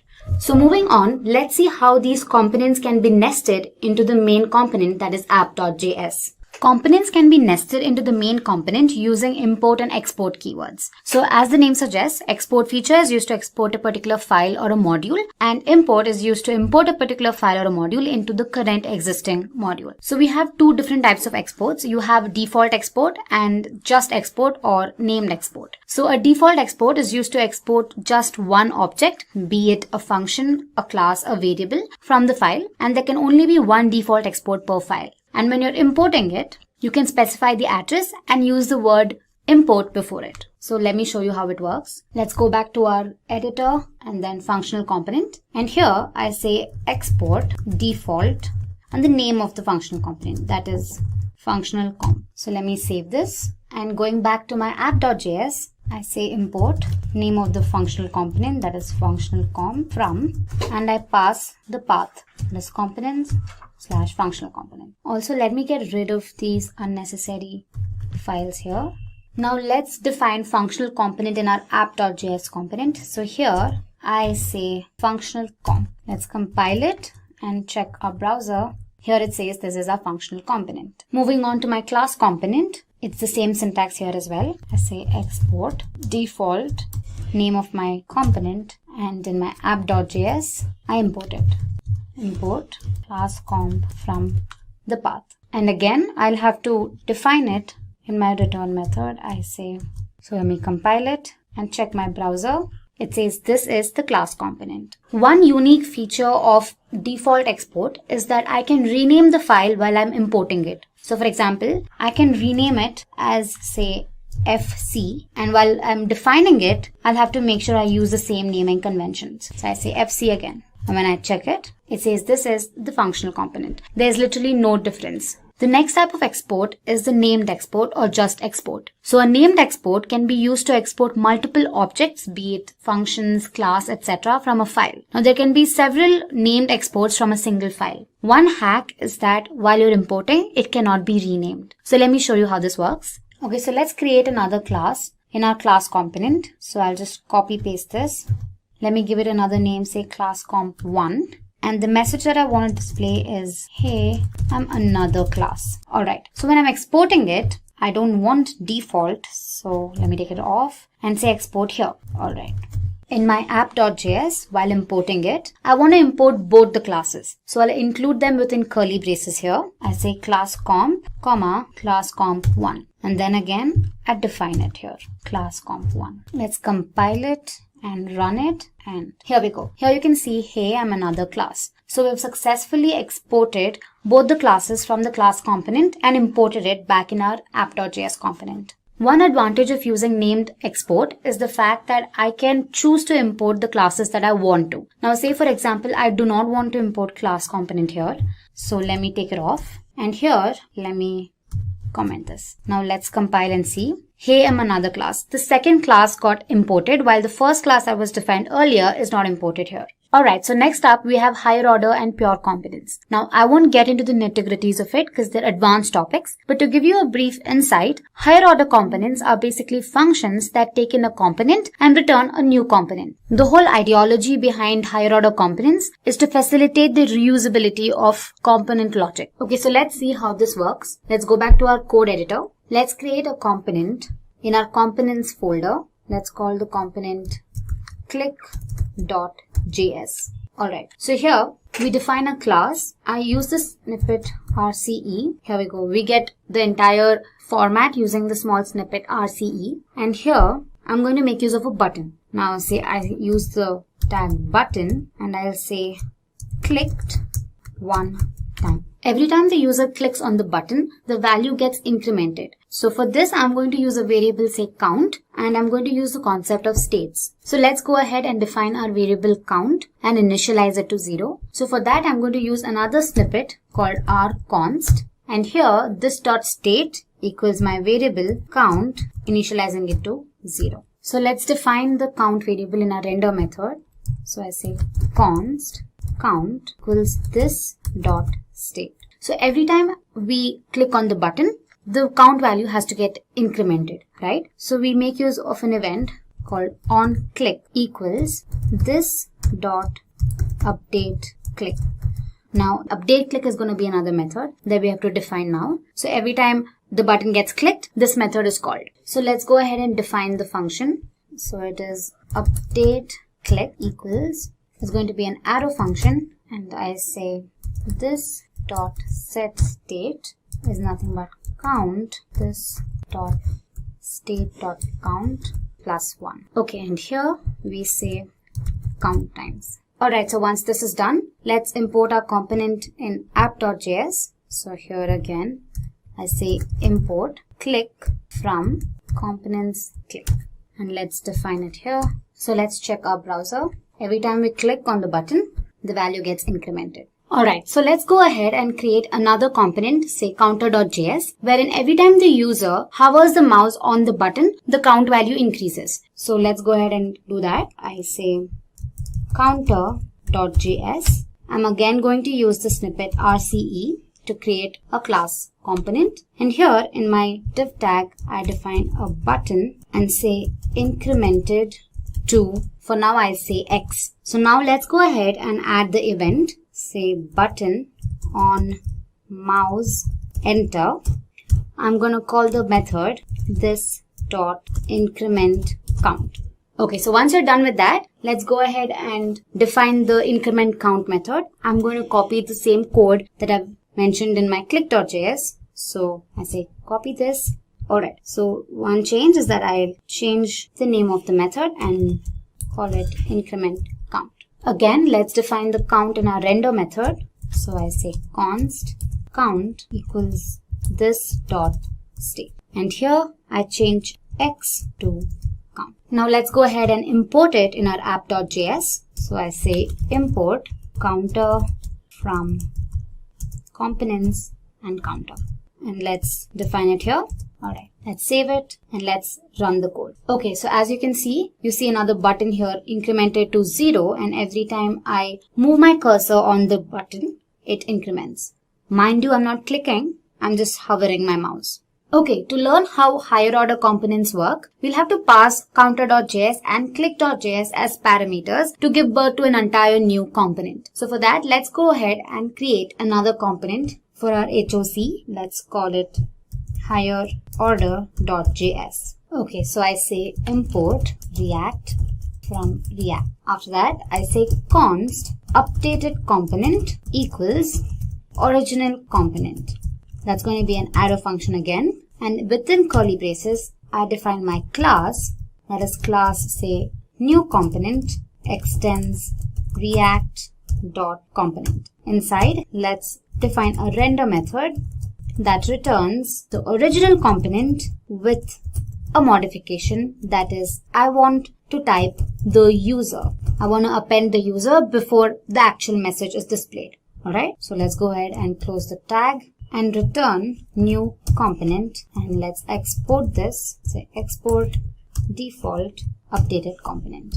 Now we import higher order.js in our counter.js and click.js and pass these components as parameters. So let's do that. Let's go to our counter.js, and here I say import updated component from /higher order component. And here, while exporting, I say updated comp and pass this as my parameter. Let's do the same to click.js. Here I import updated comp from higher order component, and here I pass this as a parameter. Now here in our higher order component, we've defined a property name and initialized it to the user. So we'll have to include this in our other components, that's counter and click. So let's do that. And here, right before incremented to, I say this dot props dot name. Let me save it.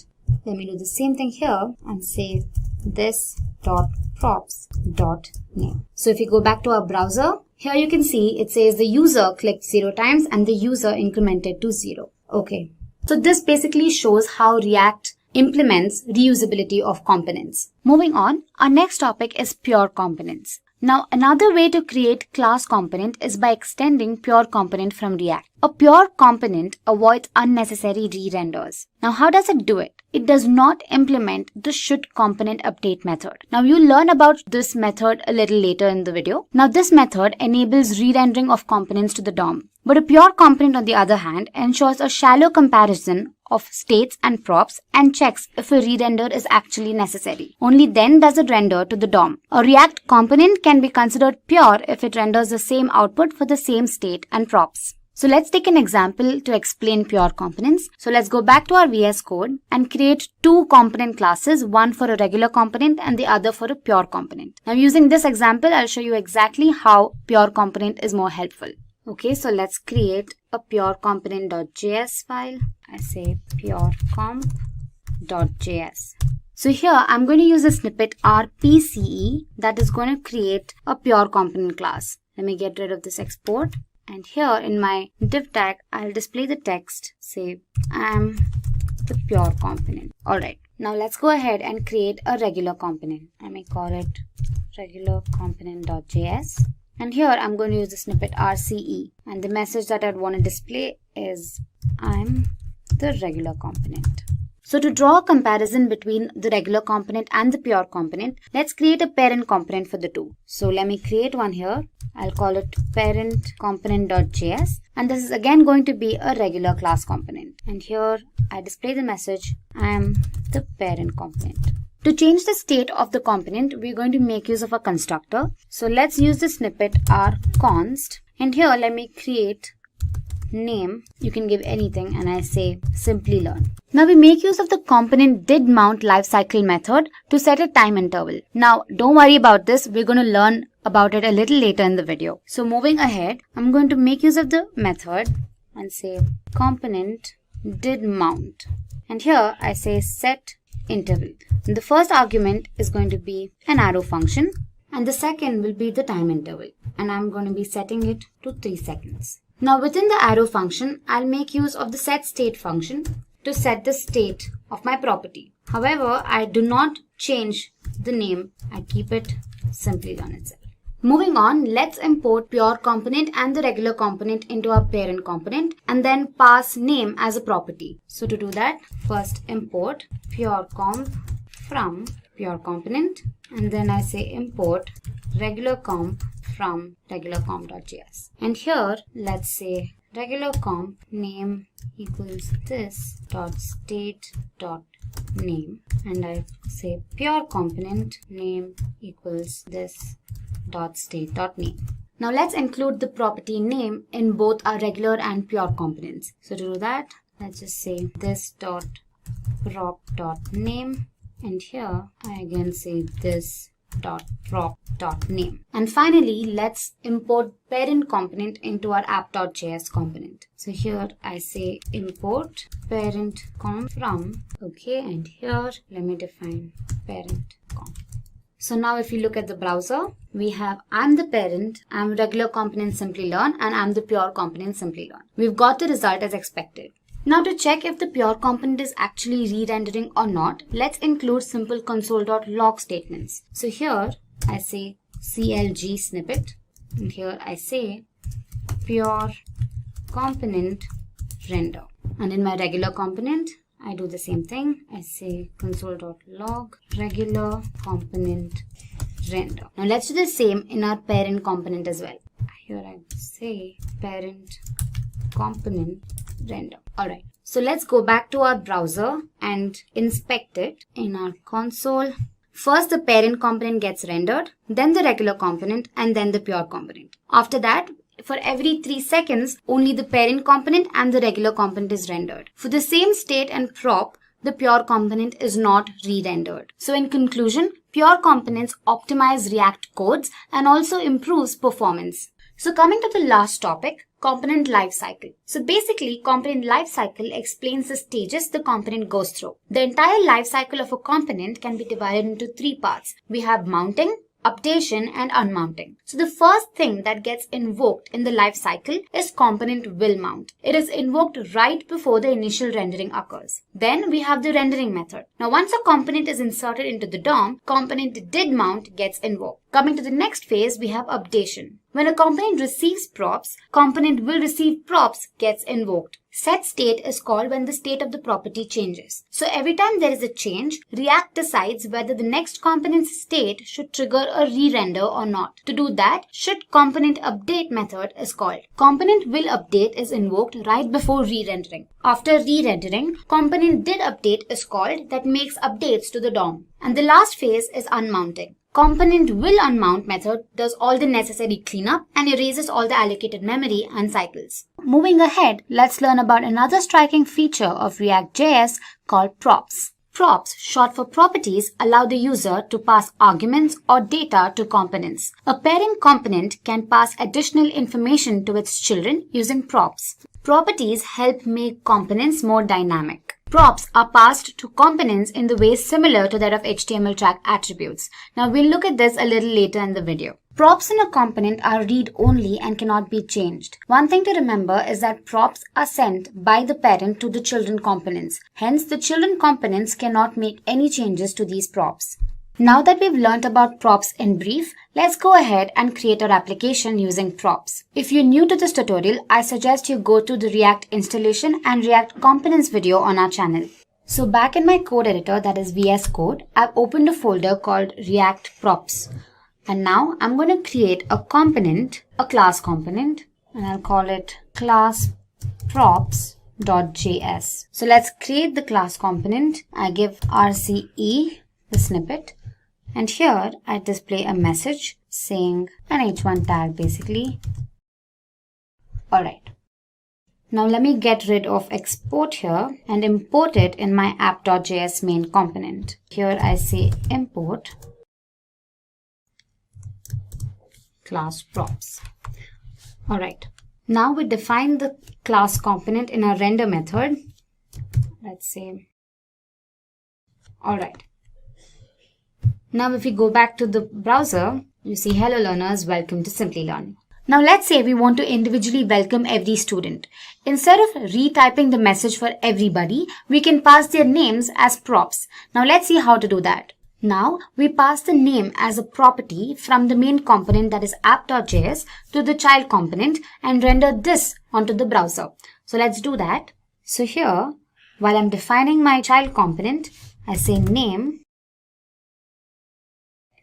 I save it, and here in my child component, instead of learners, I use the keyword this dot props dot name. Let me save it, and if you look at the browser, we'll have hello learner 1, welcome to Simplilearn. Now let's go ahead and welcome learner 2 and learner 3. So I again say class props name equals learner 2. Alright, so if we save and look at the browser, we'll have all the 3 learners displayed on the browser. We can also pass multiple props to the child component. Now say for example, we want to welcome the student from a particular place. So we say welcome learner 1 from place X. So I can here define another property, say place, and say place. Similarly, I can do it for the rest too. Say place Y. Now let's go back to our class props.js component and here say hello learner 1 from this dot props dot place. Let me save it, and if you look at the browser now, we have hello learner 1 from place X, place Y and place Z. We can also display whatever we want between the opening and closing tags when invoking a component. Now this is facilitated using props.children reserved keyword. Now let me explain to you how it's done with an example. Here, let's split the self and closing tag into an opening and a closing tag. And in between them, let me display a message within the paragraph tag. Let me say, and in my child component, after my h1 tag, let me use a paragraph tag, and here let's use the reserved keyword this dot props dot children. So let's save it, and now if you look at the browser, you can here see the message displayed child component. So props.children can be used when components do not know about their children ahead of time. This is commonly seen in components like sidebar and dialog that represent generic boxes. So let's go ahead and create a button tag and check again. So here I'll split it and add a button tag and say click. And let's check our browser. Here we go. We get the output as expected. Alright, we saw the usage of props for class components. Similarly, we can use it for functional components. So let's go ahead and create a functional component. Let me call it, I say import React from React, and then I say function props, and here I return an h3 tag. I say this is functional component, and I'll return another h3 tag saying hello learner. So let me save this and let's export it. Export default function props and import it in our app.js again. Import function prop from function prop. And here in our render method, let's define it. Let me call function prop name. Let me give learner 4 and place say A. Let me close it. And back in our functional component, instead of learner, I say props.name. Let me save it. Now, if you look at our browser, it gives us an error. It says props is not defined. So let's go back to our code editor and pass props here to our functional component. Also, let me define hello props.name from props.place. Let me enclose it within the div tag here.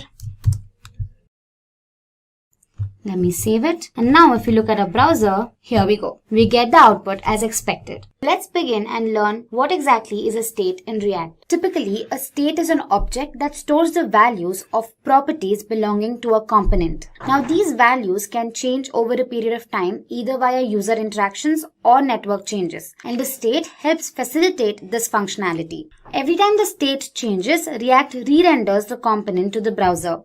The state is initialized in the constructor. A state can also store multiple properties. A method called setState is used to update the value of the state object. Now this function performs a shallow merge on the new and the previous state. Conventionally, a shallow merge ensures that the previous state values are overwritten by the new state values. Moving on, in our previous video, we learnt about props. And although props and state dictate and control the behavior of a component, they have significant differences. So let's go ahead and draw a comparison between the two. Firstly, props in a component are used to pass data and event handlers to its children, while state on the other hand is used to store the data that has to be rendered on the web page. Props are immutable. Once set by the parent, they cannot be changed. State holds volatile data and can be changed over time. Props can be used in functional and class components, while state is restricted to class components. Props are set by the parent component, while a state is generally updated by event handlers. Now that we've learned all about state, let's go ahead and build an application to see the working of state. Alright, so in my code editor, that is VS Code, I've created my application, say state, and here in my source folder, I have my app.js file. Now here, I'm going to get rid of all the unnecessary code that I'm not going to be using. Also, I suggest you go through the React installation on Windows video to help you get started with creating your first application. So let's create our class component, say class app extends react.component. And inside, I have a render method that returns an HTML tag. Let's display a message, welcome. Let's follow the JSX conventions and enclose all the HTML tags within the div tag. So I say div class name equals app. We also have to import the app.css file. Import app.css. And so we save it, and if you look at the browser, we have welcome. Now let's beautify our code. To do that, let's add some styling. So here in my app.js class component, I say styles equals, and I say font style, and I set it to say bold, and I say color, say teal. And here in my h1 tag, I say style equals this dot styles. So let me save it. And if you look at the browser now, we have welcome in teal and it's bold. Now let's go ahead and create a class component to understand state. So first I create a folder and I call it components. And inside this folder, I create a class component and I call it new comp.js. And I use the snippet RCE to create the class component. To give you an insight into what we're doing today, we'll display a message asking the user to subscribe to Simplilearn. Once the user clicks on the subscribe button, we instruct them to click on the bell icon. And finally, we display a thank you message. Now to do all of this, we're going to make use of state. And as mentioned earlier, we initialize the state object in a constructor. So let's use the snippet rconst to create our constructor. Now in the state object, we initialize a property, let's call it message, and we display a message saying subscribe to Simplilearn. Let's save it. And here in our render method, let's say class name equals app, and let's create an h3 tag, and within the tag I display the message. So I say this dot state dot message. Let's save it, and now let's import it in our app.js component. So I'll get rid of export here, and here I say import new comp from components and new comp, and let's define it here and say new. So we save it and look at the browser, it says subscribe to Simplilearn. Alright, again to make our code look more presentable, let's add in styles. So I'll just copy the same styles that I've added here and I'll paste them here, and instead of bold I make it italic, and I change the color to say purple. And again in my h3 tag I define style and initialize it to this dot styles. So let me save it, and now if you look at the browser, it's in italic and it's in purple. Okay, so moving ahead, let's create a button that reads subscribe, and once the user clicks on it, the button should read subscribed, and the message displayed above should instruct the user to click on the bell icon. To do that, let's first create a button. The message that I want the button to read is subscribe. However, this message gets changed once the user clicks on the button. So instead of explicitly mentioning subscribe here, I create a prop. I say sub and I say subscribe here. And back in my render method, I say this dot state dot sub. So let's save it. And if you look at the browser now, you have a button which displays a message subscribe. Now once the user clicks on the button, the message displayed should change to click on the bell icon to never miss an update. So let's create an event handler for that. So here, button on click, I call another method, and let's call the method button change. Okay, so this method should update the state and change the message and sub values. To do that, we make use of a setState method. Now a state can be updated in response to event handlers, server responses, or prop changes. Now all the updation can be done using the setState method. Now this is the general syntax used by the method. We'll however look at this further in the demo. Now the setState method conventionally enqueues all the updates made to the component state and instructs React to re-render the component and its children with the updated state. Now let's go back to our code editor and look at the working of this method. Now here I define the arrow function, button change. If you are not familiar with arrow functions, I suggest you read up on them. And this is the general syntax. And here I say this dot set state. And inside I change my message to hit the bell icon to never miss an update. And my sub value changes to subscribed. Let's save this. And now if you look at the browser, when we click on the subscribe button, the message changes to hit the bell icon to never miss an update. So moving ahead, let's use a bell icon so that the user can click on it. Once he clicks on the image changes and a thank you message appears on the screen. So for that, I have two images. I have bell A and bell B. So I drag and drop both the images in my components folder. Alright. Now let's import these images into our new comp.js file. Here I say import bell A from bell A.png, and again I say import bell B from bell B.png. Alright, let me save it. To display the image on the screen, we make use of the image tag. Now this tag has two attributes. One is the source attribute that specifies the URL, and the other is the alt attribute that specifies an alternate text for the image. So here in my component, I make use of a paragraph tag that will help display the image in the next line, and then I use the image tag.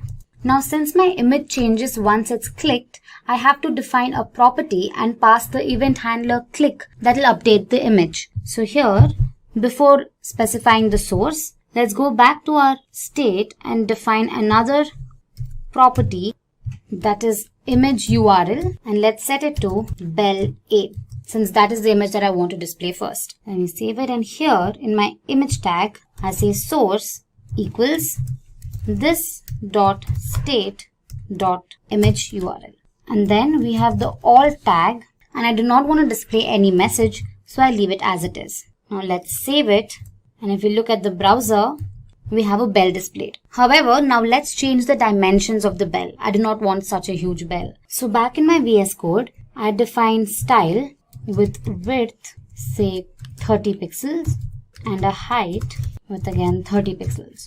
Let me save this. And now if you look at the browser, we have a smaller icon. So once the user clicks on this image, the image changes and the message displayed here gets updated. To do that, we'll have to define an event. So let's go back to our VS Code, and here in my image tag, let's say on click, I define a method, say this dot image change. And now we define this method here.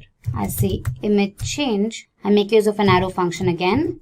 And again, I use the setState method. I update the image. So I say image URL is now set to bel B. And the message is updated to thank you, happy learning. So let's save this now. And if we look at the browser, we see the image, and once clicked on it, the image gets updated and the message changes. So finally, let me refresh the browser once and show the full execution. Let me refresh. Following the instructions, let's click on the subscribe button. And now it says hit the bell icon, and once I do that, the image updates and the message changes. In this session, we're going to cover the topic of what is Angular. I'm sure all of you use mobile and web applications. Be it from social media to healthcare, e-commerce and net banking, these apps are used by billions of people across the globe. Now, the main reason we use these apps is that they offer seamless user experience and interface. But how are they developed to provide such reliability? One of the frameworks that is widely used to build such robust apps is Angular. So let's dive into the session now. So here is a list of topics that we're going to be covering. First up, we'll see why Angular was introduced. Then what is Angular? Features of Angular, Angular architecture, advantages and limitations of Angular, the learning curve of Angular, and finally we'll look at some of the companies that deploy Angular. So without further delay, let's begin. Why Angular? Now, JavaScript is the most commonly used client-side scripting language. It is written into HTML documents, enabling interactions with web pages in many unique ways. So, as a relatively easy to learn language with almost pervasive support, it is exceptionally well suited to develop modern applications. But the question arises, is JavaScript ideal for developing single-page applications that require modularity, testability, and other features? Perhaps not. However, we have a variety of frameworks and libraries designed to help us with such things. With respect to front-end development, Angular and JavaScript together bring in structure and consistency to your web applications and also provide scalability and maintainability. Now, Angular is specifically developed for single-page applications. So now the question arises, what exactly is Angular? Angular is an open-source JavaScript framework written completely in TypeScript. Now, it was primarily aimed to develop single-page applications and is maintained by Google. Angular as a framework provides a few advantages while also providing a standard structure for developers. It is designed for web, desktop, and mobile platforms. Now, if you have a doubt here as to what exactly single-page applications are, let me help you with that. Now, these single-page applications are basically applications that get loaded just once. So the main page gets loaded onto your browser. So any further interactions does not lead to loading of subsequent pages. Anything that has to be done further is just an addition to the already loaded page. So these single-page applications are primarily developed using Angular. Moving ahead, let's look at the features of Angular. We have 4 features that we're going to be discussing. We have the document object model, TypeScript, data binding, and testing. Now let's look at them one by one. Now the document object model treats an XML or an HTML document as a tree structure. Now here, every node in the tree structure defines an object representing a part of your document. Angular uses the regular DOM. Now let's suppose you've made 10 updates on a single HTML page. So every time you make a change, the corresponding DOM or the tree structure needs to be updated. Now Angular updates the entire tree structure of HTML tags. Moving on to our next feature, we have TypeScript. Now TypeScript defines a set of types to JavaScript, which helps you write JavaScript that is easier to understand. Now all the TypeScript code compiles down to basic JavaScript that can run smoothly on any platform. Now TypeScript is not mandatory for developing an Angular application, but it is highly recommended. The main reason it's highly recommended is that it offers better syntactic structure while making the code base easier to understand and maintain. Now TypeScript can be installed as an npm package. Now to do that, you just have to run the command npm install -g TypeScript on your command prompt. Next up is data binding. Now data binding is a process that allows you to manipulate web page elements using the web browser. Now it mainly employs dynamic HTML and does not require complex scripting or programming. It is used in web pages that include interactive components like calculators, tutorials, games, etc. Now, incremental display of a web page makes data binding extremely convenient when pages contain a large amount of data. When it comes to Angular, it uses two-way data binding. So, any changes made in the UI element is reflected in the corresponding model state. And conversely, any changes made in the model state are reflected onto the UI state. Now, this allows the framework to connect the DOM to the model data via the controller. The last feature we're discussing is testing. Angular uses Jasmine to run its various tests. The Jasmine framework allows various functionalities to write different kinds of test cases. Karma is a task runner for the tests that use a configuration file to set the startup, reporters, and testing framework. So with that, we've covered the features of Angular. So let's go ahead and understand the architecture of Angular.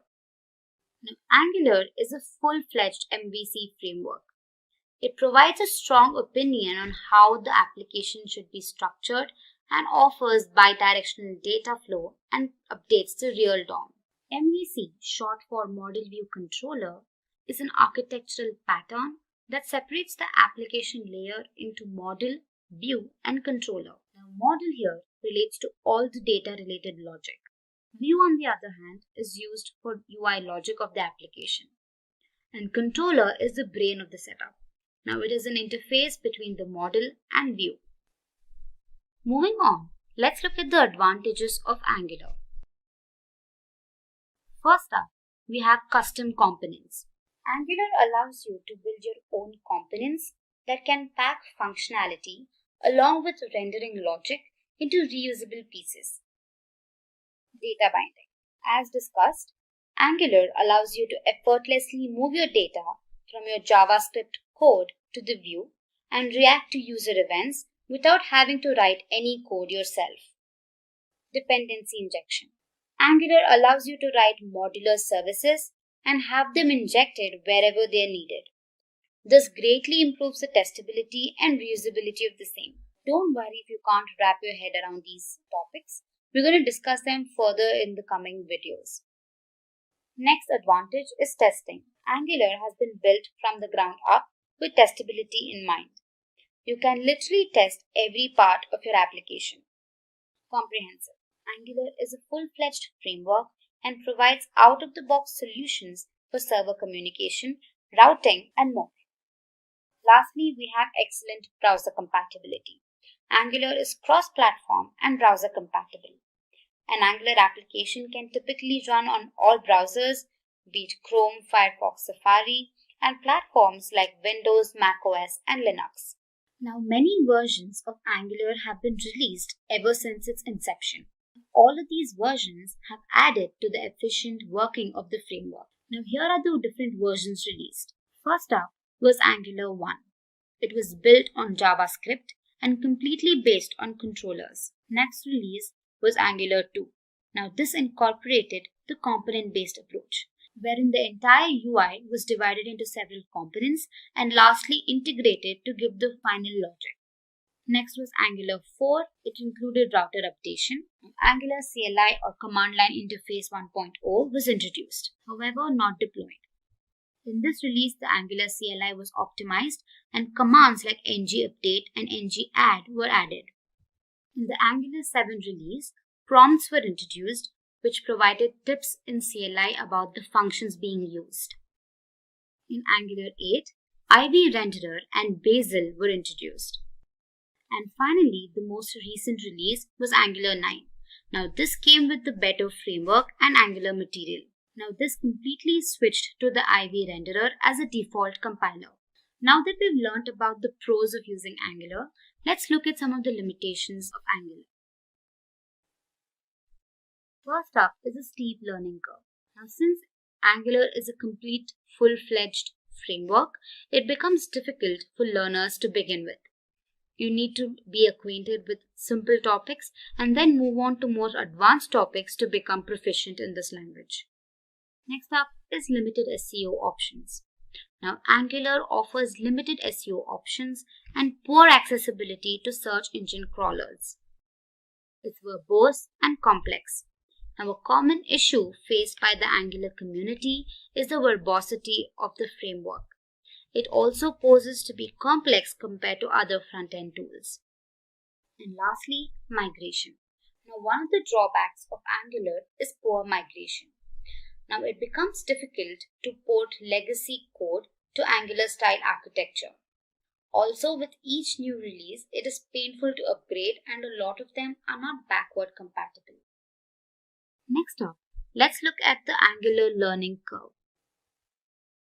Now, if you wish to learn Angular, you need to be acquainted with basic topics in Angular. Some of them are directives, modules, decorators, components, services, dependency injection, pipes, and templates. Now, once you've mastered your basics, you will want to go and understand more advanced topics such as change detection, zones, AOT compilation, and rx.js. However, the learning curve of Angular is clear-cut. In the beginning, it could be a little intimidating, but once you start using the tool, it becomes way more easier to comprehend and understand what is going on. And lastly, let's look at some of the companies that use Angular today. Many top-tier companies like Nike, Forbes, Google, HBO, Sony, Upwork, among others, readily deploy Angular. So moving on, let's look at the prerequisites for Angular. First up, we have Node.js. Angular uses Node.js as its base for a large part of its build environment. So as a result, to get started with Angular, you will need to have Node.js installed on your environment. So head to their official website and download the latest release for your corresponding operating system. Next up is the Angular CLI. Now this command line interface is a tool that makes it easier to bootstrap and develop your Angular applications. Now to install the latest version, run the command npm install-g at angular/CLI. You gotta run this command on your command prompt. And finally, to confirm installation, check for its version. Now the next thing that you will need is an IDE or a text editor to type your code. Now there are several IDEs that you can choose from. But in this series, we've used VS Code throughout. So it is available on all platforms. So go ahead and download it if you haven't already. Now moving on to the final part is the demo. Now that you have a basic understanding of Angular and its prerequisites, I think you're ready to create your first Angular application. So let's head to our VS Code and begin. Here I've created a folder called Angular on my desktop and opened it on my Visual Studio Code. So to create your app, you need to open the terminal. Just go here and select New Terminal. And now type in the command ng new and provide the name for your app. So I'm just going to say Hello World. So now this is going to create, just say yes. So basically what happens is that when you run the command, it will automatically generate a skeleton application under the folder that is Hello World in our case. And it includes a bunch of files and installs all the necessary dependencies for the Angular application. So this could take a while. So once you've created your application, to run it, first change the directory.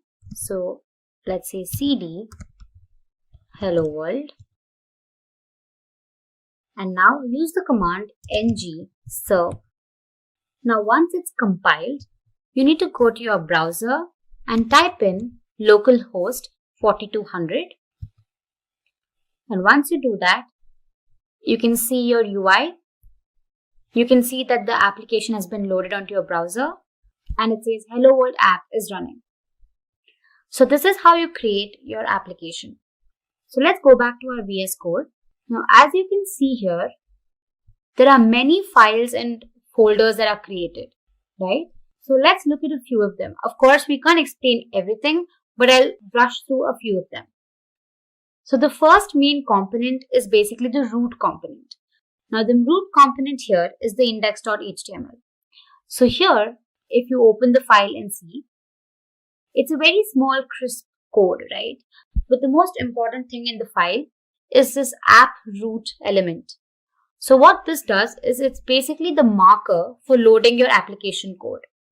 So this is extremely important. So the next important file is the main.ts. Now this is the part of the bootstrapping piece. Alright, so the index.html file is responsible for deciding which files are to be loaded, correct? The main.ts file, on the other hand, identifies which Angular module is to be loaded when the application starts. So this is just a brief explanation as to what they are doing. Next, we have the app folder. Now here, we have the app.module.ts file. Now this application module file can be thought of as the code configuration of your application. So here's where the source code starts from. And moving on, we have the app.component.ts. So these are all TypeScript files, hence the extension TS. Now this file basically is the root component of your application. And then we have the HTML file for the same, which defines the appearance of what you can see on your browser. So let me just change the message that is being displayed. So I'll say, hey, welcome to this Angular tutorial. So let's save this. And when we go back to our browser, we can see the message, hey, welcome to this Angular tutorial being displayed. So like this, we can make a simple change and then it gets rendered onto your browser. So this was just a brief explanation of what happens in the background of your application. First, we'll get acquainted to what exactly Angular components are.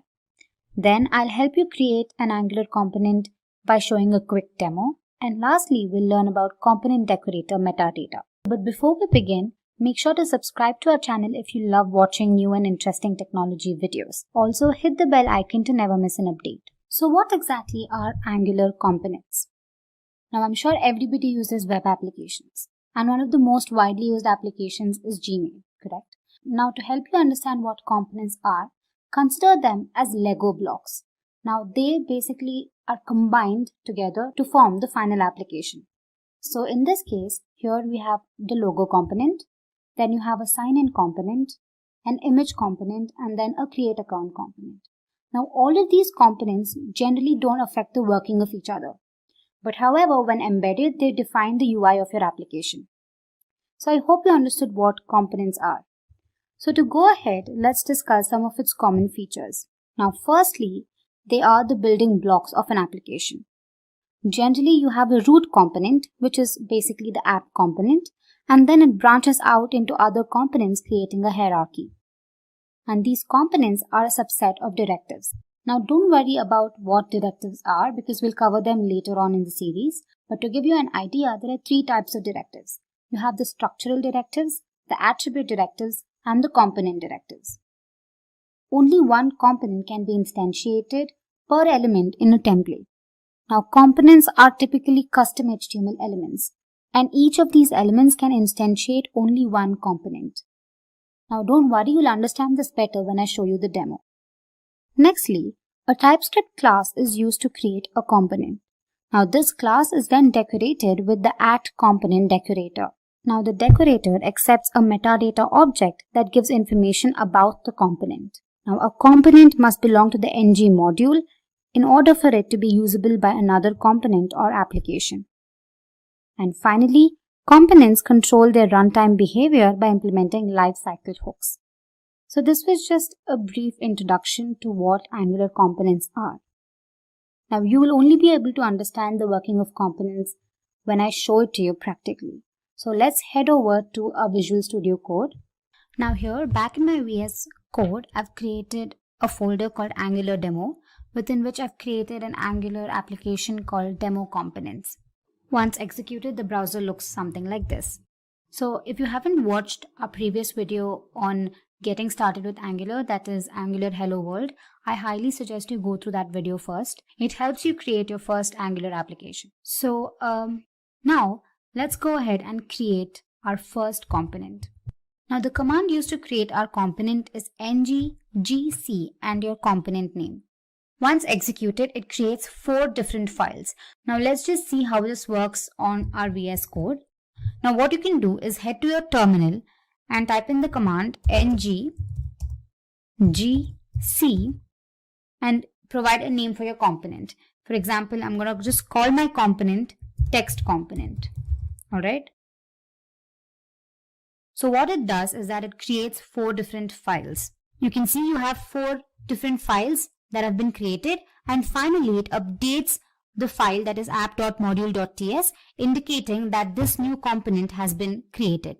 So here in your source folder, within which there's an app folder, and again here you can see that your 4 different files have been created. First is the HTML file, wherein you can define all the code that you want for your component. Next you have the CSS file for your styling. Then you have the .ts file, which includes the component decorator. And finally you have spec.ts, which is basically a unit test file. Alright, and then in your app.module.ts, you can observe that the component that you've created, that is text component, has been imported. That is what the message conveys here. Alright, now let's go back to our app.component.html. Now this basically has all the code for your application, so let me just get rid of it. And I'm just gonna display a basic heading saying hello, welcome. Alright, so let me save it, and if you go ahead and look at your browser, hello welcome message is displayed. Now let's go back to our component.html file, and here let me provide a message.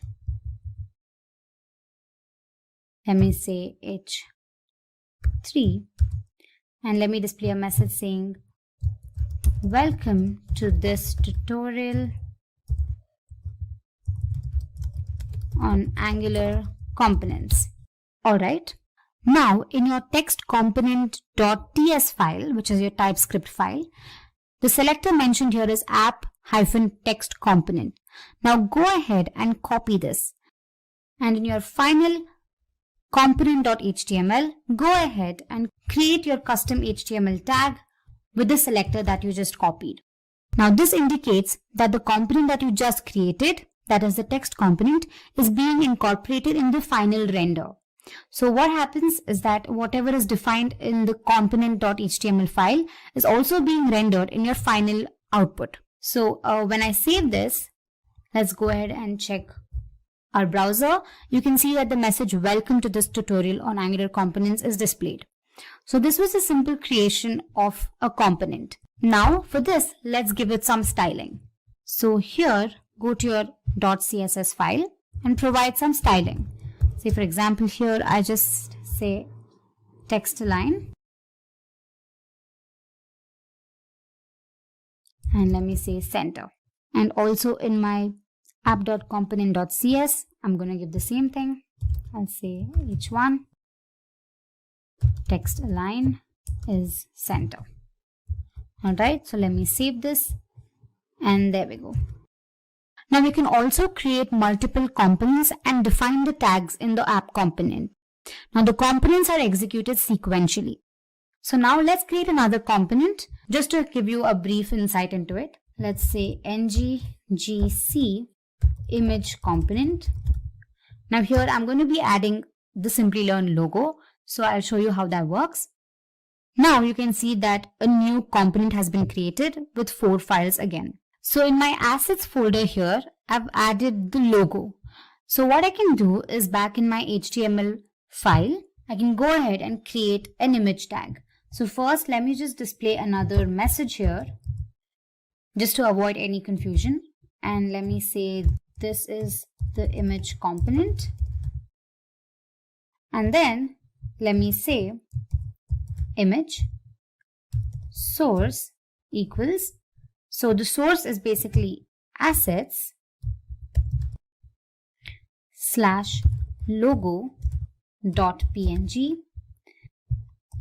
and class equals center. Alright, so you can also head to your CSS file and provide any sort of styling that you need. So let me just say text align to be center, and then let's create a styling for the image, and here I mentioned the code for the image. So let's save this, and from the .cs file let's copy the selector and create a custom HTML tag in our final component.html file. So there we go. Let's save this and check the output, and there we go.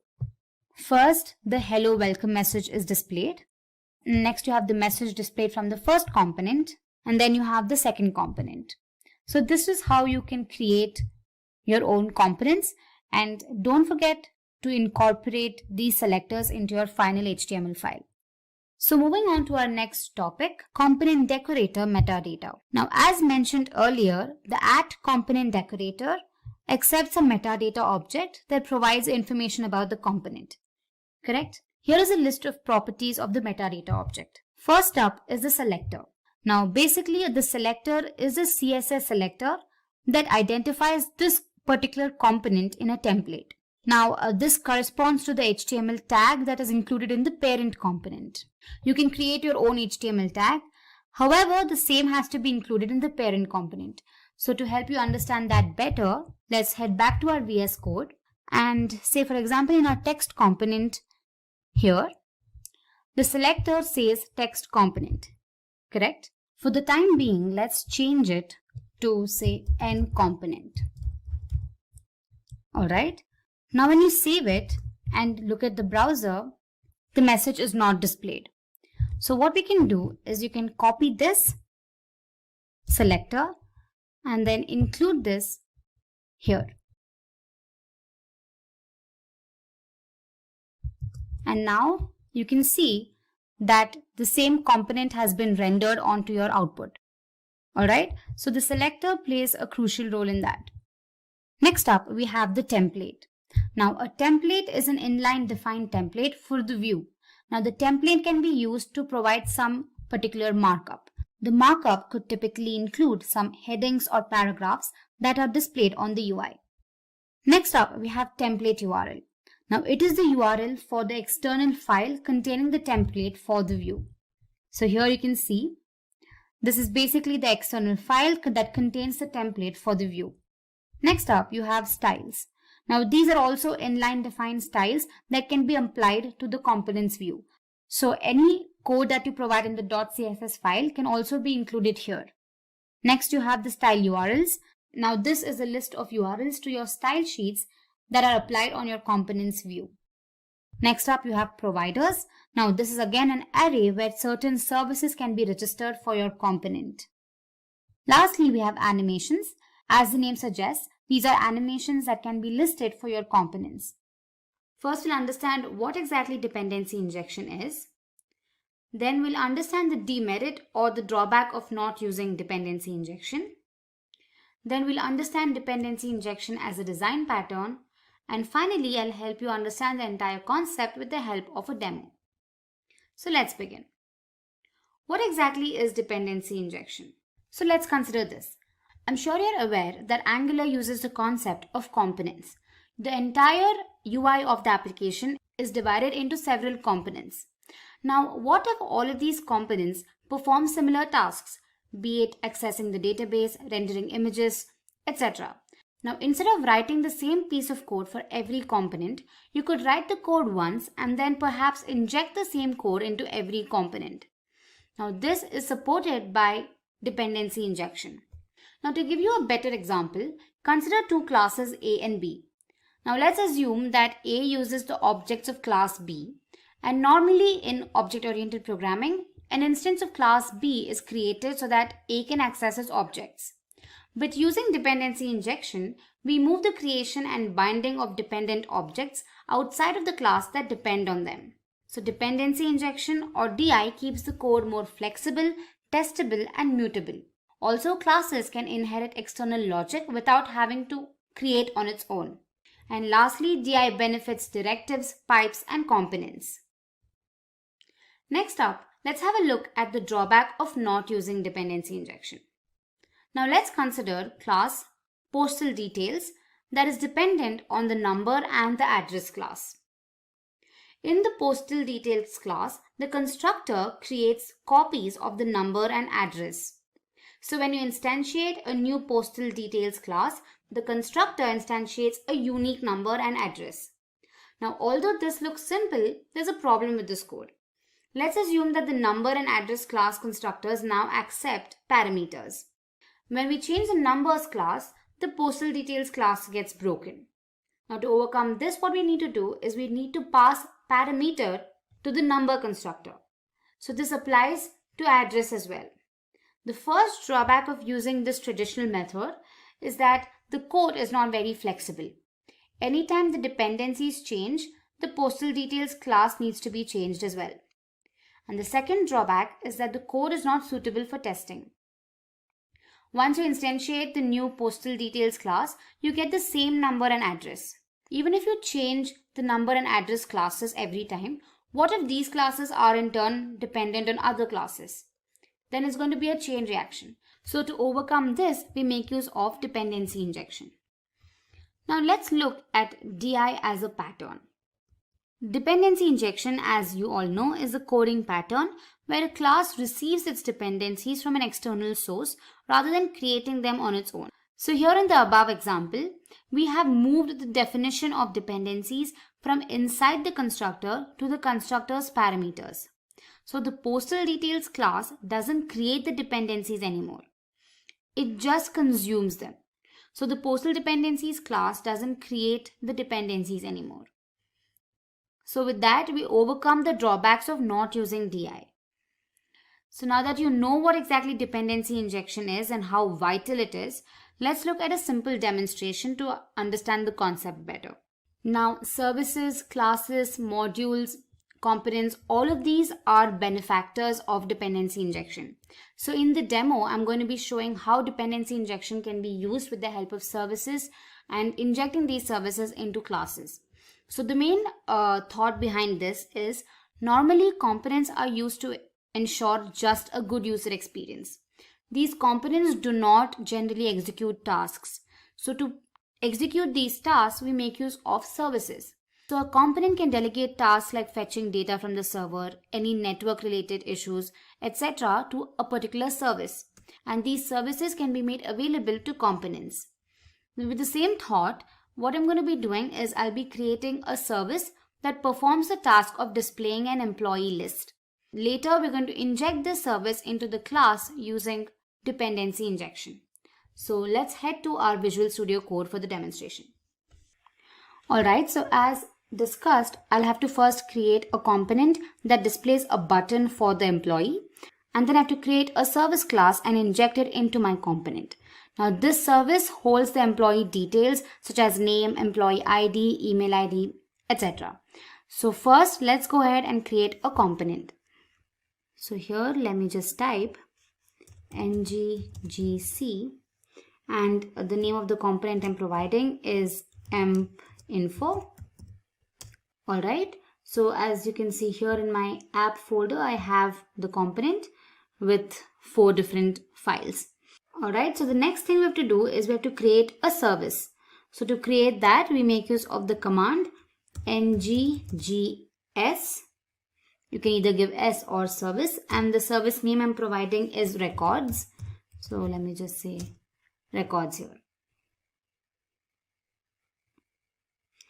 Alright, here you can see two files are created. There is a spec.ts file and the .ts file. Alright, so now the service contains all the employee data that needs to be displayed. Right, so let's go ahead and write the data. So first we're going to make use of 3 arrays. I'm going to be displaying employee records for 3 employees. So I'll have to create 3 arrays and provide certain information. So let's go ahead and do that. Alright, so the array I'm creating is called info1 for the first employee. And I'm going to be passing information like name, employee ID and the email ID. So the array is of type string, and within which, let me just mention the details. I'm giving random information. I'm just saying Adam Taylor and some random employee ID, and let's say at@abc.net. Alright, so I'm going to be creating 3 records, so I'll just copy the same thing and paste for the rest too.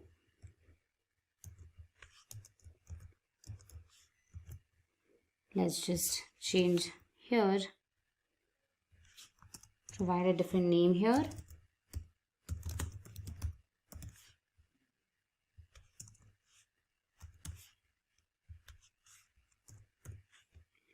And same for the last one.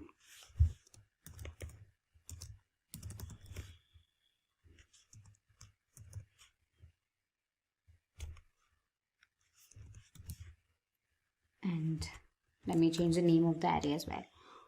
Alright, so with the agenda to retrieve this data in our component, we make use of the method for the same, right? So this method returns the employee data. So let's go ahead and create this method.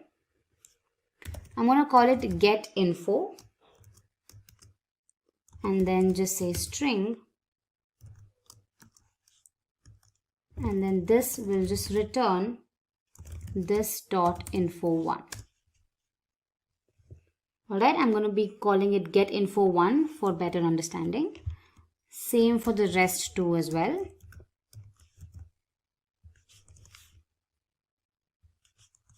I'm just going to return different arrays here. Alright, and lastly info3. Alright. Now in order to retrieve this information in our component, we need 3 more arrays, right? 3 more arrays that will receive this data. Let's go back to our component.ts file here and then type in the following code.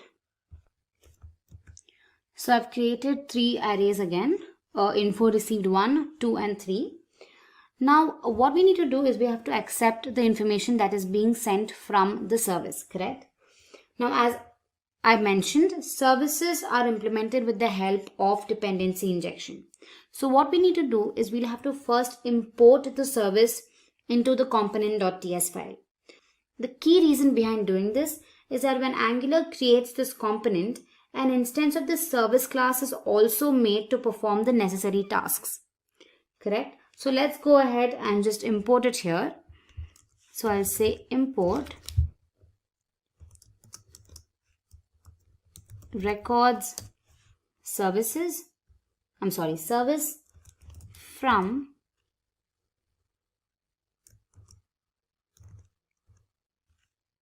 and let's say records.service. Alright, and what we have to do next is that we must also declare this instance that is being created in the providers array of the component. Alright, so let's just say providers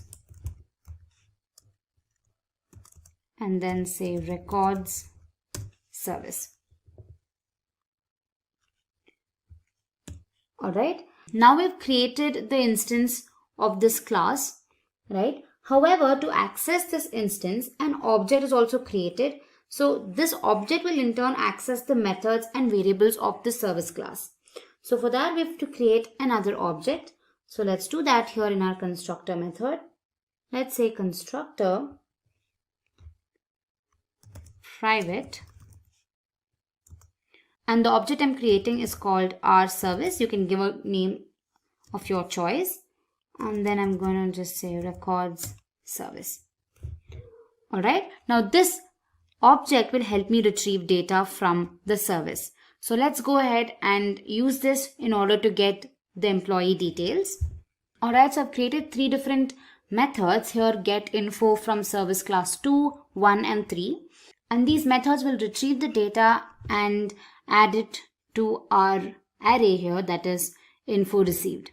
Alright, and lastly we'll have to create an unordered list in our HTML file here.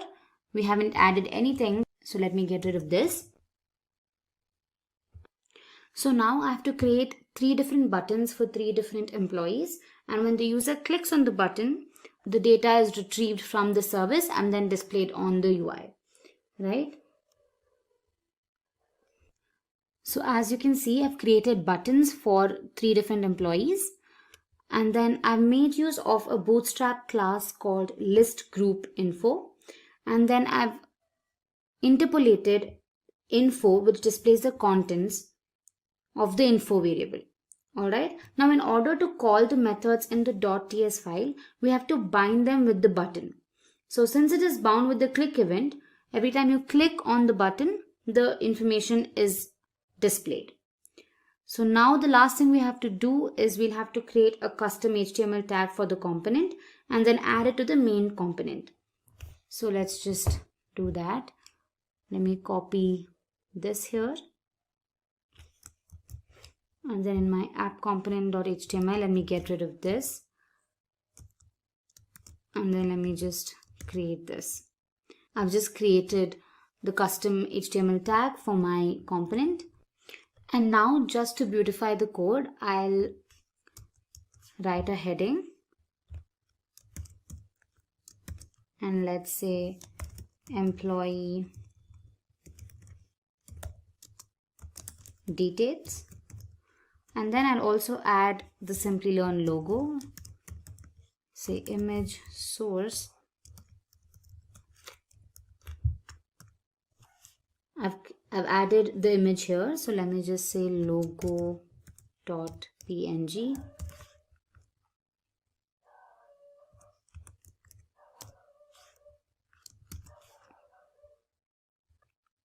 I've also added some styling to it. Alright. So now let me just save this and have a look at the browser. So here we go. We have the logo here and then employee details heading. And then we have 3 different buttons created, that is employee 1, 2 and 3.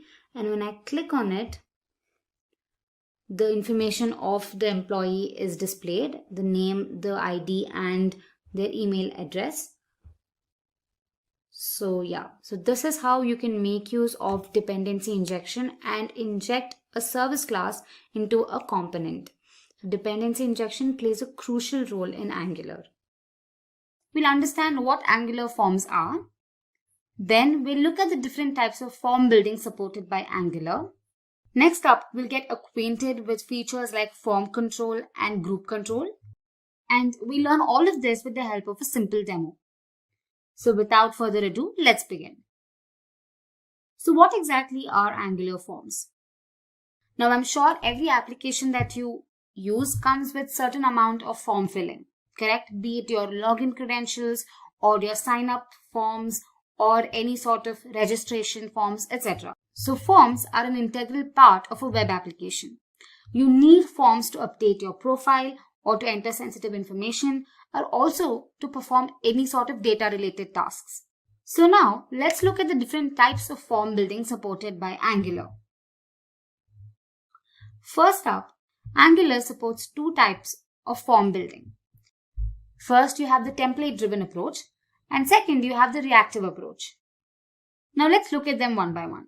So talking about template driven approach, in this method, the conventional form tag is used to create forms. So Angular automatically interprets and creates a form object with the help of the directives. Now controls can be added to the form using the ng-model tag.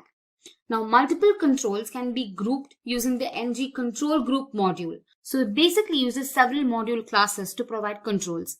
Now if you don't get this, don't worry, you'll understand better when I'm showing you the demo. Next up is JSON values. So a form value can be generated using the form.value object. Form data is exported as JSON values when the submit method is called.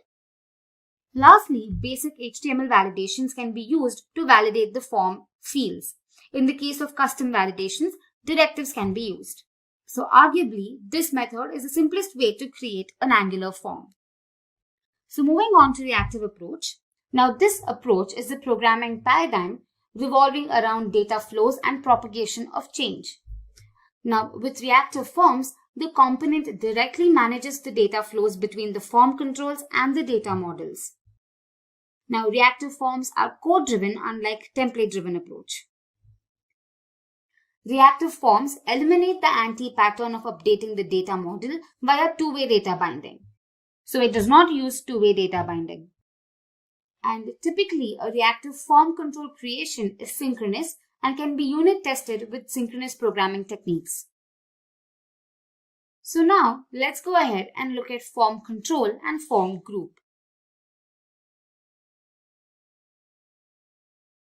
So consider a typical form consisting of fields like name, age, and location.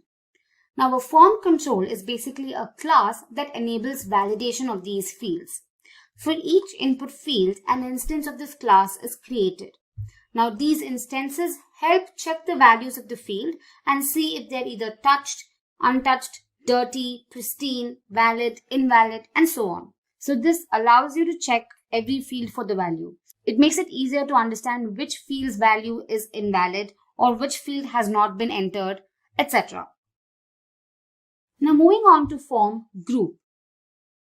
So a form group class represents a group of controls. A form can have multiple group controls. The form group returns true if all the controls are valid and provides validation errors if there are any. So I hope this was clear. So moving ahead, let's look at the demo to explain all of these features. I'm sure it will become extremely clear once you look at the demo. So for that, let's head to our VS Code. So back in my VS Code, I've created a component called form component, and I've also included the Simplilearn logo just to beautify the appearance. So once you execute the code, this is what you're going to see on your browser. So you just have the logo at the moment. The first thing we need to do is we'll have to import the forms module. Alright. So, but before we begin, let me tell you what the use case is. So we're going to be creating a user registration form, which is going to include 4 fields. That is the first name, last name, email ID, and a password. Alright. So now let me show you how to import the forms module. So in your main app.module.ts file, you'll have to import forms module from Angular Forms. Alright. And then in your imports, you'll have to just call it here. Alright, so this is just a simple step. And now once you're done with that, let's go ahead and start our form creation. So here in my component.html, let's enclose the entire form within a div tag. So here, let me say div class is a container within which let me just have one heading which says user registration. Alright, and now let's go ahead and create our form. So first let me just say form. Now I'm going to create a div class for every field. So say div class equals form group. I'll explain it to you a little later. Now first let's create a label. So label tag for, basically it's the first name. So let me just say first name. And the tag will basically have first name again.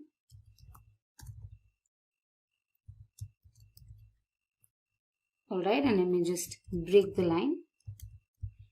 Next we have the field. So let's say input. Type is text.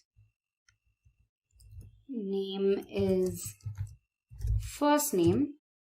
And we have a class which is the form control class. Alright. So this we'll have to do for all the other fields.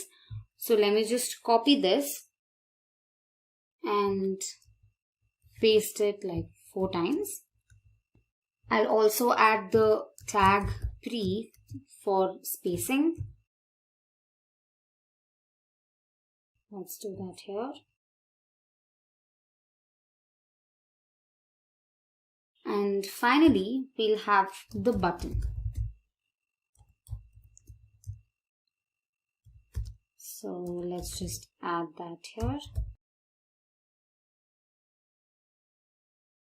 with a type submit. And let's just say submit on the button. So now let's go ahead and change these values here. So here let me just change it to last name. Here as well.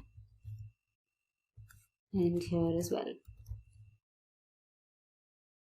And in this case it is going to be email. So let me just change it here.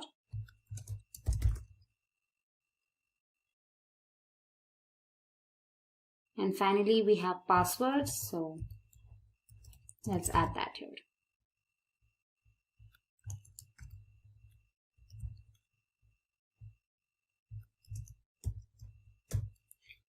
Alright, so let's save this and just have a look at our browser. So there we go. We have our user registration form ready, but I would like to align it to the center. So let me just do that. So here in my CSS file, I'm just going to align all the div tags to the center and the label tag to the left. So let me save this and look at the browser now. And there we go. We have our registration form with a logo. So this is how you create a simple form. Now we'll have to add a directive called ngModel. Now this directive, when added into the input tag, will provide form controls to every input field. Alright, so here let's just go ahead and say ngModel. That is it. So let me just copy this and paste it for every other field. Alright, let me save this. And back in my browser, let me inspect. And here you can see different types of classes like ngUntouched, ngPristine, ngValid are added.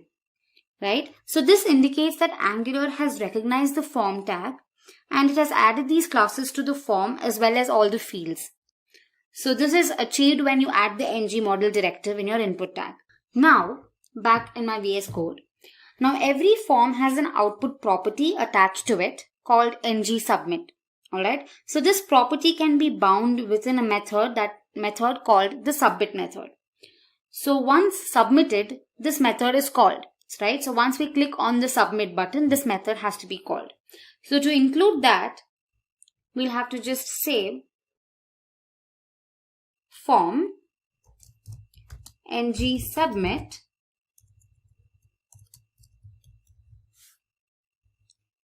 equals submit. Alright, so now we have to define the submit method in our component.ts file.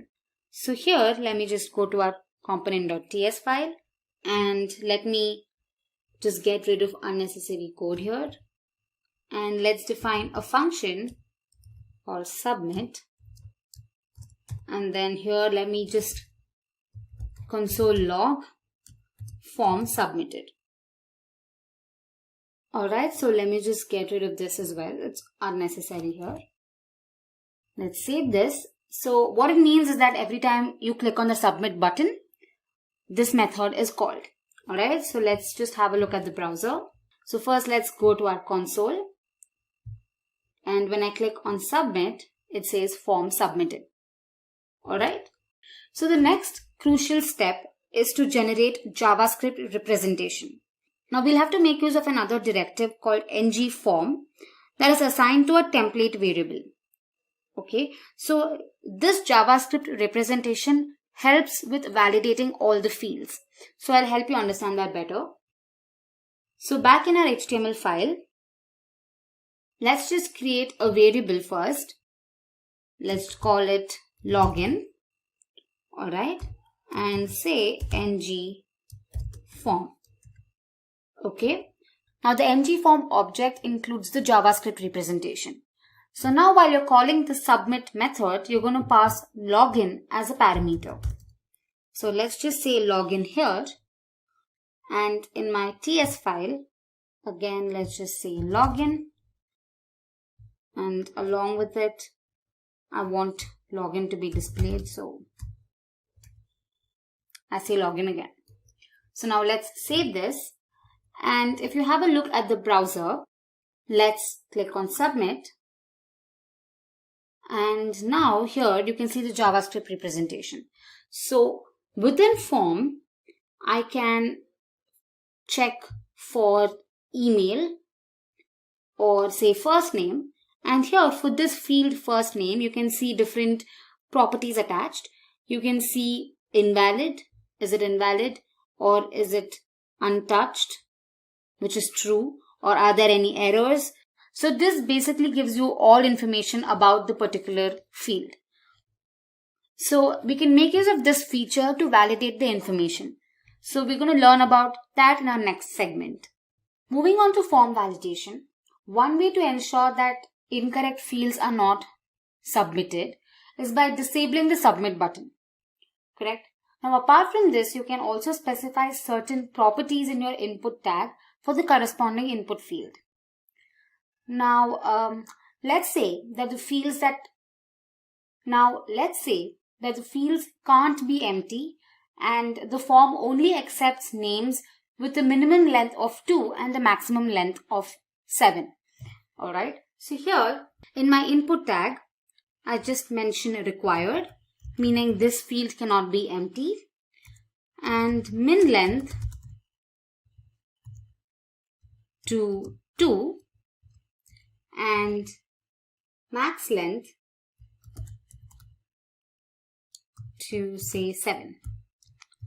Alright, so to check this, let's go to our browser, and here let me submit the form without filling the first name, and evidently there has to be an error. So when I submit it and I look here within forms and here controls, and my first name, you can see that an error is shown. Here it says required equals true. That means that there is one error. Now you can make use of these form control objects. You can leverage form control objects to ensure field validation and display a message whenever an error occurs. Right? So to do that, you need to access these objects like errors or invalid or touched. All of these properties or objects need to be accessed. For that, we'll have to create a template variable. And then this variable is assigned to this object. So back in our VS Code, let's create a variable. Let me call it name. And let's say ng model. Alright, here the variable name receives the control object. So here back in my browser, when I submit again without the first name, you can see that the invalid property is set to true. Correct? So this helps us use this property to alert the user with the help of a simple if logic. So back in my VS Code. Let me create another div tag within which I mention ngIf, within which I'm going to use a simple if logic. So let's say ngIf name, which is our template variable, name dot touched and name dot invalid is true, right? Then I'm going to alert. So I'm going to make use of an alert here. Let's say alert danger. Alright. So in my CSS file, I'll have to mention the simple styling for alert. So here, let me just say, so we're going to have the background color red for danger, alright? And here I'm going to display the message invalid in bold. So now let's go back to our browser and check it. So let me proceed without entering the last name. It says invalid here. So this was a simple demonstration to show you form validation. Of course, you can modify the code depending on your requirement. Say suppose the length of the first name is too short, then you can alert the user with a different message. Or suppose they have missed out on filling a form field, then you can again alert the user. So you can basically make use of the nested if condition, right? Now just to help you understand that better, let me just show it to you. Now back in my HTML file, instead of invalid, let me have another tag, a paragraph tag, within which I make use of ngIf again. Now ngIf name dot errors dot required is true. Then I display the message first name required. Alright. And if the length of the first name is not 2, now if the length of the first name is less than 2, then I'm going to display another message. So let me just say name dot errors dot min length. If this is true, then I'm going to say sorry short first name. Alright, so let's save this and have a look at the browser. When I proceed without providing the name, it says first name required. But when I type in one character, it says sorry short first name. But if I type in another character, it accepts. So I hope this made you understand how form validation works. So this was just a simple demonstration again. Now I highly recommend you explore these properties and play around with these objects. Trust me, it's really fun. So I hope this tutorial helped you out. I'm sure you all know that an Angular app is divided into several components. For example, you have the logo component, you have the sign-in component, an image component, and say a create account component. Now these components are standalone and each of them represents a part of the user interface. Now imagine if all of these components performed common tasks, for example, accessing the database or rendering images on the view, tasks like those. Now instead of having to write the code for every component, you can just make use of Angular services.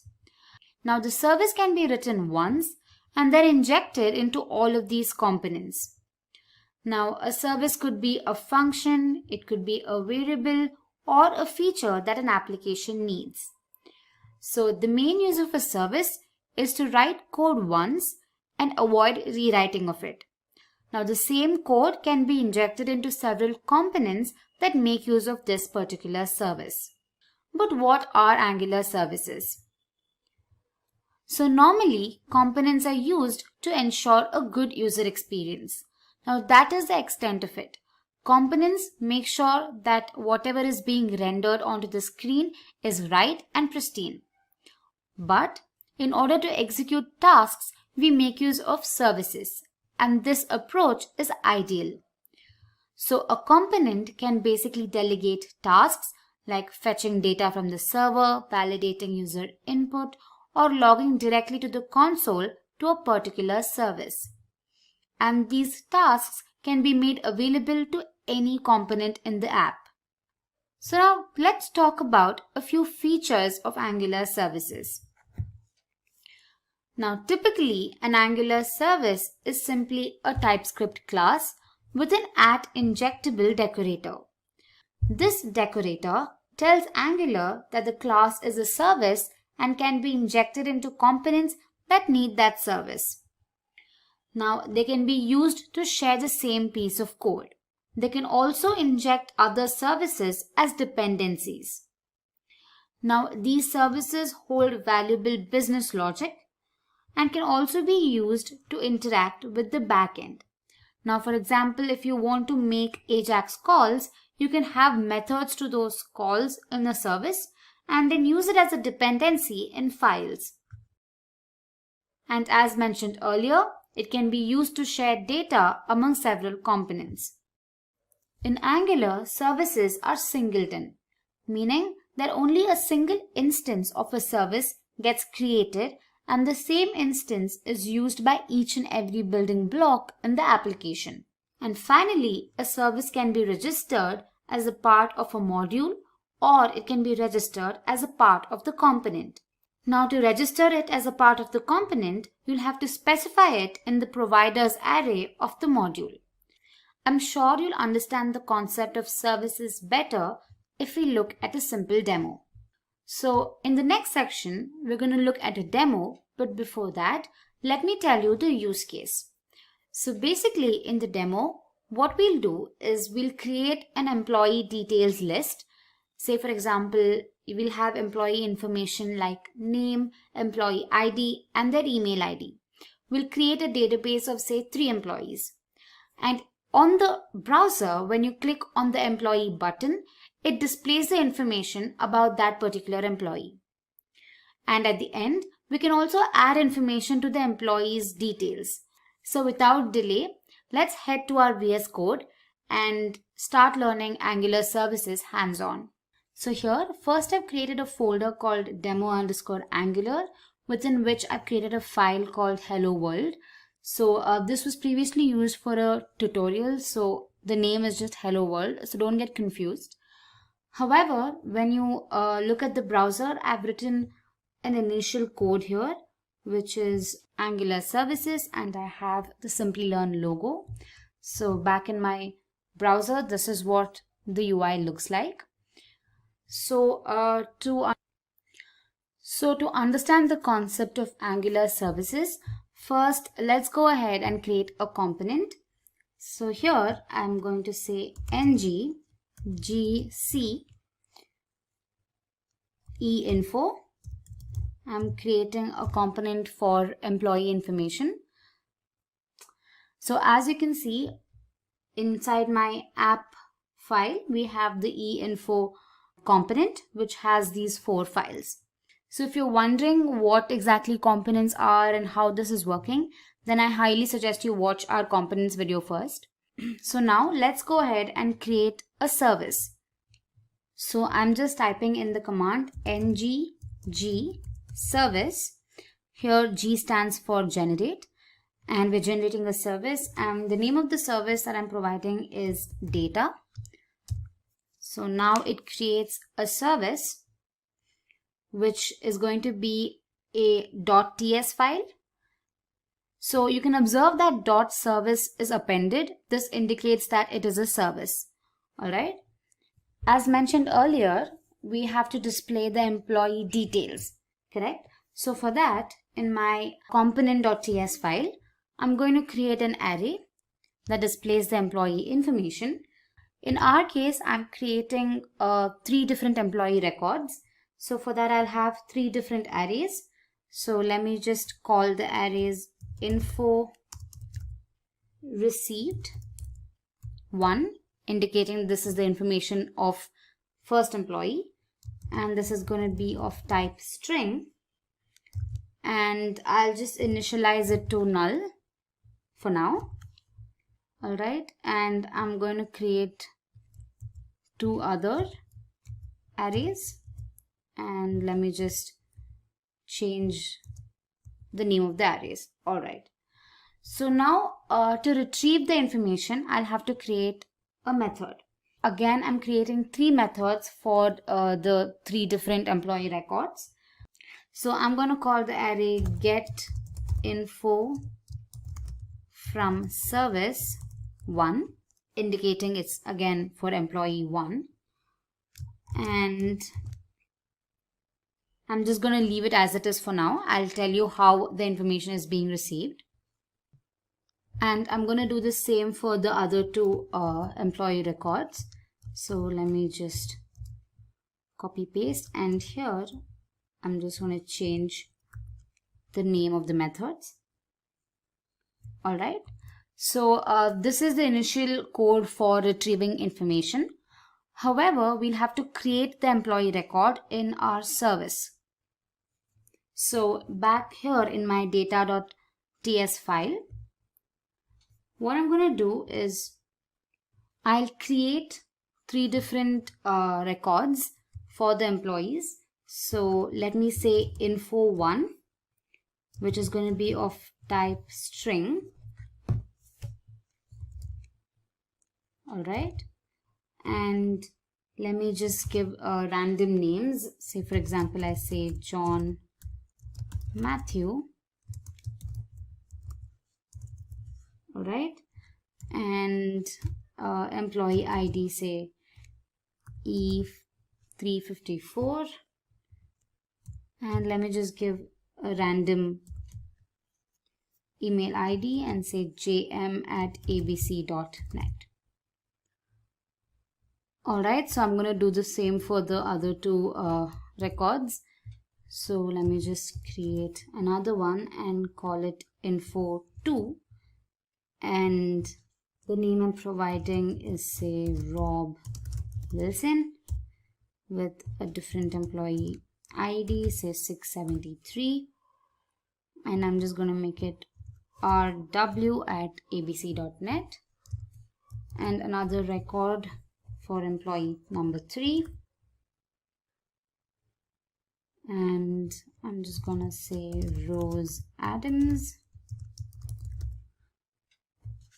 with some employee ID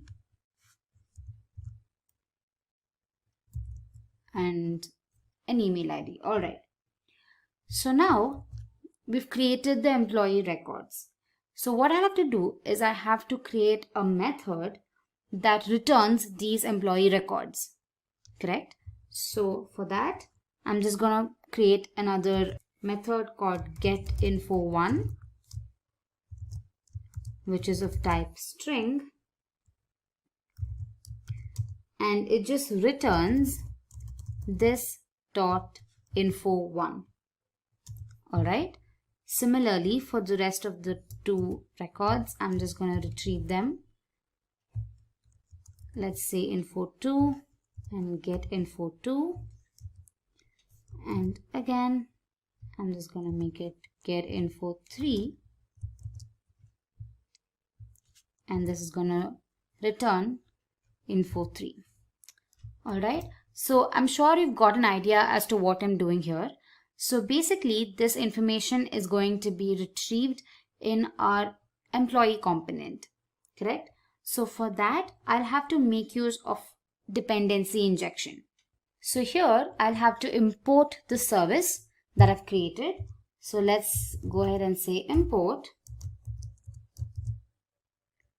The service was data service, alright, from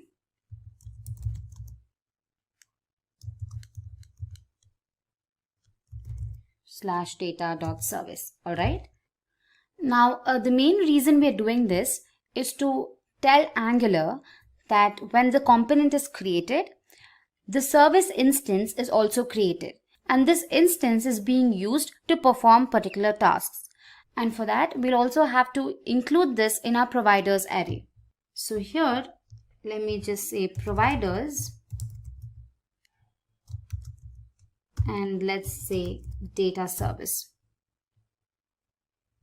Now, to access this instance of service that is created, we make use of a property. So this property basically allows us to access all the methods that are defined in the service class. Alright, so here in my constructor method, I'm just going to say private, and you can give any name for your property, and here I'm just giving the name dService. Alright, and which is of type data service. Alright. So now with the help of this property, I can retrieve information from the service class. So here I'm just going to say this dot info received equals this dot dService dot get info1. Alright. So what it basically does is that it calls the getInfo1 method in our service, which returns the information of the first employee. And this information is being stored in the array that is info received 1. So similarly for the next two methods, I'm just going to use the same piece of code. Let me just change it here.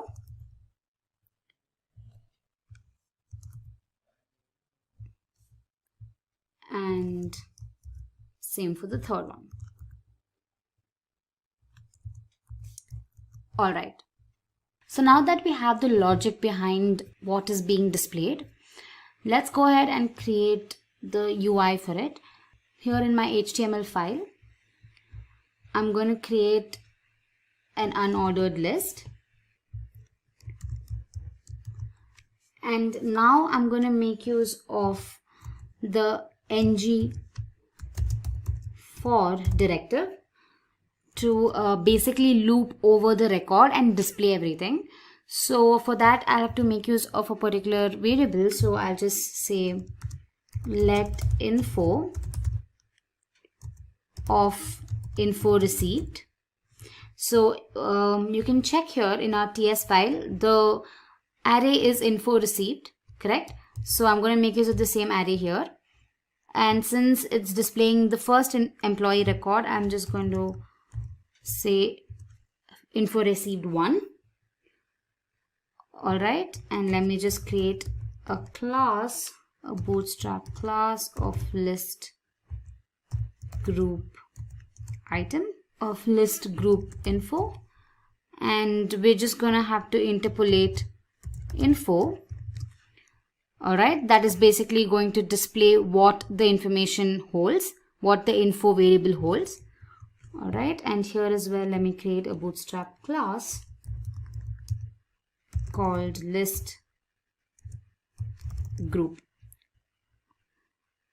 Alright, I hope this was clear to you. So basically here, the information is being retrieved with the help of this method, right? That is get info from service 1. So in order to call this method, we'll have to bind it with a button. Alright, so that's what we're going to do. Let's just copy this, and here I'm going to create a button.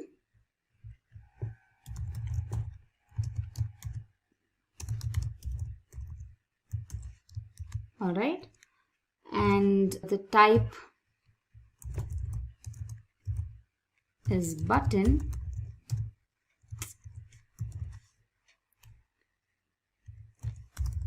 With name button again. Alright, so I'm going to bind it with the click event. So what happens is that when I click on it, this particular method gets called. Alright, I'm just pasting the method here. And finally, let's just provide the name employee1 for the button. Alright. So similarly, we'll have to do the same for the other two records as well. Let me just make this look better. Alright.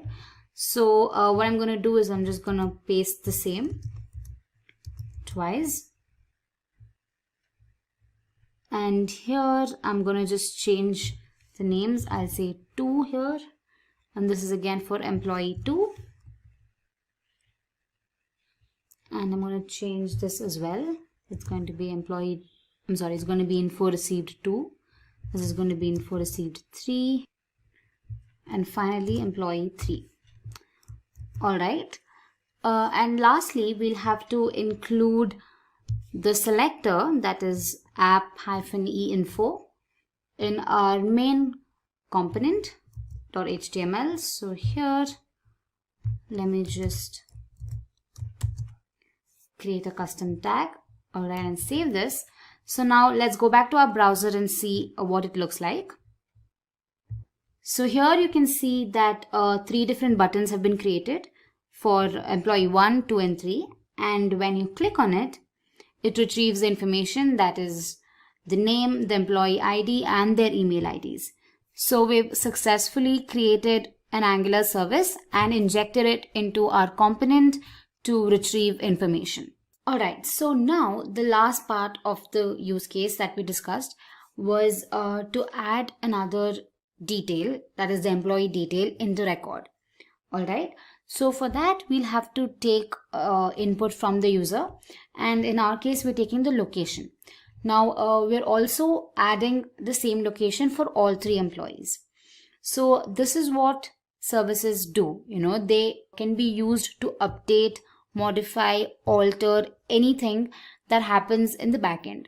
So you can tweak the code a little bit and you can change the entire view of your application. You can add information, you can delete, you can retrieve, you can alter, etc. Alright, so for that what we're going to do is, back in the HTML file, we'll create a form that basically takes the input. So I'm just going to say form, alright, within which I'm going to be defining a div class,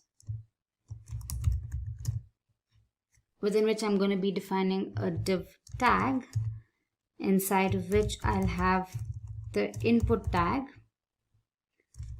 of type text, and the name I'm going to be providing it will be location. Alright, and we'll have a value, and I'll just leave it blank, and finally I'll have ng model. So if you're confused as to what I'm doing here, then I suggest you watch the Angular Forms video. It basically teaches you how to work around with Angular Forms. Alright, and now after this we're gonna have a button. So let me say button.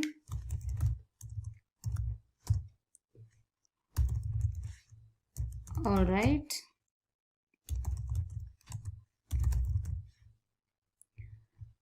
and I'm going to just say add info. Okay. Alright, so now when I'm creating the form, I'll also have to create a template variable to access all the values within my form. So if I have to access the location, then I'll need a variable to access it. So here let me just go ahead and create a template variable. Let me call it frm, and I'm going to make use of the ng form directive. So this tells Angular that this variable can be used to access all the values within the form. And since I'm using form here, I'll have to import it in my module file. So here I just go ahead and say import forms module from Angular Forms, and here in my imports I'll just say forms module. Okay, so I've imported the forms module. So now back in my HTML file, what I'm going to do is that I'll have to make use of this template variable to update my information, correct? So I'll have to create another method that will update information into the records. So here in my component.ts file, I'll have to create another method, and I'm going to call this method update info method. All right. And this basically takes in the template variable, that is form. And let me just specify any. Okay. And what this is going to do is that it updates the record, correct? So I'm going to say this dot dservice dot add info. Now you must be wondering what add info is. I'll just let you know in a minute. And the value that I'm going to be passing will be the value that you've provided as an input, which is nothing but form dot value dot location. All right. So now what happens is that I'll have to again specify what add info is. And this method is going to be defined in the service file, correct? So here I'm going to create another method that's add info. And I'm going to pass info as a parameter. And what this method does is that it just pushes the information or the data into the arrays. So since I'm going to be pushing the same information into all of these arrays, that is info1, info2 and info3, I'm just going to say this dot info1 dot push of info. All right. And the same for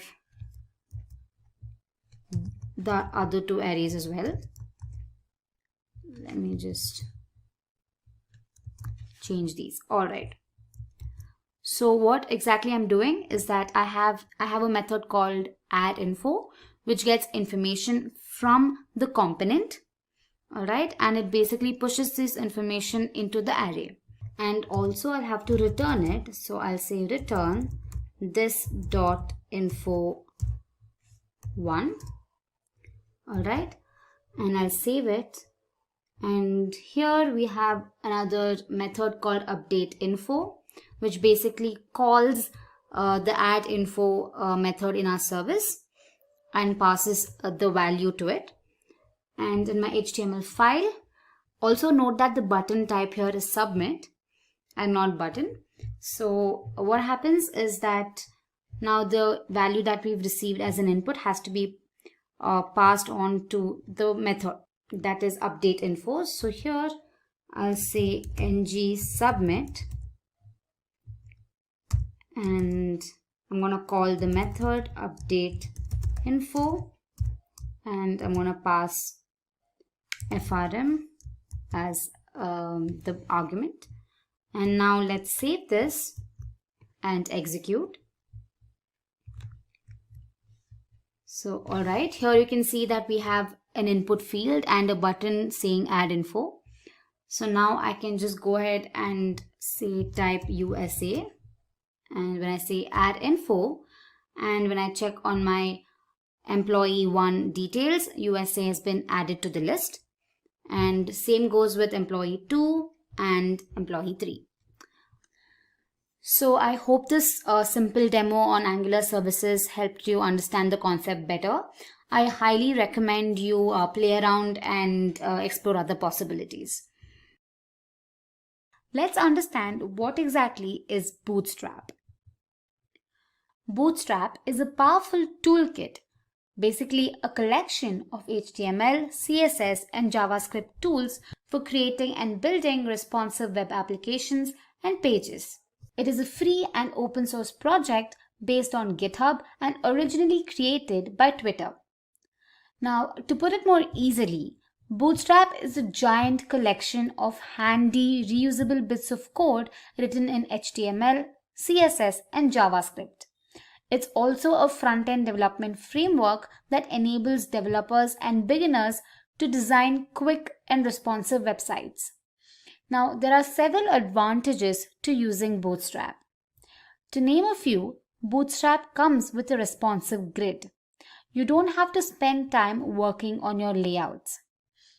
Bootstrap comes with its own code for automatically resizing images based on the current screen size. It also comes with different components that you can use for your web page. These components could be navigation bars, drop-downs, progress bars, thumbnails, etc. It also offers excellent documentation and is customizable.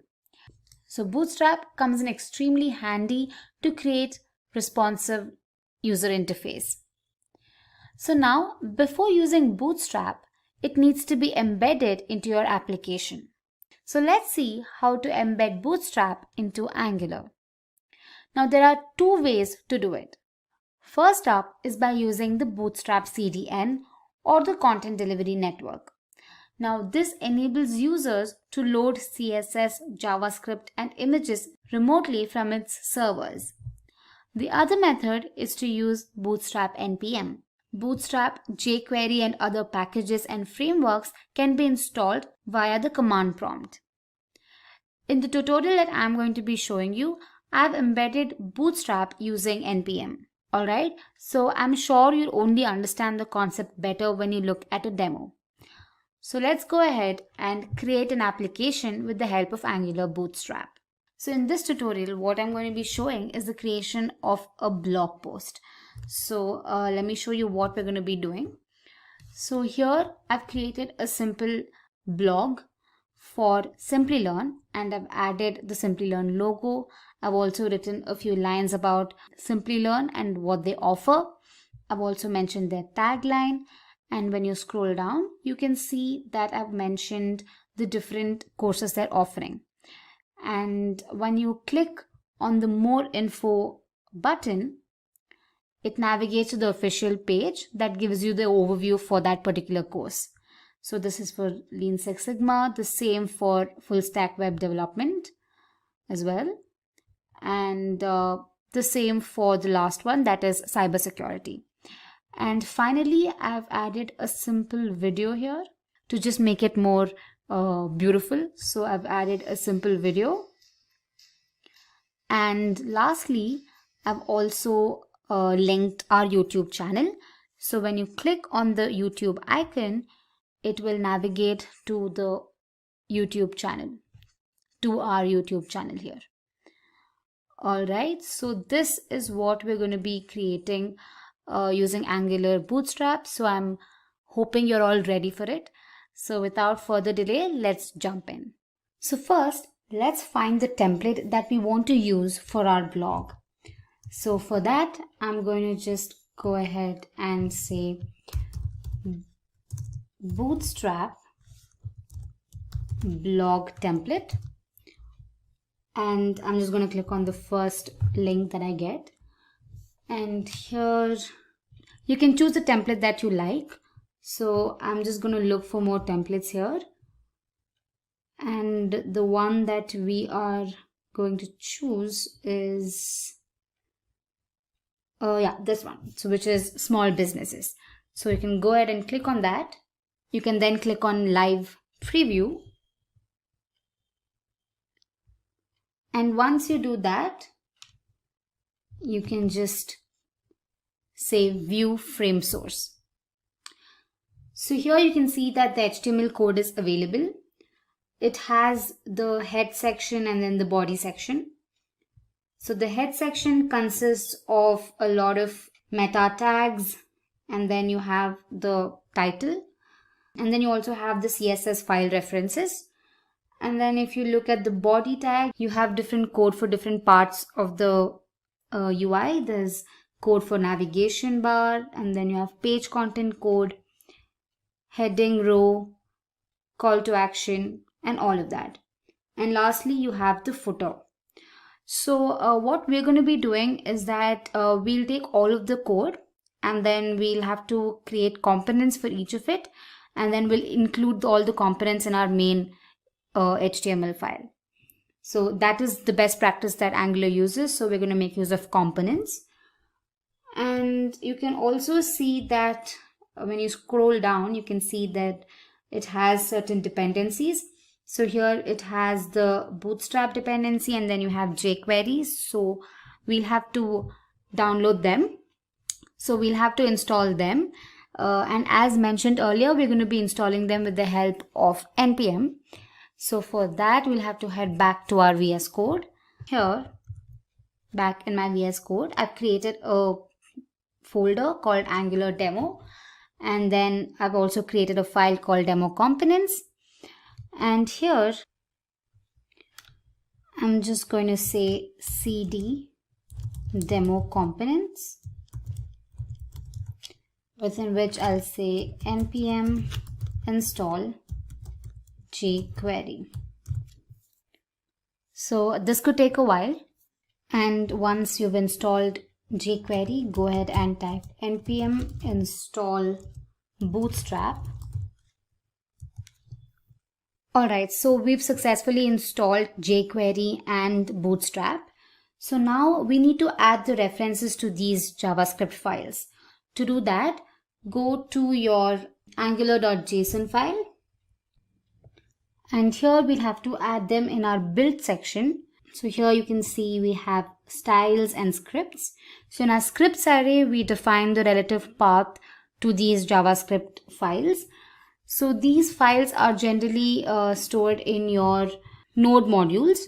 So go ahead and here you can look for bootstrap. Here you go. And then in your dist file, and then click on JS. And then you can see you have bootstrap.min.js. Well, I'm sorry, we need bootstrap.bundle.min.js. So here you can just right click and say copy relative path. And back in my JSON file, in my scripts, I'm gonna just paste it here. And make sure to make it a path by providing //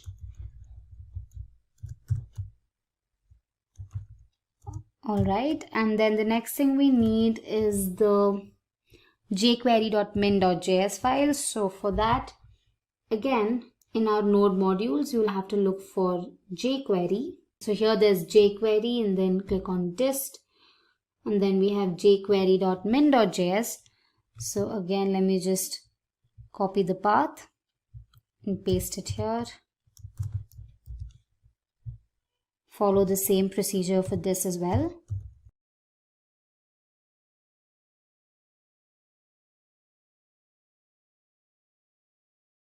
Alright, so we've embedded both our files in our angular.json file. So now in our code here, in the beginning, they've also included the CSS file. So we'll have to embed that as well. So here back in Bootstrap, let me just add the CSS file as well. That's bootstrap.min.css. I'm just going to copy the relative path and just provide it here.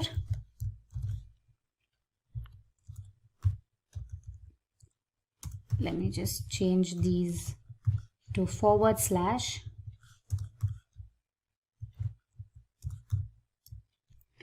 Okay, so we have our custom style sheet. So what I'm going to do is I'm just going to copy this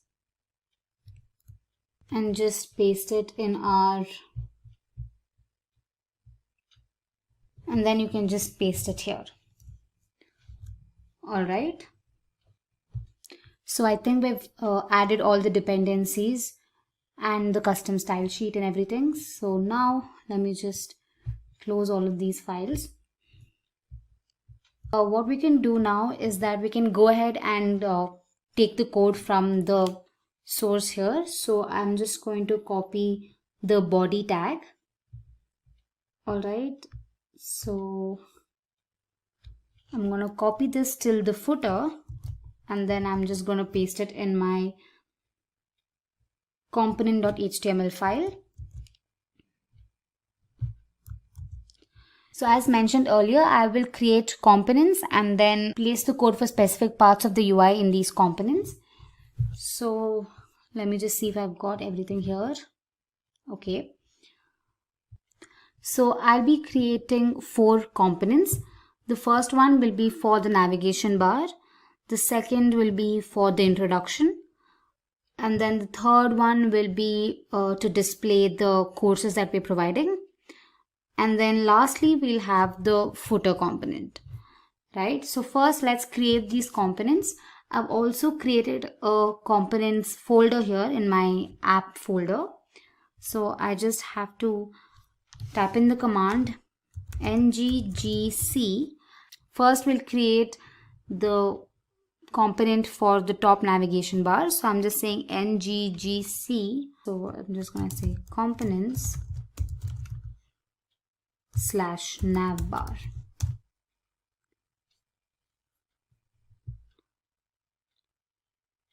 Alright, so the component has been created. So what I'm going to do is I'll just copy this and paste it here.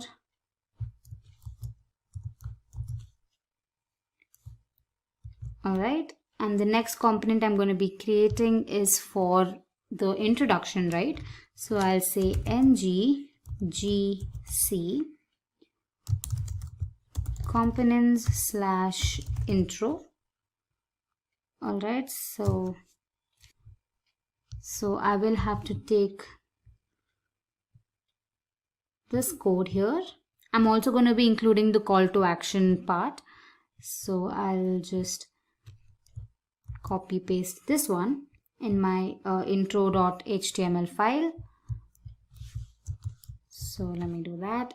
And then I'm going to have the main course content component. So for that, I'll say nggc components /courses.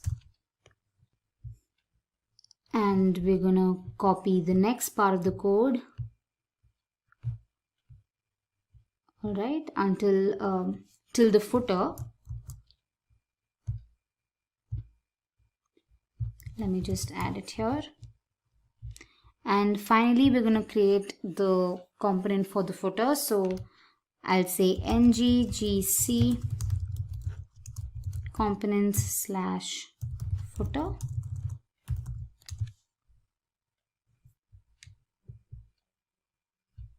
And the last part of the code, I'm just going to add it there.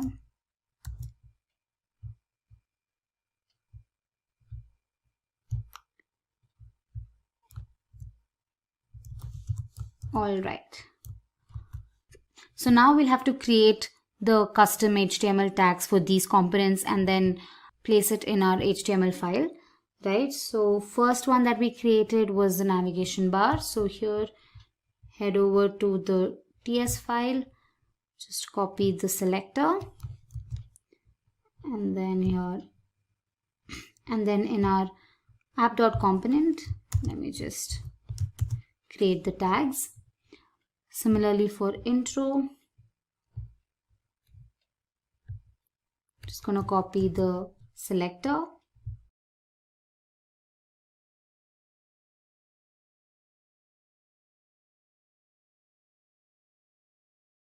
And then for courses, so we have app-courses, that as well.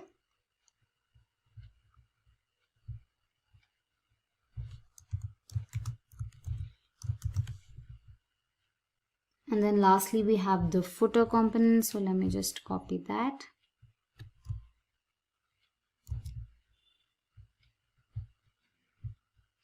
Paste it here. Alright, so we've included all the components. So let's just run this application and see if everything is displayed intact. So here, let me just say ng serve. So when you execute the command, you can see that the template is being displayed. So you have the navigation bar, you have the intro component, and then we have the courses component, and finally we have the footer component, right? Okay, so now that we have the template ready, we can go ahead and customize it according to our needs. So now I'm going to be making a few changes to the code. We're going to add the Simplilearn logo. We're going to change the tagline here. We're going to display something else over here. Alright, so let's go back to our VS Code to customize and display the final output. So here, the first thing that I'm going to be doing is changing the message here. I'm going to display Simplilearn. For that, in our navbar component, let's go to the HTML code. And here, instead of start bootstrap, let me just type in Simplilearn.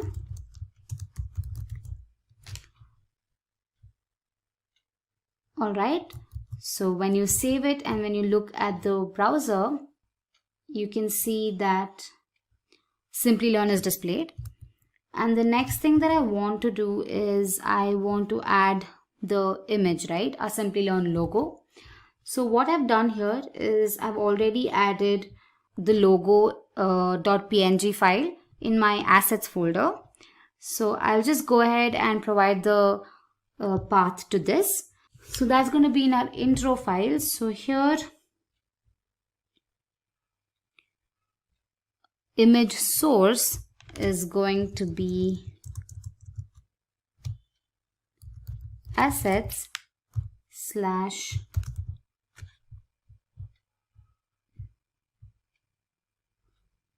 logo.png. So let me save this. So there we go, the logo is displayed. So the next thing is we'll have to change this part of the UI. So the information that I want to display is this. I'm going to be displaying world's #1 online bootcamp and other information. So what I'm going to do is back in my VS Code, I'm just going to delete this. And instead of that, I'm just going to copy this. That's world's #1 online bootcamp. And then within the paragraph tag, I'll display something else. So let me get rid of this. Let me just copy the information that I want to display. Paste it here. And let me just give a line break. Let me save this and see if it's displayed. So yeah, we can see that the information is being displayed. Next up here, instead of displaying call to action message, I'm going to display a explore programs message. So let's go back to our VS Code. Let me just say explore programs here.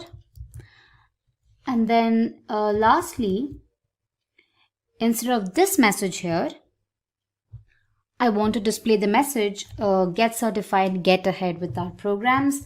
So back in our VS Code, I'm just going to get rid of this.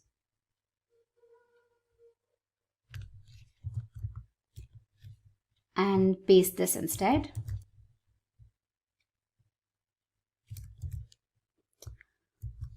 So when you have a look at the browser, let me refresh this. You can see it displays the message get certified, get ahead, and all of that. Well, now what I'm going to do is I'm really not happy with the font size and everything. So I'm just go ahead and add certain styling. You can customize this and provide your own font size and all of that. So here I'm just going to mention style. And then say font size, and I'm going to make it XX large. Alright, so let's see. Yeah, alright, so it's the font size has increased, so I think I'm happy with this. Alright, so the next thing we have to do is add information here for our courses. So back in our VS Code, we'll have to go to the courses component.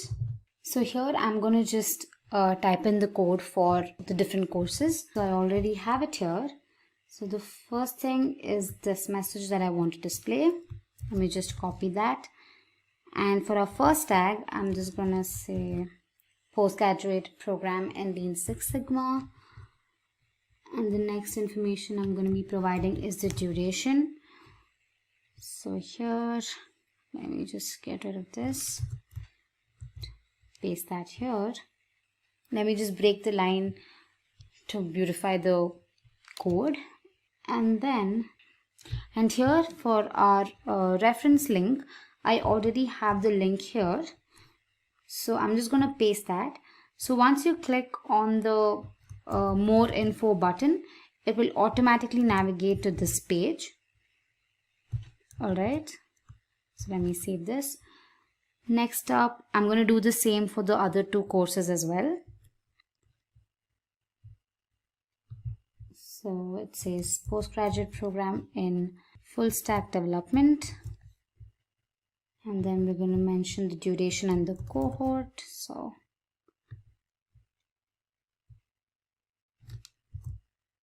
let me paste that. I'll also provide a line break, and then link, I have it here, so I'm just gonna paste that. And finally, for the third card, I have the third link here.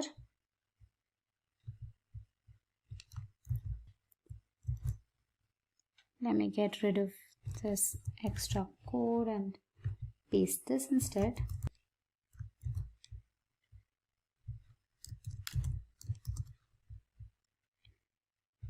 And then let's also provide the link for the same. Alright, so let me save this and have a look at the browser. So you can see that the information has been added. You can see it displays postgraduate program in Lean Six Sigma, full stack development, and cybersecurity. So once I click on more info, it leads you to that page that shows the overview. All right. So now the next thing on the agenda was to display a short video and then the link to our YouTube channel. So let's go ahead and add that in our courses component. So what I'm going to do is I'm just going to get the code to add a video from Google, and then I'm going to provide the source, which is going to be the video that I would want to display. So I've received the code. I'm just going to paste it here. So you can get the code on Google. So go ahead and just paste that. Also for the source, I have a video in my assets folder, which I have provided here. So when I save it and look at the browser, here we go. You can see the video here. All right. And once clicked, it starts playing. All right.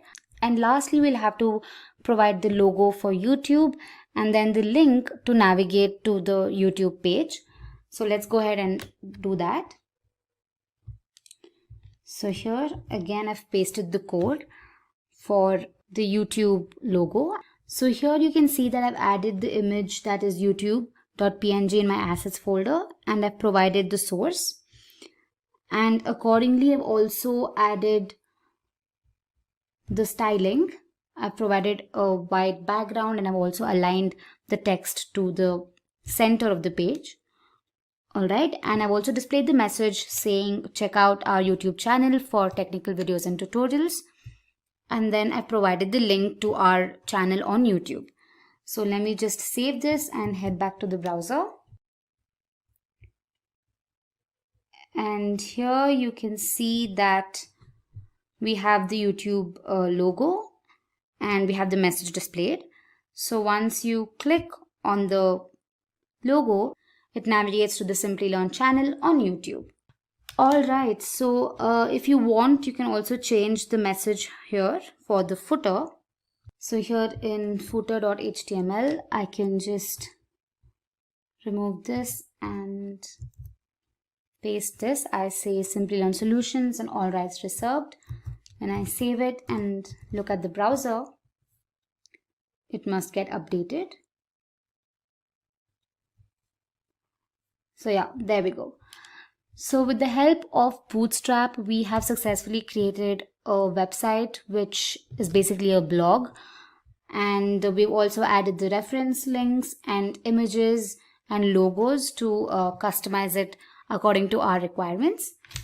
So yeah, this is it. This is how you make use of Bootstrap and embed it into your Angular for more responsive and better user interface. Let's have a look at the basics of routing.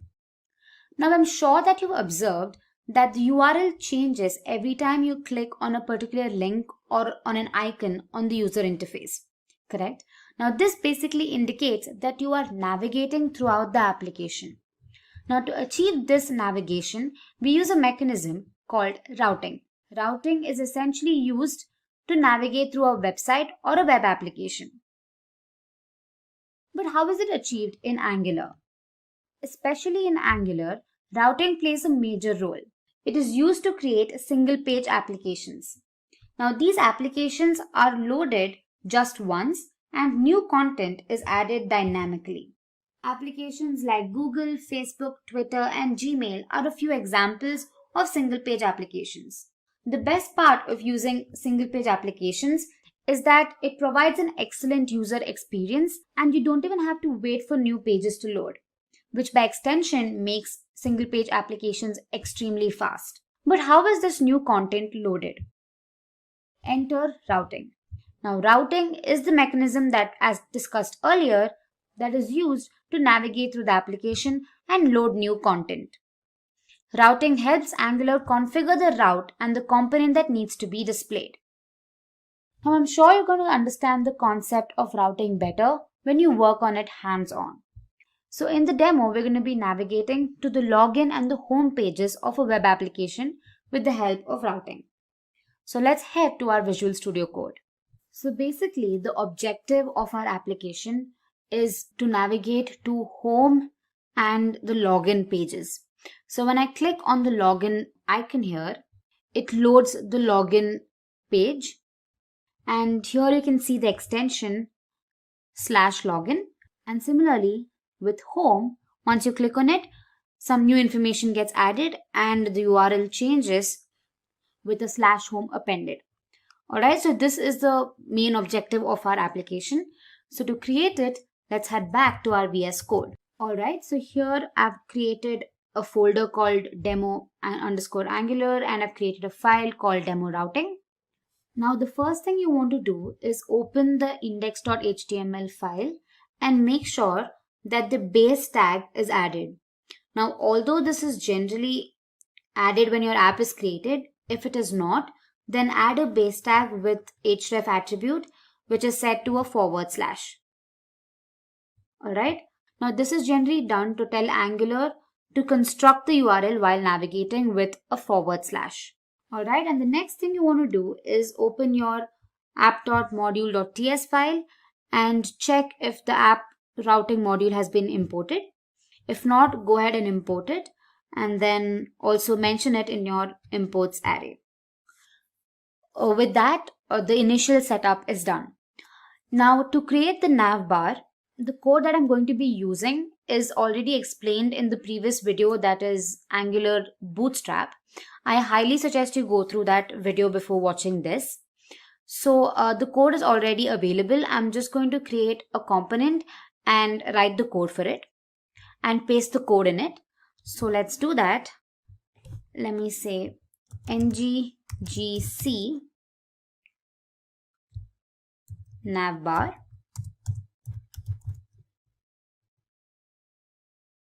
Alright, so this component is now created. Now here in my HTML file, I'll just get rid of this and paste the code for the navbar. So here we go. I've pasted the code for the navigation bar. And back in my app.component.html file, I'll just remove all the unwanted code here and just specify the custom HTML tag for my navbar. So let me just create one here. Alright, let me save this. Let me just run the application and see if it's displaying correctly. Alright, so when I open the browser, the navigation bar has been created along with these different options, that's home, about, services and login. Alright, and we also have the Simplilearn icon here. Alright, now the next step is to generate the components to display the login page content and the home page content. Now again, I have used Bootstrap to define the user interface for these files. You can easily find the code online. Just search for Bootstrap login templates, and depending on your requirements, you can choose the appropriate one. So first, let's create the components for my two files, that is for the home component and the login component. So let's go ahead and do that. NGGC, I'm just going to call it login for my login component. Alright, and then I'm going to say NGGC home for the home component. Alright, so I'm just going to copy the code for the login component. So back in my login.html file,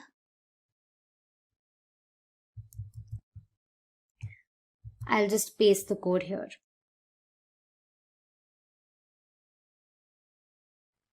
Okay.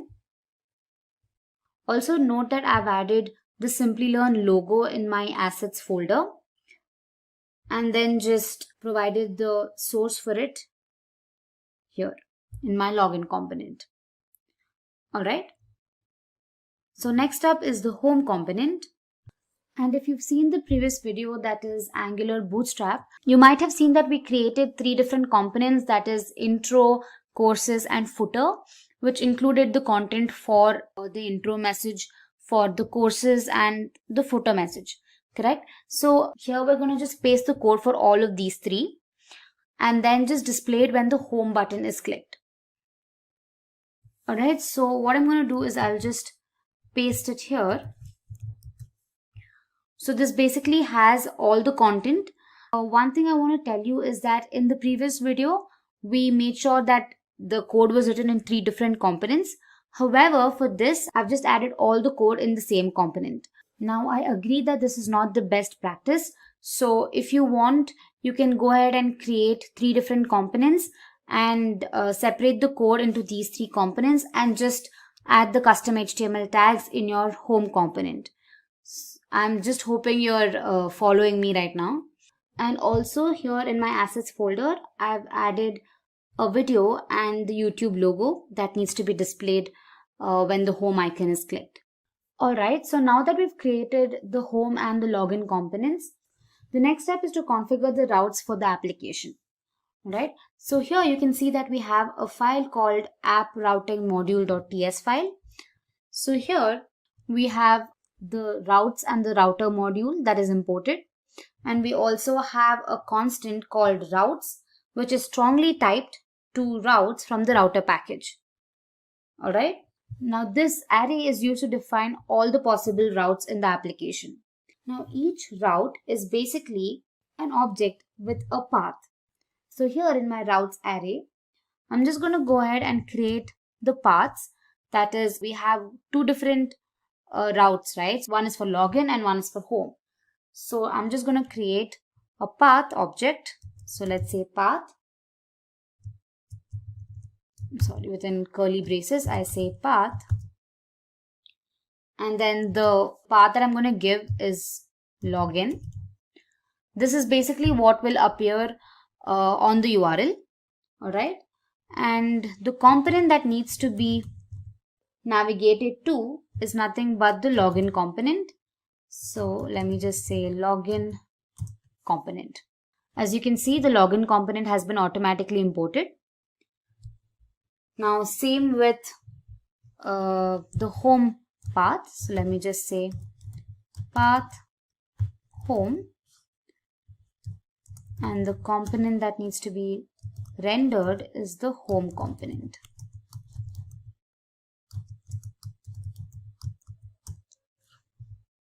Alright. Now the next step is to link these routes to a button in the nav bar, that is the home and the login button, right?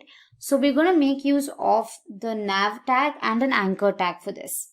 You can see that we have a nav tag and an anchor tag which encloses the login and the home components. Alright, now we're going to make use of two directives from the router package called router link and router link active. Now these are specified within the anchor tag. The router link basically holds the path to the page, and the latter, that is the router link active, specifies one or more CSS classes that will be applied when the router link is active. Alright, so to do that, let me just add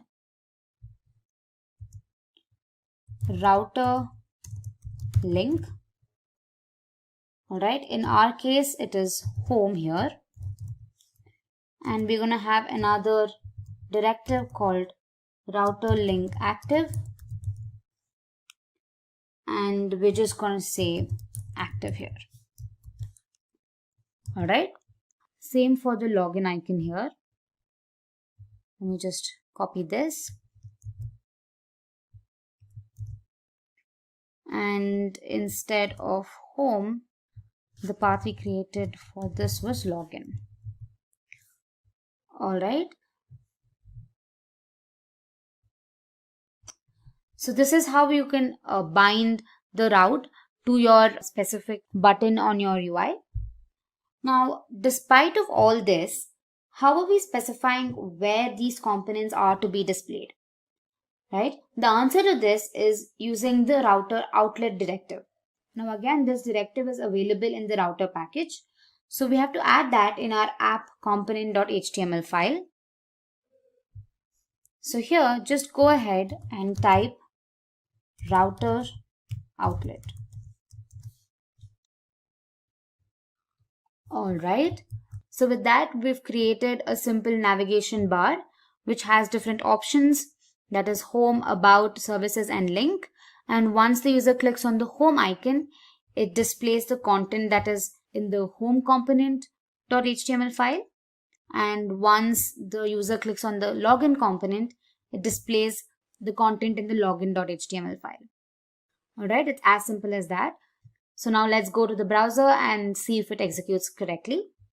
So alright, we have the navigation bar, and once I click on the home icon here, alright, yes, we see that all the content has been loaded.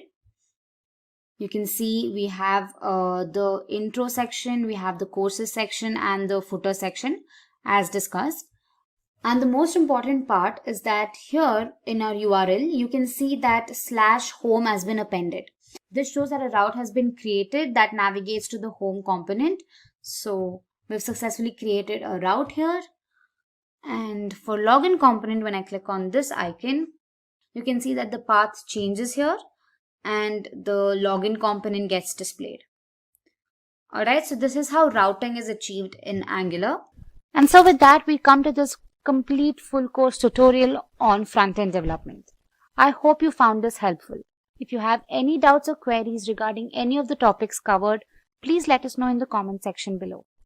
Thank you so much for being here. Keep learning and stay tuned to Simplilearn.